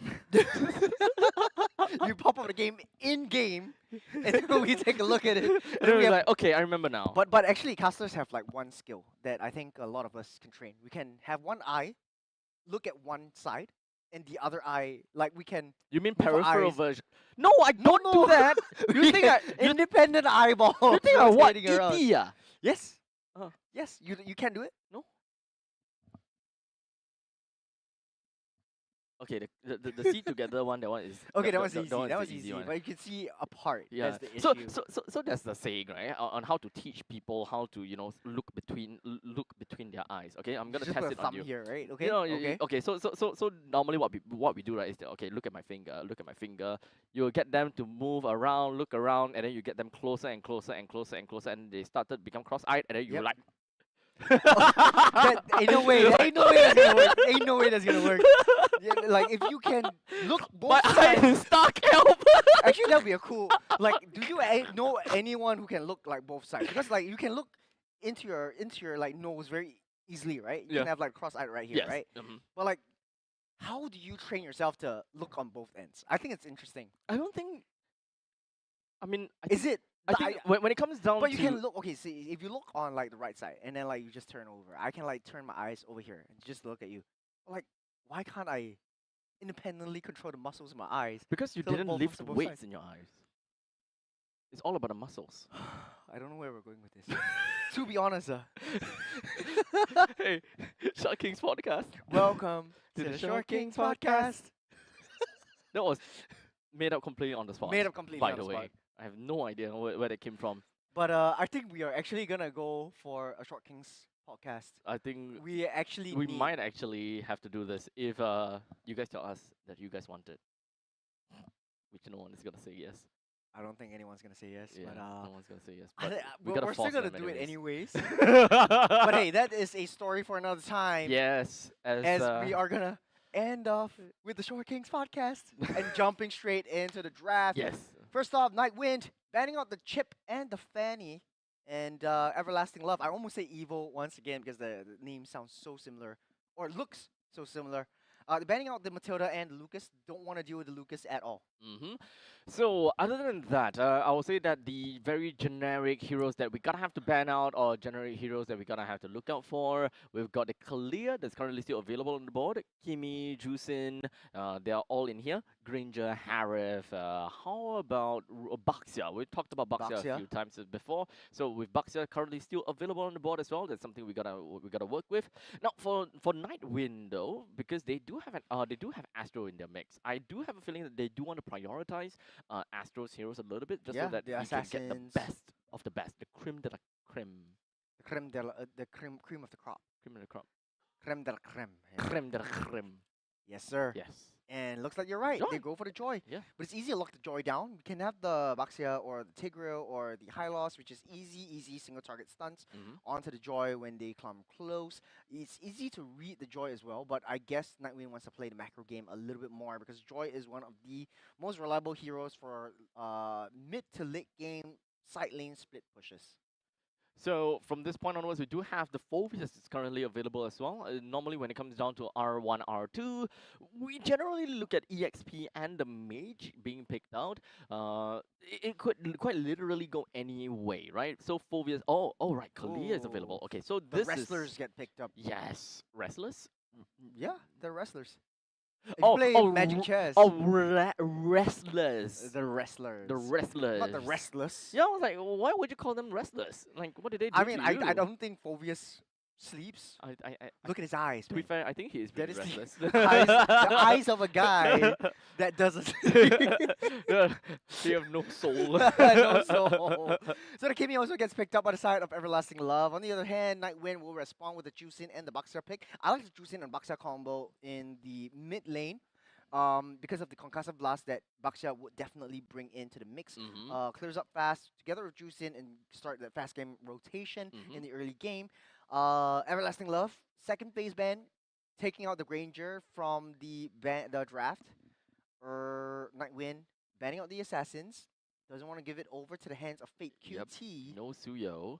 I think that it's probably gonna be either high. I think Fake QT did play quite a bit of Hayabusa, so I think it. Oh wait, it's already been banned. Okay, so that's out of the picture. Possibly looking at some other assassins. Hanzo being one of the notable picks. Ling also. Ling as well. possible. Okay, the Crane. But at this point, I don't think that we. He's a finch, not a crane. It's A finch. what's the difference between a finch and a crane? I think a finch is a shorter beak. Crane is what you see in the Kung Fu Panda kind of universe. Where you have like long, stocky legs. That's what it's called, a stock too. Finch. Is that what it's called? Finch poise. Yes. Yes, you don't know. What the It's hell? like a Chinese bird or something. What the hell? This is a finch. That's just a bird. It is, bruh. It's like a. No, you look. It's a finch. Look, if it's a finch poise, people relate that But to like it's- cranes. So I'm expecting like long legs, long neck. But this is just a stubby little guy that can possibly just join us in the Short Kings podcast. Hey, he's a short king too, man. Yeah, exactly. Don't put him down. It's cute. Yeah. Actually, oh, this is interesting. They banned out the Leomord. Wow. I think QT actually played this last week, and I remember watching Ah. Deadeye and Jace actually casting that game. Okay. And Deadeye went crazy over the fake QT Leomord. They actually took the game off because of the high damage that it provides in the late game, just running it Ah. down. Okay. Okay. So there is definitely some possibilities of seeing Everlasting Love playing off meta picks. Yeah. So I think a lot of teams are actually banning out Everlasting Love's Freya, if I'm not wrong. oh wait, Freya. Oh yeah. So opening that last pick, could it be The a Freya? Because Freya does do splash damage, melee splash damage as well. So if you kind of play into a Phoveus, which is Comatol, Kalia that's Comatol, a Kimi that can that have the traction pulse, I think is not too bad. Like Yeah, you do have a little bit of physical attack damage because right now your mid and gold lane, super high magical damage. Balls in their court though, so they can pick up the Freya there. Oh, Hanzo. Hanzo. Okay. I think it still works. Pinnacle Ninja still has quite a bit of toolkit that does pretty good AoE damage as well. So I think can play into the traction pulse pretty effectively too. Mm-hmm. Well, I think it's baiting out the ultimates that Hanzo is pivotal in. Haven't seen Edith in a hot minute, so refreshing to see Nightwind actually pick that up. Don't know if that would work in this composition, especially against Fake QT and Willy, because you have to go into the backlines as well. Irithel, Juicin, big red target from Hanzo. If we're talking about like jungle matchups, I think Joy definitely clears it equal to Hanzo. The only saving grace from Hanzo is basically the first The skill, which consume. eats it. Yeah, which Yeah. eats the creep up. So which one do you prefer, man? Honestly, I kind of feel that the Hanzo will put them with quite a bit of advantage. Puts Irithel as well as that Juicin in a really tough spot. So there's probably going to be a lot of mana wasted from the side of the Juicin just to really deal with the Pinnacle Ninja. Well, in the meantime, I think that there is a pretty good win condition from Everlasting Love, especially since we want to see, you know, Kyushu locking someone down and then the Pinnacle Ninja just slashes away. Yeah. What I like about Nightwind is actually Baksha baiting out and leashing the purple buff so that it matches the speed and tempo that Big Cutie brings in with the Hanzo. So you start out with the purple buff, Astro comes back in just to take the purple buff away, and then just starts the early game rotation. So Nightwind, even though they're a community team, even though this is the first time in the big scenes and the first time we're actually seeing them live, they're actually quite speedy in terms of their rotations. Yeah, I think that out of the entire lineup of Nightwind, I'm pretty okay with everything. I do really love their mid lane combination, having the Juicin and the Baxia. Both of them can be very annoying to deal with in the middle lane because of the constant amount of pokes, and of course, I would say some unlimited skill usages just to clear the wave. But one thing I didn't like, the Edith. I think that Edith is kind of like out of meta now. She's still very good because of her flexibility in being tanky while still dishing out a lot of damage. But personally, I think that when it comes down to a duel kind of matchup, Nightwind is not exactly someone that just wants to stand there and duel. There is a lot more chasing factors from Nightwind. So if Guilty kind of abandons his Phylax, he's just kind of stuck there. Human form. Speaking of which, Fake Cutie has his eyes set on Guilty, able to take him out with first blood and keeps himself safe with the Soul Devour. As Nightwind, a little bit losing one member right before the turtle, not with one in the early game. And of course, we also do have Bill TZ that actually wasted his Flicker on top of that as well. So one of the Earth Shatter into the Flicker combination is now out of the question. We won't see that anymore, but in the meantime, that's the pulse. Ooh, Kaiser sucked in, slammed to the ground. There's two members chasing on him. Able to keep himself safe with the Revitalized. Looks like Everlasting Love will take control of this first turtle of the game. Unless Astro has anything to say about this, he gets the steal with the Retribution. Kyushu goes down. Big Cutie trying to run for the hills, run for his life, able to get out safe, and just using up the energy so that his soul comes back into fray and continuing that engage. Uh-oh, Astro. Oh, Astro, nice little kill onto Hanzo, deep into his own home. Of course, this is Astro that have a lot of experience when it comes down to being in the MPL scene, being one of the very strong junglers back in a few seasons back. Oh yeah, I remember him now in that was in Bears team. I forgot. He was in a couple of teams before. He was a couple of teams. Yeah. I remember him for his Fredrin. I remember him when he was with... Oh crap, I suddenly forgotten. At one point in time, he was with Homeboys SG. Yeah, but then shortly switched out and joined another team. And they immediately fought up against Homeboys. Oh yeah. That was a fun moment. Well, speaking of which, you have a lot of high momentum plays from Nightwind right off the bat. Already the EXP lane starting to get the rotation in the 3-minute mark and leaving the bottom side for Astro. I think this is the meta that we've seen currently nowadays. The Pos 4 immediately coming in as a secondary support for the gold laner, trying to get that farm and funnel him to infinity and beyond, especially for TCAV, who needs much more than Akashi, knowing that you don't really have a mystery shop in your favor as well. So, moving on forward, Everlasting Love is actually just going to be congregating all the way up to the northern side. Even though the turtle is actually popping on the opposite side, Everlasting Love seems to be looking out for something. Possibly the Hanzo. They want to ensure that the Hanzo is going to be safe and sound, especially after that engage, or rather the invasion from the Sun Astro, just kind of yoinking Fade Cutie out of his own jungle after using the Pinnacle Ninja. Very understandable though. Astro pretty much understood that what Fade Cutie is trying to do and just yoink him out of existence. Starting things off with the turtle once again. Second turtle of the game as Nightwind slowly pulling it out. No more Traction Pulse. With a side of Sus Bomba, Everlasting Love, patiently waiting for the health to diminish. So they have their targets onto something else. I think this is the dance that we see nowadays when there's two assassins on both ends. Painful. Nightwind carefully making their way down towards that turtle. No one is starting things off as of now. Move on with Nightwind. 3 members around the turtle's pit. Joy just somewhere around the southern part of the turtle, not wanting to appear just yet, but of course using up all the dashes already. So it does seem like with Nightwind, they will want to get out of this fight. Nice little Traction Pulse to start things off, but they don't want to commit at all. Lasting Love, learning their lessons from previous games. This is a very, very different, very non-committal turtle fight, actually. Turtle fight is still pulling and pushing this turtle, getting a lot of resets, and it does look like it's the rogues who are starting things off and getting a lot of resets because they don't want to risk a lot of big engages. They're just not ready yet. So this is actually one of the only few situations where the turtle is just hanging around for a very long period of time. Ooh, starting things off with the Crimson Beacon.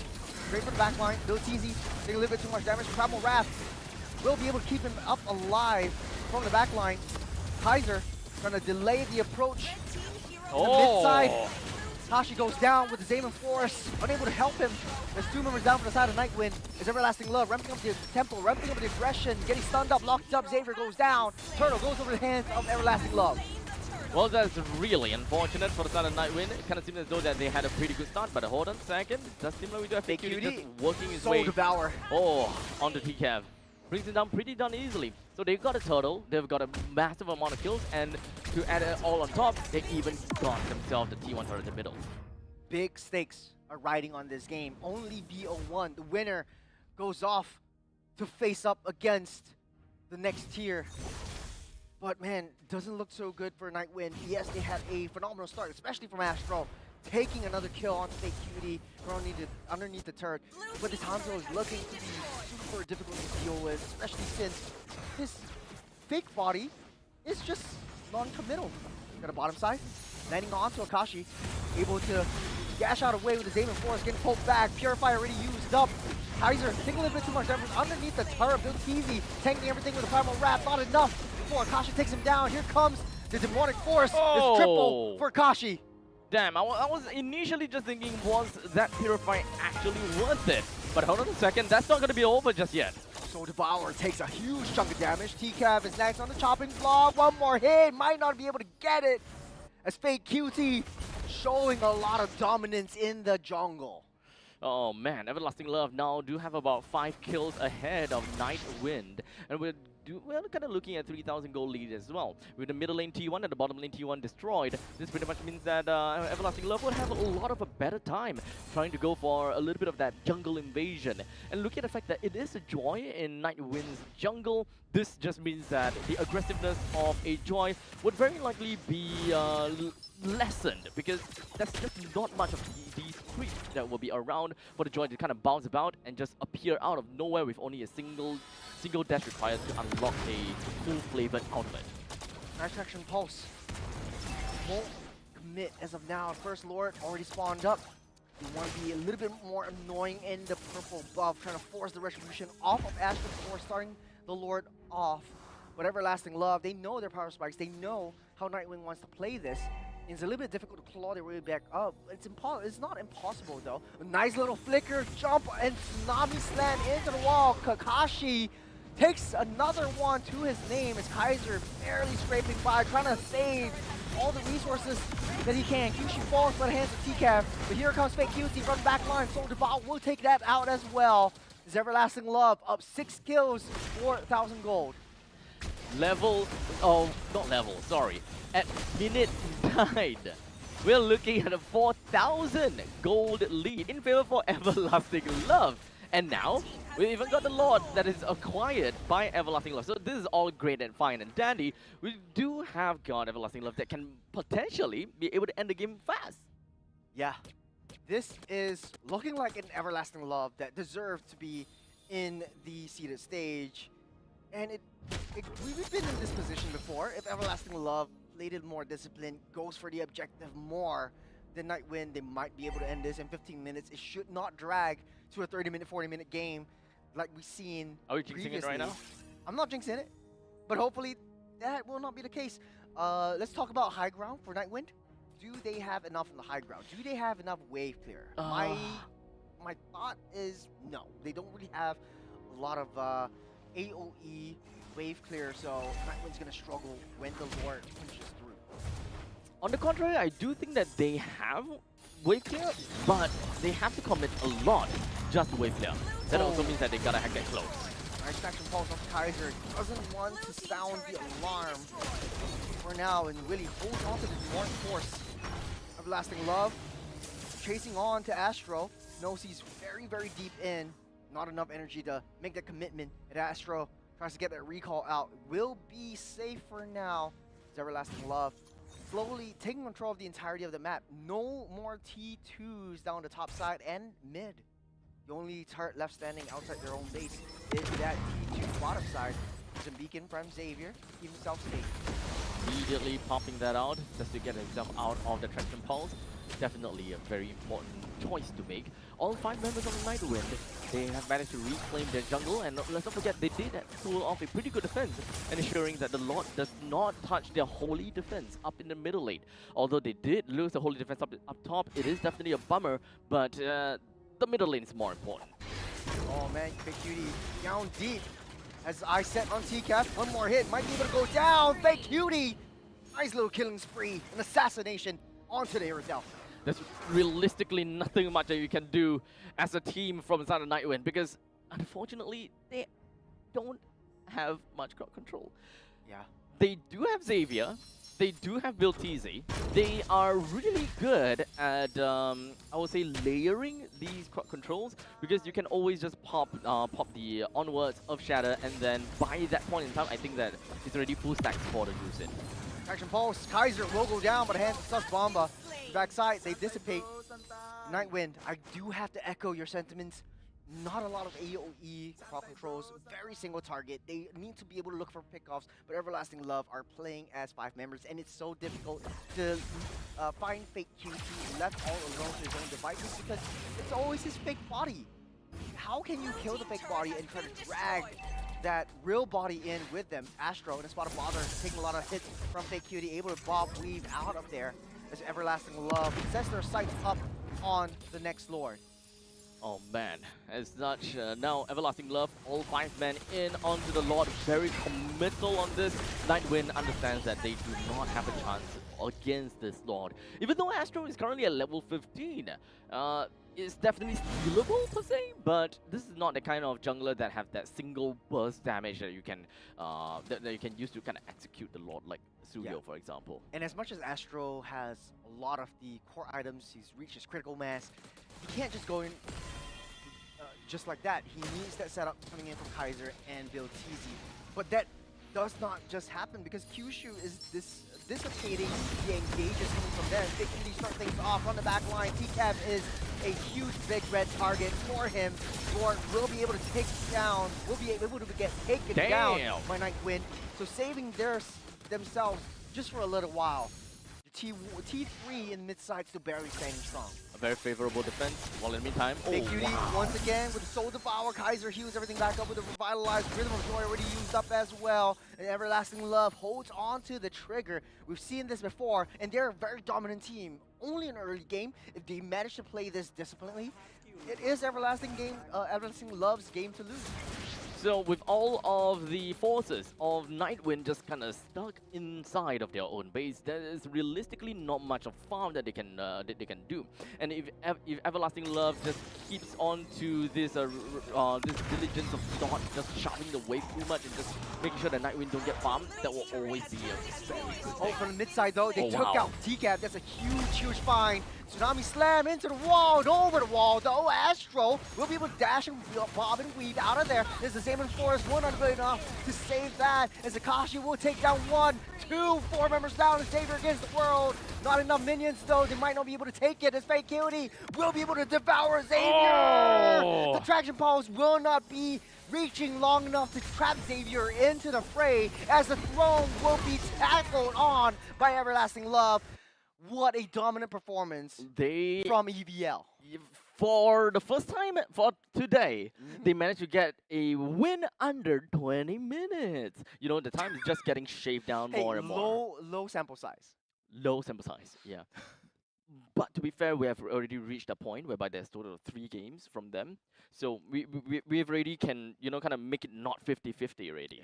Yeah, so out of these 3 games is like a 33.33% and recurring. Hey, you know, the next game that Everlasting Love needs to face up against is Absolute Zero. Oh, no, not Absolute Zero. Sovereign. Sovereign. So this is the 40-minute game that we played just now.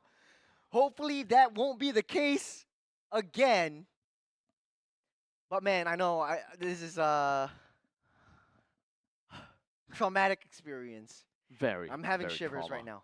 Massive trauma. Oh. We got stats. I do not want to talk about that. I do We not got want to stats. Let's talk about focus on what's this coming game up next. first. Okay, let's talk about this, right? 17-4 is this current scoreline between Everlasting Love versus Nightwind. Unfortunately for unfortunately for Nightwind, they were unable to take control in the early stages of the game. I gotta have to say there is definitely there are some attributes that kind of changed and made things a little bit tough for them to even do anything because of, for example, number one, the EXP lane. It's not much that this Edith is able to do most of the time. Number two, Astro is of course playing as a Joy. You want to prioritize onto Astro. You want to enable Astro to be able to kind of like start roaming around and really start to give vision.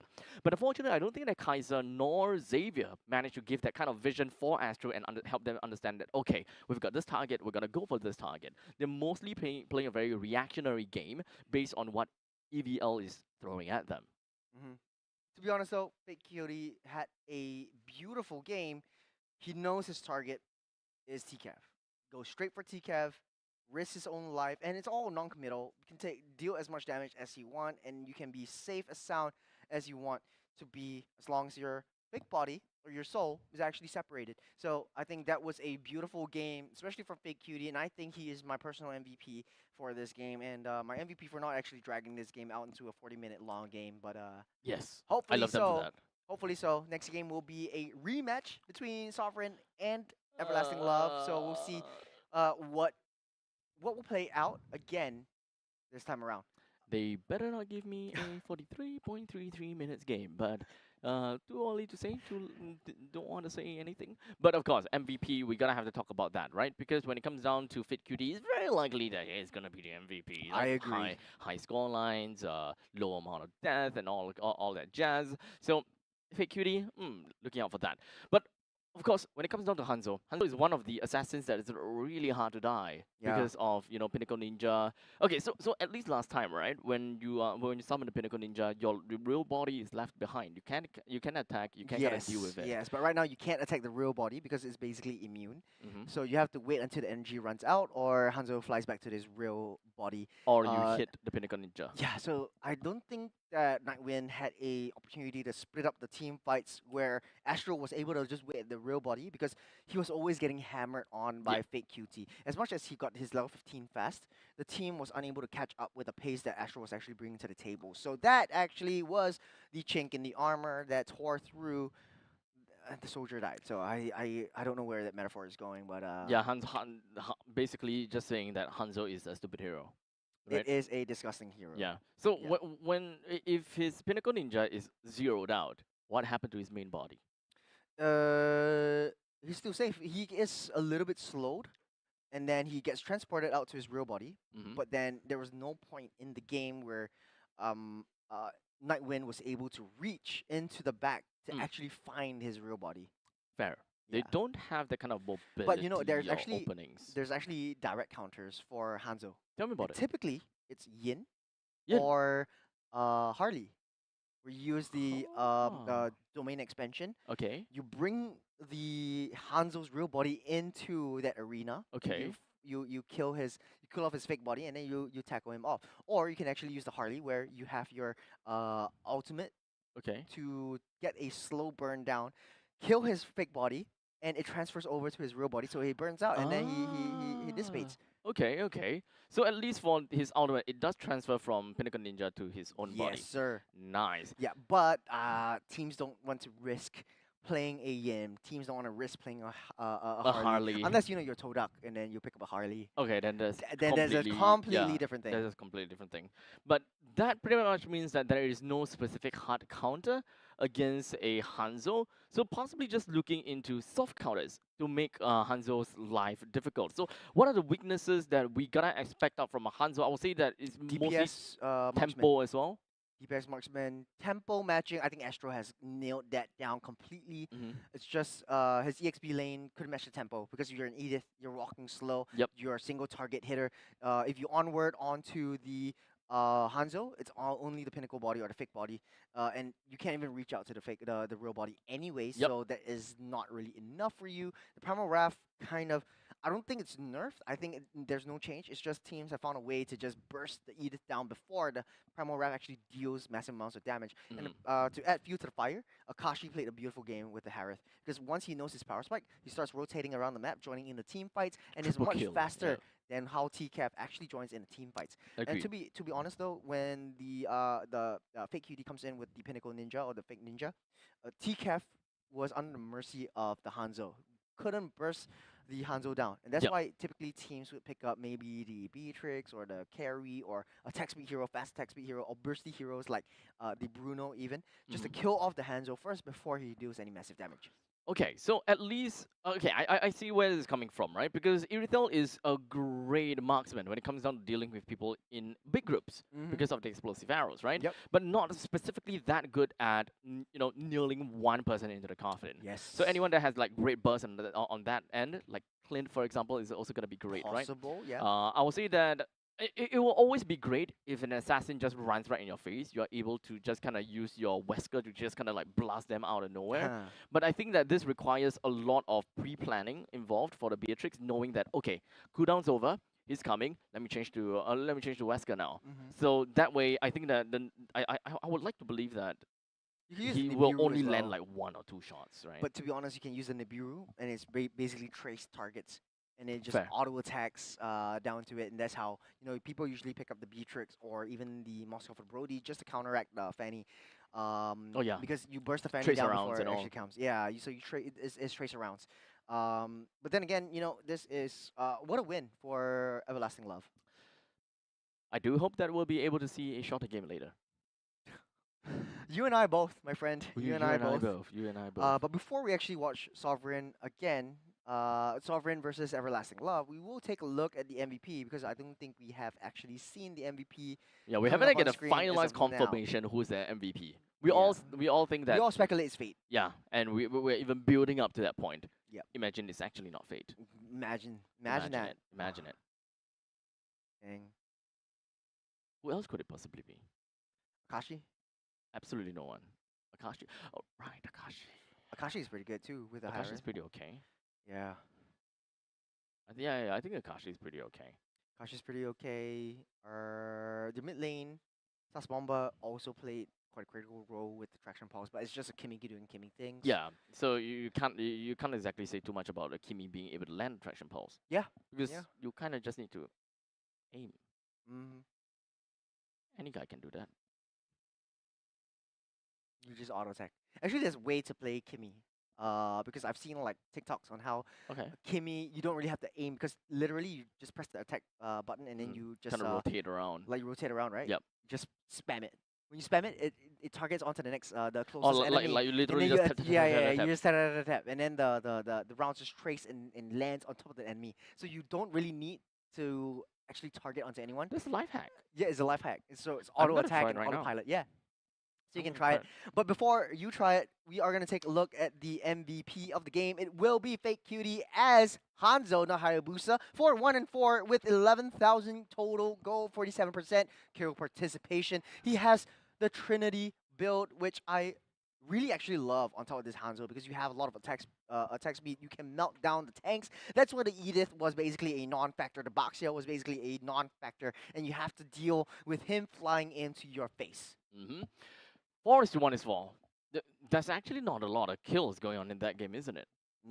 I think that they're No. mostly playing a lot more on objective, so I think that that's pretty much fine. But Fate Cutie, congratulations on being the MVP, and this is the first win for Everlasting Love for the day. Yes. And this is where it actually counts because this is the last chance qualifiers. They're going up against, as you said before, is Sovereign. Yeah. That Sovereign is SG. the revenge match. Sorry? The revenge match. Revenge match. Yeah. Damn. Sovereign versus them. But They before learned a we- bit. Before we sure. actually go into Sovereign versus Everlasting Love, which is traumatic experience for all of us. Yeah. Not only It only is. us, but viewers The back viewers home. as well. Yeah. Man, Sorry, you guys have to watch that. We're gonna watch Passion Fruit versus Ignite, Oh. or like a Passion Fruit igniting. an ignited passion fruit. Ignited passion fruit, because that's gonna be match number 2. It's coming Ah. right up on your way. Okay. So this is gonna be the lower parts of the bracket. Yes, sir. For these two teams, the winner would then move on forward to fight against Kings Vanguard. Vanguard. I don't know why I did think of started there. King and an A. So I was like King's Avalon, King's Avatar. Kings KGV kind of reminds me of KBG KBG. from the Chinese team. Oh, right. Yeah. Oh, I remember we had that talk. Yeah, KBG, I remember we had that talk. KGV, You know what it's time for? KGV. You know what it's time for? What is it? It's time for Short Short Kings Kings. podcast. I forgot about the. The jingle. Yeah, I We have to forgot. nail down the jingle. We just literally thought about that only. Yeah. So while we have a little bit of time to, jump into the next Yep, game, yep. we'll be waiting for the roster to pop back. We have some things to talk about. Man, we talked about like a lot of random stuff today. Yeah. Like resilience. What other is there, random stuff? Just random resilience things going on. We also talked about. We also talked about useless ultimates or very valuable ultimates. Mhm. And I think I also asked you a question like, what is the most useless passive Yeah. that you've seen Mhm. in Mobile Legends, in the 129 heroes that's actually in the game right now? And I said I Estes. hate it as this is a passive because it's basically useless. You just do extra damage in the late game. It does nothing unless you have the passive to proc the focusing mark, and then that's the only way you would use it. But you will Right. get the passive anyways when you're healing your own teammates, and they get a kill. So it doesn't really matter if you hit an Okay, enemy or okay. not. It's not like you're gonna build Thunderbelt anyways. Yeah. Okay. It's So it kind doesn't of really make sense. counterintuitive to his kit. Yes. You're not kind of meant to do damage anyways, unless you Yes. decided to be like a marksman Estes Yeah. for whatever reason that you want to do that. Not like I'm judging you or anything. But actually, I feel like, come to think of it, I also said Rafaela, right? Because Rafaela needs to die before Yeah, and the then thing shoots yeah, out. yeah, we kind of like got to the topic about the new. the new the update new that Rafaela. Rafaela will have, which is reviving your own teammates that died, but it's 120 seconds or 200 seconds cooldown timer for the passive. So that's honestly quite short in a fast-paced game. Yeah. So Honestly, it's nothing. yeah. Like But right now, realistically, it's though, nothing. have you ever seen a Rafaela and a Faramis being picked up? Do you know what the interaction is between both of these two heroes? Because if you die with the Nether Realm, does your passive pop? You don't actually die, right? There wasn't a time I don't where we've think seen, I don't think that will be what counts, right? Because Yeah. you don't Have you ever actually tested die, it out? die. Have you ever thought about that? I mean, the passive of But then it doesn't make sense, right? it doesn't make you sense have to because you don't have a kill- target to hit. Yeah, So that's what when makes you it die- useless, yeah, I because think you when- need to die, and your timer is basically the same as everyone else. Yeah. So I And- think that you have when you die, even under Nether Realm, you will wait to shoot that blast, but you are still alive again. But then when you die the second time, you will not have the blast.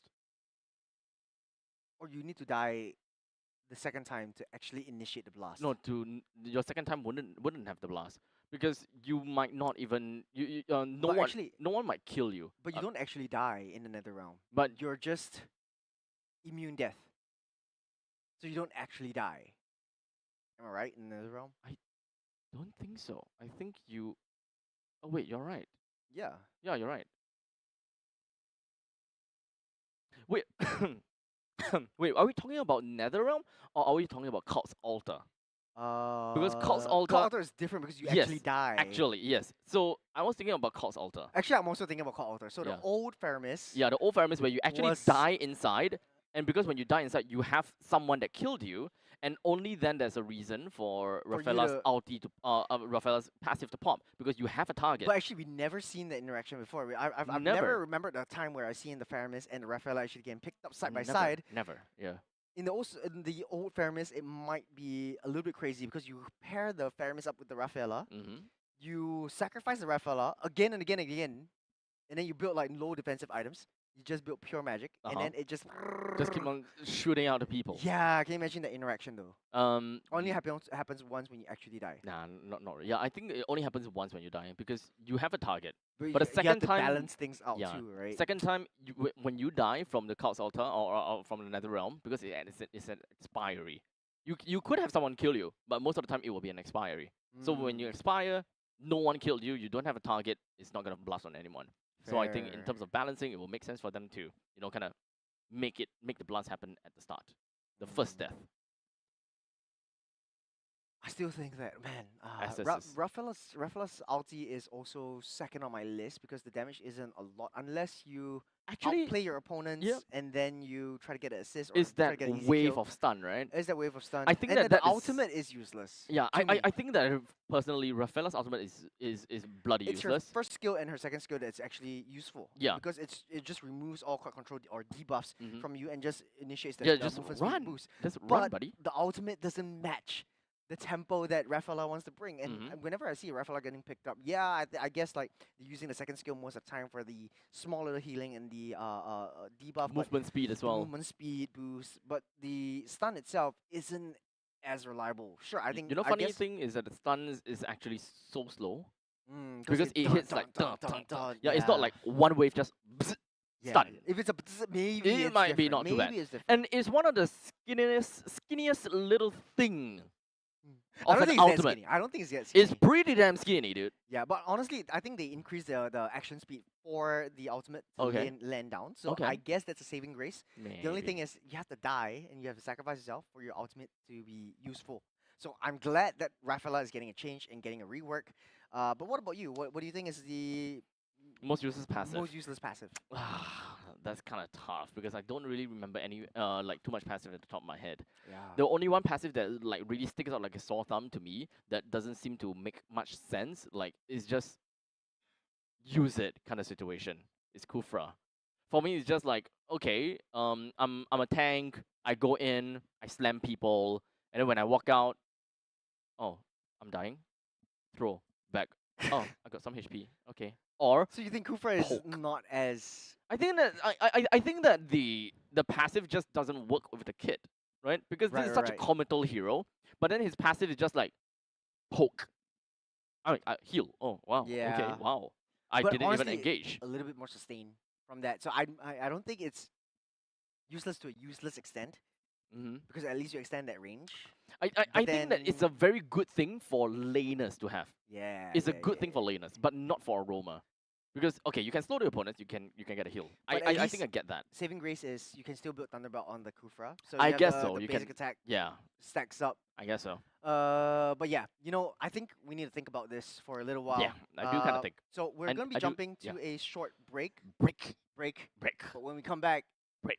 it's more Break. Short Kings podcast, Sean, and we'll be back Can- for can- MPL SG yes. season 9. can you like Okay. go through the jingle with me again? Like what? Short Kings podcast. Yeah. Let's do it. Short Kings podcast. We'll see you guys in a short little bit as we end this Short Kings podcast.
相変わらずやかましい奴らだ。今度は背中合わせで行くわよ。よっしゃ第7班ここに復活だってばよ。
ここは俺に任せてもらった。4代目火影を超える忍びはお前しかいないと俺はそう信じた。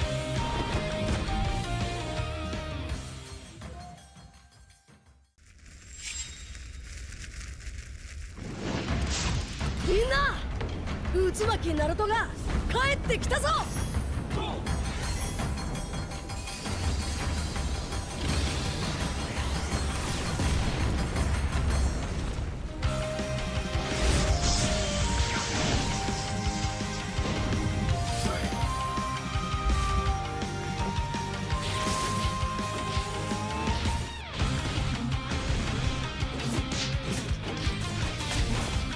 クラマ力を貸してくれ。よ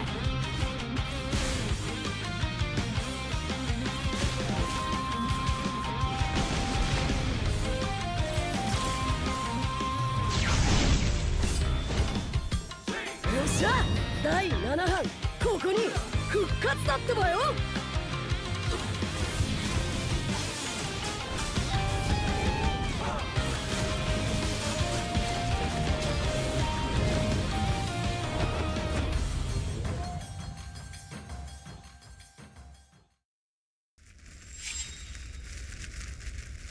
みんなを守るために私はもっと強くなる。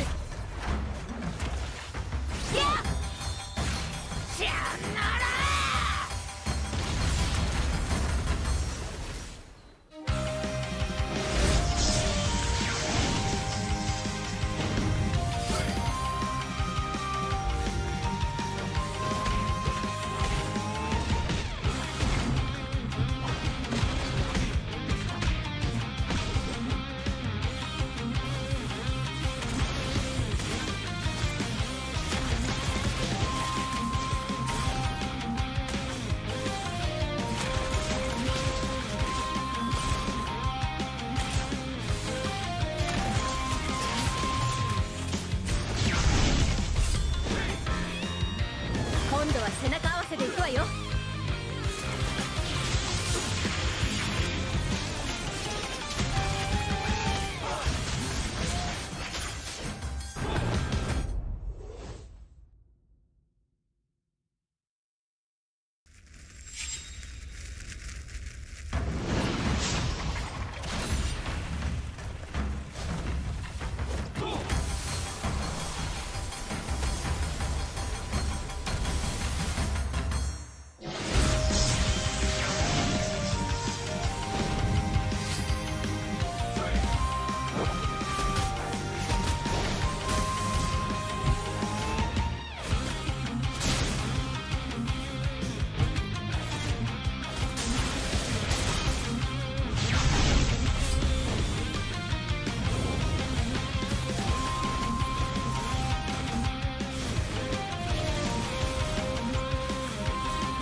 MPL Singapore Season 8 ended with Flash securing a three-peat. But this season, everything changes. With a brand new format, new challenges await. The regular season journey has 4 key stages: seeded stage, challenger qualifiers, challenger stage, and last chance qualifiers, all leading up to the playoffs. In the seeded stage, 5 MPL Singapore teams from last season will compete in a best-of-3 round-robin format. Meanwhile, the challenger qualifiers give community teams a shot at the big stage. Over 2 weeks, the top 2 teams from each qualifier will advance to the challenger stage. The challenger stage will feature the 5 MPL Singapore teams from the seeded stage and the 4 community teams from the challenger qualifiers. In the first 2 weeks, MPL Singapore and community teams will compete in a best-of-1 intergroup round-robin format.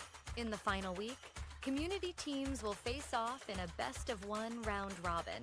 The MPL Singapore teams will be ranked based on their performance in the seeded and challenger stages. The top 4 teams will move on to the playoffs, while the bottom-ranked team drops into the challenger stage rankings for one more shot. In the challenger stage, the 5 remaining teams are ranked based on their challenger stage results. The top-ranked team secures the playoff spot, while the remaining 4 will enter the last chance qualifiers. In the last chance qualifier, one final opportunity awaits: a 2-stage battle to secure the last playoff spot. In stage 1, community teams get one last shot to qualify. The top 2 teams will advance to stage 2. In stage 2, they'll face off against the 4 teams relegated from the challenger stage in a best-of-1 single elimination bracket. Only one team will survive and claim the final playoff spot. To summarize, in the MPL Singapore Season 9 format, there will be 5 MPL Singapore teams and 4 community teams qualifying through the challenger qualifiers. Based on regular season performance, the top 4 MPL Singapore teams will advance directly to the playoffs, while the 5th-ranked team is relegated to the challenger stage rankings. In the challenger stage, the 5th-ranked MPL Singapore team and the 4 community teams will be ranked based on their challenger stage results. The top-ranked team from this stage will secure a spot in the playoffs, while the remaining 4 teams move into last chance qualifier stage 2. They will be joined by 2 additional community teams who advance through. All right, ladies and gentlemen, welcome back to MPL SG Season 9. My name is Abstract, and My name is Shores. I thought we practiced this one. No? No. We're not going with my name is no. Abstract. My name is Okay, we'll do that again. Okay. My name is Abstract, My name is Shores. and the both of us is gonna be your caster for What this. today?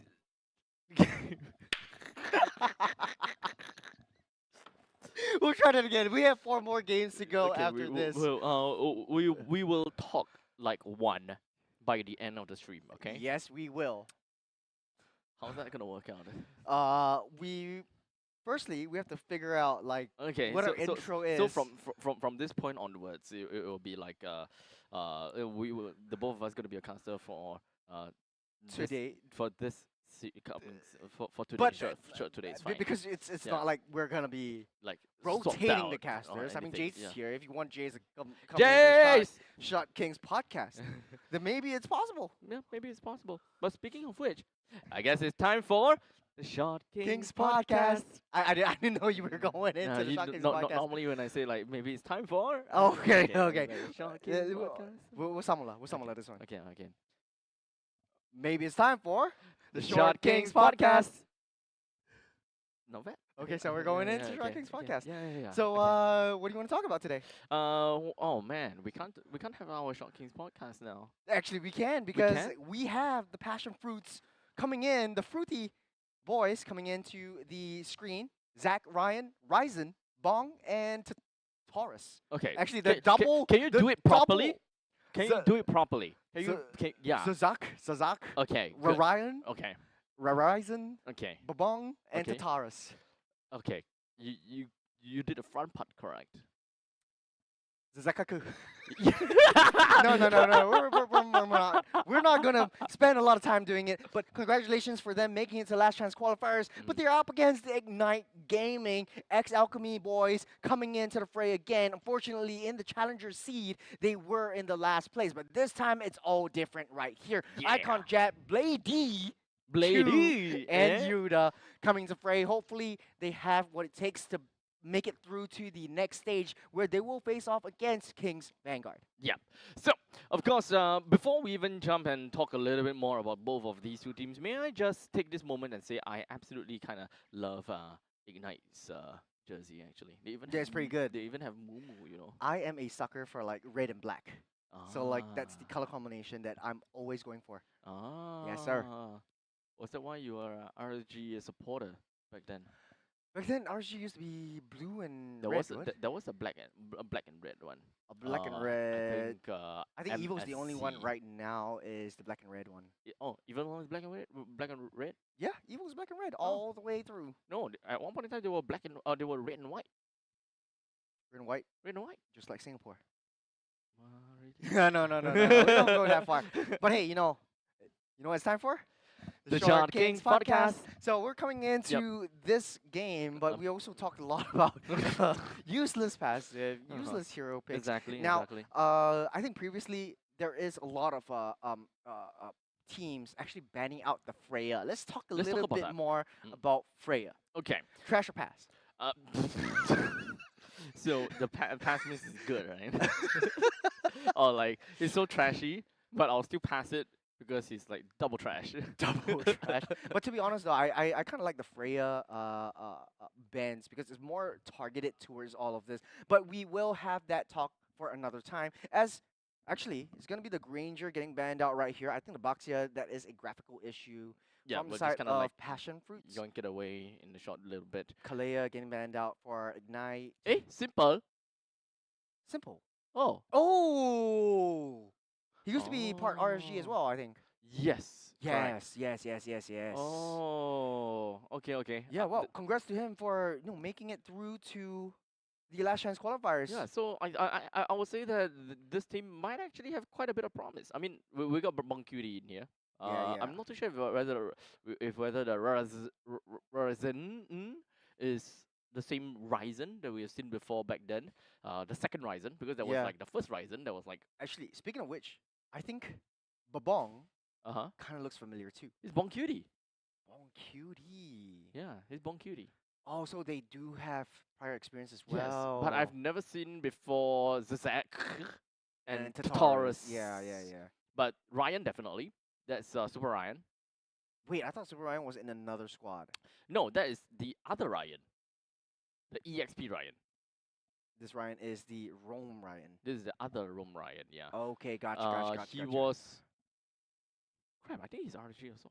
At one point in time. XRSG too, I right? think he was ex-RG at There's a one lot of point in time as well. There's a lot of promise for Coach Simple though. I think he was under Youngin's belt, Coach Youngin's belt for think a so, yeah. period of time, and he also we had a little bit of interaction, and he said like, oh, he wants to branch out and do his own coaching as well. So he was asking for advice. So I'm really proud of him for making it this far, especially in the last chance qualifier. So we'll see how his band actually faces up against Coach Cryptic. I like that name a lot, Cryptic. Cryptic. So the bands will be the Kalea, Harith, and Fanny from the side of Ignite. For Coach Simple, banning out pretty simple stuff. Ranger, Chip, and Moskov. First pick Hayabusa. Ignite responds with the Phovius. I think that could be Lucas? the Lucas pick as Yeah, well. It's it wide it open. feels very icon-y. Iconic. Yeah, it sounds like something that Icon would play. In fact, last time a long time ago when he plays jungle, this is like literally like 2-3 years ago. He plays a lot of fighter junglers. So I think that this Lucas might pretty much be in his belt, and I think that they're just kind of thinking, Lucas versus the Hayabusa, is it something that we kind of want to meddle into? Yeah, I was gonna say the Badang as well. okay. So you have double wrestlers again, or actually a boxer Yeah. this time around. I mean, they don't have to snap pick the Lucas, considering the fact that Hayabusa's already picked. Yeah. Unless EXP Lucas XP Lucas. still can be a thing. Mm. But there is also still quite a lot of heroes that is currently available. In fact, since we are talking about EXP as well, since Phovius and the Badang has been taken away, there could still be a pretty high chance that the Lucas EXP might actually be a thing, unless Baxia Baxia. EXP could be a thing too. So the Baksa Juicin will be taken up by Passion Fruits again. It's kind of like deja vu from the previous game with Nightwind. They picked up the Baksa and the Juicin, but it didn't really do too much. Yeah, I Because think they now just needed to roam more. they opened up the Kimmy over for Ignite's pickings. I think that would be the chink in the armor. And I think they This is would very snap pick that up. AoE. team fight, death ball style. Yeah. So if they were to go ahead with the Kimi, I think that is probably a very good idea too. Balls They in their don't have court. to focus on the Lucas actually.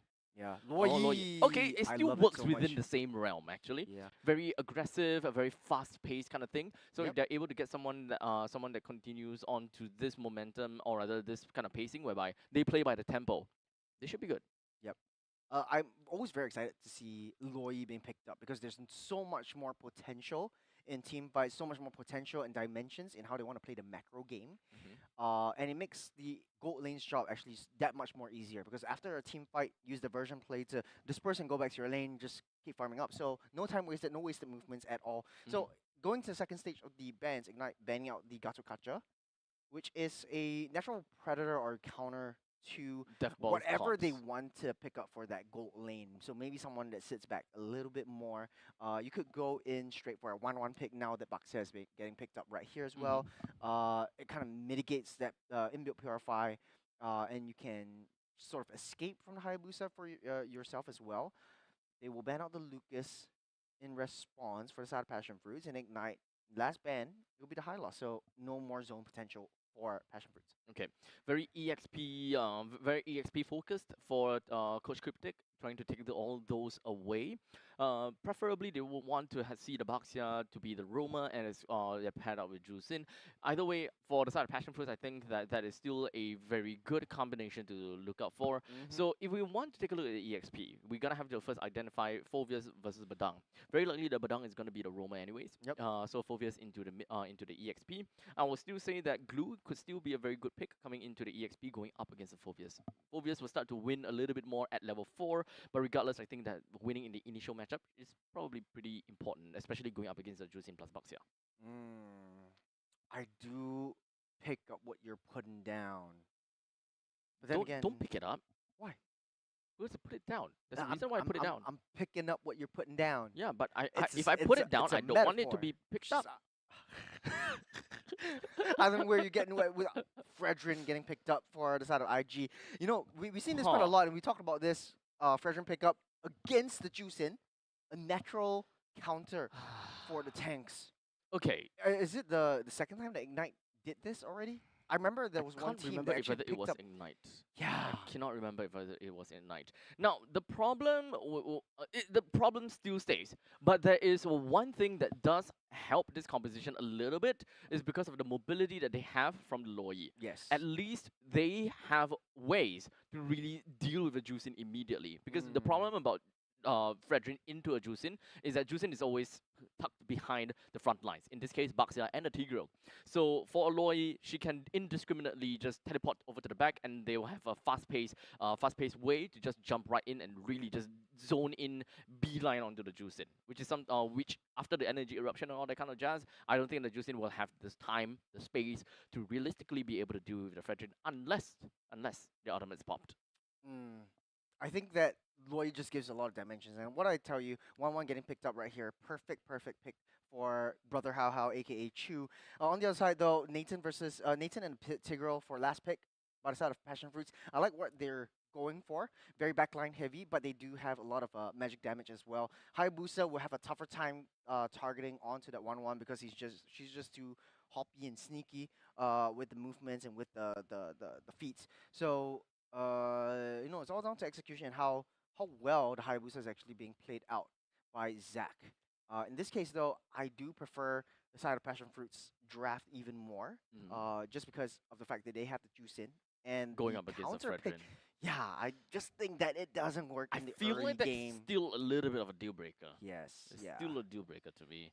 You want to play around the jungler, but if the jungler is going to be hard countered by a single mage, I think that there is a lot of potential that is just lost from the side of Ignite game. So, well, we'll see how that eventually goes and how do they even, counter that problem that they have within of their midst at this point in time.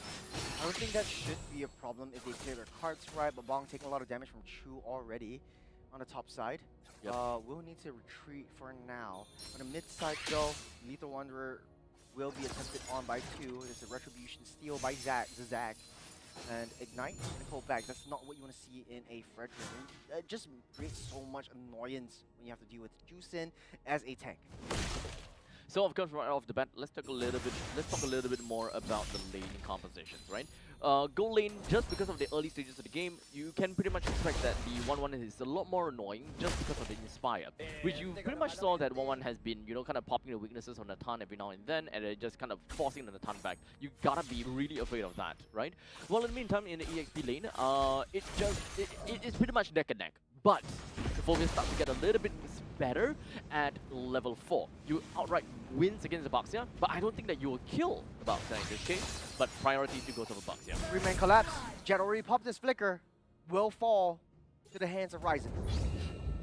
Okay, so with the first kill that is credited over to Passion Fruits, this is the kind of the expectations that we want to see. So with one death already being picked up from the side of Jet, that will pretty much mean that Passion Fruits now, they do have a small little advantage in terms of EXP. In fact, I think that Ryzen should be able to get level 4 real soon. Going up against the turtle fight with the Juicin in tow, I don't think that Icon will be able to do too much. We'll keep an eye out for how Icon is doing and how he even close up the gap between him and Ryzen. Yeah, Blade is a non-factor in this fight. Zoned out by Juicin with the fist crack into the wall. Yuta goes. That's going to be the energy eruption, taunting both of them. Diversion play. Blade is right back into the fray. There's a 5v1.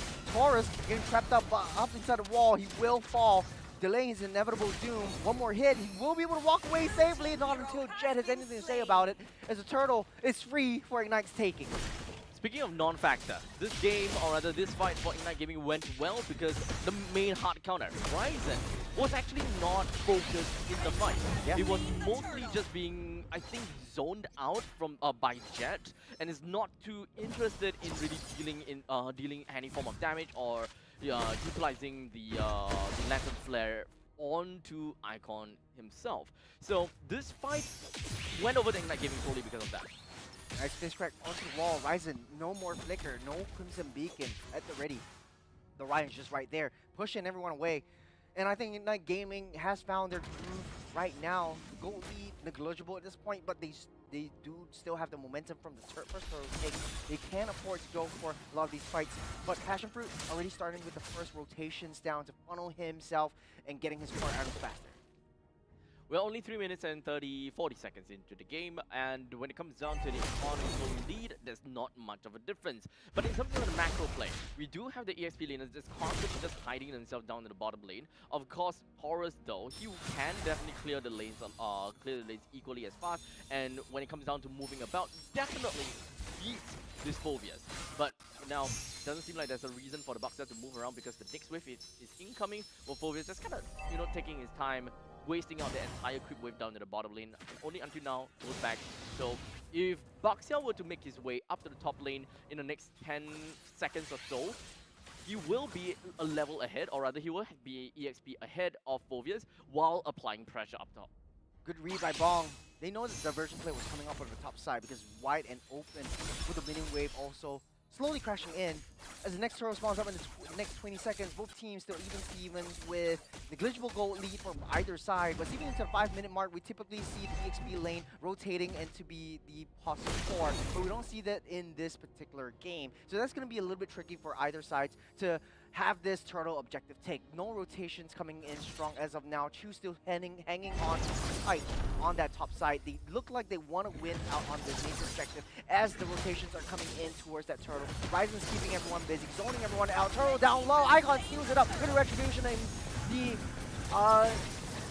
the crossbow tang actually lands onto Tigreal, taking him out in the process as well. Icon take a lot of damage and soaking everything up. Down goes two by the side of Passion Fruit. Ignite Gaming coming up strong, using a lot of their resources and pushing Passion Fruit away from the main objective. Oh man, Zac eating up that entire ultimate coming in from Icon. That's definitely not great to see. But in the meantime, it does seem like a quick little defense from Passion Fruits. Otta just kind of push Ignite Gaming away as the top lane T1 is just about to go down. But unfortunately, it's gonna get worse. Push, scratch, and tickle. And down goes the top T1 turret. Passion Fruits opened their map, Night Gaming, ramping up the tempo just a little bit. This is your time where Chu is able to start that early game rotation down mid side, try to funnel himself up a little bit more. Good read on the crossbow tank to be able to get a little bit more kills. And using that diversion flank, what I tell you, just effectively farming up, out-rotating Bong wherever he is on that map. 1-0-2 for Chu, and it's still going up strong. The T1 bottom side will fall as well. It doesn't look like Passion Fruits will be able to out-speed, out-rotate, out-momentamize Ignite Gaming. Okay, so they're mostly going to be using these diversion, at least for now, right? Using this diversion for cross-map plays a little bit more, trying to get more objectives as it is for now, since they realize they probably don't want to focus too much on the battles. As we talked about before, Icon will have an issue trying to deal with Passion Fruits. Maybe this is the reason why they do not want to force a lot of these fights. Even though Passion Fruits themselves actually should force fights because of their higher priority in lane. Oh, they know. This crack onto Zek though. Shadow down on the backside. Jet taking a lot of damage. Rising will pick that one up as well. Taurus deep into enemy territory. Find a fan, find an angle, but Chu able to outmaneuver, outweave that. He does have the passive being popped up, just holding on to the crossbow tag. That's the implosion. Down onto Blade. Will take him out as well. Bong with the entropy, able to get double damage in with the with the hits, with the bullets as well. And Chu holding on to crossbow tag. I don't know why, but they could have been able to wipe Passion Fruits out. I think he was just holding on a little bit too much. Chu doesn't have the DHS just as of now. Let's take a replay. Let's break it down a little bit. Okay, so right off the bat, just by looking at the power of Ignite Gaming, okay, we don't have that yet, but we'll probably bring it back soon. Chu, chu, chu. Okay. Train. Chu, chu, train. It's fine. Train's fine. Train's fine. But yeah, I was kind of like talking about Taurus being, you know, a little bit more comical, right? Because Phobias versus a Baxia, you will probably and always want to see the Baxia to be ahead in terms of the movement, and whenever you realize that okay, Phobias is gonna be a little bit far back, he's farming up the ballistas, he's still taking his time. Okay, this is our opportunity. This 5v4, we gotta go for it. Yep. And they have to juice in. Yep. They want to play into the Fredrin. We haven't seen those aggressive front coming in from Passion Fruits just yet. It kind of feels as though they're just kind of like gauging and kind of like testing the distance against the opponents. But I think that by the time that they realize, oh, we can fight back, it might have been a little bit too late because they did not manage to make full use of that lane priority that they are supposed to have in the early start of the game. Yeah. Just as Bong came in to the team fight, it created so much pressure for the frontline tanks because Nathan is one of those forgotten marksman heroes that is able to just melt down the frontline tanks very effectively and very fast. People usually pick up the carry for that, but carry is only single target. The fact of the matter is, Nathan is able to split that damage up with the entropy, dealing so much more double damage with that, and you don't really have like that 50% mitigation of that physical attack, as well as you do magic attack in within your kit as well. So there's a lot of things that I think for the triple tank meta that Ignite Gaming is wearing right now doesn't really work too well against that. I also find it hard to think about a layering where Fredrin is able to get into the backlines or able to soak up enough damage before Chu is able to do his thing. There is just one thing that boggles my mind, why Chu holding onto the ultimate. I think that for Taurus, he is a little too tanky right now. He does not have that damage to melt that down, but hold on a second, that's the fist crack already initiated. Diversion play down on that long bush. You also have the explosion just holding barely on. You would have taken a lot of damage as well. Chu purifies himself and crossbow tank, soars through the sky. Taurus gets taken out. Not before Icon goes down as well as 3 members down by the side of Ignite Gaming and Passion Fruits. Just Taurus falling, a worthy sacrifice for a nice little objective conversion for themselves. And of course, Blade being joined back. Oh man, that is just a fine layer. What do you do about it? Kind of thing. Nice little claw machine play by Ryzen, pulling him back. And it was just an unfortunate turn of events. Blade wouldn't have been in that long bush. Let's break it down real quick. I think Jet was caught out way too soon. Diversion play comes in and they go straight for the next couple of targets, even forcing out a flicker when it should have been. I think it was Bong that actually just kind of pulled everyone together right after that diversion play was made. So it was unfortunately a bad taste of diversion just to, you know, kind of accelerate their movements into the team fight, only to realize, oh crap, we are actually playing right into the hearts of the enemies. Yeah, it's tough for the Fredrin to play as well because as much as he can soak up, it's not like he can taunt everyone onto him. Typically, you would pair up the Fredrin together with the Gato Kacha just to have a double taunt. So you can layer in all of these crowd control abilities. The XP just to check the rush from Bong. I thought he was going to go in, but I know he's a little bit more disciplined than that. Scoreline still even Stevens. Passion Fruit just 2 kills up ahead on Ignite Gaming. First Lord is spawning up as of now. As Ignite Gaming using the diversion play, they look like they want to go in. They send 2. What is going on? I think a little bit of miscommunication right there. Blitzing everything back down. Doesn't look like the Icon is able to get there in time. But the yin-yang reactions coming through. Back and forth. Chu soars into the sky once again. They take down 2 crucial members for the side of Passion Fruit. A consolation prize for taking up that Lord. There's a double kill for Chu. Still going strong in the back line as well. It's Bong against the world, and they're cycling it through down in the mid lane. True, Passion Fruits did manage to win in that Lord's take. However, Ignite Gaming didn't even lose a single member in that battle. And now they lost the Holy Defense up in the middle lane. This was just Passion Fruit, Passion Fruit just blitzing down the Lord, only to realize, oh crap, we ran out of resources for this upcoming fight. Ignite Gaming, they played the death ball well enough. They even managed to send Chu up to the sky for the crossbow of Tang. Zach even trying to look for an opportunity, given that there is a lot of low HP members from the side of Ignite Gaming, just to, you know, kind of throw and see what hits. So it's still anyone's game. Lord already taken care of. Let's take a little atomization to see what really goes down right here. 2 is coming online though. The DHS is enough to break through the defenses that Taurus and Ryan has built up for themselves. So 11 minutes into this game, we've got quite a bit of these turrets that's already been destroyed. Let's talk about that. With the T1 that's down in the top lane for both sides, T1 in the middle lane as well as T2 in the middle lane for Passion Fruit. But in the meantime, rolling the deep. Icon getting pulled back. Down low. Princess Grab won't land. This crack tries to save. The last ditch effort goes down as well. Jet Icon, nowhere to be seen, nobody to be felt. This diversion play to get them out in the nick of time as Passion Fruits still standing up strong and fighting hard. Scoreline equalized once again. well, 2 deaths for the side of Ignite Gaming, but that is not going to be stopping Ignite Gaming at any time soon. They still have Chu that's currently running at a 4:1, or rather hopping, with a 4:1:6 scoreline. Still a very strong marksman that you're going to have to really consider. At this point in time, the problem that the Passion Fruits may potentially have is the amount of crowd control that they have to really stop Chu. They can, of course, deal crazy amount of damage and just wipe out the entire front lines of Ignite Gaming, but they need to have some reservations as to how much damage or how much skills that they have left to deal with the Chu. And realistically speaking, only Zac can deal with him. Actually already laid down. Taurus finds himself deep in the tri-brush as Ignite Gaming dissipates and disperse. No crucial ultimates used as of now, as Passion Fruits just barely holding on to that long lane, trying to push that back and maintain that pressure before taking out that Lord.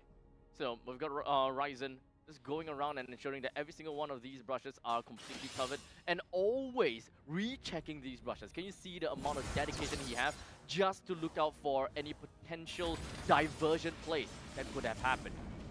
Love that. Diversion at the ready, Blade holding on. Not so trigger happy. Not so trigger happy. Not like what we see how Gucci plays for Luo Yi. It's a very much like Sailor kind of reaction where he's just looking at it, but he's got his finger on it. Looking at something. He's looking. He's just thinking. Okay. Okay. Only to cancel. Lord gets a reset as well. Do it. Do it. Do it. Look at that pixel brush. Ah, that pixel brush looks very yummy, huh? Handling the bottom side of the wave. It doesn't look like Passion Fruits is able to maintain the side wave long lane pressure. Icon's already there as well. He's holding on to diversion play. They know where they're coming in strong. There's 3 members in. He steps a little bit too far. They go straight for Zac. But Implosion tries to catch Blade as well. Blade will fall, but hands off Bong. And from the side front, Taurus taking a lot of damage, soaking everything in. Cosmotang goes wide, goes high. As Zac tries to go straight for Chu. Shadow kill will be initiated, will get locked down, and Chu will be safe for now. It's a 1-to-1 trade for both sides. That's a good idea coming in from Ignite Gaming, and that was actually kind of like a 50-50 diversion play into that small little pixel brush at the southern part of the Lord. If there was anyone inside, they ditch. If there's no one inside, perfect. But unfortunately, they had a choice if whether they go upwards or go downwards. Downwards for the Hayabusa or upwards for a group of people. But it kind of seems as though Jet has decided, okay, let me just get Zack. But unfortunately, they don't have long enough of crowd control to bring him down. Icon getting pulled back, starting kicking things off into motion. That's a nice little fish track into an implosion. That's on 2. Shadow kill once again. Lord gets a reset. Oh. Retribution already used up, but no one's taking out that Lord. 3 members down for the side of Passion Fruits. Ignite Gaming ramping up that tempo, igniting their passions, igniting their dreams, and taking down 4 members of Passion Fruits. The Lord will be a non-factor as 30 seconds on the clock. They want to run it down. I think that running this down could potentially get them this game, considering there's only like 15 seconds left until Passion Fruits eventually get everyone spawned in. Taurus have got a tall order to just Taurus hold against this the fight world. out. Taurus against the world. You still have 1 cannon minion soaking up that damage. They can might do be able to do it though. Ignite Gaming They did it! showing us who's boss. Oh, they did it. They had such a short little window to make that decision. They made a good decision this time, run it right down in the middle lane, and just no problems whatsoever. They dealt with Taurus great enough, and unfortunately, Taurus just, as a boxer, doesn't really have the capability to buy time. Even if you just kind of like run out, look, follow me. You don't have any reason for them to follow you, unfortunately. You know, speaking of unfortunate, 2 of the community teams that came up today from the Last Chance Qualifiers first stage is out. Yeah. So now we're back into the same. Challenger seed Challenger teams. teams, yeah. So it's going to be interesting because right after this, next match will be Sovereign versus Everlasting Love. Everlasting Love. Yes. And down on the bottom side of the bracket, Kings Vanguard versus Ignite. Oh, man. Oh, man. Tough for either teams. I'm just not looking forward to the next one. I don't think it would be the same as... I don't want to jinx it. Okay, I won't jinx it. I won't jinx it. Let's pull up the stats, though. Let's take a look at what actually went down. Yes, this doesn't tell the whole story, but honestly, though, Chu played a heck of a game. And the fact of the matter is, he went for the Rose Gold before he got the Malefic Gun. And he doesn't even need to buy the boots. So it created a lot of opportunity and space for him to scale up and get his core item spikes. At the end of the game, he was already 12,000 gold ahead. He was already 12,000 gold in total. So that's a full item and a half. So I will say that ultimately, IG, they had a lot of ways to just deal with Passion Fruits. And ultimately, it just boils down to if whether Zack can snipe Chu or not. Because I mentioned this before already, this is a very front-to-back kind of lineup from inside of PFR.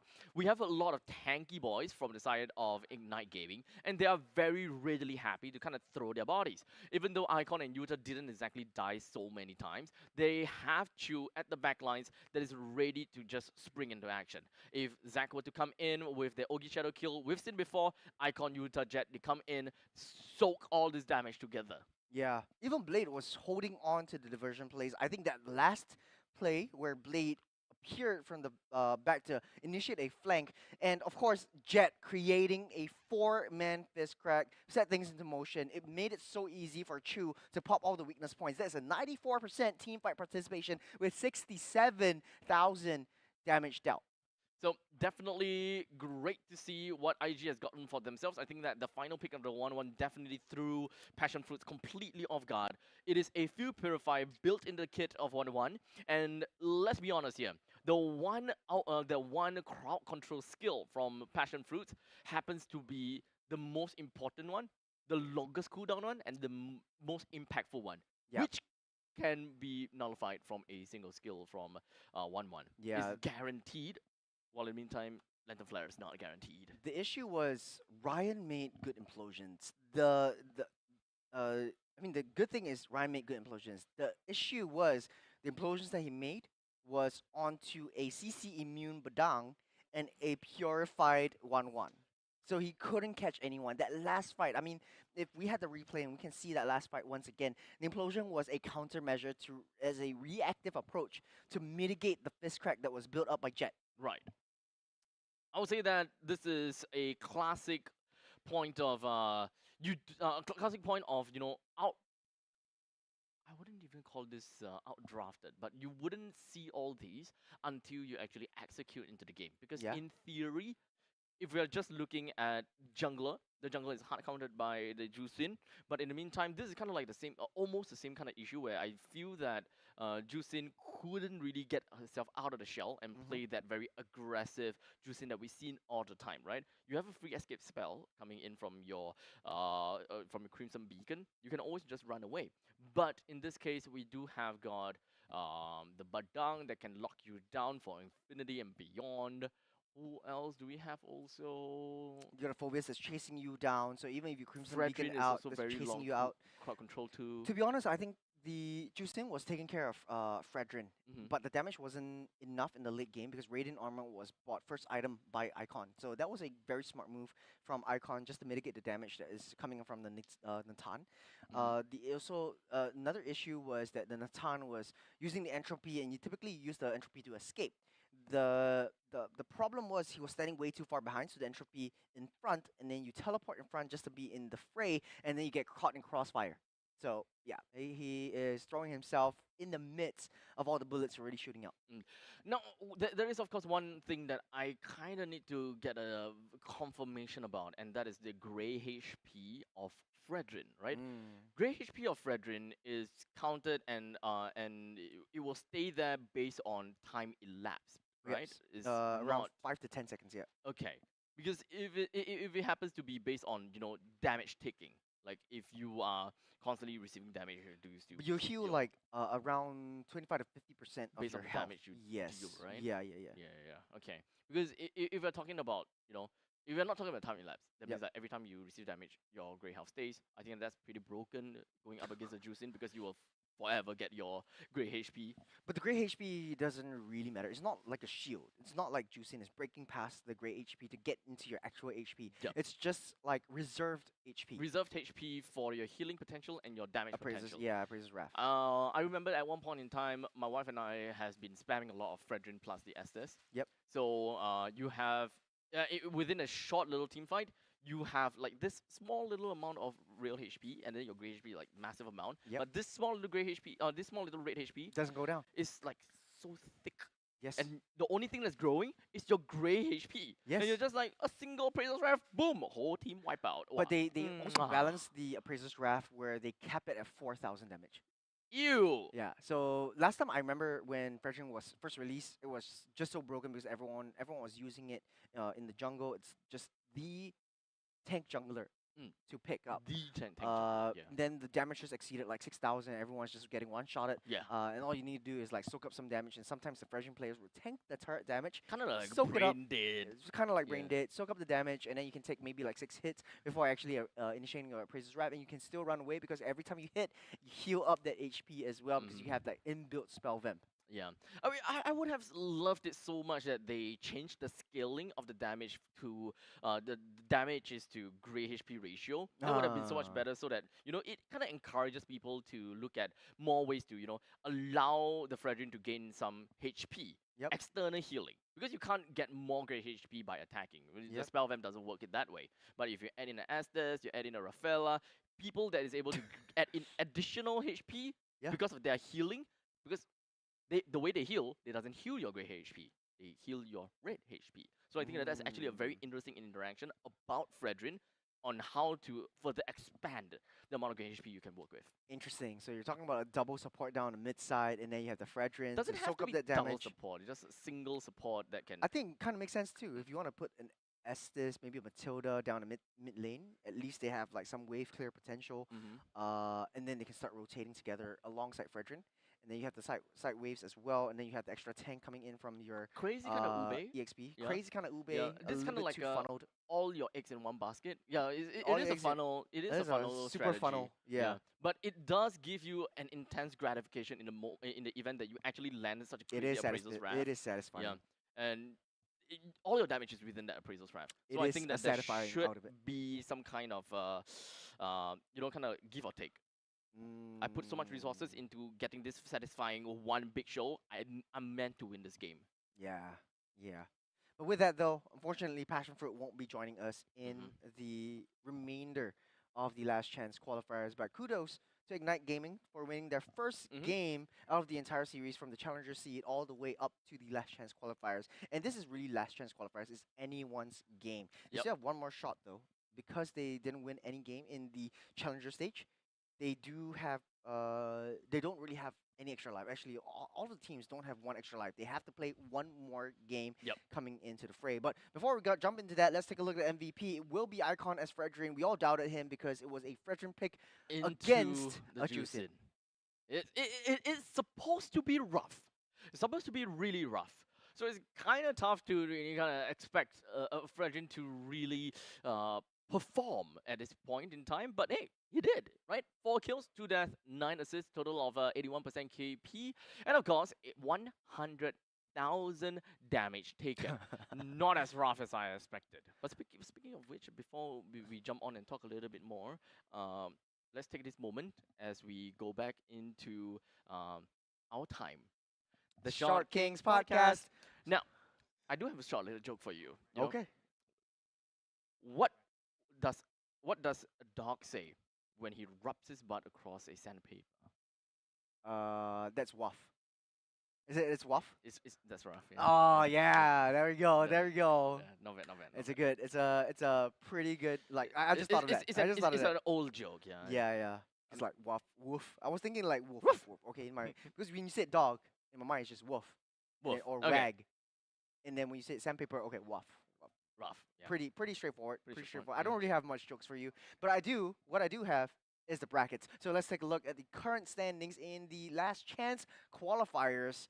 Sovereign SG up against Everlasting Love in our very, very next match. This used to be the longest game, but will it repeat itself in a 43.33 minute game? Wait, was that a question? It was a question. No. It was rhetorical. But then again, our last match, our second to last match of today will be Kings Vanguard versus Ignite Gaming. But it's not over just as of yet. Our last game of today will be the winner of match 3 and match 4.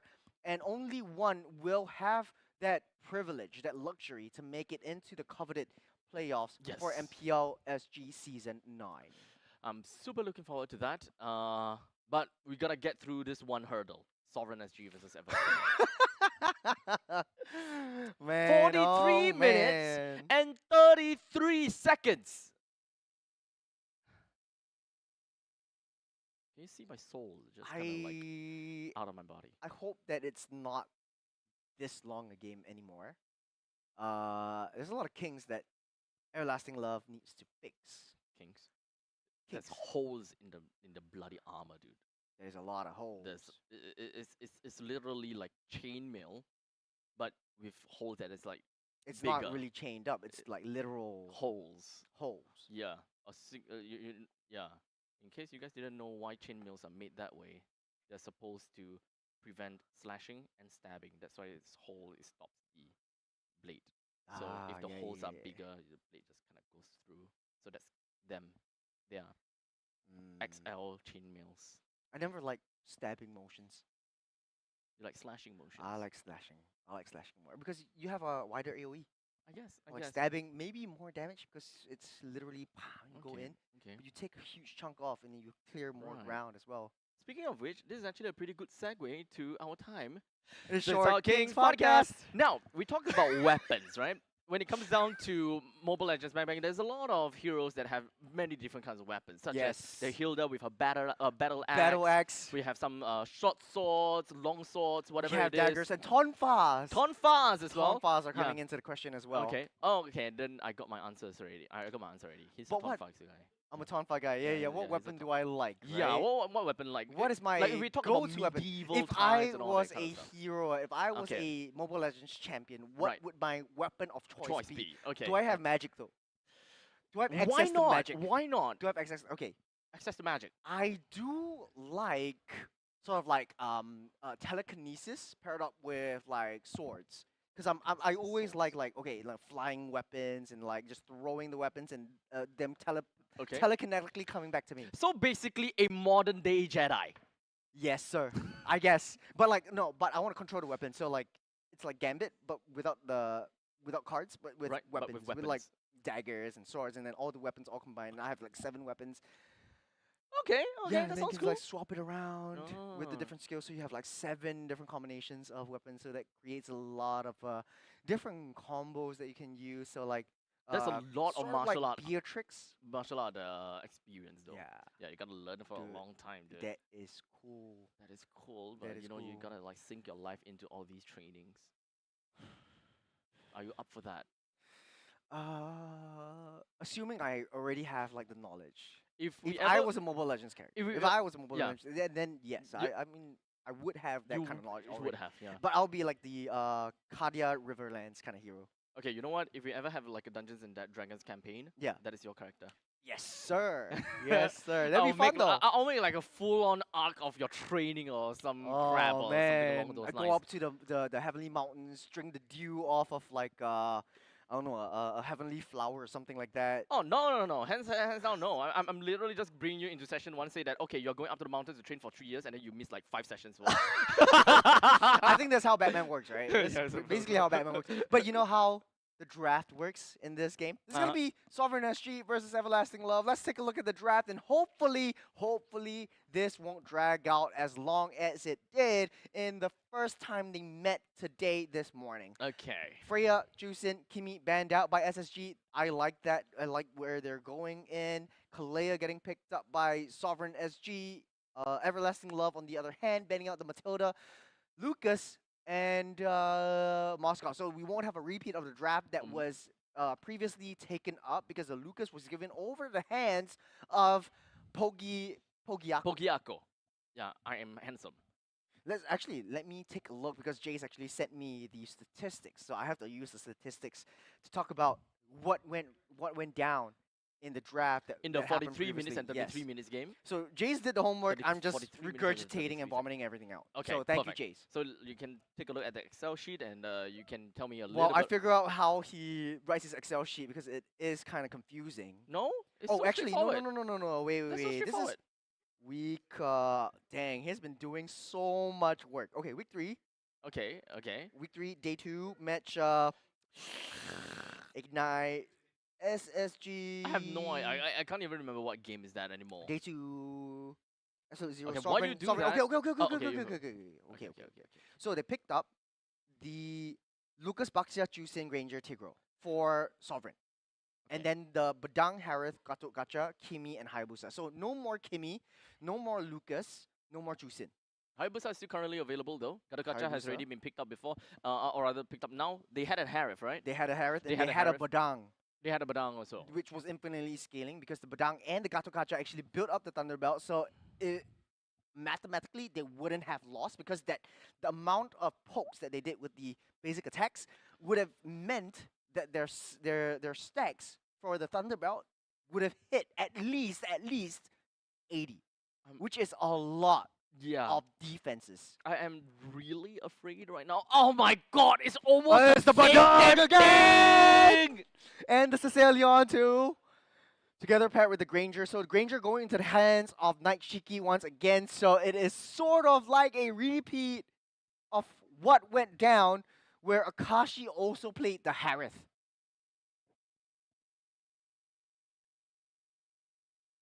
The only difference is right now, the only difference is the Sicilian picked up instead of Okay, Jusin because it That's was true. banned. Okay, so you know what this means?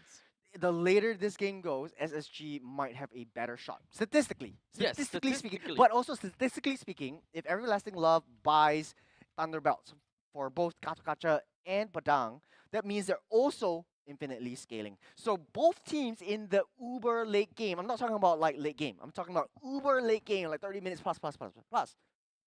They shouldn't be able to die quickly if they don't make any mistakes. So you know what this means? It's time for the Short Kings podcast. I thought that was your code word to segue. Oh, yeah, you're right, but not this time. This means that both teams are expected. The both teams expect themselves to go into yet another long game, and they want to leverage that. As long as they manage to clear things out, and as long as they manage to have an effective dance over the objective. So I'm a little bit more positive. I'm like good cop. You're like I'm bad cop. I'm like hands-on Definitely bad cop, so. Yeah. Let's take a look at the second stage of the bans. Loi, Hanzo, Phovius, and Fanny taken off the tables for both teams. I don't think Loi will be picked up over here. If the Farsa was picked up in Everlasting Love, I think that gives a lot of dimensions to the gameplay as well, because you do have high ground advantage. But that means that turret defense and base defense for both sides would be pretty good. Yeah. And I think that at this point in time, Everlasting Love, they are so on quite comical. Oh! Lord.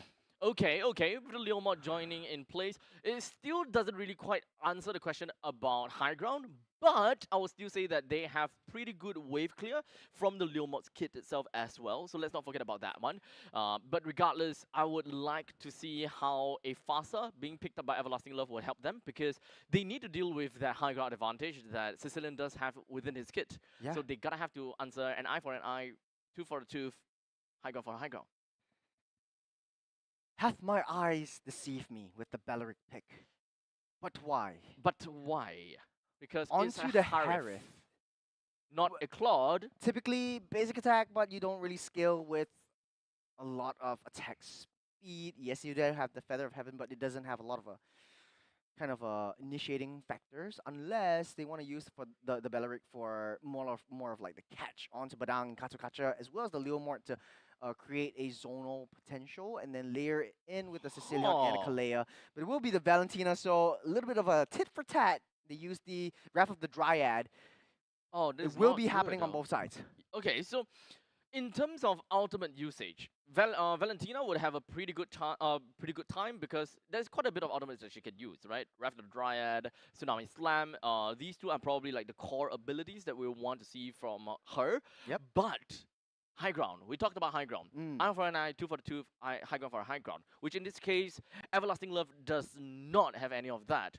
So in the event that Everlasting Love if they do win the early stages of the game and just kind of like push SSG back home, they have no way of sieging turrets. They are very committal. If they go in together with the Lord and they don't take down the T3s, that is going to be very, very difficult for them to break through, because it would send all their resources and their gold over to the side of Sovereign SG. So we're in for a everlasting ride. Will this game be as long as the previous one, or will Sovereign SG clear this out much faster than they did before? They had a very good start against the previous team, Nightwind. But man, starting things off, it does look like Sus Bomba very angry about the first game. Doesn't want Super Lunatic to get the luxury of coming into their river line. Okay. So let's talk about the lanes now. It is a Granger going up against the Harith. We know that Harith is definitely going to have a little bit of a better time. Up to the top lane, it is a... Oh! Okay. It is a Kong, which is the Kalea that is onto the EXP. So, understandably, I would like to believe that Kalea is going to have a pretty decent time in the lane, but is going up against a Badang. So, skill-based matchup in this case. Mostly skill-based matchup. So for now, I guess Sovereign SG just buying a little bit more time, waiting for the first turtle, and both teams should play it a little bit more passively. Gilmore already at level 4, so Fake Cutie has a Phantom Steed on arm, ready to call. What's the horse's name again? Barbiel. Barnacle. Call his Barnacle. Barbella. Barbiel into the battlefield at any time, but he's waiting for the right chance. It's 20 seconds until the first turtle spawns up on the bottom side, though, getting haunted down. That's a Purify already used up by Night Shiki, keeping himself alive, so that is denying that first early kill over the Sovereign, over the Everlasting Love. 2 minutes into the game right now. We've got the turtle that's about to pop up right about now. Perfectly done so with pretty decent levels all across the board. We've only Kyushu, Akashi, and so it's really not quite hit level 4 just yet. But the question is how the junglers are deciding to play. Ogiako currently at level 5, Fate Cutie at level 5, so both of them have decided to go for the third buff creep before heading on. Super Lunatic already down on level 4. Tsunami Slam into the wall, Wrap the Dryad combination. That's into the wall, they go. Tsunami Slam keeps him alive for now, but not before Chromao takes him down. And Fate Cutie secures the first turtle of the game. AOG for the little bit of a back off as Rapio comes into the fray to deal a lot of damage into the back line as well as 1-to-1 trade, but the luxury and the prestige goes over there for Last Blood with the first turtle of the game. That's a very late Barbosa. Very, very late. I would have expected that he would want to summon his horse right off the start of the battle, because you have a very generic combo, right? You charge out your impale, summon Barbosa, and then dash towards it afterwards, so that you do some pretty good damage. Top side, Kong forced to pop the flicker to get out of the way. Barpio is actually Keep changing his name. looking very good. Barbosa. I say Barbosa. Barbino. Is that Alvin?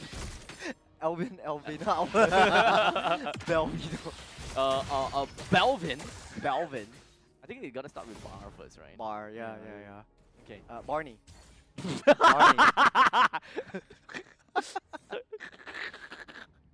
It's almost the purple dinosaur. If you ever watch How I Met Your Mother, I think that could be a pretty good name for a horse. I agree. Yeah. He sounds smug. He sounds smug. He sounds like he takes control of situations. Oh, what a womanizer. I mean, coming from a horse, I think it makes sense. Dang, I don't think we should go that far. We're on stream, we live. We live. We live, bro.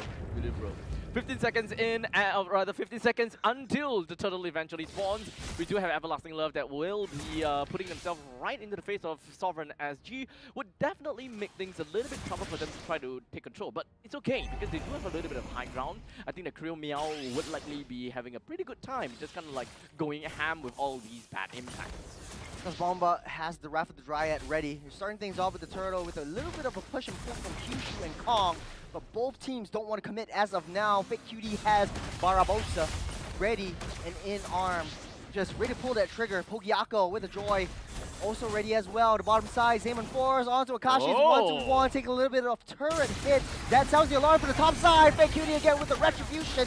The Wrath of the Dryad lands strong with Willie taking out Super Lunatic as well. Kong next to fall by the hands of Willie with a double kill to his name as Everlasting Love taking control of the objective. Okay, very fast pace. It's not an Everlasting Love. Unfortunately, this upcoming fight that QD was going to put himself in no longer will have Barvin to kind of play around with. But we do have Kyushu and Sus Bomba that's just right around the vicinity. Does Sus Bomba have any ultimate that he's stolen just yet? Doesn't seem like it. So they're just gonna probably hang around or go back. Okay, never mind. Here's Barbosa comes in underneath the turret, pushes Naishiki back into the fray. Nice little alley-oop for the Harith. Nashi going wild down the bottom side. On the top side though, Pogiako pops in real joy just to save that T1 up top.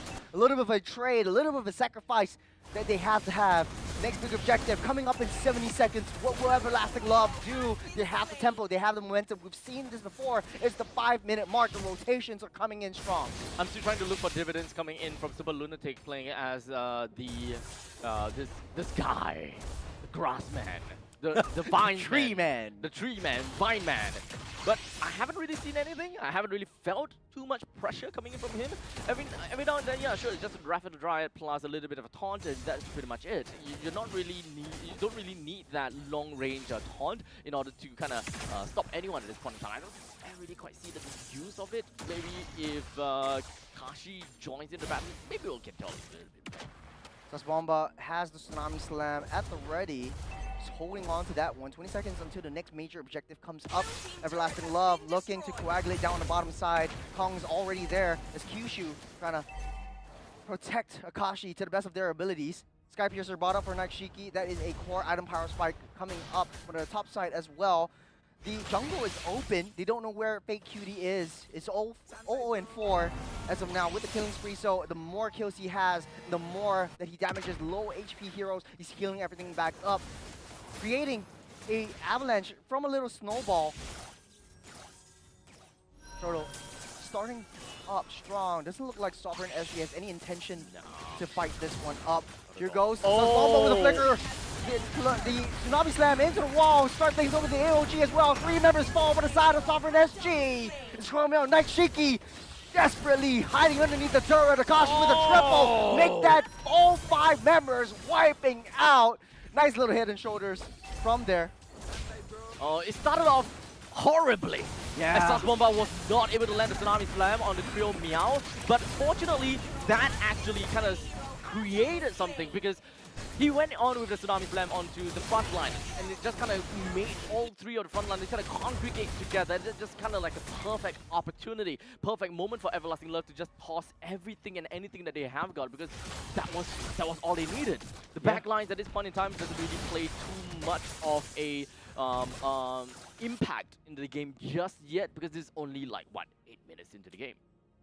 Well, speaking of 8 minutes, though, it's 5,000 gold lead for Everlasting Love. We've been in this position before. Sovereign SG are very hidey, very defensive team. Tashi, a little bit of a 1v1. Kong tries to go for a Tsunami Slam, unable to reach out towards that Harith. As the jungle is in shambles, Sovereign SG desperately trying to hold on to all of the turrets that they have left standing. Next major objective coming up in 45 seconds. Will Sovereign SG be able to contest for this one, Abstract? Sovereign SG, I think it's kind of like a tall order, right? We're talking about 6,000 gold difference. And the fast lines, they're pretty darn scary. Somehow Fate Cutie's damage output is probably one of the main reasons why they're doing so well. But take a look at his items, right? He currently got a War Axe as well as the Hunter Strike. This is more than enough damage for him to go pretty much all ham in a very close combat kind of situation. Especially since Sovereign SG playing with the Tree Man. Battery House? Yeah. You know what? I'm just gonna keep changing his terms as well, right? we got a Woodman. You know, they want to play together. They also want to play kind of like a Death Ball. But unfortunately, the Death Ball for the side of Everlasting Love is ultimately still so much better as compared to Sovereign SG. Nice little trade. Objective for an objective. Eye for an eye. Tooth for a tooth. Toe for a toe. And Sovereign SG doesn't want to contest for this board. They know that they need to play passively. They know they have the high ground in terms of Chromel. They know that they want to play into the late game. And it's still pretty early on. Seeping into the mid-game mark, 10 minutes in. I guess what really broke down was the Beleric or the Treehouse actually having the Revitalize instead of the Vengeance or the Flicker. You don't really have that much extension. And the entire composition of Everlasting Love is basically a run him down, shoot him down kind of composition. When Fake Cutie sounds the horns or pulls the trigger, the entire team is able to chase down Sovereign SG. I think the other thing that we're gonna have to talk about is Kong, right? Being the initiator of the team. I haven't really quite seen that flicker into Tsunami Slam as of yet. And even if he does, it doesn't seem like Sovereign SG has got any ways to melt that one person that got isolated at all yet. They can definitely layer in more counter control through the pond, as well as a Rapid Riot coming from Mr. Bach's skin. But other than that, it will take some time before they can eventually kill someone. It's a defense coming strong for Sovereign SG. They have to deal with the next wave of super minions, but I don't think that should be a problem as of now. The Tsunami Slam right underneath turret's range. Combo with the Rapid Riot. Kyushu won't be able to escape this one. He does, though. The back line. Here comes Fake Cutie. Running all of it down. He will fall with hands of Night Shiki. 2 members fall for Everlasting Love. And like you said, Abstract, very, very high committal. There's no way to create that space to run him down underneath the turret. So very good call by Kyushu. Buying them some time for the rest of them to come in. Good save from them. But they fall back in with the Wrath of the Dryad, so not enough minions to take down that T1. And this is where the discipline really has come in and really has to show for Everlasting Love. It's 3 kills to 9, but the more the Sovereign SG is in a defensive position, Everlasting Love does not stand a chance in that late game. Yeah, this is an all-or-nothing game for the Everlasting Love, but hold on a second. Wrath of the Dryad into the Tsunami Slam, over the wall, Kyushu falls.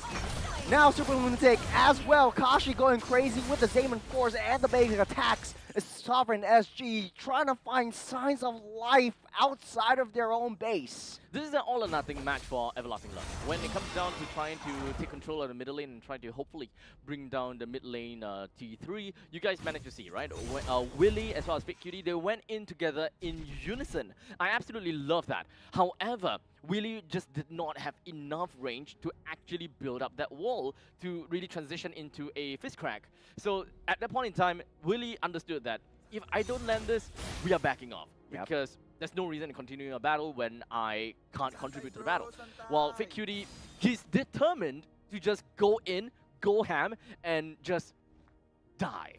Which is exactly what he did. Willie even tried to tank onto the turret a little while longer just so that he will be able to make some space for Fake Cutie to just walk right out of the turret, but he's just way too committed. You can't just walk out like that. Kashi at the top side trying to keep busy with pushing that wave, trying to maintain that wave priority once again. But I remember Sus Bomba playing, having potentials in backdoor plays, especially with the Kimmy in the first game. But now, Turtle, the Lord, second Lord of the game, what will Sovereign SG do? How will they play as Lord gets a reset once again? Akashi back in action. Super Lunatic, the treehouse, looking for an angle, looking for any opportunity at all to find Akashi. They know that Everlasting Love likes to play that zone defense. They know that Everlasting Love likes to play a zonal approach and then transition into a death ball. But it's so hard for Sovereign SG to find any loose members at all.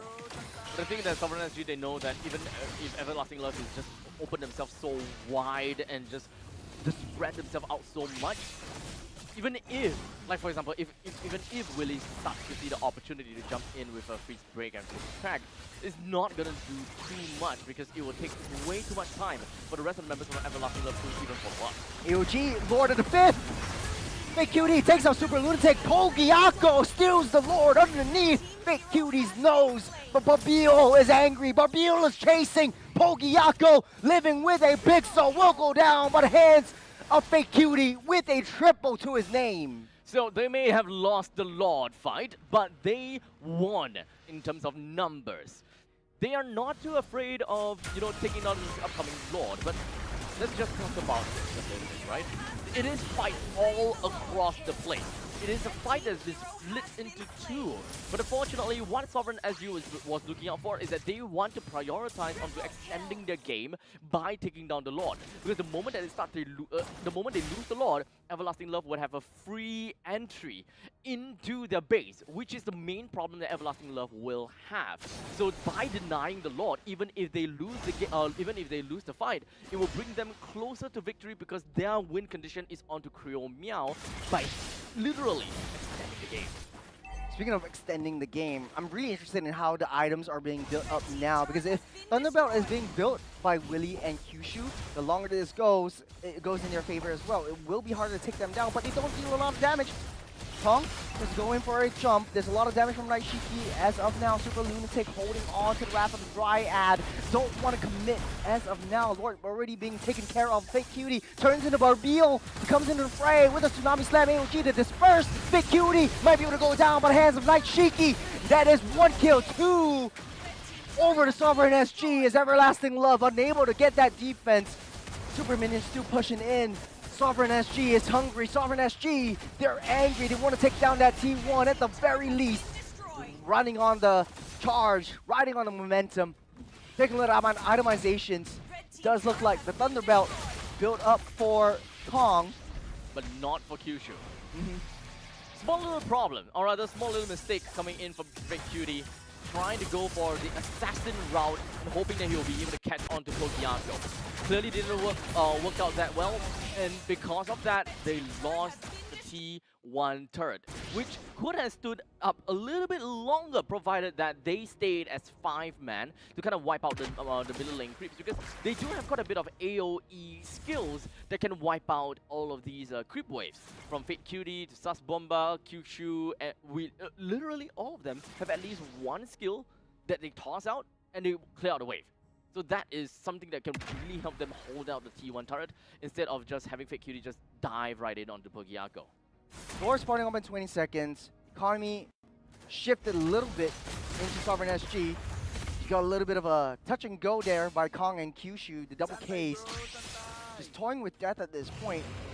The fact of the matter is, I think Fake Cutie in the later stage of the game might become a non-factor. This is where they shine. 17 minutes into this game, and this is basically the peak for how this Duomort wants to play this round.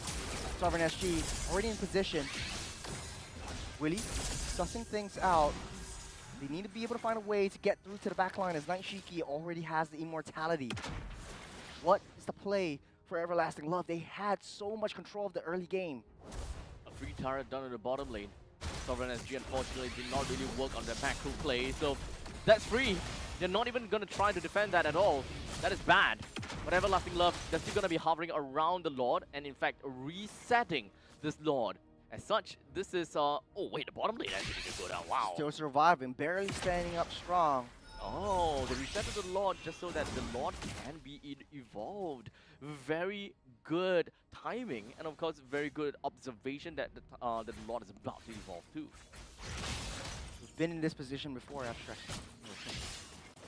This is the first of many enhanced Lords. First of many. Getting a reset once again. Willie with a nice little fist. Lord comes out, getting another reset. And back in again. And out of his home. They're sending Akashi down the bottom side. Push that wave in. Another backdoor play is imminent. The Sovereign SG send to the back. They're trying to blitz this down. They know that Akashi is not in play anymore. Getting that knock up. Pogiaco. A little bit of a tricky situation. AOG lands on the Pogiaco. Lord down low. Nice Shiki gets a kill on the Sauce Mama. Fake Cutie steals the Lord from underneath the noses of Pogiaco. Sovereign SG. Oh, the timing! Nice Shiki is next. Immortality pops up. Might be able to take out Akashi, but Akashi goes strong instead. You're splitting up all these team fights. 3 members down for the side of Sovereign SG. A super lunatic. The treehouse is keeping Willie busy. That is absolute bonkers of a fight. Everlasting Love, even though they do not have their main damage dealer being Akashi, he was pretty late to the battle. However, he came in right in the nick of time Everything back up, though. to be able to He's just not able do to recall. everything. Oh, it's it! That's it! Everlasting Love! Making it to the finals of the last chance qualifiers. Talk about speed run. This is fast considering this is Everlasting Love versus Sovereign SG. This is fast. This is fast. Everlasting Love, you guys have cured my PTSD.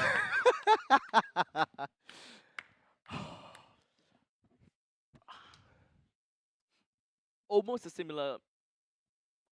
similar composition, varying results. Split fight. I think the treehouse that was I think denied that's the recall Yeah. was actually a beautiful play coming up from Kyushu. Honestly, all the way from the start to the end, I still do not see the dividends of Mr. Tentacle Man. Mm-hmm. I still don't see it. Do you see the amount of damage that Akashi dealt to Super Lunatic with just a single Chrono Dash? Yeah, that was It's a quite a bit. yeah. Even with the Athena shield, even with the Radiant armor, I think it wasn't enough. No. Considering the fact that he brought the Revitalize instead of the Vengeance, I think that sort of tore them apart. Sovereign SG, however, and unfortunately, their journey ends right Here. now. Everlasting Love will be making it to the finals of the last chance qualifiers. So their hopes of making it to the playoffs as a new seeded MPL team in Season 9 is still going up strong. There are a lot of Kings to be worked out, but they have some time to watch the next game coming through. It's either gonna be Kings Vanguard or it's Ignite. going to be Ignite. Oh man, okay. Well, let's talk about that in a short little bit as we take a look and really just talk a little bit about the rest of the data that we have here. Fake Cutie, I think that picking up the this Leomord and the Barbolo came out of Barbosa, yeah. absolutely nowhere. Yep. And I think that that is probably the big change that they needed because the team fight is just so strong. They have so much burst damage, so much, I suppose, surprises that they have got for SSG that they can't even, fathom. Yeah. And the fact that Barbosa was dealing with Davy Jones with a zonal lockdown, didn't deter Akashi. And I think Akashi played this so beautifully well, dashing in and out of the zones and dodging the wrath of the Dryad. It created so much opportunity and dimensions of gameplay from the flanks and gameplay from Barbiel, from the Leomard as well. So, kudos to Everlasting Love. That was a fun match to watch and cast. Yeah. Thank God it's not for 3.33. Yummy. True to their name, man. They are Everlasting. true to their name. Everlasting. Love, 19 everlasting minutes games. is still technically a pretty long game, but it is still a reasonable amount of time to end the game, given the amount of given the previous games. Yes. I think that this is a step towards a great direction. Yes, I do agree with you. Mhm. Yeah, They learned. I would say they learned. yeah. Who do you think the MVP is? It has to be. Akashi. Harith? Actually, Leomord? I kind of feel it's Leomord. I kind of feel it's Leomord. I feel Leomort too, but Akashi did so much more in the late game. Like definitely without did. him outplaying and outdashing the tree man or the tree house, I think everything would have been turned out differently. Mhm. And I think they saw the opportunity. Akashi was on the bottom lane, but they didn't expect Akashi to come into the Lord Pit that much quicker. Mhm. And Joy was just used that dash For in the a final, panic. was it a final that final fight? Yeah, he just dashed around in within the Lord Pit. Mhm. AOG comes down, unable to escape. The I- dash was on cooldown. I think that they were kind of banking in on the fact that Akashi would not be able to make it in time. Yeah. But I think that even if Akashi didn't make it in time, which technically he didn't, because by the time he reached, the team has just cleaning up. more or less already won the fight. Yeah. Right? He's cleaning up to kind of exponentially increase the amount of casualties on the onto the opponent's side. So he helped seal the deal, right? Yes. But in terms of like just generally winning the fight, that 4v5, they got it. They got the 4. I think Gato was a beautiful pick from them because when they know that they're going for the main objectives, he just targets the AOG on a specific location or a general location, That they wanted to and then they deny. just dissipate. They can deny, they can engage, and if they're lucky, they engage. If they are not lucky, they can still dissipate, and then it just resets the Lord for a new fight once again. It also allows him to chase. It also allows him to get back into safety when his HP is low because there's a lot of iframes from the AOG itself. So ultimately, I would say, man, it's every one of Everlasting Love actually played to the T. For this game, I agree. Well, in the meantime, who's the one that played most to the T? Willie Oh, with it's 308. Badang. Actually, he landed quite a bit of fist cracks, and I agree, actually. he's honestly the forgotten one Uh-huh. in this entire team fight because Okay. without him, without landing the walls, without landing all of these crowd control skills to set things into motion, Mhm. it wouldn't have been written the same. The story would have been totally different.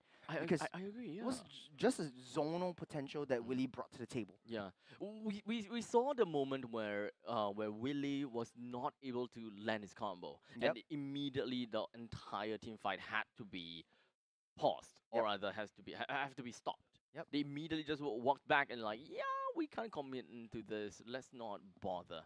While we have the jungler just kind of stuck within all the turrets and just like, yeah, I'm dead. Yeah. Man, this was an exciting series. It is. Next match will be even more exciting because it's going to be Ignite versus Kings Vanguard. Yeah.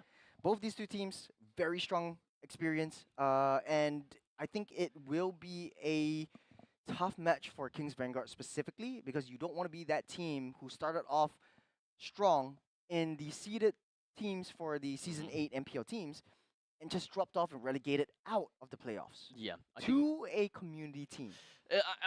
Challenger team. Yeah. Challenger team. Yeah, I think that they are they're worthy adversaries. Yes. They're really challengers at this point in time. They showed us just how strong they can possibly be. So I think even for Kings Vanguard, they gotta be on their toes and just be really careful and take this upcoming 15 minutes of break to take some rest and kind of restart themselves, or rather just watch the games, prepare themselves for the inevitable. As the next game, Kings Vanguard versus Ignite Gaming coming to you very soon. Don't go anywhere too far. We'll be back.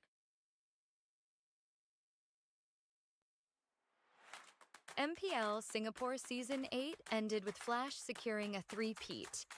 But this season, everything changes. With a brand new format, new challenges await. The regular season journey has 4 key stages: seeded stage, challenger qualifiers, challenger stage, and last chance qualifiers, all leading up to the playoffs. In the seeded stage, 5 MPL Singapore teams from last season will compete in a best-of-3 round-robin format. Meanwhile, the challenger qualifiers give community teams a shot at the big stage. Over 2 weeks, the top 2 teams from each qualifier will advance to the challenger stage. The challenger stage will feature the 5 MPL Singapore teams from the seeded stage and the 4 community teams from the challenger qualifiers. In the first 2 weeks, MPL Singapore and community teams will compete in a best-of-1 intergroup round-robin format.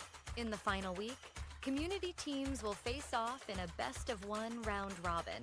The MPL Singapore teams will be ranked based on their performance in the seeded and challenger stages. The top 4 teams will move on to the playoffs, while the bottom-ranked team drops into the challenger stage rankings for one more shot. In the challenger stage, the 5 remaining teams are ranked based on their challenger stage results. The top-ranked team secures the playoff spot, while the remaining 4 will enter the last chance qualifiers. In the last chance qualifier, one final opportunity awaits: a 2-stage battle to secure the last playoff spot. In stage 1, community teams get one last shot to qualify. The top 2 teams will advance to stage 2. In stage 2, they'll face off against the 4 teams relegated from the challenger stage in a best-of-1 single elimination bracket. Only one team will survive and claim the final playoff spot. To summarize, in the MPL Singapore Season 9 format, there will be 5 MPL Singapore teams and 4 community teams qualifying through the challenger qualifiers. Based on regular season performance, the top 4 MPL Singapore teams will advance directly to the playoffs, while the 5th-ranked team is relegated to the challenger stage rankings. In the challenger stage, the 5th-ranked MPL Singapore team and the 4 community teams will be ranked based on their challenger stage results. The top-ranked team from this stage will secure a spot in the playoffs, while the remaining 4 teams move into last chance qualifier stage 2. They will be joined by 2 additional community teams who advance through last chance qualifier stage 1, which serves as the final entry point for community teams. The winner of the last chance qualifier stage 2 bracket will secure the final playoff spot. And then it all comes down to the playoffs. 6 teams, only one champion. Who will rise and claim the MPL SG Season 9 championship?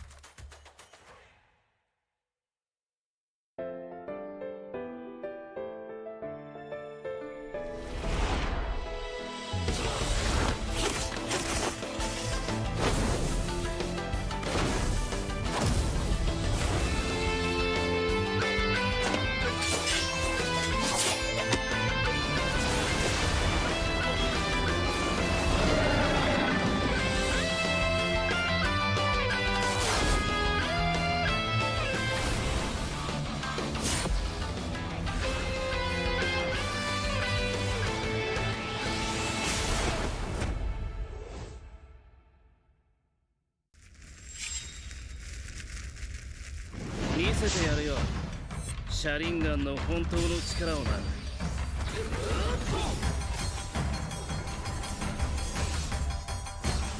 力が湧いてくる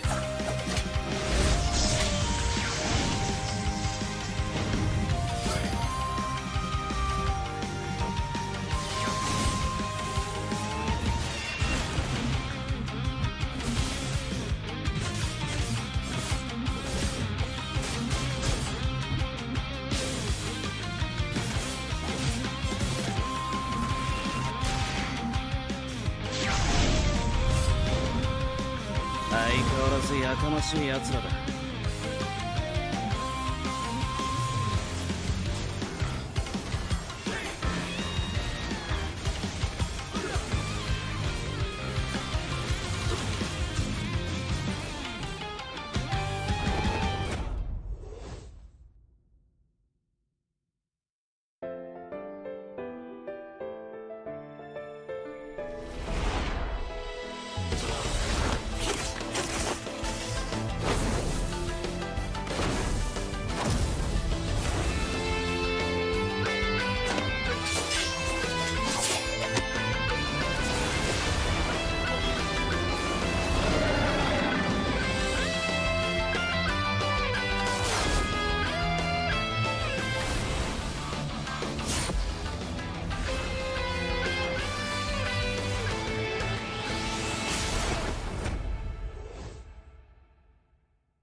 相変わらずやかましい奴らだ。今度は背中合わせでいくわよ。よっしゃ第7班ここに復活だってばよ。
ここは俺に任せてもらった。四代目ほかげを超える忍びはお前しかいないと俺はそう信じた。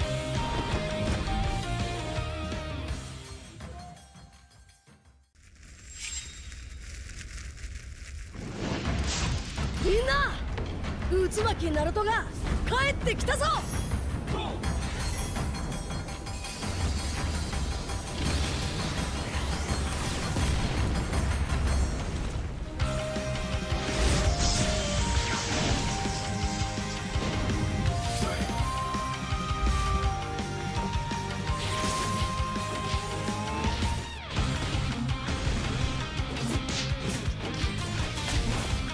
クラマ力を貸してくれ。よ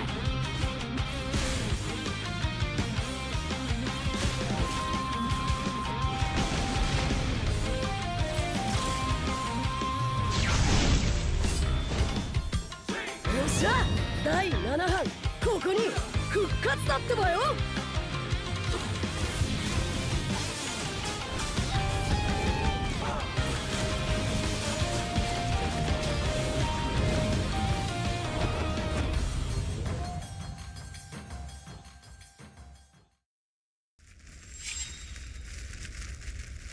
みんなを守るために私はもっと強くなる。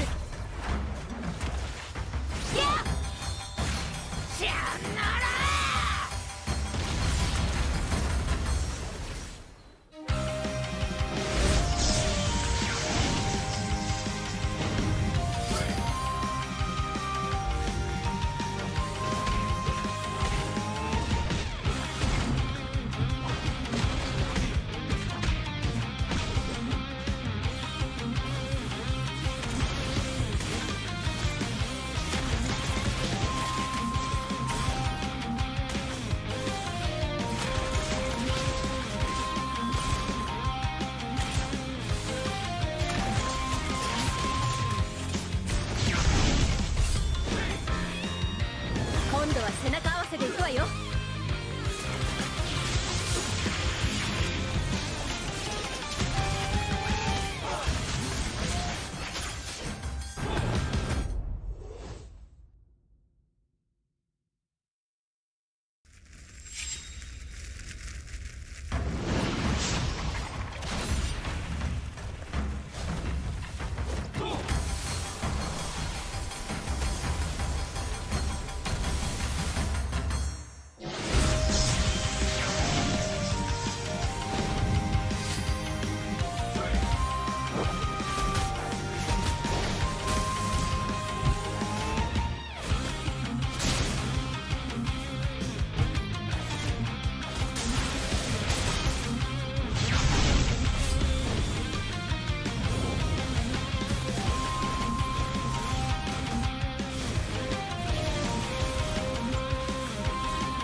MPL Singapore Season 8 ended with Flash securing a three-peat.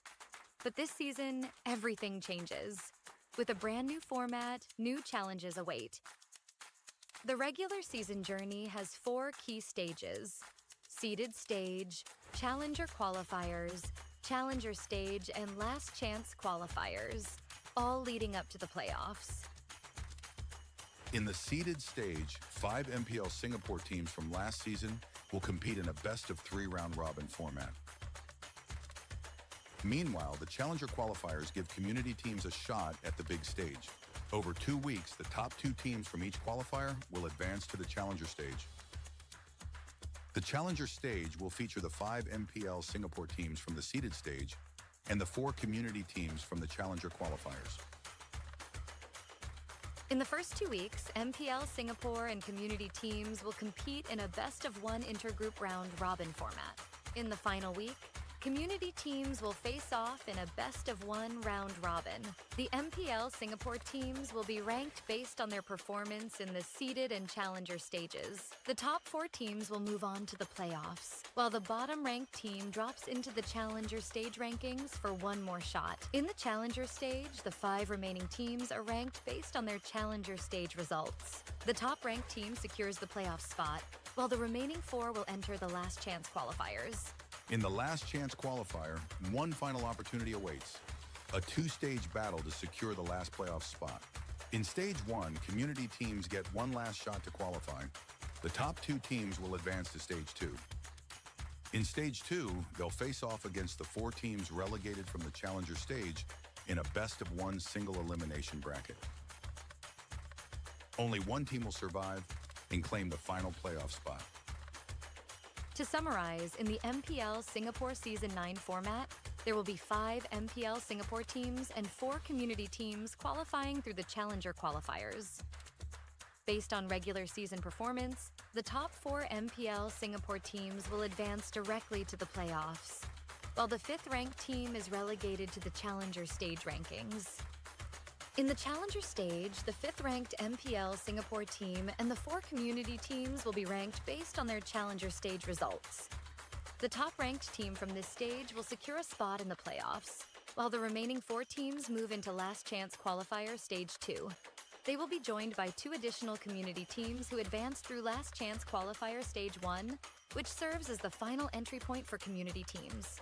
The winner of the last chance qualifier stage 2 bracket will secure the final playoff spot. And then it all comes down to the playoffs. 6 teams, only 1 champion.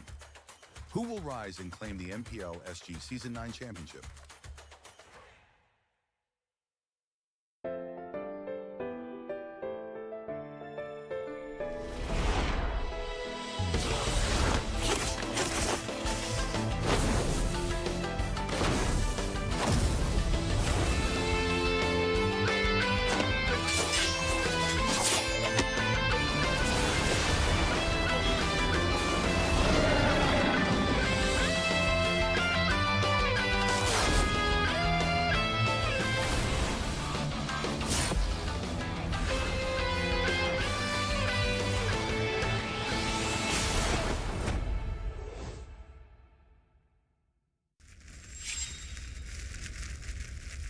見せてやるよシャリンガンの本当の力をな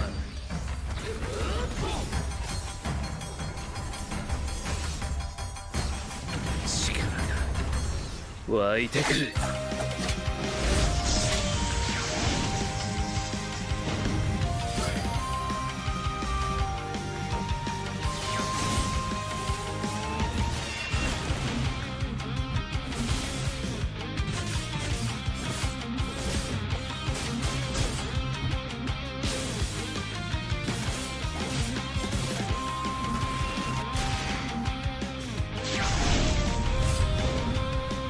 相変わらずやかましい奴らだ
All right, ladies and gentlemen, welcome back to MPL SG Season 9. My name's Abstract. My name is Churros. And we are going to be your casters For today, we have one more game after this to close. really gel this thing together. Not bad, not bad. I think Not bad, I not bad, think, not I bad. think we've We're got working the, things out. I think we got the opening half already, done well. So I think that we got as the players improve, we improve. We improve. We improve. Yeah, I know you guys are looking towards the Short Kings podcast, but before we actually jump into our Are they little really though? small little segment right here, we are ready to take a look at the lineups coming through from both teams. Now, if you're joining us right now, it's going to be Ignite Gaming versus Kings Vanguard. Kings Vanguard, of course, relegated from the seeded stage down into the last chance qualifiers, actually down to the challenger seed, where their fates was in the hands of all the other challenger teams, and unfortunately making it over their way through a tiebreaker on a head-to-head technical and into the last chance qualifiers. Now they are facing off against the last seed from the challenger stage, but they have shown a lot of promise in the previous game, Ignite Gaming. So now they gotta have to redo everything again, at least for Kings Vanguard. They gotta have to relearn. No, I wouldn't say relearn the ropes, but they gotta have to play out 2 more games, provided that if they win this upcoming game. Remember, this is best of 1, so it is a very punishing format, and they gotta have to literally put their best foot forward and hope that it sticks. Yeah. Man, it's looking kind of dire and kind of in a deep ditch, especially for Kings Vanguard. But let's take a look at Ignite Gaming once again. Icon, Jet, Blade, Chu, and Utah. A very promising team. A lot of prior MPL and professional experience right from the past. For most of the members, we're from Alchemy SG, and I think one of Abstract's one of your favorite teams back in the past. And seeing them grow up from the community tournaments down into MPL SG Season 7, all the way through 8 and 9, now 9, clawing their way back up and making themselves known, and hoping to get the coveted last slot into the playoffs. Yeah, quite literally watched Icon and Jet grow to a certain extent, right? They were literally, very young back then, and now they are just like, at this point in time, young adults, I'll say. But in the meantime, for Kingdom Esports, we do have Louisa. No, it's supposed to be Kings Vanguard. Right. So okay. Kingdom Esports are already in the playoffs. I think there's an error right here. We are looking at Kings Vanguard, which has the Liechtenstein stack. Unfortunately, we don't have the Stein brothers anymore. Unfortunately, so Oh, man, we don't I miss really my- have I miss my the Nick Stein Stein. brothers anymore. I miss my Nick Stain. Mhm. I miss the trash talks. If I remember correctly, let me pull up Jace's stats because he has everything on the books. Okay. Yeah. What kind of stats are we gonna be talking about? He has been doing a lot of homework. Actually, He's like the just stats man now. giving me every single thing, and now I have I see his numbers. his red book. Team summary: we have Kings Vanguard. Don't really have the rosters. Let's look at. Well, it might depend on who's playing, though. So there might be a little bit of difference depending on who's going where. But regardless, we do have got the Kings Vanguard right here for us. Yeah. Super So Ryan Ryan slowly, Wakanako. Wakanako, Bao, and Liechtenstein. I like how he said Wakanako. It just rolls off the tongue. Yeah, I know, right? That's kind of Wakanako. Wakanako. I wonder where and how he came up with that name, because that's fun. But okay, let's take a look at draft. We start things off, of course, between Coach Cryptic versus Coach Jul H. Of course, with the Fulvis being thrown into the batting phase, we gotta have to expect a little bit more from that, right? Chip thrown in, we still gotta have to. Okay, now I actually want to move on to the topic and talk about Baxia for a short bit. Baxia, ban-worthy or nah? Ban-worthy. For top teams, especially when you have a very good roam who understands pacing, who understands momentum, you don't want to give the Baxia up because the rolling stones is actually a really crucial skill to be able to have cross-map plays all over the map. You have the jungle moving up on the top side, then Baxia rolls down to the bottom, you think you're safe, but boom, Baxia comes in and just takes you out of the game. I also do want to say that the Lucas right now is actually one of the hot pick commodities for any teams whatsoever.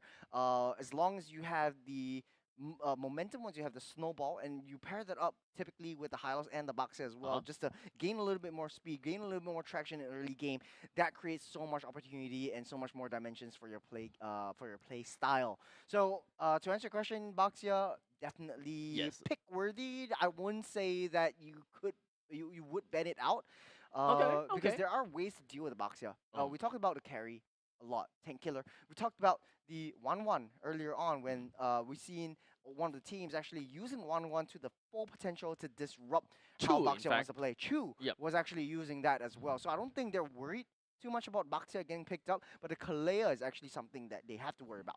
Now, speaking of Kalia, she's not quite banned just yet. She's not in the banning pool. But in the meantime, Lucas is in the banning pool. That's banned by Coach Cryptic himself. So moving forward, there's only one more ban that's currently available onto the board. So we do have Kimi, Jusin currently still available. When it comes down to jungle, we have Hayabusa, Hanzo, Joy that still can be seen. Mage-wise, Jusin as well as the Kimi can be seen in that. And finally, when it comes down to Rome, I don't think that we don't see a lot of like Brangs, Katukachas. EXP laners, yeah. Oh, Matilda as well. Actually, Matilda hasn't been banned, so we might actually see that possibility of Bao playing against Matilda. Fair, fair. Actually, he played it a bit in the seeded stage against the other MPL teams. Right now, being relegated down to the bottom stage, they should be looked up to as one of the best teams in the last chance qualifiers, who has the best chance, the best last chance in this qualifying stage. They choose to ban out the Kalea, so IG will snap pick the Baxia up. There are ways to deal with the Baxia, and we talked about this a little bit. There are ways to match the tempo that Baxia brings to the tables as well, and typically you also pick up the Badang to kind of counter how the Baxia likes to play around. Perhaps we'll look for something like a hero that maybe can really just dominate the lane against the Baxia to get themselves a little bit more priority, because I think that when it comes down to roaming priority, or rather speed, getting from one place to another, the chances of you being able to outpace a Baxia is extremely low. So I think it does make sense. Baxia, Phovias, all of these are going to be great picks coming in, but it doesn't seem like Coach Jewel H is looking too much into those EXP lane picks just yet. In fact, picking two of the other very hot commodities, being Matilda as well as Kimi, I think that is a great direction. Yeah, especially so with the Matilda, allows a lot of dimensions of getting in and out of team fights.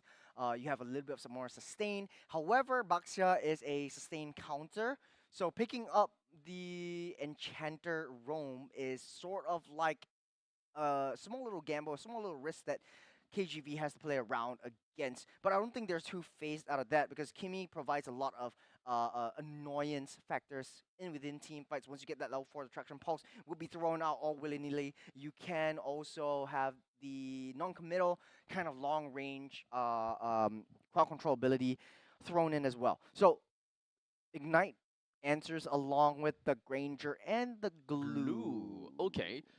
So that would suggest that Baxia is likely going to be on the roam position.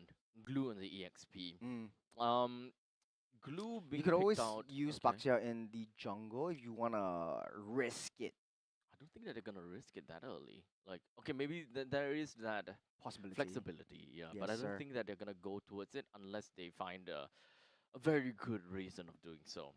So it will entirely depend on what's going to be the upcoming few picks coming in for Kings Vanguard. But at this point in time, as we have suggested, it is a Badang that will join into the mix for Kings Vanguard. AoE, Death Ball kind of style. With a Matilda, they can definitely draft up heroes that is very committal. So fighter junglers are still pretty okay. Joy is still unpicked just yet. I'm not too sure whether that is going to be a direction that they would want to go with. So There's a little bit of dis-synergy if you pick up an assassin. So going for the Fredrin this time around, I wouldn't. I think it would be a better, smarter choice they have to ban the for Juicin KGV. then. But Yeah. slowly likes his assassins. So Right. he might go for the Hanzo. I remember him playing the Hanzo, and he was one of the ones that actually used the Hanzo to his full potential, Okay. even way before in the rework. Okay. So with the Loi being banned out, I think that the next one gonna have to be Juicin. If they actually do ban out the Loi and the Juicin at the same time, that would suggest a fighter jungle. So actually, they banned out the Fredrin as well. They might be looking at the Alpha. Alpha. Still, I feel like Alpha is very underrated. You have true damage. You have a lot of DPS. You have a lot of burst. Works very well with Boxer and Glue. Works very well for Boxing and Glue. Yes. Maybe if you want to risk it a little bit for the biscuit, Kimi thrown into gold lane, and then you pick up the Faramis. What do you think? I think that will be. I'm thinking that it might be forcing it. I Yeah. don't think that directly changing out the entire game plan just to counter up against Glue. So that means that a single pick of a Glue ultimately changes 3 things on the opposite side. Correct. That will be a little bit too much going on. Yeah, that could be an option that they could go for. Very, very low chance that would happen. But they will ban out the Farsa, so I don't know. Huh. Okay, so the Farsa, because they already picked up the mid lane, so Kimi is definitely going to mid lane. The export will be banned out by Coach Cryptic. So doing their homework a little bit, export was actually typically picked up yesterday when the Baxia was also utilized to counter the Baxia using true damage. Okay, so at least for me, I think I'm relatively okay with the faster ban as well. Yep. This would suggest that they do not have any, or rather, they would not have someone that's really good or very strong in high ground, unless they decided to pick up something like a Beatrix, for example, for their gold laner, which technically would serve a pretty good purpose as well. But they've decided to go with a Bruno, really good sieging for themselves, but unfortunately not so great. That is the Ube. Jungle Baxia Ube. Jungle Baxia Ube. Wow. Baxia is actually still very strong in the jungle. I remember the Molten Essence is also buffed quite a bit, so it reduces the physical attack the physical defense from the opponent's team. I don't think it's not Molten Essence. It's the upgraded version. The Garden, not the Garden No, Helm. the Cursed Helm. Cursed, Yeah. Cursed Helm. Cursed Helm. Only the Cursed Helm, but the Molten Essence, no. Molten Essence is still the same. Yeah. Yep. But still, it provides a little bit more faster jungle rotation speed for Baxia, as well as his spamming of the shield unity. So I'm not too worried about that. The Estes being brought in will be a little bit tricky to how KGV likes to play it. There's a lot of high committal heroes, high divey heroes, especially with the Joy being picked up. A little bit more dyssynergy, but I think it kind of works well with how Bao likes to play a very defensive Matilda or aggressive in the early game, just seeks out information and seeks out intelligence and gets Joy in and out of battles. Yeah, I think their hands are kind of forced, at least for Kings Vanguard. I'm pretty sure that they were looking into the fighter jungle direction until the Estes is popped. So they needed to enable some cross-match plays. Yep. At this point in time, whatever that they can get from the jungle assassin would have been great. It would either be a Hayabusa, a Joy, whichever that allows them to split push would be a very good pick. So a smart adaptation from KGV, reading out their opponent's draft. So there's no one from Ignite Gaming that it would actually be reliable enough to be sent onto the long lane to do a little bit more lane split pushing and lane control management. So Joy was picked up just to counteract that. You fight split push with team fights. Well, this is a BO1. It's all in for both teams. Ignite Gaming trying to give us something new with the Ube strategy, bringing the Estes up into the mix, while Kings Vanguard back to their roots. So we start things off with Chu getting himself quite a bit of a babysitting service all the way down to the bottom, putting Liechtenstein in a very, I would say, tickled at this point in time. But we haven't seen a Baxia jungle in a long time. We do have enchanted supports coming in from both sides, so this is going to be a very different kind of game altogether. So now we're just looking straight in a mage point of view, right? How are we expecting to see a Kimi and a Sicilian gonna look like in the middle lane? How fast do they clear away? Right off the bat, it does seem as though that the Kimi would have a pretty equal. Yeah. Nice little stun up into the Sanguine Claws, forced to use that flicker out. Very good call by Ignite Gaming, and a very good follow-up from there. Both of them are forced to recall. One of them with lack of HP, one of them with a slightly lack of mana, but shouldn't be too big of a problem. I would say that ultimately, Sicilian, if he can continue to keep on spamming onto his skills on the bad impact, he can definitely clear waves way faster than the Kimi. But because of the lack of mana, that's not something that we can expect to see all that much. Jungle already cleared up. Both jungles are at level 4, so that means a gank is imminent. Slowly, patiently waiting down onto the entire map. 10 seconds until the turtle spawns up. They are coaling down onto that gold lane, but this is a double gold lane synergy that Ignite Gaming is playing around. That means that you don't really have to open that map. You have to bank on Yuta to be able to give you intelligence and reconnaissance over on the enemy side of the jungle. Turtle gets a reset. Ignite Gaming sends Yuta on the front. Traction Pulse misses, goes wide. It's Kings Vanguard. 4 members are there, fighting against 4. Slowly picks up the turtle. Retribution. Finger happy. Ignite Gaming back on the defense. Right off the bat, in the early stages, I would say that Ignite Gaming definitely have got an edge over Kings Vanguard solely because of the fact that they have an Estes. Estes at level 4 has got one of the strongest power spike in terms of teamfight potential, because there is absolutely no way that Kings Vanguard have got any form of answer towards all that healing until someone eventually picks up a Sea Halberd or a Dominus Ice. All that power spike that Estes brings to the team during that few minutes, I think they which is Ignite Gaming, gotta have to make full use of that. Yeah. Kings Vanguard actually has a little bit more late game though. So how do you do with a death ball? Like a true Ube death ball. Don't fight it at all. Just let them be. Just let them just pummel through. And then you settle the long lane or the split lane and try to pull them apart, spread themselves thin. Because Ignite Gaming looking like apes strong together. As long as apes are independent and individual, Kings Vanguard will be able to steal the bananas for themselves. Apes together, apes strong. That is going to be the core value. The modus operandi. Yes, for Ignite Gaming. So now the question is, of course, Ignite Gaming, they don't necessarily have someone that is really good and initiating. So if anything, it is mostly going to be Icon that crashes onto someone through the Baxter's Shield Unity, or Yuta just decided to go for what was that again? Slam, Split. Actually, it's not really split anymore, right? Not exactly It's not exactly split, but the slam and pass combo, basically.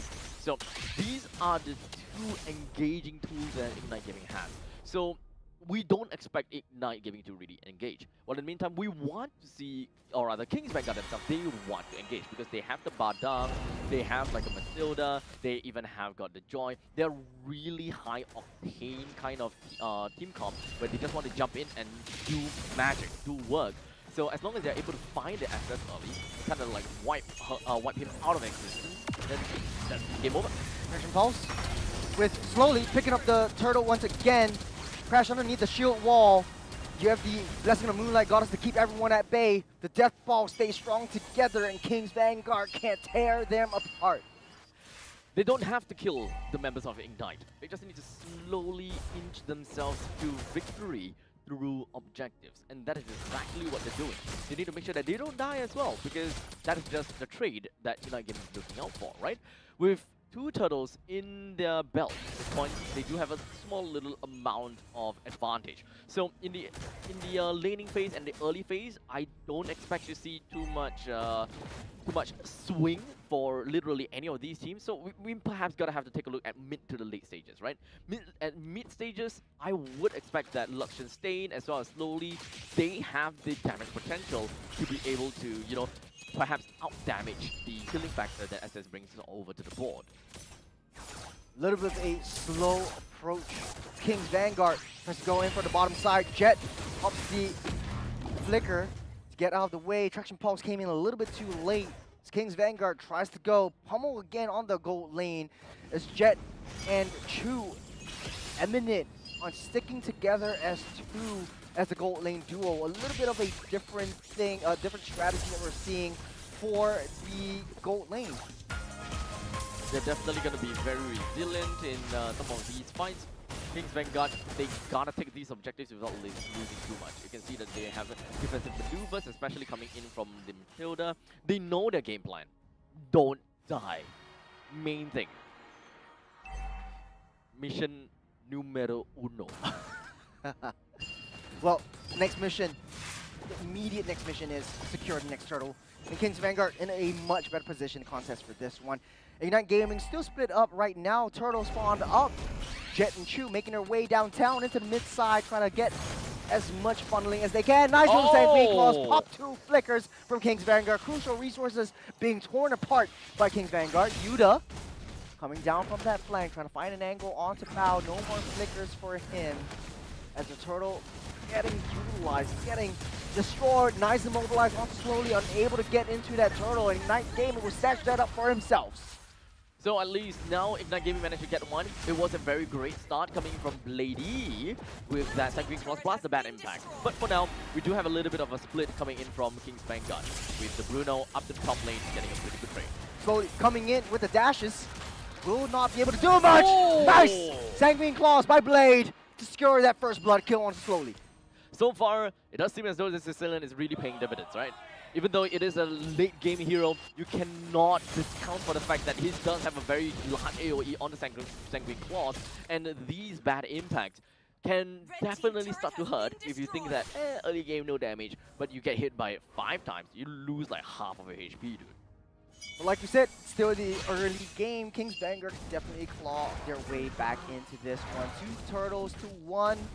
Kings Vanguard on top, just barely hanging on. Goalie, even Stevens, as of now, 8-minute mark. Next major objective will be the Lord, as Kings Vanguard needs to be able to find themselves ramping up that tempo, and Luxon Stain to get his power spikes much faster. But Ignite Gaming not making it easy for them. Cross-map plays all across the board, trading the objectives, trading the blows, trading the kills. Yuda, one-man army against 4 down the bottom side. It does look like Ignite Gaming will be the first to take down the T2. Complete trade all across the board, but unfortunately, Kings Vanguard actually did not manage to get the trade down in the bottom, while Ignite Gaming is looking for some more opportunity all across the map, putting Kings Vanguard in such a desperate spot as they are unable to really break through some of these defenses that Ignite Gaming has gotten for themselves. Now, it seems as though that Kings Vanguard will want to kind of wait and wait for the skilling to happen in the mid stages of the game, and that is roughly about 13 to 14 minutes in, where Ignite Gaming reasonably does not have a lot of damage to play for themselves, unless Blade somehow goes absolutely chaotic and manage to farm up like, what, 200 stacks by then. Good read by Ignite Gaming. They know where Kings Vanguard is actually going to go, especially for Slowly. As long as Slowly's away from that Lord, they can try to blitz this down. Ape strong together though, 5 members down that Lord pit. Lord at at half. Super Ryan in the corner, giving a little bit more information, but no steals. Slowly down the back line. The Rhythm of Joy won't be able to do much damage, and Bao able to get trapped by the Sanguine Claws. Down he goes. Chu will snatch that one up. The mid tier 1 is actually still standing up strong. Yuta down deep in enemy territory, and even Luxon Stain can't do anything for the glue. What are all these Sicilian snipes? Those Sanguine Claws comes in so hard. Kings Vanguard, they're just being caught by such a big claws of destiny from Ignite Gaming. The moment they got caught, boom, and blasted, most of their HP is gone. This is largely contributed by the fact that they don't have a very strong front lineup. They're playing with a enchanted support with Super Ryan as the main guy that gotta move around and open up the map. But unfortunately, he's only got 4,200 gold. He doesn't really have a lot of very good plays and doesn't have a lot of equipment that allows him to be tanky enough, like how we always did from Willing. Yep, T2 down the mid side, destroyed, demolished by Ignite Gaming. Kings Vanguard trying to stick together, Slowly can't find his way out to try to maintain those split pushes. It does look like the Ube strategy is actually slowly working out for them. For now, at the very least. Fort already taken care of. Not a lot of damage. Slowly trying to find anything at all, picking up all the resources that Ignite Gaming has left behind for themselves. As Kings Vanguard desperately tries to hang on. They need to buy a little bit more time for Luxon Stain to come online, but it might not be enough. Slowly dashing in and out of the fray. Rhythm of Joy lands on the Chu, healed up by the Blessing of the Moon Goddess, and down he goes! It seems like he lost like, what, 80% of HP, but just a single tap of an ultimate from Jed. It is all back, baby. completely back in action, ready to go for a fight. As you can see, they're now all down to the bottom lane, preparing for themselves a big 4v4 fight. Even if Access is not around, they're completely fine. They have Blade. He does have got the high ground. Look at that! Lockshin eating so much damage. Nice little traction pulse onto Chu. The fist crack won't reach him though. Able to walk out safe. Super Ryan though, oh my goodness. Unable to find a stun. It was a nice little shock and awe by Kings Vanguard, but no follow-up whatsoever.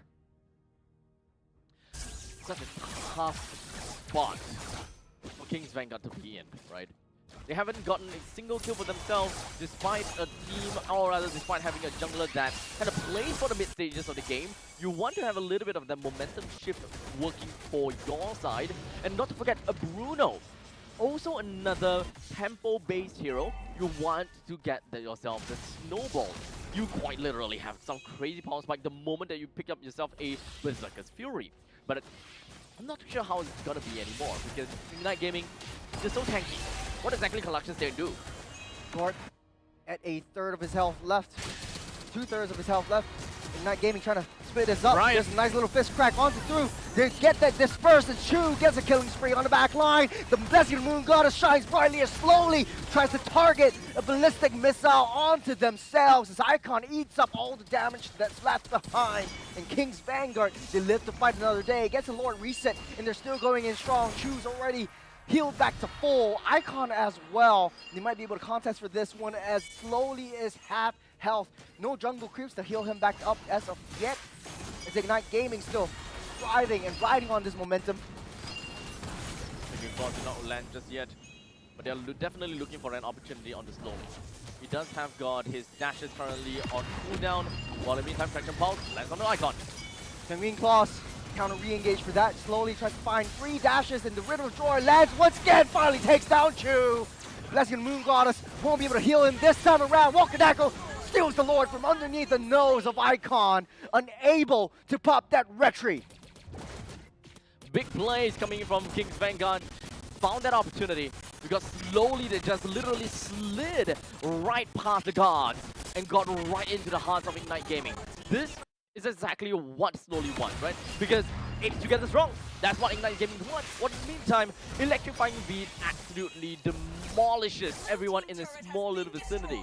And they just happen to find themselves in a choke point. Perfect for Slowly. A little bit of an anti-heal build coming from the King's Vanguard to try to delay the healing factor that Chu desperately needs. But they do have that high ground, so this is going to be a tough castle to crack. The King's Vanguard has to hone in on their resources. This is the 14 minutes after all. Yes, Right, as sir. I said, like 13 or 14 minutes that is going to be the power spike of King's Vanguard. And they have this time all the way until what? 21 minutes. They gotta make this work. T3 hammered on. Lord will take care of that one. Barren Wasteland up top as the minions slowly pushing in. Thankfully, though, King's Vanguard has Slowly, who has the reconnaissance duty on the offsides. Long lanes are pushing in towards their favor. Ignite Gaming back on the defense has to be able to protect their castle from the Kings. Slowly but surely, King's Vanguard, they picked up some of these kills. They picked up some of these items as well. The next power spike for Ignite Gaming, the next significant power spike that we gotta have to look out for is when Sicilian starts to pick up all of those stacks. And of course, being completely full items, right? So I would say that Holy Crystal as well as the, what is that called, like a Divine Glaive is understandably going to be the next few items that the Sicilian gonna have to look out for. He's already got a Divine Glaive. So at this point in time, I would say that Badang is probably going to have a horrible time the moment that he just keeps getting hit by all of that.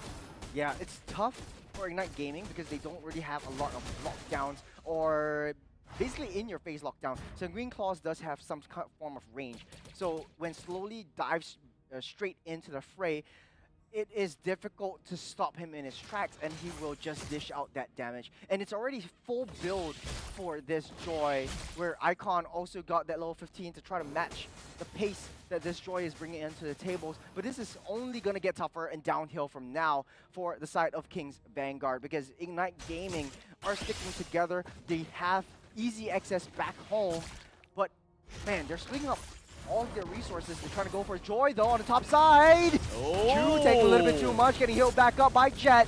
You got a Reno Joy that's taking a lot of damage though. For the rest of the Kings Vanguard, who's back into the fray. Here comes the Goon Squad though, circling Eagle, knocking up Icon, popping his immortality. Super Ryan deep in enemy territory, locking them down as well. And Ape Strong together, healing everything back up. As Kings Vanguard struggle to break Humpty Dumpty once again. They were that close to bring Icon down. They did manage to pop the immortality off of Icon though, so that is a great part of that battle, but at a cost of Super Riot, of course. Now, with the Lord is currently available for the picking for Kings Vanguard, they're definitely going to be looking for something real soon. But damn. Walker Knuckles' damage is starting to hurt. Yeah, definitely cannot discount for the fact that this Humi has got some mean damage as well. Lord starting up by Icon. It's a typical Lord dance right here. Foul is in position, giving intel to the rest of the Kings. They're not gaming. They push and they pull. Doesn't look like they want to be the first one to make any moves, but it's easy for Super Ryan to find a nice little fist crack onto all four members as long as Ignite Gaming sticks together. They see that Sicilian is not there. Yuta taking a little bit too much damage though. That's circling Eagle onto the back line. You already popped the Blessing of the Moon Goddess, healing everything back up. Just healing everything now. Yuta straight onto the back line. Walker Tackle hitting and clearing everything back up. But Jill! He's hitting, he's hurting, he's locked in and ready to go. This is a different outcome from what I was expecting. 18 minutes in and Ignite Gaming won in that fight. Oh boy. I think that retreat from Kings Vanguard was ill-timed. They could have... They've got the minions coming in. They might be able to cycle this! Blessing Moon Goddess keep them alive. Down goes Walker Nyko and down goes Kings Vanguard. All the King's forces and all the King's men can't put Humpty together again.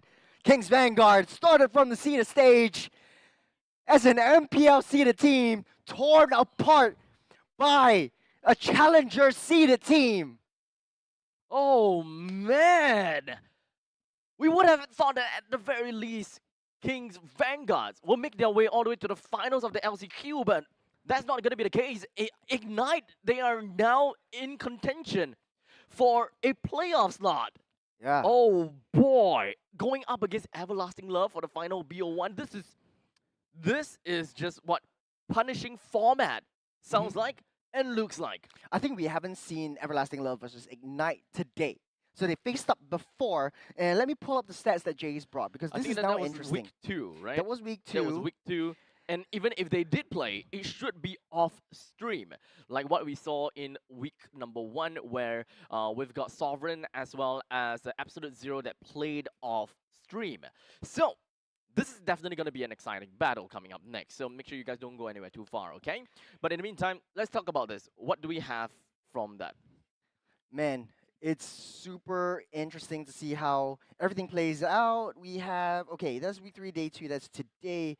So we'll look at the screen, we'll look at the stats first to see what went wrong before we have the brackets out as well, because this is getting really spicy, because we all thought, I mean, on the desk right here, me and Abstract really thought that Kings Vanguard had a shot in making it to the finals, because they were an MPL seeded team anyways.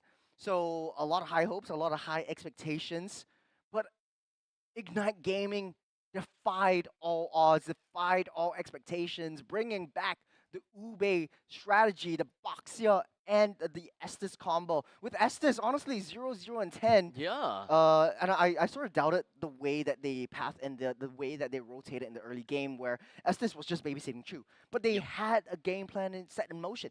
I mean, Chu was farmed, dude. Yeah. Chu was like crazily farmed, and that is one of the main reasons why they managed to keep their lead in the early stages for an extended period of time.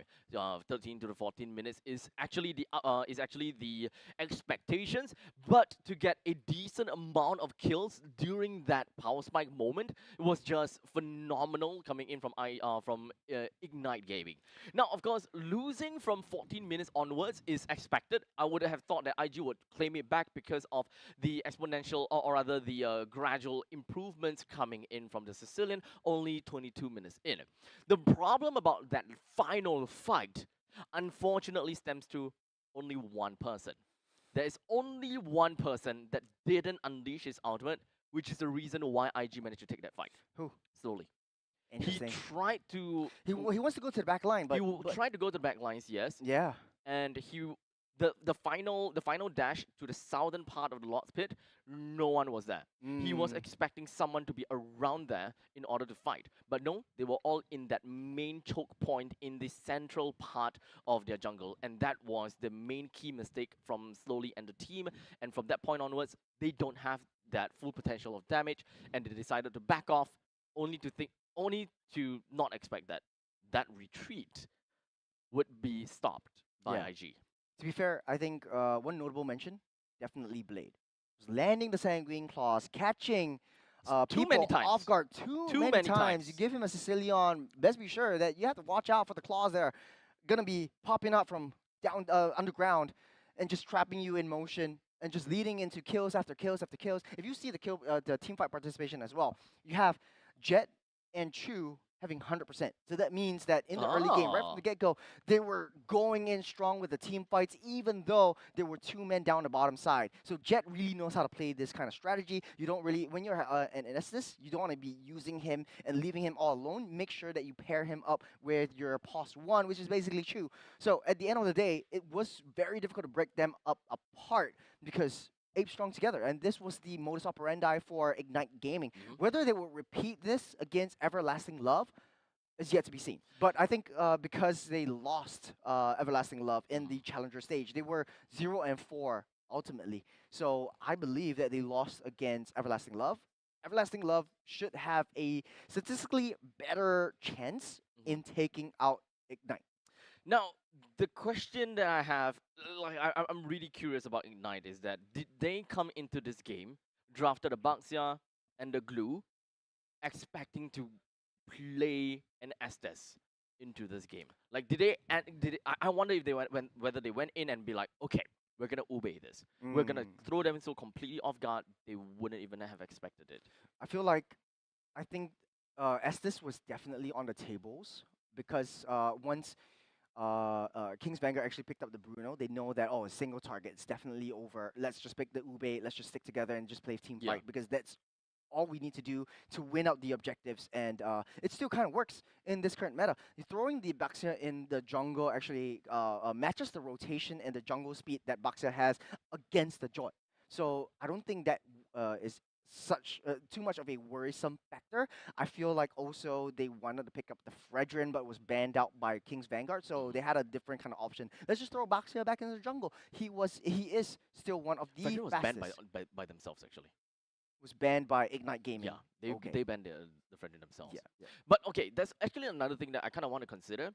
How much of a difference would that Bruno pick would have made if they actually picked up the carry? Because the Baxia and the Glue was actually released pretty early. So right off the bat, we are already looking at a very tanky front lines from Ignite.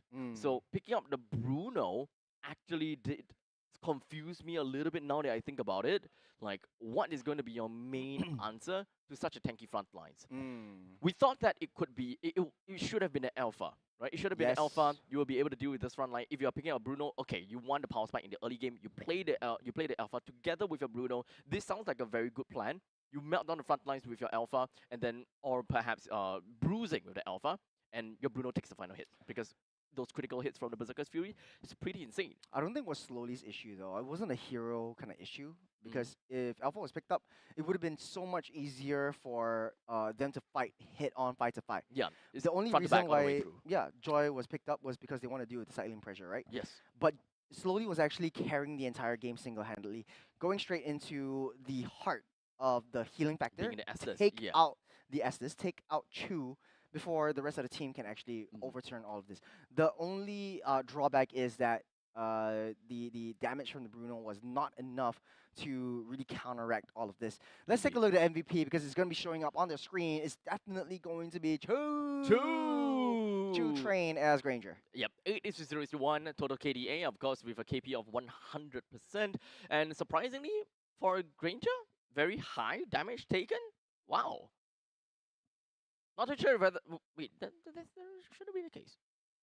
Yeah, he have no death. Yeah, He maybe I has, think it's damage dealt. Damage dealt. Yes, That yes, will make yes. sense. Yes. Yeah, so damage dealt for Choo Choo Train, the Granger, and literally, true to his name, it's like a Choo Choo Train just pummeling through, not caring about death because you have the blessing of the Moon Goddess. When you have Yes. God on your side, you don't fear death. Just Goja only. Goja. Goja. I like that you say that. Do people even still say Goja? I think it really shows your age or our age. Are you serious? Yeah. Wait, that's like a. There's millennial thing? like a secondary school thing back in the day. Really? Yeah, I guess. Oh. I think so. I think so. Is that why people don't understand when I say Goja? Go only gas. You know what I mean? Gas. Oh, now people say gas. Yeah. Gas. But hey, you're saying that as yes now.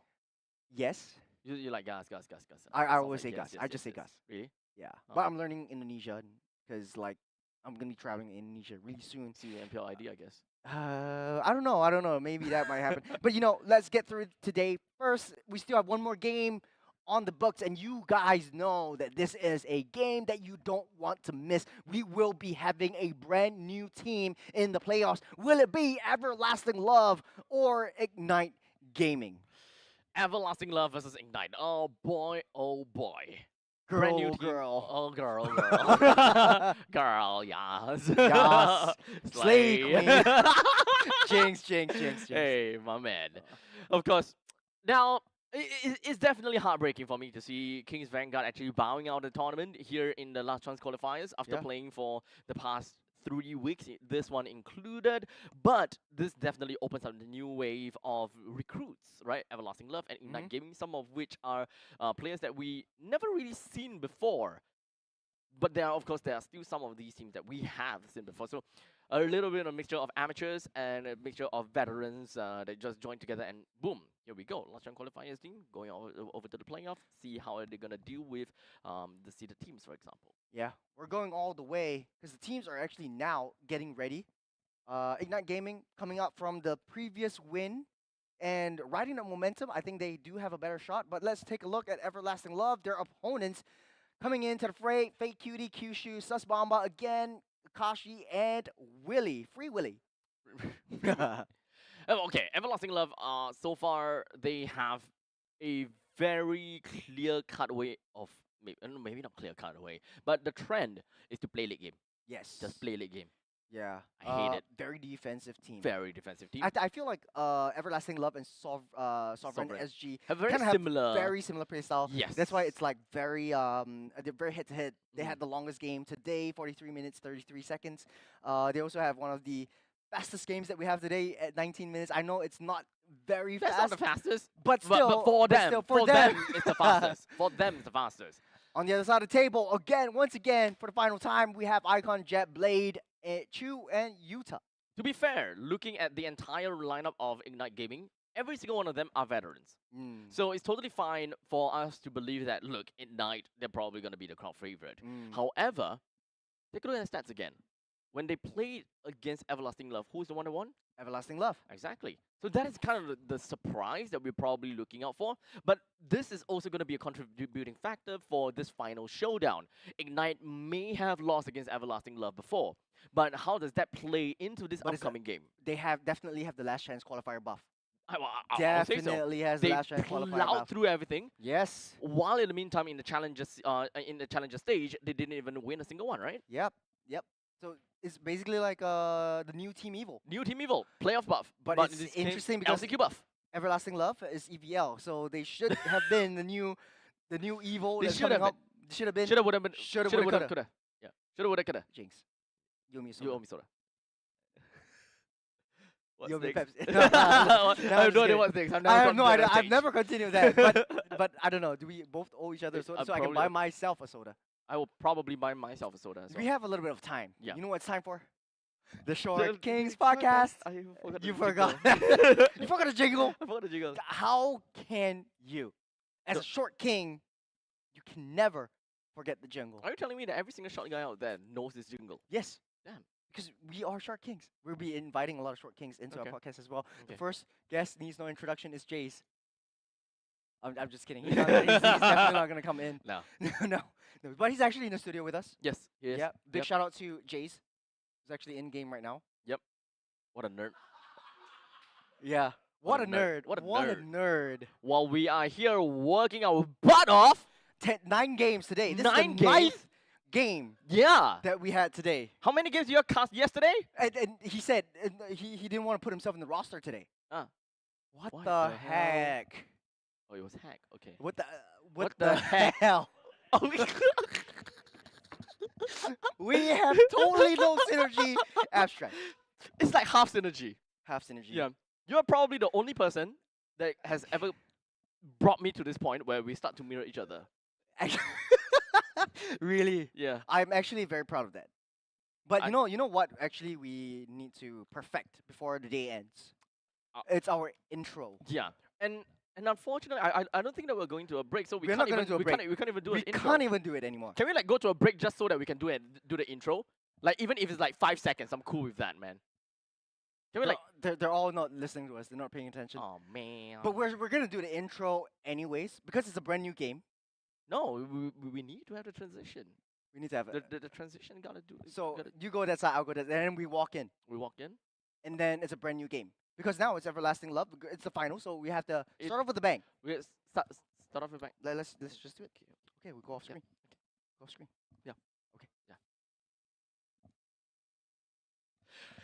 All right, ladies and gentlemen, welcome back to MPL Jesus. What is wrong? You messed that up. You messed up. Wait, wait. You messed up.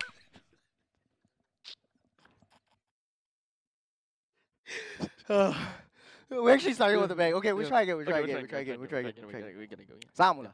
Samula. All right, ladies and gentlemen, welcome back to MPL season.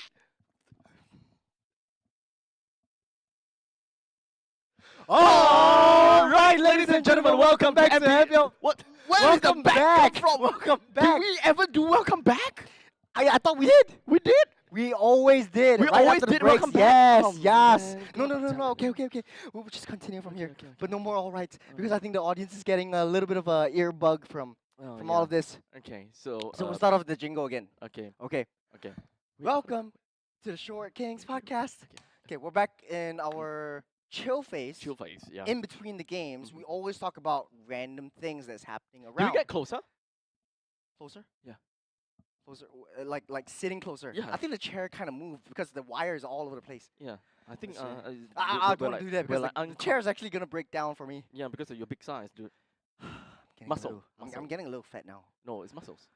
Muscles. I miss it. I miss working Oh man, out. you're fat now. I am. I am. That's why I'm wearing like double layer of suit. I mean, I have to wear it because I'm I mean, casting. But like, I mean, like, yeah. But it's okay. So- You- so you- it bumped what do your you want to face. talk about? B1? Why am I B1? Because I'm starting things off. Because you're the okay. you're my coach. So you're my master. okay. So I'm B1. You're B2. Yes. okay. B1, B2. What do you want to talk about? B1? I don't know B2. What do you want to talk about B2? I can't believe we're actually getting into this point. Are we getting into something?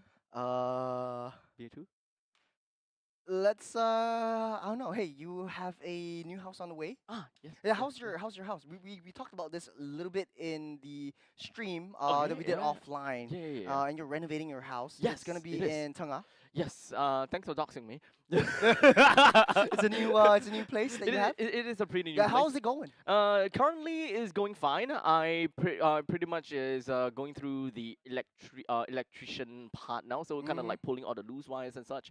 We'll be starting off with the carpentry very soon. In fact, I have like a bunch of samples for the laminates. Let me just tell you, For the- choosing laminates is the most difficult part of choosing a house Why? because there's no technical specifications. There's nothing that tells you, okay, this is good, this is bad, this is more worth your money, this is not worth for your money. Like if we're talking about But dishwashers, isn't it just like, okay, if it's washer. aesthetic, I go for it. If it's not, then I don't.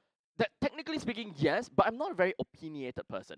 I know that I want a woody theme, right? Yeah. But look, But- if but- you but- just look at laminates, So are you insinuating that your wife is actually making things difficult for the no, decision? I'm making it difficult for myself because I don't have an Okay. opinion. Nice save. Like I truly don't have an opinion. I look at the wood laminate and I was like, this one looks good. That one looks good. That one looks good. That one looks not too bad. That one looks good. So it's like everything looks good. And then I'm thinking, okay, my floor vinyls is kind of like a medium shade warm wood. How do I want to mix things up? So you have Add some you have dark- contrast. You have dark wood at the for floor. Medium. I would call it medium. It's not exactly dark wood. That's why I'm just kind of thinking about, okay, if I want to add some contrast, because I don't want the space to look very bland. I don't want it to look very one-dimensional. So Because you don't if- really like the minimalistic look. You want a little bit more contrast. yeah, I want to with the make the walls and space the look a ceilings little bit and the floor. different, big, and vibrant, while still preserving that theme. So I'm thinking about how do I add in light shade of wood with dark shade of wood and medium shade of wood, but still keeping it to the What do you same want- kind of warmth of the place. And then it joins in with it joins in with a solid colors for your cabinets or all the kind of jazz, because you can't expect to have everything wood in the house for the Right, carpentry, right. You gotta add some solids to that. And when it comes down to color white, it's not just white, it's white, iceberg white, snow white, pale cool white, white, pearly warm white, white. soft flutter, all the kind of Yeah. whites. Yep. Tell me about it. It's Tell me tough. about it. And Hey, you know, don't get me to talk about paint. Do you know how many paint colors are there when it comes down to white Are you talking about pink or paint? paint? Paint. Even pink has like massive different shades of pink. Yeah, because you're using the whatchamacallit that. There's something that designers kind of know. The pastel. Palette. Not palette. That's not what I'm looking for. The Color wheel. no, I know color theory. I know Complementary? color theory. It's like a specific type of paint. Specific type of paint. I'll remember it when I remember it. Okay. Yeah. I remember it you- when I you- remember. you tell me Hey, about it. but tell me a little bit more about like the vicinity. What's getting built up in that area? It's kind of near Choa Chu Kang, right? No, it's actually a bit closer to Bukit Batok. Near the Yeah. Bukit Batok, but it's So- still a bus ride over to. I remember that the Bukit Batok driving center was around that area, that near vicinity. This is how I remember Tengah was that area. It's a very Ah. desolate place. So Hey, if you want it's to go not to that a desolate. desolate wasteland, that's where Tengah is. Hey, look, birds still lay eggs there. Okay. That's why it's desolate, because there's no No. human. Humans over there, right? That's why birds lay eggs there. Dude. You want to see a bird laying eggs in a densely populated area. But then it's called Niao Bu Sentan ma. Niao Bu Sentan. Yeah. That's desolate lah. Yeah lah. But then you say birds don't lay egg in a densely populated area ma. I mean, technically they kind of do. They have the trees there, but it's shifting a little bit too much. But I guess. where I'm but getting it, Tengah- but where Tengah got a lot I'm of getting trees, it but is yeah. that if you stay at Tengah, Yes. can you go to Lot 1 fast? No. Actually, Yeah. you're ruining the transition and the segue. Yes. If you drive. If you drive. If you drive, yeah. Because the bus But there's takes like 30 minutes from Tengah to Bukit Batok. Even though they are like dang. estates next to one another. Dang. So that's not a really good transition. But Yeah. anyways, if you're But around it's a the good area, transition over to. You continue. you head on down to Lot 1. There's still one more game that you can watch physically Yeah. right there. Just support your teams. There's Yeah. 2 more teams still playing Everlasting Love Yeah, and support us. Ignite Gaming. And then you want to continue? Yeah. We're gonna go off for a short break. We'll see you soon. Yes.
相変わらずやかましい奴らだ。今度は背中合わせでいくわよ。よっしゃ第7班ここに復活だってばよ。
ここは俺に任せて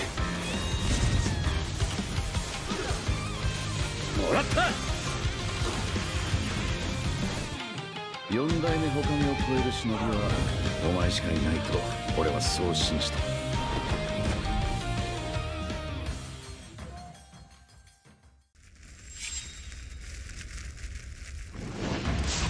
みんな渦巻きナルトが帰ってきたぞ。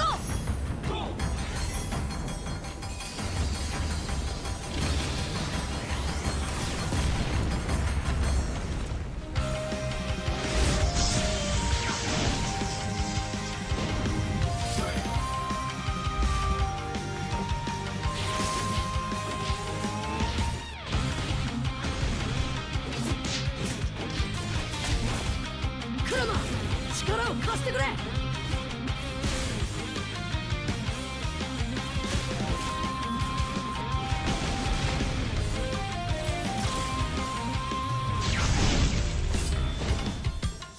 っしゃ第7班ここに復活だってばよ。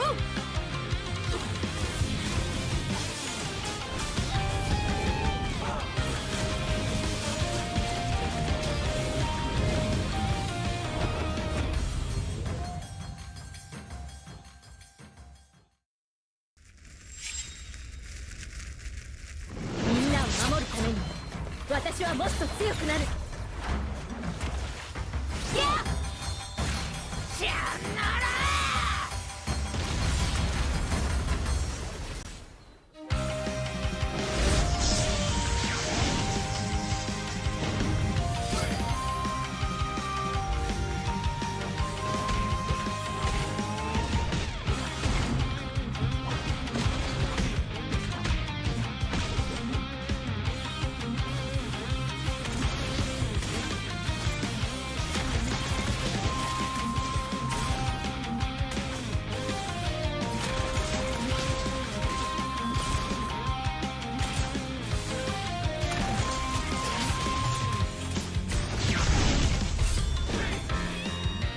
今度は背中合わせでいくわよ。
MPL Singapore Season 8 ended with Flash securing a three-peat. But this season, everything changes. With a brand new format, new challenges await. The regular season journey has 4 key stages: seeded stage, challenger qualifiers, challenger stage, and last chance qualifiers, all leading up to the playoffs. In the seeded stage, 5 MPL Singapore teams from last season will compete in a best-of-3 round-robin format. Meanwhile, the challenger qualifiers give community teams a shot at the big stage. Over 2 weeks, the top 2 teams from each qualifier will advance to the challenger stage. The challenger stage will feature the 5 MPL Singapore teams from the seeded stage and the 4 community teams from the challenger qualifiers. In the first 2 weeks, MPL Singapore and community teams will compete in a best-of-1 intergroup round-robin format. In the final week, community teams will face off in a best-of-1 round-robin. The MPL Singapore teams will be ranked based on their performance in the seeded and challenger stages. The top 4 teams will move on to the playoffs, while the bottom-ranked team drops into the challenger stage rankings for one more shot. In the challenger stage, the 5 remaining teams are ranked based on their challenger stage results. The top-ranked team secures the playoff spot, while the remaining 4 will enter the last chance qualifiers. In the last chance qualifier, one final opportunity awaits: a 2-stage battle to secure the last playoff spot. In stage 1, community teams get one last shot to qualify. The top 2 teams will advance to stage 2. In stage 2, they'll face off against the 4 teams relegated from the challenger stage in a best-of-1 single elimination bracket. Only one team will survive and claim the final playoff spot. To summarize, in the MPL Singapore Season 9 format, there will be 5 MPL Singapore teams and 4 community teams qualifying through the challenger qualifiers. Based on regular season performance, the top 4 MPL Singapore teams will advance directly to the playoffs, while the 5th-ranked team is relegated to the challenger stage rankings. In the challenger stage, the 5th-ranked MPL Singapore team and the 4 community teams will be ranked based on their challenger stage results. The top-ranked team from this stage will secure a spot in the playoffs, while the remaining 4 teams move into last chance qualifier stage 2. They will be joined by 2 additional community teams who advance through last chance qualifier stage 1, which serves as the final entry point for community teams. The winner of the last chance qualifier stage 2 bracket will secure the final playoff spot. And then it all comes down to the playoffs. 6 teams, only one champion. Who will rise and claim the MPL SG Season 9 championship?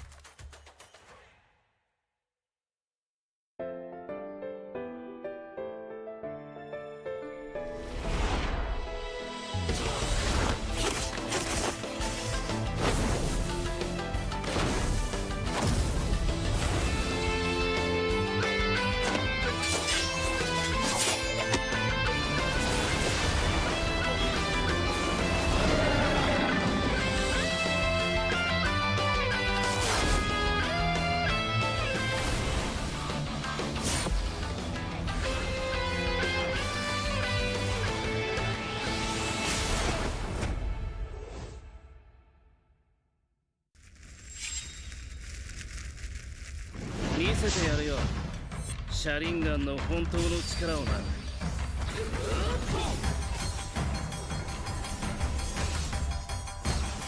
力が湧いてくる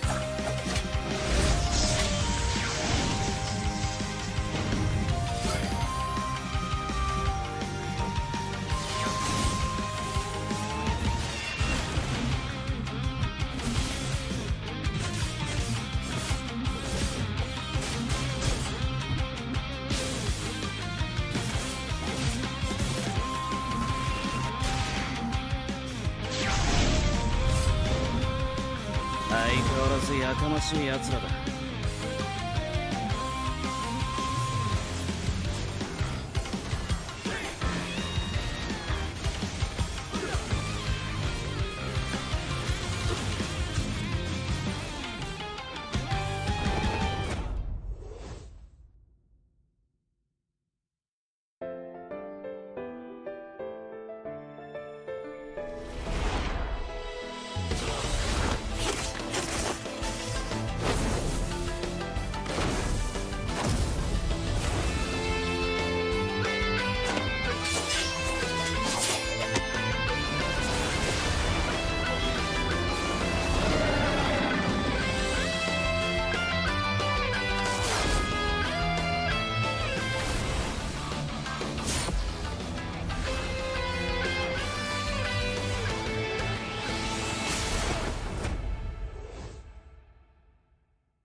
相変わらずやかましい奴らだ。今度は背中合わせでいくわよ。よっしゃ第7班ここに復活だってばよ。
ここは俺に任せ All right, ladies and gentlemen, welcome back to MPL MPL Season 9. My name is Abstract. My name is Shrews, And we are going to be your casters for today's game.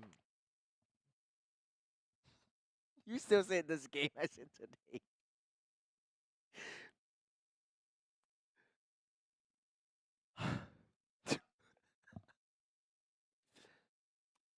That was all We don't have any more chances to work things out. we don't. So let's jump straight into the Short Kings Kings podcast. Short Kings. Short what? Short King, right? The Short Short Kings Kings podcast. Okay, there we go. Yeah. Okay, so Okay. so there's a lot of things that we talked about Yes. earlier on. So if Yes. you're still in the venue, well, it's been a very, very long day. Not only for you guys, but for us at the casting couch right Yeah, here. on the So, studio right here. man, We had great games. We Great had games. long games. way too long. I think you don't want to remember that. It is a very traumatic experience. Sorry, I'm just having the PTSD flashback. Yeah. 43.33. Yeah, that was great. Oh wow! Oh actually, wow! draft is already up. Oh, I don't know if this Hel- secured he- everything. Hellcat. No. Oh, Okay. no, Okay. no, Okay. no, Okay. yeah, It's a yeah. graphical error. Okay. But the draft is definitely up already. Oh, let's get the Teams are crap ready out of and me. ready and locked in. Yes, best of one. Mm-hmm. Best of one. Best of one. By the way, it is Everlasting Love versus Ignite. Yes, absolutely so- amazing. Absolutely About amazing. time. About time we get to see some new young bloods. Okay, maybe not young bloods or new It's young not bloods. really new It's not because new, they but- have had prior experience. Yeah. Everlasting Love took a game off of Ignite, Ignite, in yes. the challenger stage as Yes. well. Mm-hmm. They played off screen, so that's why they had one loss towards Everlasting Love. Yep. But this is totally different. This is the LCQ. last chance qualifier buff Yes. for Ignite. Ignite. So we'll see whether they are able to, kind of just manifest that buff that they have gotten for themselves. They managed to give us very interesting games because of the fact that they managed to pull off a pretty nifty Ube strat going Yeah. up against Kings Vanguard, and that is definitely something that none of us is kind of like expecting to see. And it's kind of unfortunate for Kings Vanguard to be drafting a Bruno for themselves as well in Yeah. such a tank-heavy matchup in the first half of the phase. So I think that's definitely the unfortunate portion. But, we can, of course, move on from that chapter.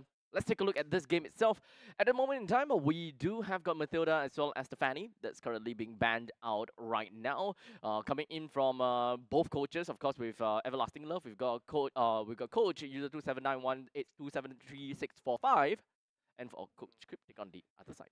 Yeah, a little bit easier. I think we're missing out one ban. I think the first ban for either team, so we'll get that sorted out. But in the meantime, there's a Matilda and the Granger being banned out by the side of Everlasting Love. I almost say Evo once again. Wow. It just Rolls confuses off the me. tongue. So you know that if Everlasting Love goes into the playoffs, there will be two teams with EVLs in their That's squad kind of roster. annoying, huh? It is really annoying, especially for us, for Yeah. casters, because Yeah. we want to give you the best performance in this game. We are still unsure about the first ban from either side, but it's going to be the Fanny and the Chip getting banned out for the side of Ignite. So Lucas will be the first pick from EVL, unless. Unless. Okay, there's Boxer being banned out. This Okay. first ban. Boxer's banned out as well. We're just holding our breath. Phobias. But okay, for now, at least what we're looking out for is a Lucas pick from the side of Everlasting Love. Yep. And of course, the Phobias onto Ignite Gaming. So one thing that we know about Lucas is that the moment that you give Lucas that early game advantage, Yep. he's just gonna snowball out of it. So one of the few ways that you want to kind of combat that. Phobias and Kimmy been picked up. We'll get the API sorted out. Yeah, I just think it's a little bit. Kalea. Yeah, It should be a it's Kalea, but Kalea. yeah, Yeah, there we go. Kalea, then Fanny, Yep. then Chip. So it's Yep. a little bit more shifting around thereabouts. The Kimmy and the Phobias I like, counteracted by the Juicin and the Gato Kacha. Okay. So far, I'll say that definitely for Ignite, right off the bat, we should be looking at kind of the death ball kind of death ball kind of synergy. Not much of front to back, but for EVL, definitely more towards the front to back kind of thing, right? Yes. We still gotta have to decide if whether it's truly front to back based on the marksman that they are eventually gonna be picking. But not again, IG, not again. It worked out once. Okay, let's just put it and that it was way. on Everlasting Love's Yeah. plate up against the IG did the same thing. right? no, Everlasting Love did the same thing. IG is doing the same thing right now that Yeah. Everlasting Love did against the previous team. Yeah, but the difference is this time they have a Kimi instead of the Loi. I would say that Loi, if they want to play the Fredrin into the Juicin, at the very least having a Loi would have been helps much better. a lot more when it comes down to Agree. relocating and Agree, 100%. yeah. So now with the Kimi, you don't really get that kind of utility cross map plays that we are expecting to see, especially since right now IG's lineup is not that fast paced. Yeah. They don't have that kind of that kind of ways to play around it. But fortunately for Everlasting Love, they themselves also don't have that kind of mobility to play around, except for probably for the Gadakacha. But I don't expect Gadakacha to be wave clearing and all that kind of jazz. Yeah, true. For the side of Ignite, though, banning on the Moskov because they don't want to deal with the side wave pressure. I think Moskov provides a lot of that potential for that. For the side of Everlasting Love, I do like that they ban out the Estes because they are sussing that out from Ignite, knowing how well they played it in the previous game. This time around, with the Kimi and with a little bit more crowd control and reliable crowd control from the Kimi itself, gives that kind of dimension that they want to play it around. But then the issue is if you play a macro game, then what do you throw into the mix? You gotta have to get someone that can apply pressure well enough, especially when it comes down to Roma, since they've already gotten the EXP laner and the goal and the mid laner that's already done. That's already done out, right? Yep. So at least Down. doesn't really help with that cross map plays, but it does help them a lot when it comes down to playing as a team, that death ball kind of thing. It does definitely work out, and we have seen before just how strong they can eventually be. And this kind of play, they would probably want to play more into the early stages of the game, which is something that Chu is really good at, as long as they have some babysitting service, or perhaps playing in a way whereby they are able to enable Chu in that sense. Correct. You know, 1-1 and his Granger. So was it Granger? I think 1-1 and was the a Granger. Granger. So far, early game power spikes is definitely strong for Chu. So I think that he must be one of the win condition, and they gotta have to cater the entire composition based around Chu. Yeah. Might be the Bruno or might be even the carry to tear down the defenses that Lucas is going to definitely build up. Will be the Harith versus and the Hilda. Oh, 1-1 might be the play. Hilda in this matchup doesn't really provide a lot except for But a holding the lane cross-map around. helps. Yeah, cross map help. As well as just delaying Phobius because from the early game that's really just 3 strikes away. From the Harith, from Oh, EVL, well-spent. Okay. IG might be able to pick out the carry. I don't think IG would be. Oh, Huh? wait. Kimi go lane. Oh, Kimi go lane. Kimi go lane. Okay. Okay, so now they put in the Loi. It at least made a little bit more sense now. They do have that the cross map plays. You know what? I don't like the Kimi in the gold lane because the range that it provides and the rotational speed that Kimi should provide is thwarted by Harith's early game Synchro damage. vision, Yeah, yes. yeah. I would say that at the very least, it helps Fredrin a little bit more. Yep. It definitely puts you in a kind of worse spot, but as a team as a whole, if we're looking at the roaming trio, I much prefer this way that they Correct. put the Loi in here. So in terms of wave clear, in the early stages of the game, we've got a Loi as well as the Badang. Yep. We're going up against a Gato Kacha as well as a Jusin. I think they're relatively equal when it comes down to lane priority. So now we bring in the EXP laners. Right, so this is going to be the Phovius as well as the Hilda. Hilda definitely has got lane priorities so much better. So this is probably going to be Ignite Gaming's game to play. They need to understand how do they want to move around the map and how do they want to enable especially the Kimi. Because Kimi is not that strong in the early game. No. So how do you want to bring your roaming trio to the gold lane, help Kimi out and give Chu that early game lead, provided that he is the win condition? Well, I guess the answer should be very effective wave clear in the early game and then start that rotation down. But Chu aggressively pushing the lane around to Akashi, but this is definitely the last game of today. It's all stakes, throw everything out of the picture.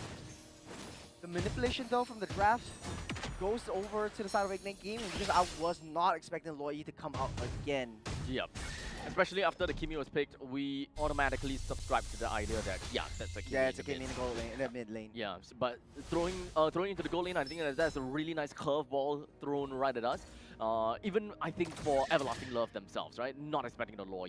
So, cross-map plays, something that I love to see. We didn't see Blade being very trigger happy though, so that might be something that we probably would want to consider a little bit. Yep.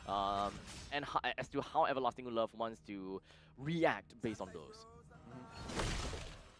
Things are starting a little bit slow. Like I said, the Fredrin is a little bit slow on the jungle clear.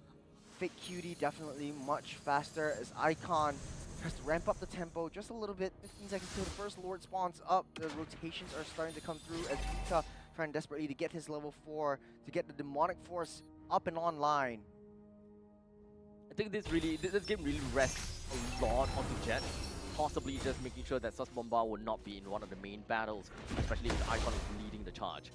We've seen it a couple of times before just because of the fact that Jusin is not there to really thwart the plans of a Fredrin. It really contributes to a massive factor. As you can see, right now, we've got Willy. He's really just right beside of Icon, and this is going to be a little bit of pressure that's going to be involved in that. In fact, I don't think that Ignite Gaming has got what it takes to really deal with this just because of the way the Everlasting Love is just kind of surrounding the turtle. Resetting the turtle. Oh. As Fake Cutie goes back to the purple buff to try to get that valuable resources in his hands before initiating the turtle again. But this is very slow considering the fact that we have two mainly fighters slash tanks that are pushing and pulling the turtle away. You also have Sus Bomba that's providing a lot of distance and range with the pepper spray. So now, Turtle in a quarter of its health. Doesn't look like Ignite Gaming will have it in them to contest for this one. Goes over the hands of Everlasting Love. Good. Small objective right from the early game. I really like the movements from the side of Everlasting Love. They understood that, okay, if we started up in the purple buff, and of course with the Lord, with the turtle spawn up top, we're not really getting anything. Let me just double confirm, get myself that 50-50 advantage through levels by taking out our purple buff. And of course, knowing that he clears wave, or rather clears way faster than a Fredrin, that puts him in a way better spot. So I love that adaptability there. So far, 3 minutes, 30 seconds into the game, no aggressive plays coming up from either side. They know that this is a high-stakes game, but version play coming to the bottom side, but I don't think they want to go for this. A little bit of a misread from Ignite Gaming as Everlasting Love, matching the tempo and the rotation. They know where they are at every one point of the time. Not too big of a deal. As long as Ignite Gaming don't lose any members in the early stages, I think that they're gonna be fine. But in the meantime, I suppose that the main thing that we really gonna have to look out for is the mid stages. How much potential does both teams have? At least for Everlasting Love, because of the fact that they do have a Hilda as well as a Lucas, damage is definitely gonna soar through the roof. Well, for the side of Ignite Gaming, I am generally more concerned because the main thing that we're looking out when it comes down to damage is Blade. That's the burst damage that we can see. Everyone else, such as Jet, Icon, as well as Yuda, they gotta stay alive. They really gotta stay alive in order to do more damage over time. As the fight drags on longer, the more damage they will deal. So Everlasting Love, they need to understand that, okay, bring down the frontliners, bring down the main guy that really holds Ignite Gaming in place. And I would like to assume that it's Icon. Speaking of which, Turtle getting spawned up, Icon busy working on valuable resources, getting a level advantage as Fake Cutie one level ahead of this Fredrin. And Ignite Gaming doesn't seem like they want to go for this main objective. Second third of the game at the 5-minute mark. They see this diversion play. Here comes Jet right from the background. Hits in a wall into the no fist crack as of now as Ignite touch and go. Turtle at half. Turtle at the third. Icon finding it hard to get even close as Utah tries to start things off. AOG knocks off all entrance. Fake Cutie starting things off with Unleash the Beast. He's got a fist crack down into Willie. His Icon taking a little bit too much damage, getting pulled back as well. Icon will be the first to fall as Fake Cutie picks that one up. Yeah, there's really not much that you could do, especially when you are within of the Crimson Beacon by Sus Bomba. You can't just casually just walk away. That is a tall order, asking Fredrin to walk out of Sus Bomba. In fact, that is a very aggressive play from Everlasting Love themselves to put that juice in right in the face of Icon, because that's the main problem that Fredrins generally have, and that is to close the gaps between himself and the mage. Speaking of which, though, that one kill from Icon onto Icon actually really accelerated the progress that Everlasting Love have. And this is, remember, this is the 6-minute mark. We should be able to see the rotations coming in from the gold lane into the mid side as well. Chu's finding it a little bit tougher to sustain himself in the gold lane as you put a traditional marksman. Now with the Kimmy, yeah, you have a little bit more range, but you need more time to get your damage online, and you have to maintain the stacks that your passive provides. Fake Cutie already in position as Everlasting Love tries to go on the aggressive on the front foot. They know that they want to be able to try to convert more kills into objectives, but they just can't. They don't want to risk the under turret plays. Good timing coming from Jet. Just managing to catch, I think that was Fake Cutie. It was either Fake Cutie or it was Kyushu that was just making his way down over to the bottom lane. Literally just by the hair, saw that, and Chu just had to hide within her brushes, and even had to use a diversion, if I recall correctly, for Blade and Icon to relocate down the bottom in the event that they need to go for a counter attack. Last turtle of the game, spawning up in a little under 5.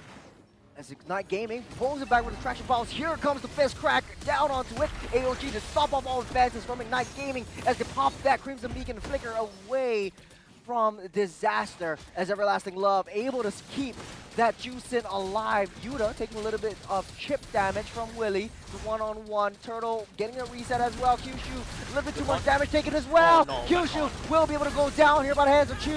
The fist crack won't do too much as Blade takes down yet another one. Willie down deep into enemy territory, blocked by that wall. Icon takes down that turtle as Willie is the next to fall. Will be able to pop that flickers. Icon will not be able to say anything about it. They take two, they take that turtle, they take what they can, and they equalize the scoreline once again. Damn, I actually got confused with the health bars, but I was just looking out for Icon this whole time. But that was indeed a very good taunt coming in from Icon just to keep Kyushu in place. And from that point on, now they have lost Kyushu. It really just boils down to, you know, bring down everyone else from the side of Everlasting Love. Akashi just so happens to be dropped down at the same time too. So it was just a losing battle without Akashi. In fact, actually, this is the third turtle. So you would want to see typically a 5v5 fight, but they already lost 3 within the first 2 seconds in. No diversions were actually used up by Blade at that point to try to draw attention away from Chu. But Akashi, unfortunately though, still early into his power spike, doesn't have this core items as of yet to deal any damage at all to Icon. And Icon is just a one-man army in the midst of battle, taking on 3 while he's letting his lads at the back just handle the Hilda. On the top side though, Willie trying to suss out a little bit of information as Icon desperately protecting Chu. That's the traction bows onto Akashi. No minions, but popping the Zaman Force. Available resources taken out. That is a call for Fake Q to take down Blade as well. No more backups coming in from Ignite Gaming. Well, that's not the end of the fight. As middle lane, we do have Jet flickers away.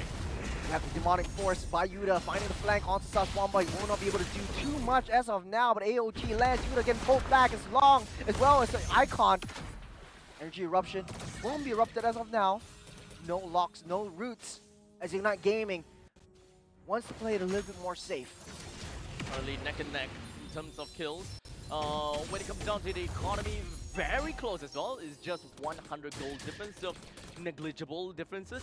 It was 10 minutes into the game, and both teams are dead even. For Ignite Gaming, as a team that did lose against Everlasting Love in their matchup before, I think that for Ignite Gaming, they're doing a lot better. Just holding on to their ground, or rather, they're doing well holding on to their ground going against Everlasting Love. The timer is ticking though, as Willie is starting to lose effectiveness as the game slowly starts to inch to the late stages. A little bit of a mistake from Icon. I knew he wanted to juggle the Lord, but he was a little bit low on health. Push back AOG, stopped in its tracks by Kyushu though. Huh? He knows that I don't know, I saw an AOG. It just stopped right there. I don't know what stopped him. It might have been Jet though. Right before the CC immunity, right before the iframe, but Yuta taking a little bit too much damage on the back line. You got the Crimson Beacon. All members of Everlasting Love collapses onto this Phobius. It's going to be a numbers game as of now with Ignite Gaming fighting as 4. Icon half health. I don't think he will be able to sustain this display, taking a little bit too much damage from the mid side. Turtle, the Lord, getting a reset as well as Icon. The only saving grace for them. Getting that pullback, Jet trying to find an angle. Nice AOG to disrupt that fight as well. Kyushu trying to push that fight back. As Willie taking a little bit too much damage, getting rooted, getting mobilized down. Will not be enough to take him down as well. So Bomba on the back line, forced to use that flicker out of the way. Ignite Gaming still barely hanging on. There was a lot of small little windows of opportunity posed over to Ignite Gaming. Time and time again, we're just looking at number 1, Sus Bomba got caught. Number 2, Fate Cutie actually popped his ultimate as well, but didn't draw any form of dividends. Time and time again. As such, Everlasting Love wasn't even able to get themselves the Lord because of those small gaps that they gave over to Ignite, where Ignite actually managed to use it effectively. Back to square one. Icon starting things off with the Lord, trying to pull it back as well. Traction Pulse will not land on Sus Bomba. A little bit of a trigger happy use of a Crimson Beacon to get out safe and reposition himself. As the Lord gets another reset. Good resource allocated for Everlasting Love though. Now this is where the macro plays is not possible for Ignite Gaming. While in the meantime, it is very much possible for Everlasting Love if they very much want to, because Willie is a very fast-moving EXP laner. If they really want to make their way up to the top lane, they can actually do so, because now they are losing the T1 up top just from neutral passive, or rather neutral creeps. Icon really desperately needs to get a reset.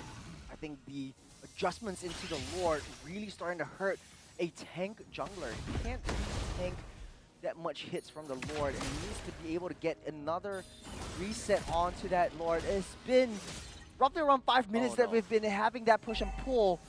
Abstract, what is going on, and what is the play for Everlasting Love? Honestly, Everlasting Love, they're not exactly on a timer at this point in time, because they are bound to win in this Lord fight. Because throughout all this back and forth, we'll talk about that later. AOG into the traction pulse. Kyushu pops that immortality right underneath that. Akashi dashes, weaves, Bob dances around with the Demon Force. Icon almost goes down. They lose 2-1. It's a trade. The Gato for the Phobius, and it's back again to square one. Okay, so this is the topic I want to talk about, right? Fate Cutie is currently at level 15. Throughout the entire time when Icon was just trying to pull the Lord out, there was valuable time and EXP that's wasted. Fate Cutie used that opportunity to go around farming and clearing waves to get himself to the level 15. Ooh. Traction Pulse already used up a little bit way too early. There's a lone 15. Unleash the Beast coming in, but not enough. Chu will take him out of the game. There's a fist crack directly onto Akashi. Chu with the double. Make it a triple as Chu takes it down from the mid side. Willie trying to run for his life as Icon tries to settle this Hilda once again. The Lord will go over to the hands of Ignite Gaming. That was big, but in the meantime, this is the playback that we have got. Kyushu went in first and only to eat up the entire traction pulse, which led to their demise and of course leaving to one death onto their mark. They don't even need Yuda for this upcoming fight, as a matter of fact. But we move on to this this upcoming, or rather, we move on to what's going on live, where the Lord has been picked up in favor of Ignite. Nice traction pulse, but not enough damage to take really down. Still a tanky boy, as Jet's purpose is just to help set up for Chu. Look at the damage that this Kimmy is doing right now. In just a short matter of time, we didn't really quite expect the kind of damage that Chu is able to bring out, but let's not forget, he is the marksman of the game at this point in time. Not your conventional mid laner that we have seen time and time again. Remember, he's got a Sky Piercer. He is 5 kills, 0 and 1. That means 50 stacks onto this Sky Piercer. That is so much damage and so much execution that Chu is able to take. The traction ball start things off in the mid side. They're holding on to all of their ultimates. They don't want to use the AOG just as of yet. Kyushu. It's only eventually still the middle lane turret eventually goes down. You have Lord is just marching up top. Of course, land, or rather charge, crashes down.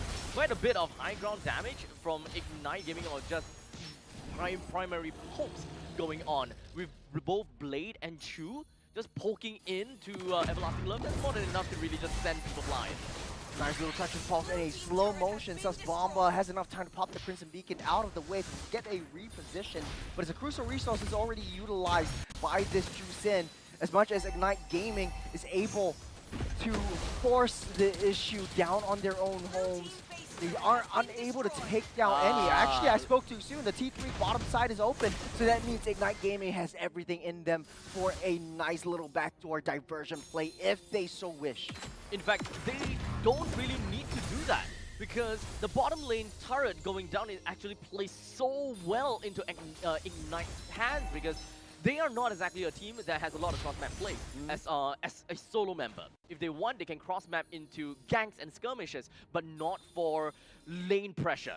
And right now, just because of the fact that they have mega creeps down at the bottom, that's a naturally moving lane working in favor for them. And on the opposite side of the lane, that's the Lord. So if they ever want to fight for the Lord, they just need to hold it out, wait until the lane naturally pushes in, force Everlasting Love to push the healer down to the bottom lane, and that's your time to strike.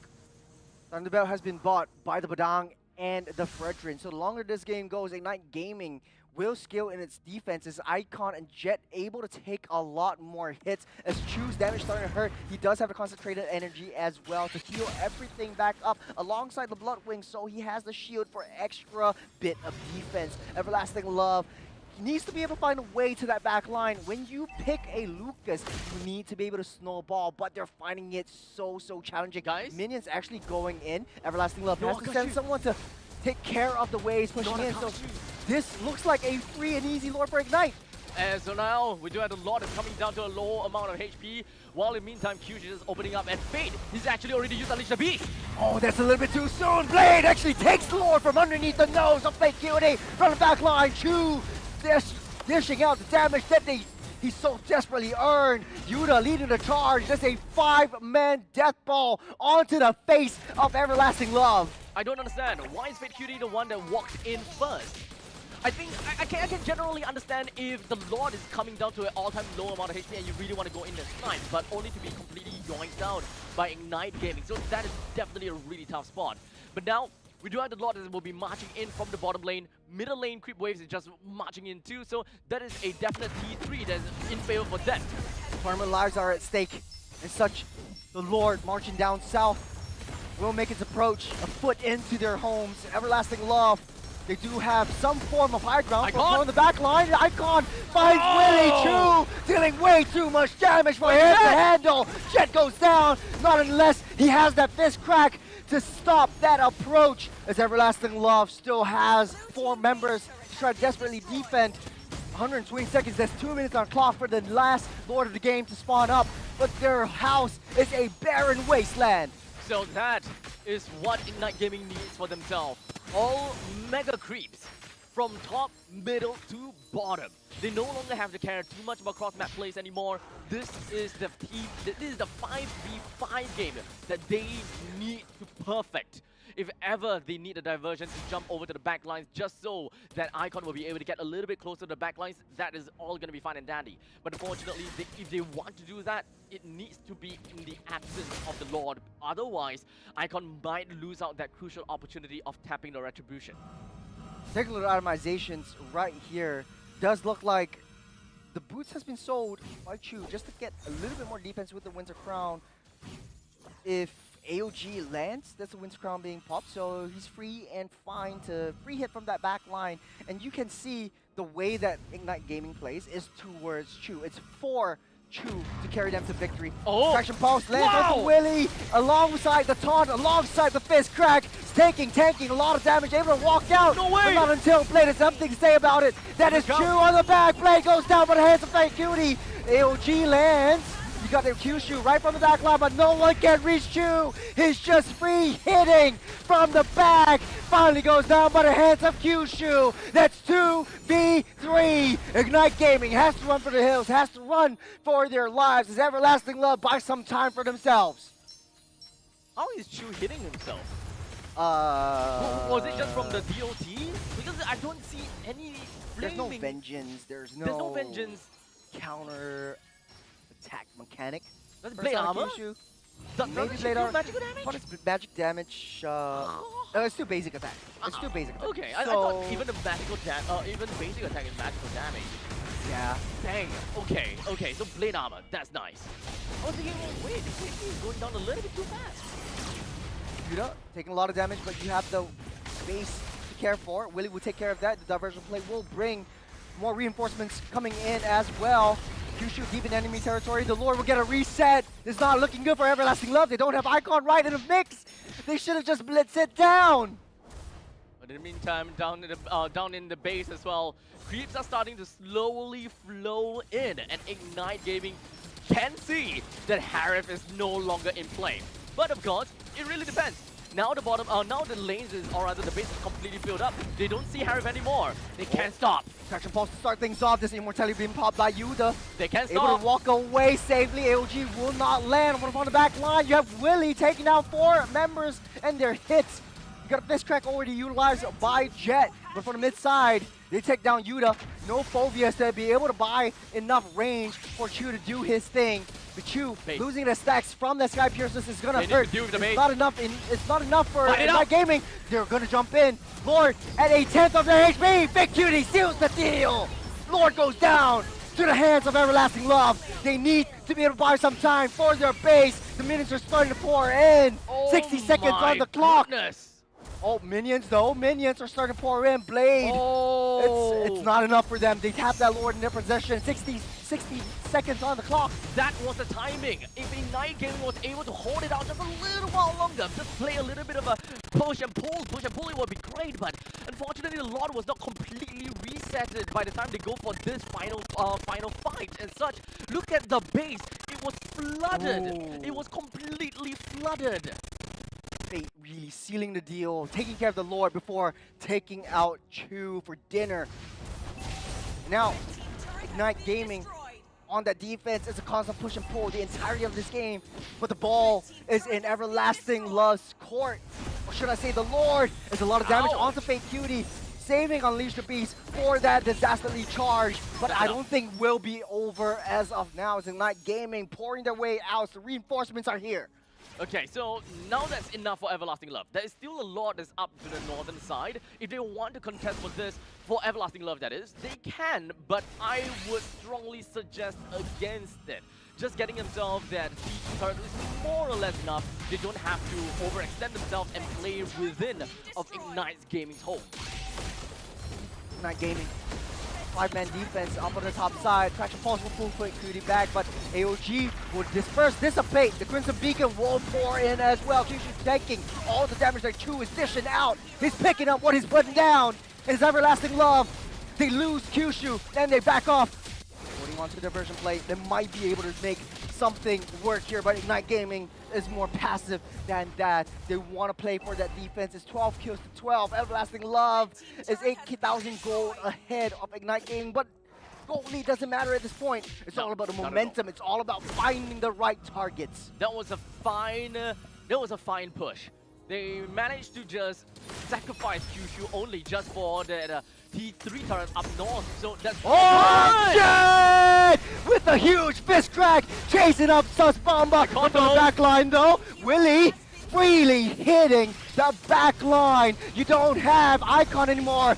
Unleash the Beast, saving that, hitting its mark and taking Jet down with him. Yuta left all alone to his own devices. It's Chu and Blade against the Everlasting Love team. I think that's almost game, right? That is about a minute of timer that is going to be clocked in over to Ignite Gaming. The Lord is currently available. That is if Everlasting Love wants to blitz this Lord down.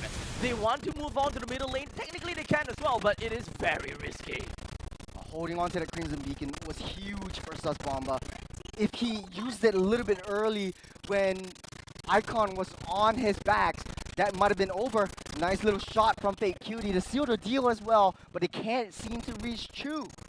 Oh boy, so now it goes down to the wire. Both teams have got quite a bit of advantage when it comes down to the map pressure.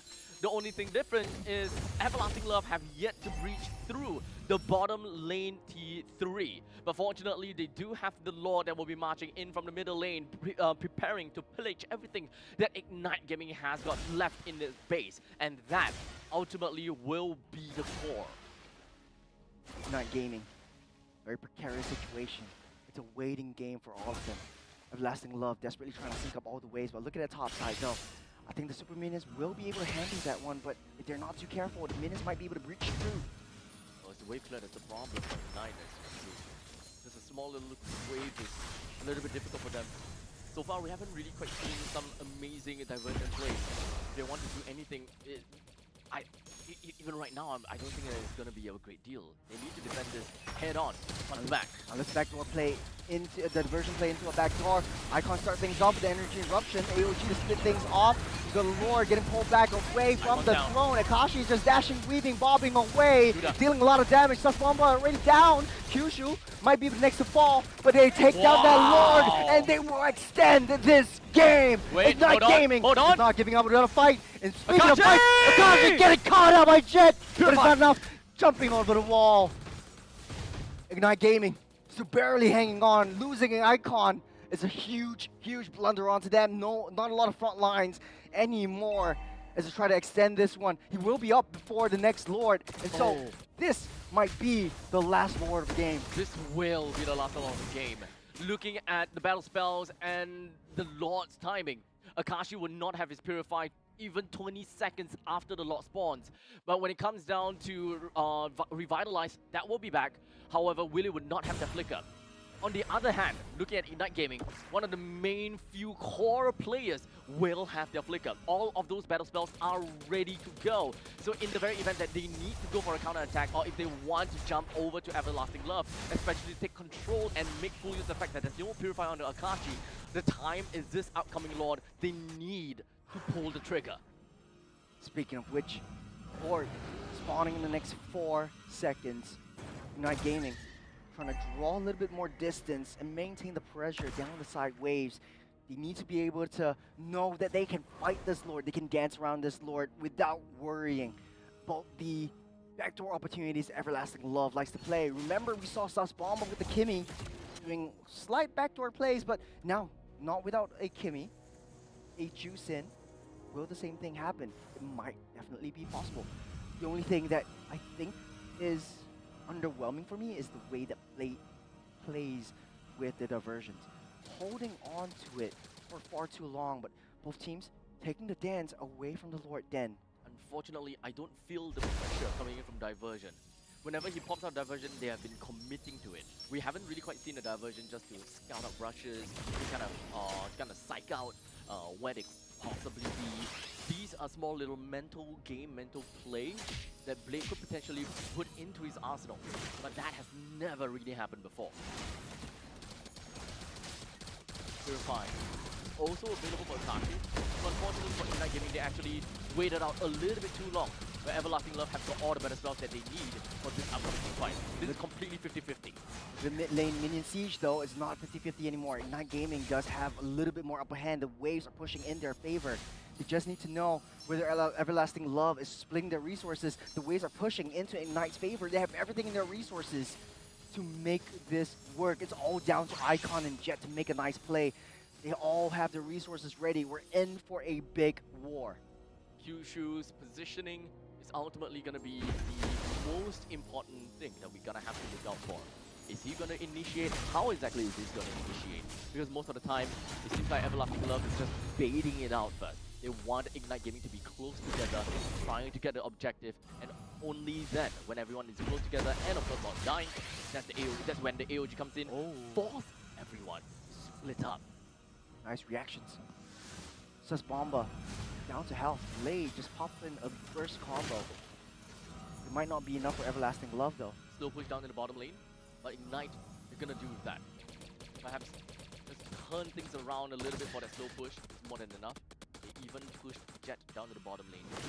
So at least if anyone were to try to go for a little bit of that cross map play, try to deal with that Kimmy, he's not all alone. I don't know why Everlasting Love doesn't want to pull the trigger. They know that Chu and Jet is They don't not know about around. Jet. They don't know about Jet. But they know that Chu is not around. Maybe so. So they're sending both of their marksmen back into the base to clear out the minions. This is Icon important, though. desperately trying to pull back. Look at the health bar off that Lord. No team can blitz it down as of this point. There's a 30-minute game though. Everlasting Love really likes Everlasting games. Indeed. We are 31 minutes into this game at this point in time. 13 minutes short of the world record, not really world record, Singapore record Singapore record. of the longest game. What a day.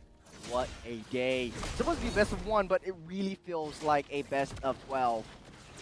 At this point in time, I think if we tell everyone about our work timing, they would believe. Nah. Nar. Nar? Nar. Nar. Lord gets another reset though. Ignite Gaming still has a chance as much as Everlasting Love. It's even Stevens at this point. 16 kills to 13. 31, 33. No one's pulling the trigger as of now. Look at Jet's. Jet has the Thunderbelt. Okay. Icon has the Thunderbelt. Look at the damage that Everlasting Love does onto them. Okay. It's literally negligible. You know what? This is going absolutely nowhere. Actually, can we get the production to show the Thunderbelt stacks? Because I think it will be interesting to see how much they have built over the course of all of this. I don't think that they will be able to show it unless, oh wait, hold on a second. No, that's he's not one gonna go of the for it, big though. divergence. They managed to see a little bit at least into a glimpse. Another reset for the Lord. You know what does this mean? This is a time for the No. We don't go that far. But you know who's going to go far? It's the minions. Everlasting Love, bottom side, is in shambles. They see Akashi going down the bottom side. Look at where. Sus they Bomba! are. Oh, Sus Bomba! Oh! Fire attraction post! That might be it. Chu takes him down!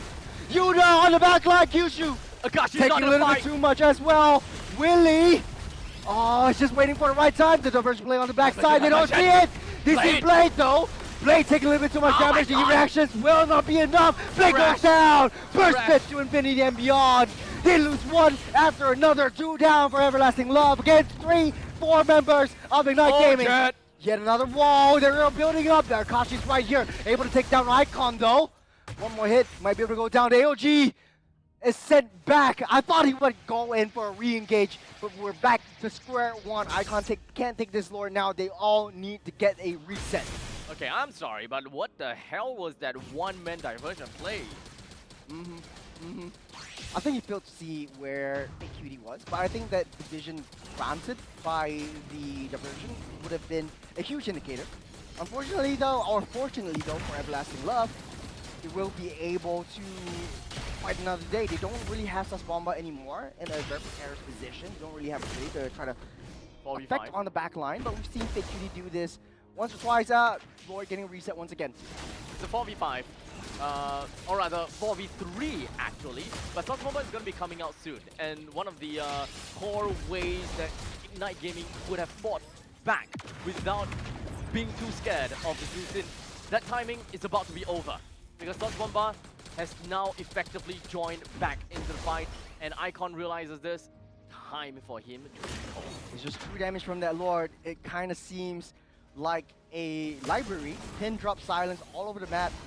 Yeah, you send Akashi down to the bottom side just to handle the waves, but then you're back onto the Lord pit. The Lord's just coming out of their house. I think if we were the Lord, I'd be pissed. Like, why are you disturbed? I just want to stand here. Why are you pulling me and then just making me go back? Dude. I'm not your bro, dude. I'm not your dude, bro. What's my name, man? Sweet. Dude. No, trust me, this is gonna be reset again. Yep, it's gonna be reset again. Definitely. I think so. Definitely. Yeah, Kyushu's in position Yeah, though. they're Still not has gonna jump the the gun. just waiting for the distraction pulse coming in from Chu, but everything's Just just got his really bad out. flicker. Yep, you're right. You called it. Morgan is reset back to his home. He wants to take a nap. Just leave him alone. The main target for Jet at the very least is to suss out where Sas Bomba is. Once he sees Sas Bomba, and once he realizes that, okay, now's the time, then only then we'll flicker in. But because of the naturally pushing wave down in the bottom lane, it kind of seems as though Ignite Gaming is the one that is on a back foot. Oh man, Chu's not in position though. Lord down low, AOG to block off the entrances. Fate seals the deal with the Lord take, and they rush back. They know that they need to defend. They can play the slow game, they can play the long game. The longer this goes, the stacks will keep coming in strong. I'm still waiting to see the Thunderbell stacks though. I think it will be immense. Oh. 35-minute game, 8 minutes before it becomes a world record. The odds are just unfortunately stacked against Ignite Gaming because of the naturally pushing waves in the bottom lane and the middle lane. This is not something that any one of them could have predicted or calculated. The slow wave just kind of go ping pong back and forth, and this is the outcome, with Ignite Gaming losing out with a flip of the coin. Speaking of which, Kyushu doesn't have the AOG. Okay, he just got back the AOG so he can split up the team fights, but there's a lot of range that Chu is able to dish out. That's an immortality for 4 members of Ignite Gaming. Unleash the beast onto the back line. Fake Cutie just going in strong, going in ham. Icon goes down as well. Immortality pops up. We got a Winter Crown as well. Willie get trapped up by the fist crack. Icon goes down. It might be over right here as Everlasting Love makes it to the playoffs. Damn! Everlasting Love, everlasting these games. That means the in the player will have everlasting games. Oh, damn, man. I'm casting all 3 days. Second longest game of today. I think 36-minute mark, which is basically 6 minutes short of the longest game that we have today, which was 43 minutes. I never thought I'd see today. I never thought as well. But, man, Ignite Gaming, they were just this close. This close. They were the first team that managed to, out of these two, right? They were the first one to manage to bring a Barren Wasteland on the opposite side. Yeah. They managed to have all that, odds stacked with them. They should be able to get some really nice, naturally pushing lanes down to the bottom lane. The longer that they play it out, the better it is for them. Once they find the opportunity, hey, look, Harif and Hilda went down to the bottom lane. Let's just start things off. Let's start things off. And at a point in time, the Lord was still, technically speaking, burstable to a certain extent, right? So even if you don't burst down the Lord, it's okay, because the main thing is you want to take advantage in that 3v5 situation. Yeah. But they couldn't jump the gun well enough. Why? They have Jet that flickers in and, sets things up. But unfortunately, that is realistically the only thing that they can do, unless they bring in the diversion into play, which unfortunately, that never happened. Yeah, the entire game, I was a little bit underwhelmed to how Blade utilized the Loi. Typically, you would expect the diversions to go left, right, and center, try to find backdoor plays, try to find at least backline plays, but it's always Blade going on as a lonesome. I think in that game, there have some miscommunication issues. Chu was popping off. He was locked in and carrying the entire game on his shoulders. Look at his kills, 11. The rest of the members, no kills at all, but fine. Barely supporting Chu. As long as he goes down, Everlasting Love has a big chance of winning it out. I think at the end, Fake Cutie was just, I have enough. I want to just go in. You guys can just follow up, just target the throne and just take this down. I want to go home. I want to take a nap. I just want to say that Chu, despite having such a scoreline, he's actually having such a difficult time managing resources, just because of Kyushu. Yep. That blade armor plus that passive physical defense from Antiquiras plus the Sky Guardian's helmet puts his HP so high above the threshold of what Chu is capable of receiving when he shoots all these pellets over to Kyushu. Kyushu will survive with like what? One quarter HP, while Chu would have been dead all from his own pellets. Yeah. I guess Ignite Gaming had the upper hand right from the start, but unfortunately can't seem to close this out. Blade was too passive, was too defensive I into agree. how he wanted to use the diversions. If he was a little bit risky, that With that- might have been it for Everlasting Love because they couldn't defend against their own minions, and the Yeah. waves were pushing in their favor. They just couldn't play the macro game. Yeah. There's a lot of coulda, woulda, shoulda have for this game, especially for Blade. They really could have been able to play together as one. I just find it a little bit of a pity that we don't see the diversion from Blade that sends the who is that again? Sends Icon Icon. into the midst of the fight or into a favorable position. Yeah. Really, those kind of repositioning is definitely gonna be awesome, right? Yep. And perhaps that could even be to a certain point. I know this is more on the theory side. When you see the AOG dropping a diversion on yourself, could essentially pull off something. Yeah, it you could could put be a up a heist, surprise, yeah. right? It could either go all the way backwards as a retreat, or go all the way all the way to the opponent's backwards, and Right, they'll be, right, they'll be right. thinking, oh wait, that's a retreating move, but wait, suddenly comes up from behind, Yeah. and it also saves knocked up in the air. As long as he's constantly just looking out and waiting for the AOG to happen, and immediately just flick it over to where the AOG lands. Yeah. Because it takes time for the backswing. There's a lot of options, but he chose to hold it in Yep. his arsenal. It's like, you're putting your money in your bank and not really investing it, not really using it. Yeah. It's kind of useless. Yeah. At that point. So Yes. it doesn't matter if you have it in your arsenal, as long as you don't use it. I guess maybe you can call it intimidation and fear that Everlasting Love took this long a time to be able to contest for this one, but they saw the opportunity. They saw Chu go back into their base to handle the wave. That they started the team fight and started the Lord blitzing. That ultimately won them the game. So very, very good read from Everlasting Love, and congratulations on making it to the playoffs after we see who the actual MVP is. Because trust me, it's gonna be tough. I think there are a lot of even- mistakes in Everlasting Love's game, Yep. but I can't really pinpoint anyone. Akashi sometimes he gets in a little bit too close, a little bit too gung ho. So I kind of feel like I don't really want to give it to him. But then again, he is the gold lane carry after all. Mhm. Yeah. But after we see the MVP, we will see who the teams are who are heading over to the playoffs. Honestly, if you ask me, if we're just kind of putting the stats aside, I think personally Kyushu played a impactful role throughout this entire game, right? His AOG has been crucial in, splitting the fights up, and his AOG has been crucial in ensuring that Icon does not get any further into the Lord's Pit for that one final fight, close to the Lord's Pit to land that retribution. There's so many usage of this AOG, whereby he's not concerned about landing it on the right people. Mhm. He's just concerned about the aftermath of what this AOG is supposed to impact for the later Yeah. stages. And typically he uses the AOG just for dispersal. Yes, zoning Yeah. as well. Zoning. He doesn't AOG to land. And I think the idea there was good.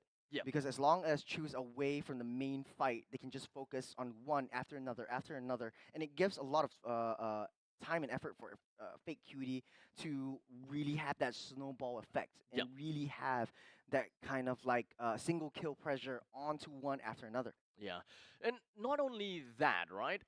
Just okay, this is kind of like inbuilt because he built the blade armor. I think that is a amazing choice. Puts Chu in such a difficult spot. He's just tanking. Yep. He's just alive, and he don't even have to touch the Kimi. Yep. The Kimi is already hurting. Ah, There's okay, so okay, yeah. much things that you can't do just because of this big meat shield right in front. It's like, what do I do now? Mhm. Yeah, that's right. That's why Gacha is getting picked up quite a bit because you want to get Yeah. into the backline. You don't really need to kill anyone. Yes, you can get a taunt up, but I guess the target priority from Ignite just wasn't there. If the Gacha goes to the back, try to refocus your resources and take him out first before going in ham. And we saw a lot of like different number of like outnumbered plays from both sides. You have 5 on one and then 4 on the other. But all of them are just holding on to their resources and not going in for fights. Yeah. That also created that the extremely long game that Yeah. that would have not been if they saw and read it carefully. Yes. Kashi went down to the bottom side Mhm. or went back to the base. He wouldn't be able to make it back in time, Yep. and you have Chu to be able to deal a ton of damage onto anyone. Yeah, there's a lot of woulda, coulda, shouldas, and yeah. Anyways, anywho, Good point though. Yeah. anywho. I do also want to quickly mention about battle spell counting. There's so many that was that one time that I mentioned. Purify is used. Flickers is off cooldown. Of course, they can't see, right? So they can only count internally, or they type it in the chat. Okay, this time they use this time Yep. they use this. And by the time the Lord eventually spawned, that was by far and quite literally the only time that they have got a massive advantage, Yep. because they have all the forms of escape. Yep. You got all forms of initiation, while Akashi does not have that. He does not have the escape from Purify, and Willy does not have the escape coming in from the Flicker. So once he's trapped inside of the Badang wall, that's over. But they did not make full use of that timing. Yeah, I think we exhausted everything we have to talk about this game. Yeah. It's been a long day, Abstract. It has been. Start from the bottom now here. It is currently 9:11. I think stream started at around 11, right? Yeah. The 10 hours broadcast. 10 hours podcast. And technically speaking, close to 10 or 11 hours for people that's watching, Yeah. people that is over at lot 1. You know, today's average timing for the games, roughly around 25 20 minutes. 25 minutes-ish. Yeah. Yeah, dude. 25 minutes. So every single game is roughly around 30 minutes. Kind of crazy, right? Because Dang. normally we are used to like 15 minutes or so. Yeah. Yeah. A little more fast-paced. But congratulations to Kyushu. Makes sense. Kato Kacha using the Blade Armor to his full potential, 2, 4, and 10 in the KDA scoreline. And total goal 16,000. You don't see that often from a Roam. From a Roam. Oh my goodness. Damage taken 324,000 damage taken. Boy, oh boy. And of course, 2 is to 4 is to 10. Of course, with a total KP of 63%. We did talk about the items previously just now as well, which really made Chu have so much difficulty in playing his game. Yeah, I have to agree with you 100%. But, you know, this is it for the game. We've talked as much as we can about this Gatokacha. Let's talk about the playoff bracket. So welcome to the new teams that are facing off against the MPL seeded teams. You got Flash on the first match will be Kingdom Esports up against Everlasting Love. And this will be a spicy one because Kingdom Esports are the bottom of the seeded brackets. So that's going to be the first match that we'll be watching. BO3, RSG versus Absolute Zero. And if I remember correctly, RSG actually lost to Absolute Zero in the Challenger stage as well. Spicy. Yeah, so in the community scene, RSG Singapore losing all against community teams would be quite interesting. On the top 2, match 3, Flash SG will go up against the winner of Kingdom Esports or Everlasting Love, which would still be pretty, I mean, a lot of the fans out there are still rooting on Flash as they're one of the top teams in this season. And of course, Evil securing their second place on the standings yesterday, going down onto match 4, facing off against either RSG or Absolute Zero. But I think the playoff buff will come in strong for Evil. Yep. Now, I do also need to remind everyone that the very first bracket that we're looking from the challenger team as well as the LCQ teams, that bracket is single elim. Okay, so the moment that they lose in that BO3, they are out of the competition. But from that point onwards, we will then proceed to double elims. So if you lose from that point, at least you will be relegated over to the lower brackets. You still have a chance to continue fighting it out. So see, the seedings yesterday actually mattered so much for the MPL seeded teams. Yes, because so that's Second Life. Correct. So that's Immortality. Flash as well as Evil that managed to get immortality for themselves. It's gonna be the villains versus the heroes. Man, it's gonna be spicy for the top 2 seeds. It's been a long day, Abstract. It has been. It has been. We had conducted a lot of our Short Games podcast. We had long games. Games has been some great, some excruciating. Some not so great. Honestly, not so honestly, great. honestly, really not so great. But you guys stuck through it all with all of us, and I gotta have to give a huge thank you to every single one of you guys, be it if you're watching from home or if you are just generally in Lot 1, especially for those people that are in Lot 1, you guys are the MVPs because, you know, I think that they have been kind of like bracing the blazing hot sun for quite a bit now, or, I mean, So since, hopefully like, in the cool 6 moonlight yeah, this now time the cool around. moonlight, yeah. It might be way better, especially looking at that last game. Absolutely great. But of course, before we even end off the stream, I'd like to give a huge shout out over to the entirety of MPL SG, of course, all the teams and admins for making it all the way through for this entire qualifying stages as we proceed to the playoff real soon. But of course, do remember that MPL SG Season 9 is powered by Moonton as well as Pulse Nova Entertainment. And of course, with our partners in esports, Head and Shoulders as well as SGEA, the Singapore Esports Association. And finally, for those people that's been, you know, kind of roaming all around, huge thank you over to CapitaLand Malls as our official venue partner. Man, it's been a long day. It's going to be an even longer playoffs. Go to the venue. I think would be in Junction 8. Junction 8. Looking forward to that. But unfortunately, we won't be there physically. We'll be here. We'll be here. I'll be here. At the studio. All 3 days. All 3 days. All 3 days. So, without further ado, ladies and gentlemen, thank you so much for tuning in once again. My name's Astrak. My name is Churros. And we'll see you guys Next time.